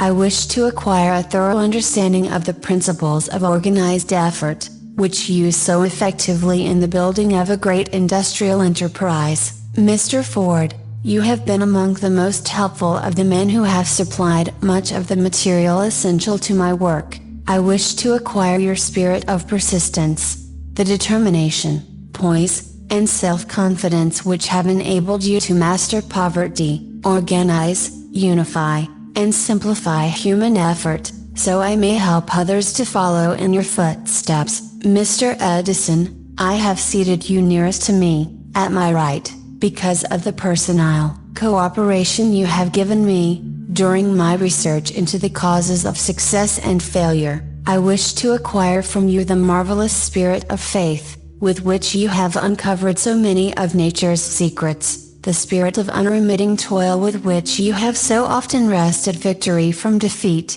My method of addressing the members of the imaginary cabinet would vary, according to the traits of character in which I was, for the moment, most interested in acquiring. I studied the records of their lives with painstaking care. After some months of this nightly procedure, I was astounded by the discovery that these imaginary figures became, apparently real. Each of these 9 men developed individual characteristics, which surprised me. For example, Lincoln developed the habit of always being late, then walking around in solemn parade. When he came, he walked very slowly, with his hands clasped behind him, and once in a while, he would stop as he passed, and rest his hand, momentarily, upon my shoulder. He always wore an expression of seriousness upon his face. Rarely did I see him smile. The cares of a sundered nation made him grave. That was not true of the others. Burbank and Paine often indulged in witty repartee, which seemed, at times, to shock the other members of the cabinet. One night Paine suggested that I prepare a lecture on the Age of Reason, and deliver it from the pulpit of a church which I formerly attended. Many around the table laughed heartily at the suggestion. Not Napoleon. He drew his mouth down at the corners and groaned so loudly that all turned and looked at him with amazement. To him the church was but a pawn of the state, not to be reformed, but to be used, as a convenient insider to mass activity by the people. On one occasion Burbank was late. When he came, he was excited with enthusiasm, and explained that he had been late, because of an experiment he was making, through which he hoped to be able to grow apples on any sort of tree. Paine chided him by reminding him that it was an apple which started all the trouble between man and woman. Darwin chuckled heartily as he suggested that Paine should watch out for little serpents, when he went into the forest to gather apples, as they had the habit of growing into big snakes. Emerson observed, "No serpents, no apples," and Napoleon remarked, "No apples, no state." Lincoln developed the habit of always being the last one to leave the table after each meeting. On one occasion, he leaned across the end of the table, his arms folded, and remained in that position for many minutes. I made no attempt to disturb him. Finally, he lifted his head slowly, got up and walked to the door, then turned around, came back, and laid his hand on my shoulder and said, "My boy, you will need much courage if you remain steadfast in carrying out your purpose in life, but remember, when difficulties overtake you, the common people have common sense, adversity will develop it." One evening Edison arrived ahead of all the others. He walked over and seated himself at my left, where Emerson was accustomed to sit, and said, "You are destined to witness the discovery of the secret of life. When the time comes, you will observe that life consists of great swarms of energy, or entities, each as intelligent as human beings think themselves to be. These units of life group together like hives of bees, and remain together until they disintegrate, through a lack of harmony. These units have differences of opinion, the same as human beings, and often fight among themselves. These meetings which you are conducting will be very helpful to you. They will bring to your rescue some of the same units of life which serve the members of your cabinet, during their lives. These units are eternal, they never die. Your own thoughts and desires serve as the magnet which attracts units of life. From the great ocean of life out there, only the friendly units are attracted, the ones which harmonize with the nature of your desires." The other members of the cabinet began to enter the room. Edison got up, and slowly walked around to his own seat. Edison was still living when this happened. It impressed me so greatly that I went to see him, and told him about the experience. He smiled broadly, and said, "Your dream was more a reality than you may imagine it to have been." He added no further explanation to his statement. These meetings became so realistic that I became fearful of their consequences, and discontinued them for several months. The experiences were so uncanny, I was afraid if I continued them I would lose sight of the fact that the meetings were purely experiences of my imagination. Some 6 months after I had discontinued the practice I was awakened one night, or thought I was, when I saw Lincoln standing at my bedside. He said, "The world will soon need your services. It is about to undergo a period of chaos which will cause men and women to lose faith, and become panic-stricken. Go ahead with your work and complete your philosophy. That is your mission in life. If you neglect it, for any cause whatsoever, you will be reduced to a primal state, and be compelled to retrace the cycles through which you have passed during thousands of years. I was unable to tell, the following morning, whether I had dreamed this, or had actually been awake, and I have never since found out which it was, but I do know that the dream, if it were a dream, was so vivid in my mind the next day that I resumed my meetings the following night. At our next meeting, the members of my cabinet all filed into the room together, and stood at their accustomed places at the council table, while Lincoln raised a glass and said, "Gentlemen, let us drink a toast to a friend who has returned to the fold." After that, I began to add new members to my cabinet, until now it consists of more than 50, among them Christ, St. Paul, Galileo, Copernicus, Aristotle, Plato, Socrates, Homer, Voltaire, Bruno, Spinoza, Drummond, Kant, Schopenhauer, Newton, Confucius, Elbert Hubbard, Bran, Ingersoll, Wilson, and William James. This is the first time that I have had the courage to mention this. Heretofore, I have remained quiet on the subject, because I knew, from my own attitude in connection with such matters, that I would be misunderstood if I described my unusual experience. I have been emboldened now to reduce my experience to the printed page, because I am now less concerned about what they say than I was in the years that have passed. One of the blessings of maturity is that it sometimes brings one greater courage to be truthful, regardless of what those who do not understand may think or say, lest I be misunderstood. I wish here to state most emphatically, that I still regard my cabinet meetings as being purely imaginary, but I feel entitled to suggest that, while the members of my cabinet may be purely fictional, and the meetings existent only in my own imagination, they have led me into glorious paths of adventure, rekindled an appreciation of true greatness, encouraged creative endeavor, and emboldened the expression of honest thought. Somewhere in the cell structure of the brain, is located an organ which receives vibrations of thought ordinarily called hunches.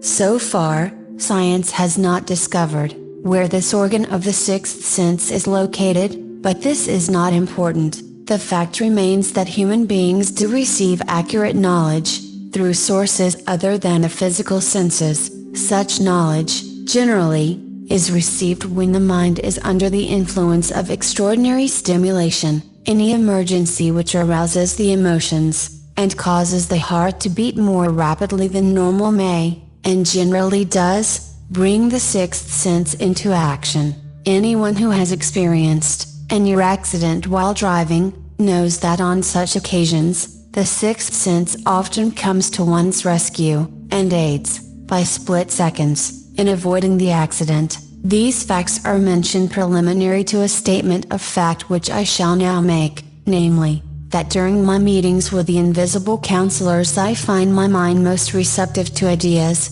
thoughts, and knowledge which reach me through the sixth sense. I can truthfully say that I owe entirely to my invisible counselors full credit for such ideas, facts, or knowledge as I received through inspiration.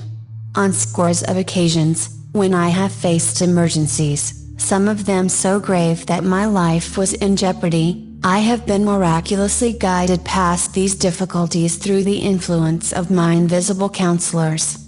My original purpose in conducting council meetings with imaginary beings, was solely that of impressing my own subconscious mind, through the principle of autosuggestion, with certain characteristics which I desired to acquire. In more recent years, my experimentation has taken on an entirely different trend. I now go to my imaginary counselors with every difficult problem which confronts me and my clients. The results are often astonishing, although I do not depend entirely on this form of counsel. You, of course, have recognized that this chapter covers a subject with which a majority of people are not familiar. The sixth sense is a subject that will be of great interest and benefit to the person whose aim is to accumulate vast wealth, but it need not claim the attention of those whose desires are more modest. Henry Ford, undoubtedly understands and makes practical use of the sixth sense. His vast business and financial operations make it necessary for him to understand and use this principle. The late Thomas Edison understood and used the sixth sense in connection with the development of inventions, especially those involving basic patents, in connection with which he had no human experience and no accumulated knowledge to guide him, as was the case while he was working on the talking machine and the moving picture machine. Nearly all great leaders, such as Napoleon, Bismarck, Joan of Arc, Christ, Buddha, Confucius, and Muhammad, understood, and probably made use of the sixth sense almost continuously. The major portion of their greatness consisted of their knowledge of this principle. The sixth sense is not something that one can take off and put on at will. Ability to use this great power comes slowly, through application of the other principles outlined in this book. Seldom does any individual come into workable knowledge of the sixth sense before the age of 40. More often the knowledge is not available until one is well past 50, and this, for the reason that the spiritual forces, with which the sixth sense is so closely related, do not mature and become usable except through years of meditation, self-examination, and serious thought. No matter who you are, or what may have been your purpose in reading this book, you can profit by it without understanding the principle described in this chapter. This is especially true if your major purpose is that of accumulation of money or other material things. The chapter on the sixth sense was included, because the book is designed for the purpose of presenting a complete philosophy by which individuals may unerringly guide themselves in attaining whatever they ask of life. The starting point of all achievement is desire. The finishing point is that brand of knowledge which leads to understanding of self, understanding of others, understanding of the laws of nature, recognition and understanding of happiness. This sort of understanding comes in its fullness only through familiarity with, and use of the principle of the sixth sense. Hence that principle had to be included as a part of this philosophy, for the benefit of those who demand more than money. Having read the chapter, you must have observed that while reading it, you were lifted to a high level of mental stimulation. Splendid. Come back to this again a month from now, read it once more, and observe that your mind will soar to a still higher level of stimulation. Repeat this experience from time to time, giving no concern as to how much or how little you learn at the time, and eventually you will find yourself in possession of a power that will enable you to throw off discouragement, master fear, overcome procrastination, and draw freely upon your imagination. Then you will have felt the touch of that unknown something which has been the moving spirit of every truly great thinker, leader, artist, musician, writer, statesman. Then you will be in position to transmute your desires into their physical or financial counterpart as easily as you may lie down and quit at the first sign of opposition. Faith against fear. Previous chapters have described how to develop faith, through autosuggestion, desire in the subconscious. The next chapter presents detailed instructions for the mastery of fear. Here will be found a full description of the 6 fears which are the cause of all discouragement, timidity, procrastination, indifference, indecision, and the lack of ambition, self-reliance, initiative, self-control, and enthusiasm. Search yourself carefully as you study these 6 enemies, as they may exist only in your subconscious mind, where their presence will be hard to detect. Remember, too, as you analyze the 6 ghosts of fear, that they are nothing but ghosts because they exist only in one's mind. Remember, also, that ghosts' creations of uncontrolled imagination have caused most of the damage people have done to their own minds. Therefore, ghosts can be as dangerous as if they lived and walked on the earth in physical bodies. The ghost of the fear of poverty, which seized the minds of millions of people in 1929, was so real that it caused the worst business depression this country has ever known. Moreover, this particular ghost still frightens some of us out of our wits. Chapter 15, How to Outwit the 6 Ghosts of Fear. Take inventory of yourself, as you read this closing chapter, and find out how many of the ghosts are standing in your way before you can put any portion of this philosophy into successful use. Your mind must be prepared to receive it. The preparation is not difficult. It begins with study, analysis, and understanding of 3 enemies which you shall have to clear out. These are indecision, doubt, and fear. The 6th sense will never function while these 3 negatives, or any of them, remain in your mind. The members of this unholy trio are closely related. Where one is found, the other 2 are close at hand. Indecision is the seedling of fear. Remember this, as you read. Indecision crystallizes into doubt. The 2 blend and become fear. The blending process often is slow. This is one reason why these 3 enemies are so dangerous. They germinate and grow without their presence being observed. The remainder of this chapter describes an end which must be attained before the philosophy, as a whole, can be put into practical use. It also analyzes a condition which has, but lately, reduced huge numbers of people to poverty, and it states a truth which must be understood by all who accumulate riches, whether measured in terms of money or a state of mind of far greater value than money. The purpose of this chapter is to turn the spotlight of attention upon the cause and the cure of the 6 basic fears. Before we can master an enemy, we must know its name, its habits, and its place of abode.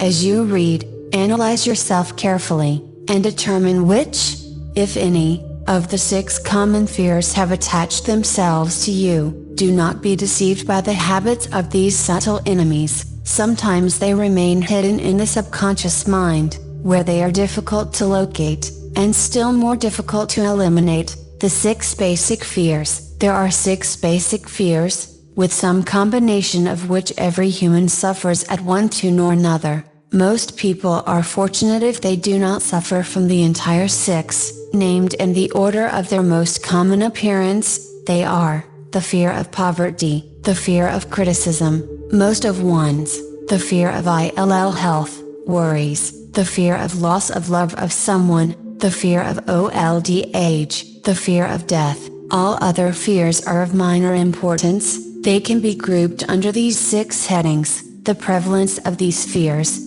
as a curse to the world, runs in cycles. For almost 6 years, while the Depression was on, we floundered in the cycle of fear of poverty. During the World War, we were in the cycle of fear of death. Just following the war, we were in the cycle of fear of ill health, as evidenced by the epidemic of disease which spread itself all over the world. Fears are nothing more than states of mind. One's state of mind is subject to control and direction. Physicians, as everyone knows, are less subject to attack by disease than ordinary laymen, for the reason that physicians do not fear disease. Physicians, without fear or hesitation, have been known to physically contact hundreds of people, daily, who were suffering from such contagious diseases as smallpox, without becoming infected. Their immunity against the disease consisted, largely, if not solely, in their absolute lack of fear. Man can create nothing which he does not first conceive in the form of an impulsive thought.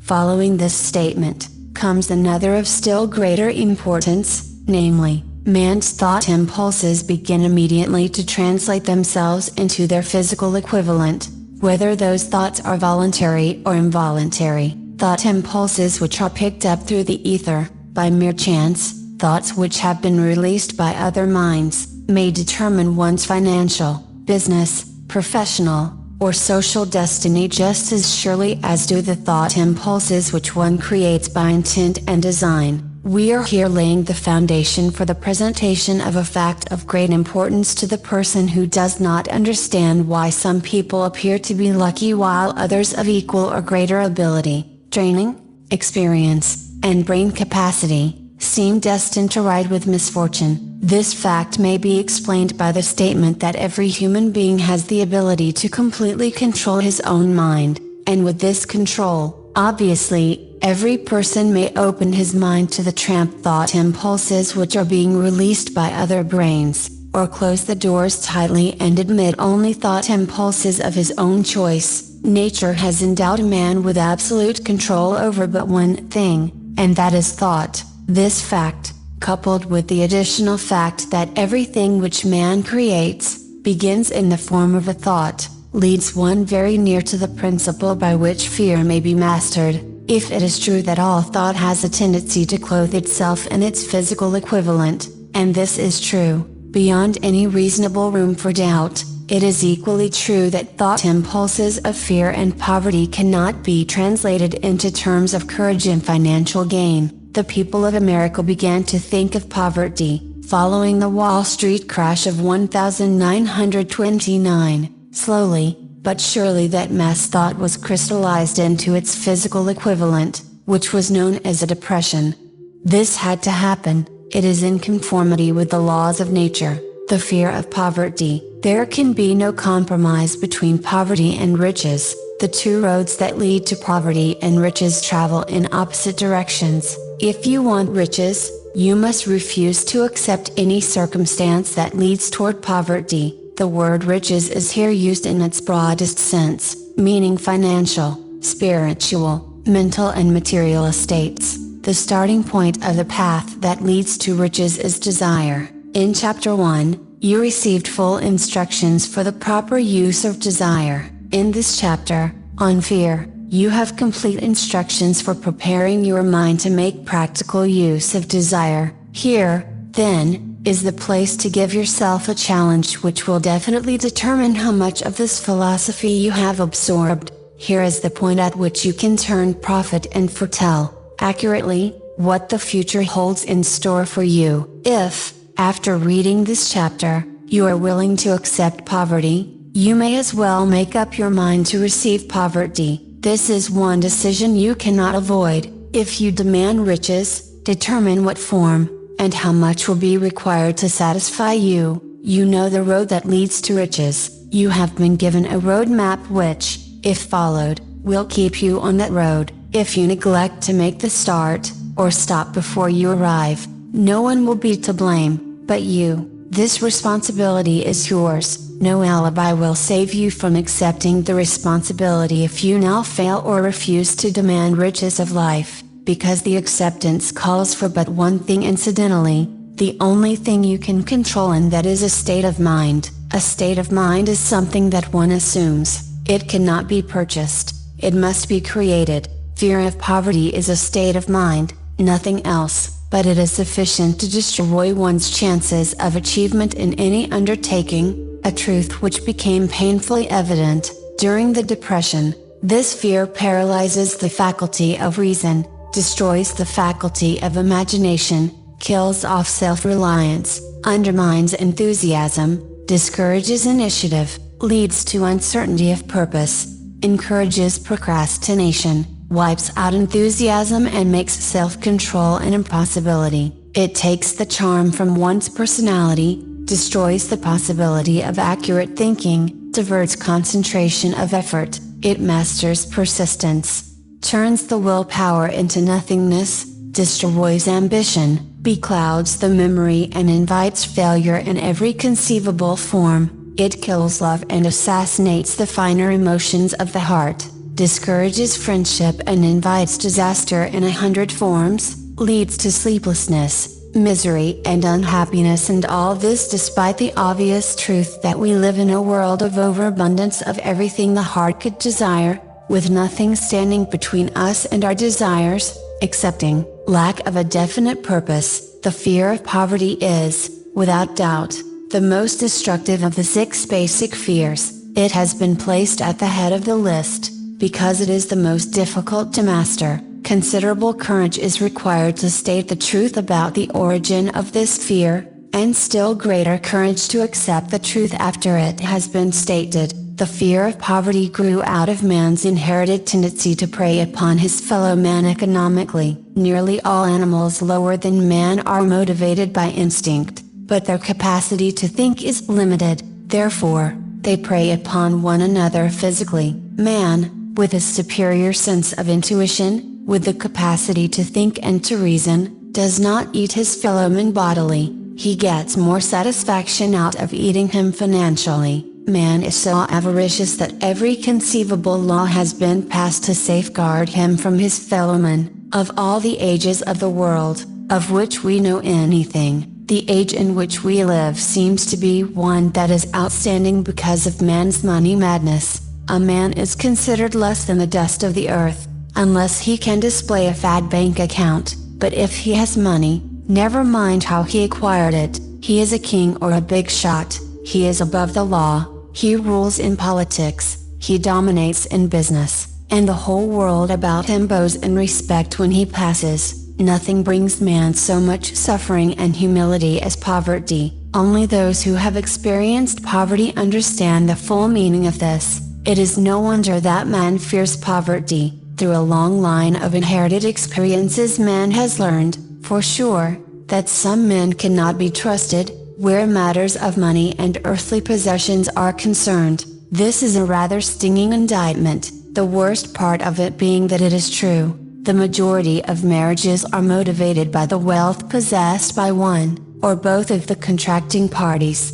It is no wonder, therefore, that the divorce courts are busy. So eager is man to possess wealth that he will acquire it in whatever manner he can, through legal methods if possible, through other methods if necessary or expedient. Self-analysis may disclose weaknesses which one does not like to acknowledge. This form of examination is essential to all who demand of life more than mediocrity and poverty. Remember, as you check yourself point by point, that you are both the court and the jury, the prosecuting attorney and the attorney for the defense, and that you are the plaintiff and the defendant, also, that you are on trial. Face the facts squarely, ask yourself definite questions and demand direct replies. When the examination is over, you will know more about yourself. If you do not feel that you can be an impartial judge in this self-examination, call upon someone who knows you well to serve as judge while you cross-examine yourself. You are after the truth, get it, no matter at what cost, even though it may temporarily embarrass you. The majority of people, if asked what they fear most, would reply, "I fear nothing." The reply would be inaccurate, because few people realize that they are bound, handicapped, whipped spiritually and physically through some form of fear. So subtle and deeply seated is the emotion of fear that one may go through life burdened with it, never recognizing its presence. Only a courageous analysis will disclose the presence of this universal enemy. When you begin such an analysis, search deeply into your character. Here is a list of the symptoms for which you should look. Symptoms of the fear of poverty: indifference, commonly expressed through lack of ambition, willingness to tolerate poverty, acceptance of whatever compensation life may offer without protest, mental and physical laziness, lack of initiative, imagination, enthusiasm and self-control, indecision, the habit of permitting others to do one's thinking, staying on the fence, doubt, generally expressed through alibis and excuses designed to cover up, explain away, or apologize for one's failures, sometimes expressed in the form of envy of those who are successful, or by criticizing them, worry, usually expressed by finding fault with others, a tendency to spend beyond one's income, neglect of personal appearance, scowling and frowning, intemperance in the use of alcoholic drink, sometimes through the use of narcotics, nervousness, lack of poise, self-consciousness and lack of self-reliance, over-caution, the habit of looking for the negative side of every circumstance, thinking and talking of possible failure instead of concentrating upon the means of succeeding,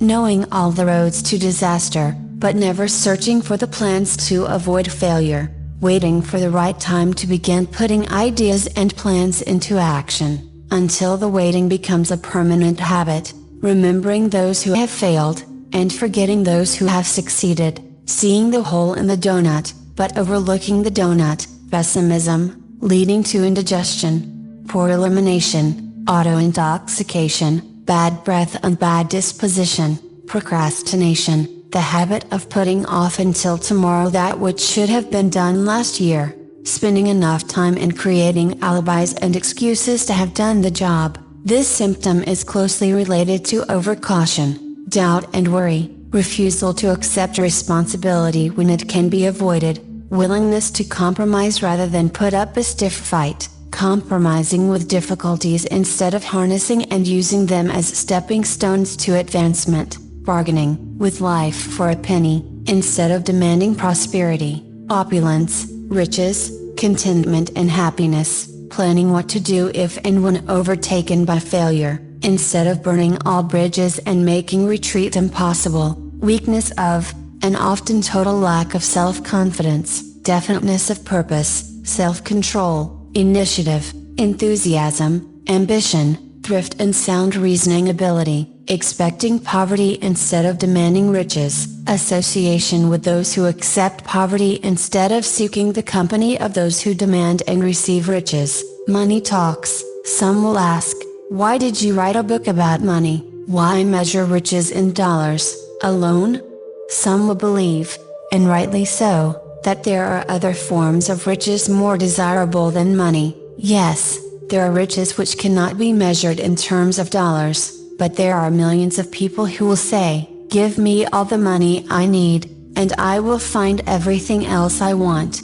The major reason why I wrote this book on how to get money is the fact that the world has but lately passed through an experience that left millions of men and women paralyzed with the fear of poverty. What this sort of fear does to one was well described by Westbrook Bigler in the New York World Telegram, viz., money is only clamshells or metal discs or scraps of paper, and there are treasures of the heart and soul which money cannot buy, but most people, being broke, are unable to keep this in mind and sustain their spirits. When a man is down and out and on the street, unable to get any job at all, something happens to his spirit which can be observed in the droop of his shoulders, the set of his hat, his walk and his gaze. He cannot escape a feeling of inferiority among people with regular employment, even though he knows they are definitely not his equals in character, intelligence or ability. These people even his friends feel,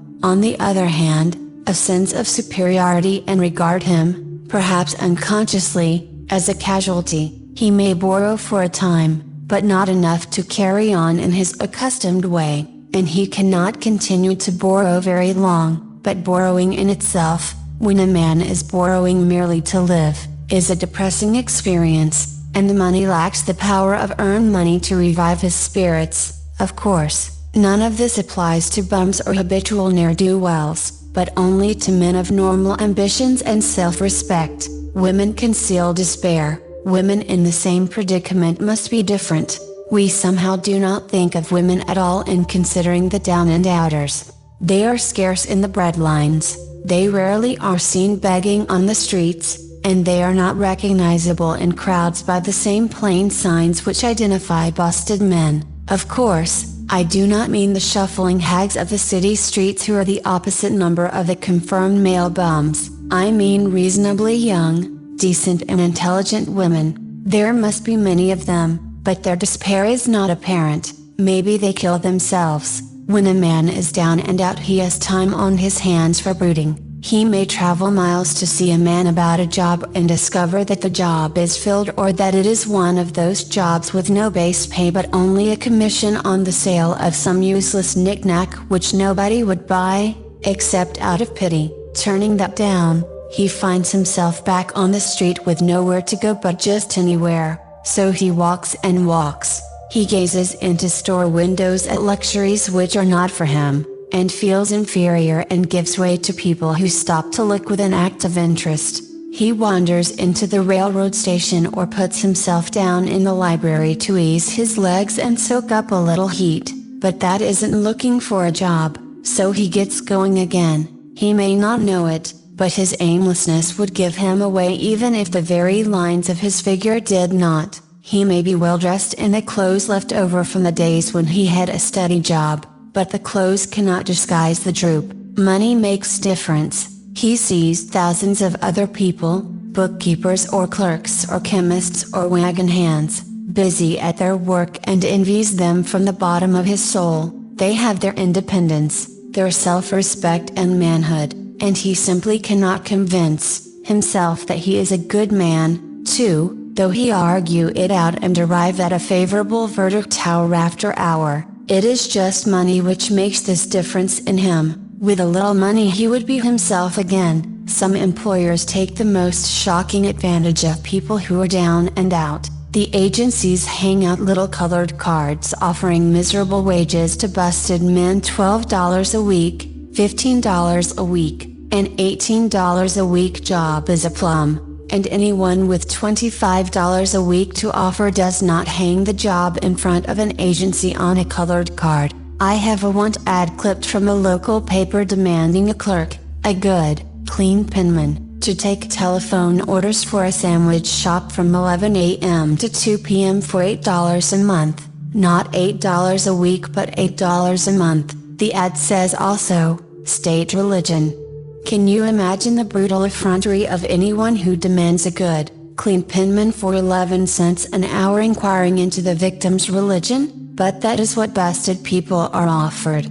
The fear of criticism. Just how man originally came by this fear, no one can state definitely, but one thing is certain: he has it in a highly developed form. Some believe that this fear made its appearance about the time that politics became a profession. Others believe it can be traced to the age when women first began to concern themselves with styles in wearing apparel. This author, being neither a humorist nor a prophet, is inclined to attribute the basic fear of criticism to that part of man's inherited nature which prompts him not only to take away his fellow man's goods and wares, but to justify his action by criticism of his fellow man's character. It is a well-known fact that a thief will criticize the man from whom he steals, that politicians seek office, not by displaying their own virtues and qualifications, but by attempting to besmirch their opponents. The fear of criticism takes on many forms, the majority of which are petty and trivial.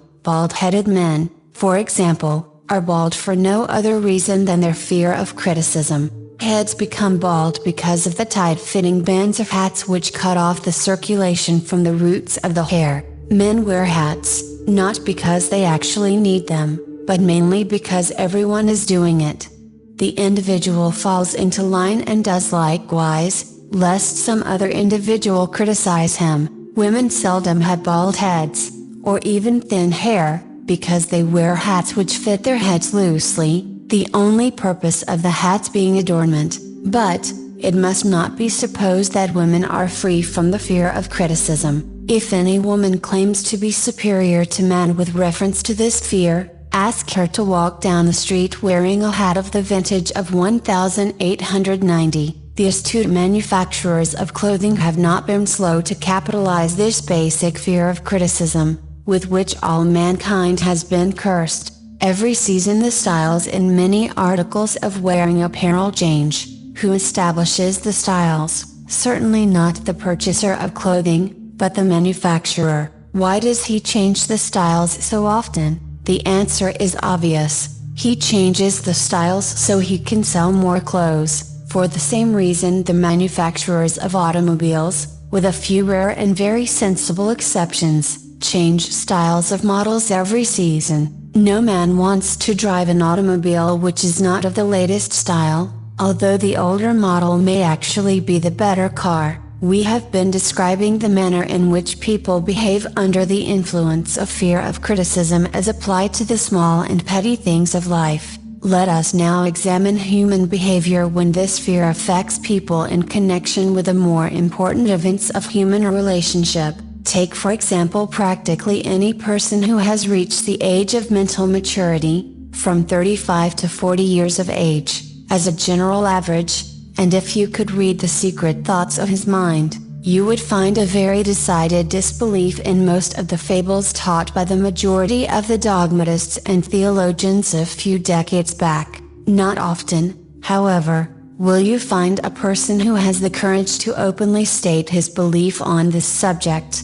Most people will, if pressed far enough, tell a lie rather than admit that they do not believe the stories associated with that form of religion which held people in bondage prior to the age of scientific discovery and education. Why does the average person, even in this day of enlightenment, shy away from denying his belief in the fables which were the basis of most of the religions a few decades ago? The answer is, because of the fear of criticism.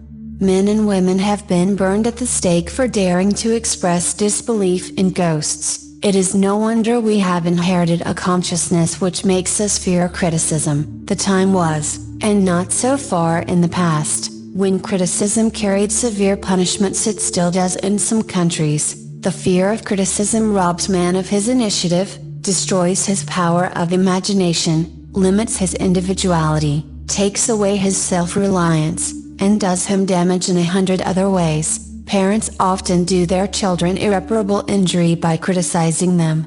The mother of one of my boyhood chums used to punish him with a switch almost daily, always completing the job with a statement, "You'll land in the penitentiary before you are 20.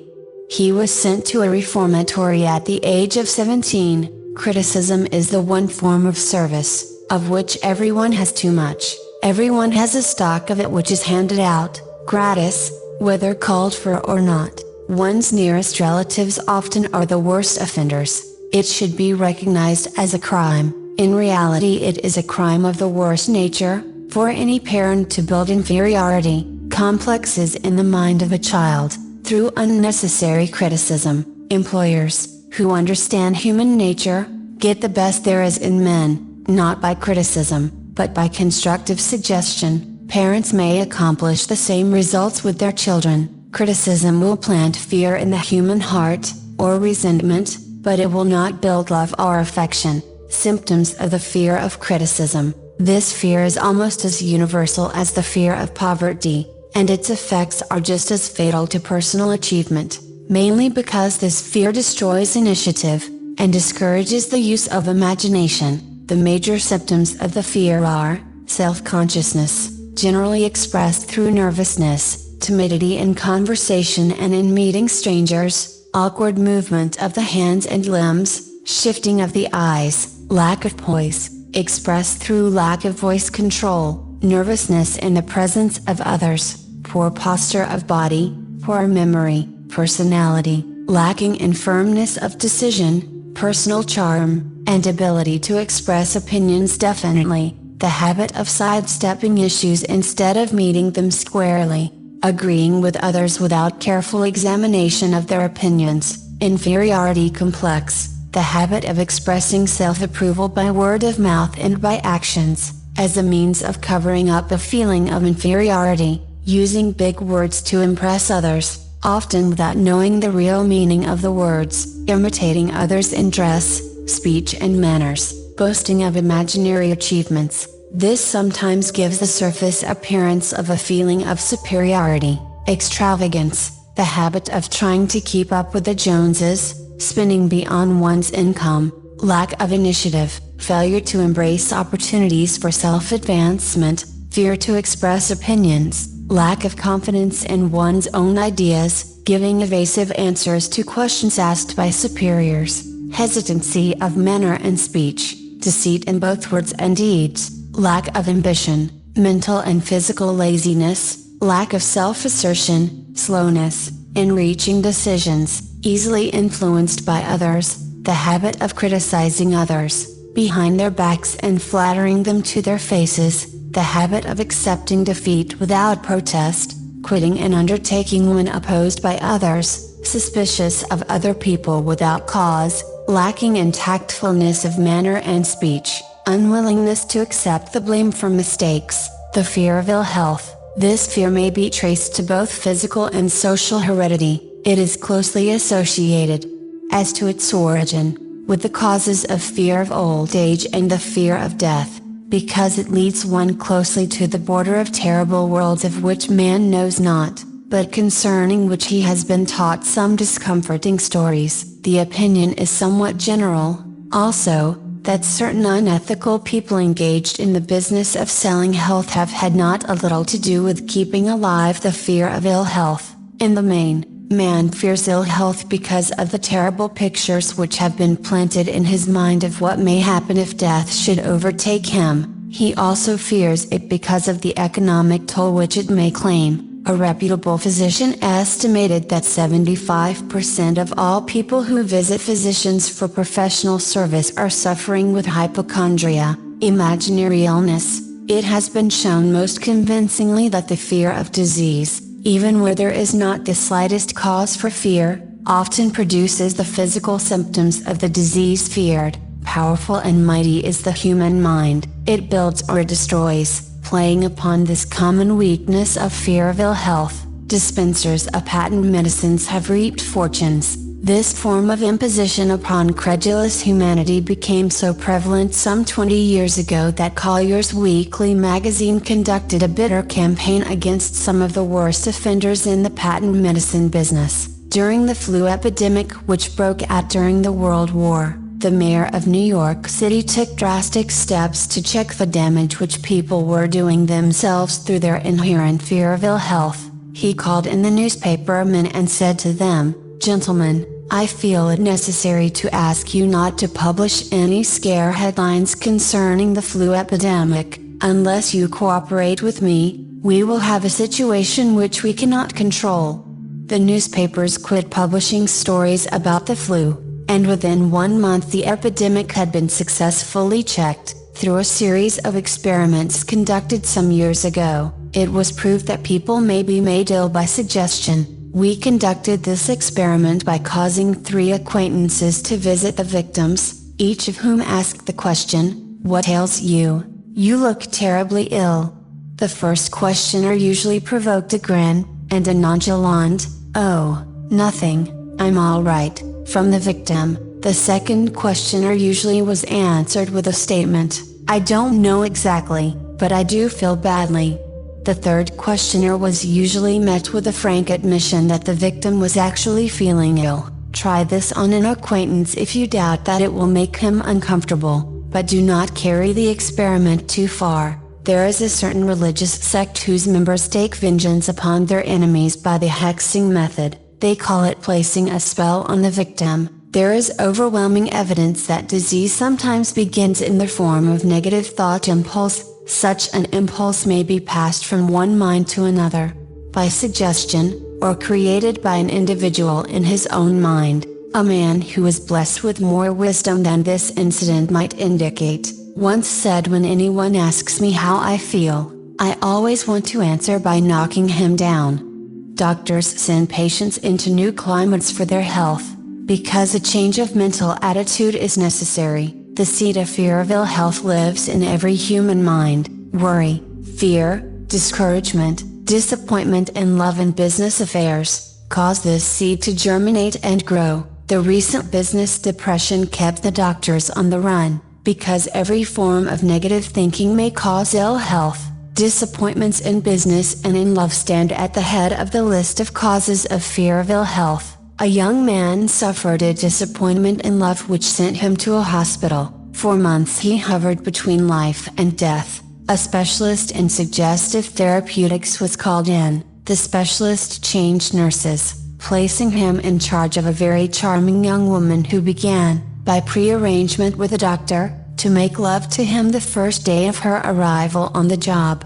Within 3 weeks the patient was discharged from the hospital, still suffering, but with an entirely different malady. He was in love again. The remedy was a hoax, but the patient and the nurse were later married. Both are in good health at the time of this writing. Symptoms of the fear of ill health. The symptoms of this almost universal fear are, autosuggestion, the habit of negative use of self-suggestion by looking for, and expecting to find the symptoms of all kinds of disease, enjoying imaginary illness and speaking of it as being real, the habit of trying all fads and isms recommended by others as having therapeutic value, talking to others of operations, accidents and other forms of illness, experimenting with diets, physical exercises, reducing systems, without professional guidance, trying home remedies, patent medicines and quack remedies, hypochondria, the habit of talking of illness, concentrating the mind upon disease, and expecting its appearance until a nervous break occurs. Nothing that comes in bottles can cure this condition. It is brought on by negative thinking, and nothing but positive thought can effect a cure. Hypochondria, a medical term for imaginary disease, is said to do as much damage on occasion as the disease one fears might do. Most so-called cases of nerves come from imaginary illness. Exercise. Fear of ill health often interferes with proper physical exercise, and results in overweight, by causing one to avoid outdoor life. Susceptibility. Fear of ill health breaks down nature's body resistance, and creates a favorable condition for any form of disease one may contact. The fear of ill health often is related to the fear of poverty, especially in the case of the hypochondriac, who constantly worries about the possibility of having to pay doctor's bills, hospital bills, etc. This type of person spends much time preparing for sickness, talking about death, saving money for cemetery lots and burial expenses, self-coddling, the habit of making a bid for sympathy, using imaginary illness as the lure. People often resort to this trick to avoid work, the habit of feigning illness to cover plain laziness, or to serve as an alibi for lack of ambition. Intemperance, the habit of using alcohol or narcotics to destroy pains such as headaches, neuralgia, instead of eliminating the cause. The habit of reading about illness and worrying over the possibility of being stricken by it. The habit of reading patent medicine advertisements. The fear of loss of love.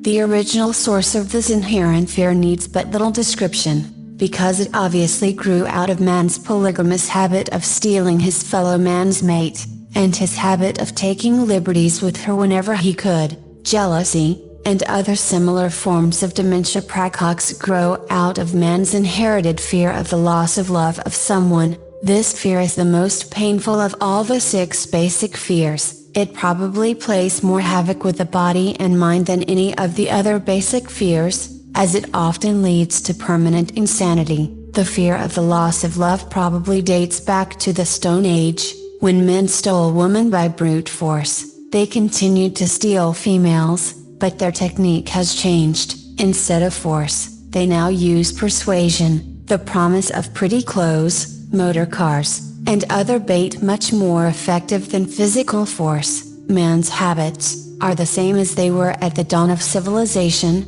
but he expresses them differently. Careful analysis has shown that women are more susceptible to this fear than men. This fact is easily explained. Women have learned, from experience, that men are polygamous by nature, that they are not to be trusted in the hands of rivals. Symptoms of the fear of loss of love. The distinguishing symptoms of this fear are, jealousy, the habit of being suspicious of friends and loved ones without any reasonable evidence of sufficient grounds. Jealousy is a form of dementia praecox which sometimes becomes violent without the slightest cause. The habit of accusing wife or husband of infidelity without grounds. General suspicion of everyone, absolute faith in no one. Fault finding, the habit of finding fault with friends, relatives, business associates and loved ones upon the slightest provocation, or without any cause whatsoever. Gambling, the habit of gambling, stealing, cheating,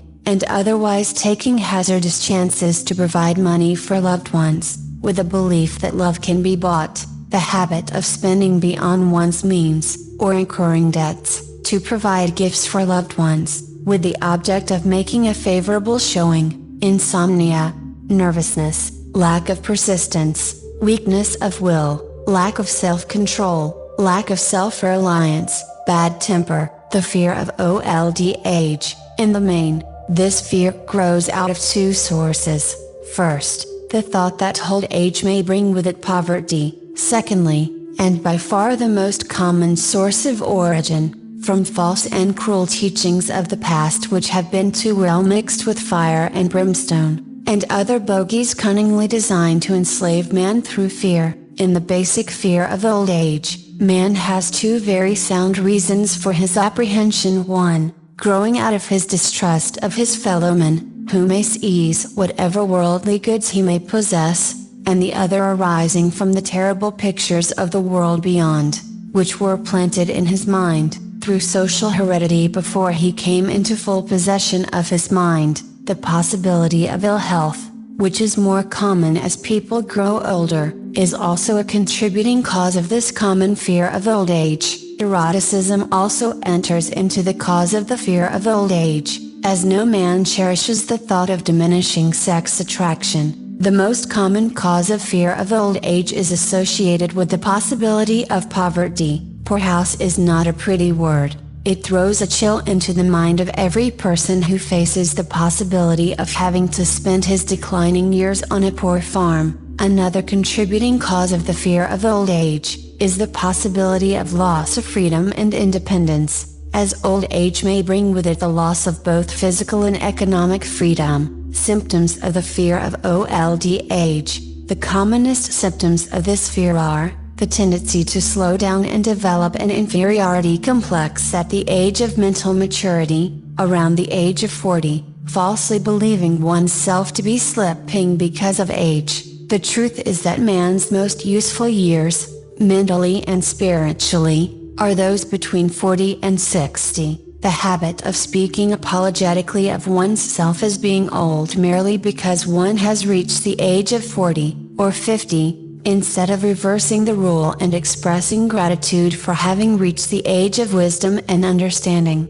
The habit of killing off initiative, imagination, and self-reliance by falsely believing oneself too old to exercise these qualities. The habit of the man or woman of 40 dressing with the aim of trying to appear much younger, and affecting mannerisms of youth, thereby inspiring ridicule by both friends and strangers. The fear of death. To some this is the cruelest of all the basic fears. The reason is obvious. The terrible pangs of fear associated with the thought of death, in the majority of cases, may be charged directly to religious fanaticism. So-called heathen are less afraid of death than the more civilized. For hundreds of millions of years man has been asking the still unanswered questions, whence and whither? Where did I come from, and where am I going? During the darker ages of the past, the more cunning and crafty were not slow to offer the answer to these questions, for a price. Witness, now, the major source of origin of the fear of death. Come into my tent, embrace my faith, accept my dogmas, and I will give you a ticket that will admit you straight away into heaven when you die, cries a leader of sectarianism. Remain out of my tent, says the same leader, and may the devil take you and burn you throughout eternity. Eternity is a long time, fire is a terrible thing. The thought of eternal punishment, with fire, not only causes man to fear death, it often causes him to lose his reason. It destroys interest in life and makes happiness impossible. During my research, I reviewed a book entitled A Catalogue of the Gods, in which were listed the 30,000 gods which man has worshipped. Think of it, 30,000 of them, represented by everything from a crawfish to a man. It is little wonder that men have become frightened at the approach of death. While the religious leader may not be able to provide safe conduct into heaven, nor, by lack of such provision, allow the unfortunate to descend into hell, the possibility of the latter seems so terrible that the very thought of it lays hold of the imagination in such a realistic way that it paralyzes reason, and sets up the fear of death. In truth, no man knows, and no man has ever known, what heaven or hell is like, nor does any man know if either place actually exists. This very lack of positive knowledge opens the door of the human mind to the charlatan so he may enter and control that mind with his stock of legerdemain and various brands of pious fraud and trickery. The fear of death is not as common now as it was during the age when there were no great colleges and universities. Men of science have turned the spotlight of truth upon the world, and this truth is rapidly freeing men and women from this terrible fear of death. The young men and young women who attend the colleges and universities are not easily impressed by fire and brimstone. Through the aid of biology, astronomy, geology, and other related sciences, The fears of the Dark Ages which gripped the minds of men and destroyed their reason have been dispelled. Insane asylums are filled with men and women who have gone mad, because of the fear of death. This fear is useless. Death will come, no matter what anyone may think about it. Accept it as a necessity, and pass the thought out of your mind. It must be a necessity, or it would not come to all. Perhaps it is not as bad as it has been pictured. The entire world is made up of only two things, energy and matter. In elementary physics we learn that neither matter nor energy, the only two realities known to man, can be created nor destroyed. Both matter and energy can be transformed, but neither can be destroyed. Life is energy, if it is anything. If neither energy nor matter can be destroyed, of course life cannot be destroyed. Life, like other forms of energy, may be passed through various processes of transition, or change, but it cannot be destroyed. Death is mere transition. If death is not mere change, or transition, then nothing comes after death except a long, eternal, peaceful sleep, and sleep is nothing to be feared. Thus you may wipe out, forever, the fear of death. Symptoms of the fear of death. The general symptoms of this fear are, the habit of thinking about dying instead of making the most of life, due, generally, to lack of purpose, or lack of a suitable occupation. This fear is more prevalent among the aged, but sometimes the more youthful are victims of it. The greatest of all remedies for the fear of death is a burning desire for achievement, backed by useful service to others. A busy person seldom has time to think about dying. He finds life too thrilling to worry about death. Sometimes, the fear of death is closely associated with the fear of poverty, where one's death would leave loved ones poverty-stricken. In other cases, the fear of death is caused by illness and the consequent breaking down of physical body resistance. The commonest causes of the fear of death are ill health, poverty, lack of appropriate occupation, disappointment over love, insanity, religious fanaticism, old man worry. Worry is a state of mind based upon fear. It works slowly, but persistently. It is insidious and subtle. Step by step it digs itself in until it paralyzes one's reasoning faculty, destroys self-confidence and initiative. Worry is a form of sustained fear caused by indecision, therefore it is a state of mind which can be controlled. An unsettled mind is helpless. Indecision makes an unsettled mind. Most individuals lack the willpower to reach decisions promptly, and to stand by them after they have been made. Even during normal business conditions, during periods of economic unrest, such as the world recently experienced, the individual is handicapped, not alone by his inherent nature to be slow at reaching decisions, but he is influenced by the indecision of others around him who have created a state of mass indecision. During the Depression, the whole atmosphere, all over the world, was filled with fear and anxiety, the two mental disease germs which began to spread themselves after the Wall Street frenzy in 1929. There is only one known antidote for these germs. It is the habit of prompt and firm decision. Moreover, it is an antidote which every individual must apply for himself. We do not worry over conditions, once we have reached a decision to follow a definite line of action. I once interviewed a man who was to be electrocuted 2 hours later. The condemned man was the calmest of some 8 men who were in the death cell with him. His calmness prompted me to ask him how it felt to know that he was going into eternity in a short while. With a smile of confidence on his face, he said, "It feels fine. Just think, brother, my troubles will soon be over. I have had nothing but trouble all my life. It has been a hardship to get food and clothing. Soon I will not need these things. I have felt fine ever since I learned for certain that I must die. I made up my mind then, to accept my fate in good spirit."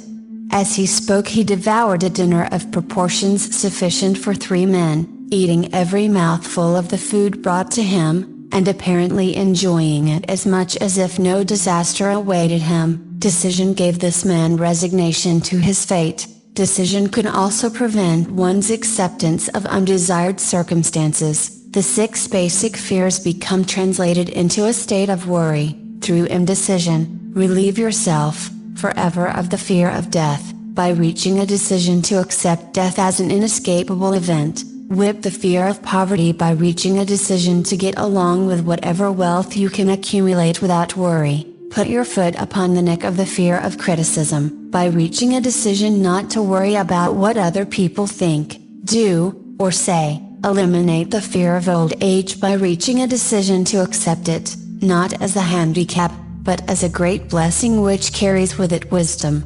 self-control, and understanding not known to youth. Acquit yourself of the fear of ill health by the decision to forget symptoms. Master the fear of loss of love by reaching a decision to get along without love, if that is necessary. Kill the habit of worry, in all its forms, by reaching a general, blanket decision that nothing which life has to offer is worth the price of worry. With this decision will come poise, peace of mind, and calmness of thought which will bring happiness. A man whose mind is filled with fear not only destroys his own chances of intelligent action, but he transmits these destructive vibrations to the minds of all who come into contact with him, and destroys also their chances. Even a dog or a horse knows when its master lacks courage. Moreover, a dog or horse will pick up the vibrations of fear thrown off by its master, and behave accordingly.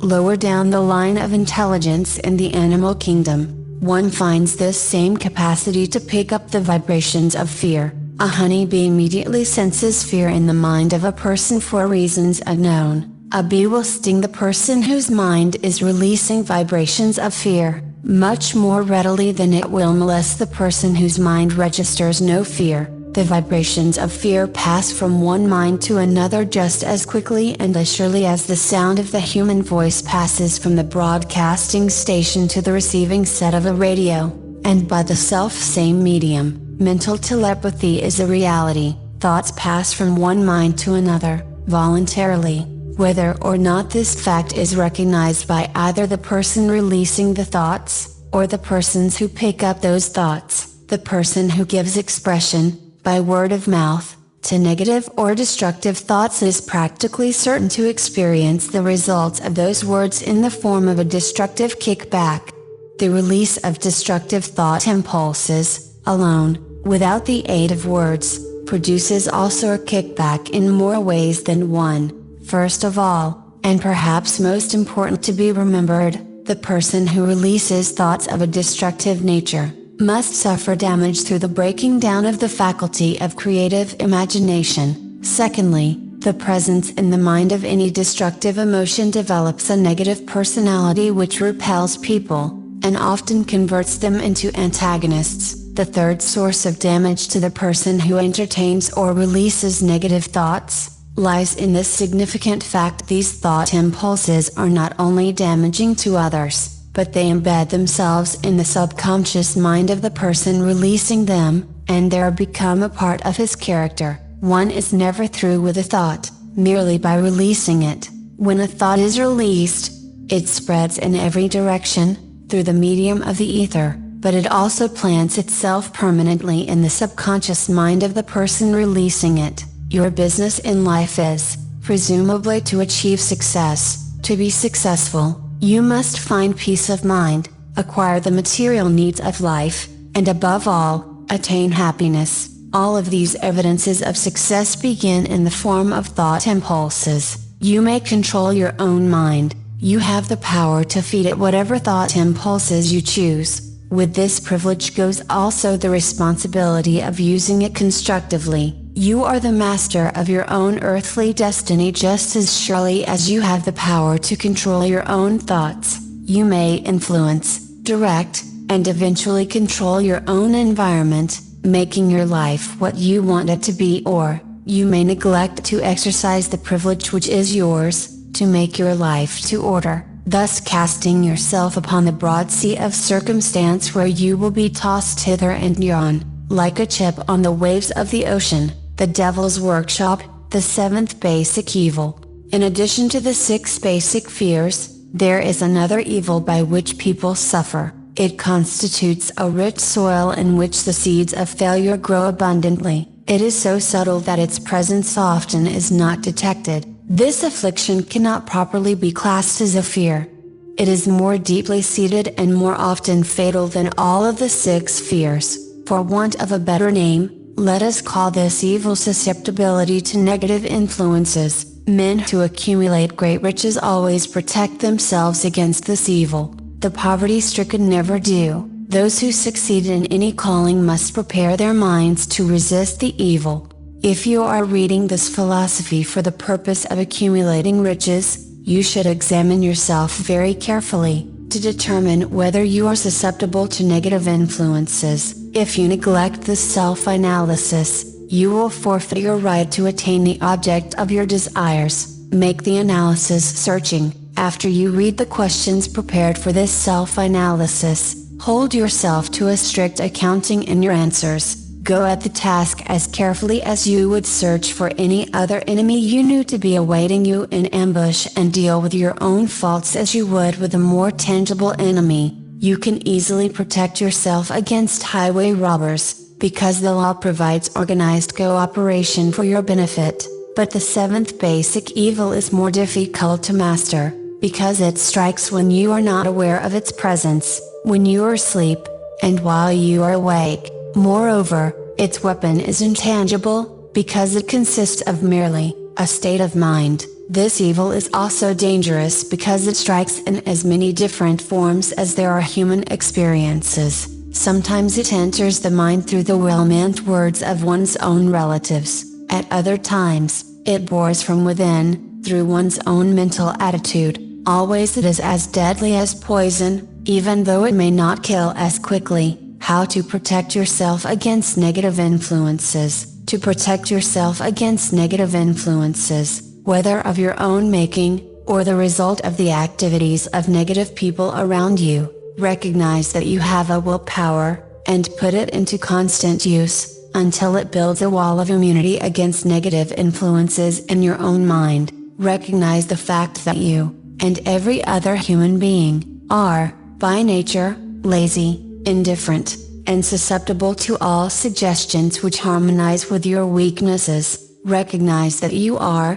by nature, susceptible to all the 6 basic fears, and set up habits for the purpose of counteracting all these fears. Recognize that negative influences often work on you through your subconscious mind, therefore they are difficult to detect, and keep your mind closed against all people who depress or discourage you in any way. Clean out your medicine chest, throw away all pill bottles, and stop pandering to colds, aches, pains and imaginary illness. Deliberately seek the company of people who influence you to think and act for yourself. Do not expect troubles, as they have a tendency not to disappoint. Without doubt, the most common weakness of all human beings is the habit of leaving their minds open to the negative influence of other people. This weakness is all the more damaging, because most people do not recognize that they are cursed by it, and many who acknowledge it, neglect or refuse to correct the evil until it becomes an uncontrollable part of their daily habits. To aid those who wish to see themselves as they really are, the following list of questions has been prepared. Read the questions and state your answers aloud, so you can hear your own voice. This will make it easier for you to be truthful with yourself. Self-analysis test questions. Do you complain often of feeling bad? And if so, what is the cause? Do you find fault with other people at the slightest provocation? Do you frequently make mistakes in your work? And if so, why? Are you sarcastic and offensive in your conversation? Did you deliberately avoid the association of anyone? And if so, why? Do you suffer frequently with indigestion? If so, what is the cause? Does life seem futile and the future hopeless to you? If so, why? Do you like your occupation? If not, why? Do you often feel self-pity? And if so, why? Are you envious of those who excel you? To which do you devote most time? Thinking of success, or of failure? Are you gaining or losing self-confidence as you grow older? Do you learn something of value from all mistakes? Are you permitting some relative or acquaintance to worry you? If so, why? Are you sometimes in the clouds and at other times in the depths of despondency? Who has the most inspiring influence upon you? What is the cause? Do you tolerate negative or discouraging influences which you can avoid? Are you careless of your personal appearance? If so, when and why? Have you learned how to drown your troubles by being too busy to be annoyed by them? Would you call yourself a spineless weakling if you permitted others to do your thinking for you? Do you neglect internal bathing until auto-intoxication makes you ill-tempered and irritable? How many preventable disturbances annoy you, and why do you tolerate them? Do you resort to liquor, narcotics, or cigarettes to quiet your nerves? If so, why do you not try willpower instead? Does anyone nag you? And if so, for what reason? Do you have a definite major purpose? And if so, what is it, and what plan have you for achieving it? Do you suffer from any of the 6 basic fears? If so, which ones? Have you a method by which you can shield yourself against the negative influence of others? Do you make deliberate use of auto-suggestion to make your mind positive? Which do you value most, your material possessions, or your privilege of controlling your own thoughts? Are you easily influenced by others, against your own judgment? Has today added anything of value to your stock of knowledge or state of mind? Do you face squarely the circumstances which make you unhappy, or sidestep the responsibility? Do you analyze all mistakes and failures and try to profit by them, or do you take the attitude that this is not your duty? Can you name 3 of your most damaging weaknesses? What are you doing to correct them? Do you encourage other people to bring their worries to you for sympathy? Do you choose, from your daily experiences, lessons or influences which aid in your personal advancement? Does your presence have a negative influence on other people as a rule? What habits of other people annoy you most? Do you form your own opinions or permit yourself to be influenced by other people? Have you learned how to create a mental state of mind with which you can shield yourself against all discouraging influences? Does your occupation inspire you with faith and hope? Are you conscious of possessing spiritual forces of sufficient power to enable you to keep your mind free from all forms of fear? Does your religion help you to keep your own mind positive? Do you feel it your duty to share other people's worries? If so, why? If you believe that birds of a feather flock together, what have you learned about yourself by studying the friends whom you attract? What connection, if any, do you see between the people with whom you associate most closely, and any unhappiness you may experience? Could it be possible that some person whom you consider to be a friend is, in reality, your worst enemy, because of his negative influence on your mind? By what rules do you judge who is helpful and who is damaging to you? Are your intimate associates mentally superior or inferior to you? How much time out of every 24 hours do you devote to A. your occupation, B. sleep, C. play and relaxation, D. acquiring useful knowledge, E. plain waste? Who among your acquaintances, A.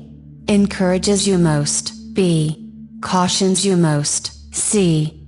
discourages you most, D. helps you most in other ways? What is your greatest worry? Why do you tolerate it? When others offer you free, unsolicited advice, do you accept it without question, or analyze their motive? What, above all else, do you most desire? Do you intend to acquire it? Are you willing to subordinate all other desires for this one? How much time daily do you devote to acquiring it? Do you change your mind often? If so, why? Do you usually finish everything you begin? Are you easily impressed by other people's business or professional titles, college degrees, or wealth? Are you easily influenced by what other people think or say of you? Do you cater to people because of their social or financial status? Whom do you believe to be the greatest person living? In what respect is this person superior to yourself? How much time have you devoted to studying and answering these questions? At least one day is necessary for the analysis and the answering of the entire list. If you have answered all these questions truthfully, you know more about yourself than the majority of people. Study the questions carefully, come back to them once each week for several months, and be astounded at the amount of additional knowledge of great value to yourself you will have gained by the simple method of answering the questions truthfully. If you are not certain concerning the answers to some of the questions, seek the counsel of those who know you well, especially those who have no motive in flattering you, and see yourself through their eyes. The experience will be astonishing. You have absolute control over but one thing, and that is your thoughts. This is the most significant and inspiring of all facts known to man. It reflects man's divine nature. This divine prerogative is the sole means by which you may control your own destiny. If you fail to control your own mind, you may be sure you will control nothing else. If you must be careless with your possessions, let it be in connection with material things. Your mind is your spiritual estate. Protect and use it with the care to which divine royalty is entitled. You were given a will power for this purpose. Unfortunately, there is no legal protection against those who, either by design or ignorance, poison the minds of others by negative suggestion. This form of destruction should be punishable by heavy legal penalties, because it may and often does destroy one's chances of acquiring material things which are protected by law. Men with negative minds tried to convince Thomas Edison that he could not build a machine that would record and reproduce the human voice, because they said, no one else had ever produced such a machine. Edison did not believe them. He knew that the mind could produce anything the mind could conceive and believe, and that knowledge was the thing that lifted the great Edison above the common herd. Men with negative minds told F.W. Woolworth he would go broke trying to run a store on 5 and 10 cent sales. He did not believe them. He knew that he could do anything, within reason, if he backed his plans with faith, exercising his right to keep other men's negative suggestions out of his mind. He piled up a fortune of more than $100 million. Men with negative minds told George Washington he could not hope to win against the vastly superior forces of the British, but he exercised his divine right to believe. Therefore this book was published under the protection of the Stars and Stripes, while the name of Lord Cornwallis has been all but forgotten. Doubting Thomases scoffed scornfully when Henry Ford tried out his first crudely built automobile on the streets of Detroit. Some said the thing never would become practical. Others said no one would pay money for such a contraption. Ford said, I will belt the earth with dependable motor cars, and he did. His decision to trust his own judgment has already piled up a fortune far greater than the next 5 generations of his descendants can squander. For the benefit of those seeking vast riches, let it be remembered that practically the sole difference between Henry Ford and a majority of the more than 100,000 men who work for him, is this: Ford has a mind and controls it, the others have minds which they do not try to control. Henry Ford has been repeatedly mentioned, because he is an astounding example of what man with a mind of his own, and a will to control it, can accomplish. His record knocks the foundation from under that time-worn alibi, I never had a chance. Ford never had a chance, either, but he created an opportunity and backed it with persistence until it made him richer than Croesus. Mind control is the result of self-discipline and habit. You either control your mind or it controls you. There is no hallway compromise. The most practical of all methods for controlling the mind is the habit of keeping it busy with a definite purpose, backed by a definite plan. Study the record of any man who achieves noteworthy success, and you will observe that he has control over his own mind. Moreover, that he exercises that control and directs it toward the attainment of definite objectives. Without this control, success is not possible. 57 Famous Alibis, by Old Man F. People who do not succeed have one distinguishing trait in common: they know all the reasons for failure, and have what they believe to be airtight alibis to explain away their own lack of achievement. Some of these alibis are clever, and a few of them are justifiable by the facts, but alibis cannot be used for money. The world wants to know only one thing: have you achieved success? A character analyst compiled a list of the most commonly used alibis. As you read the list, examine yourself carefully, and determine how many of these alibis, if any, are your own property. Remember, too, the philosophy presented in this book makes every one of these alibis obsolete. If I didn't have a wife and family, if I had enough pull, if I had money, if I had a good education, if I could get a job, if I had good health, if I only had time, if times were better, if other people understood me, if conditions around me were only different, if I could live my life over again, if I did not fear what they would say, if I had been given a chance, if I now had a chance, if other people didn't have it in for me, if nothing happens to stop me, if I were only younger, if I could only do what I want, if I had been born rich, if I could meet the right people, if I had the talent that some people have, if I dared assert myself, if I only had embraced past opportunities, if people didn't get on my nerves, if I didn't have to keep house and look after the children, if I could save some money, if the boss only appreciated me, if I only had somebody to help me, if my family understood me, if I lived in a big city, if I could just get started, if I were only free, if I had the personality of some people, if I were not so fat, if my talents were known, if I could just get a break, if I could only get out of debt, if I hadn't failed, if I only knew how, if everybody didn't oppose me, if I didn't have so many worries, if I could marry the right person, if people weren't so dumb, if my family were not so extravagant, if I were sure of myself, if luck were not against me, if I had not been born under the wrong star, if it were not true that what is to be will be, if I did not have to work so hard,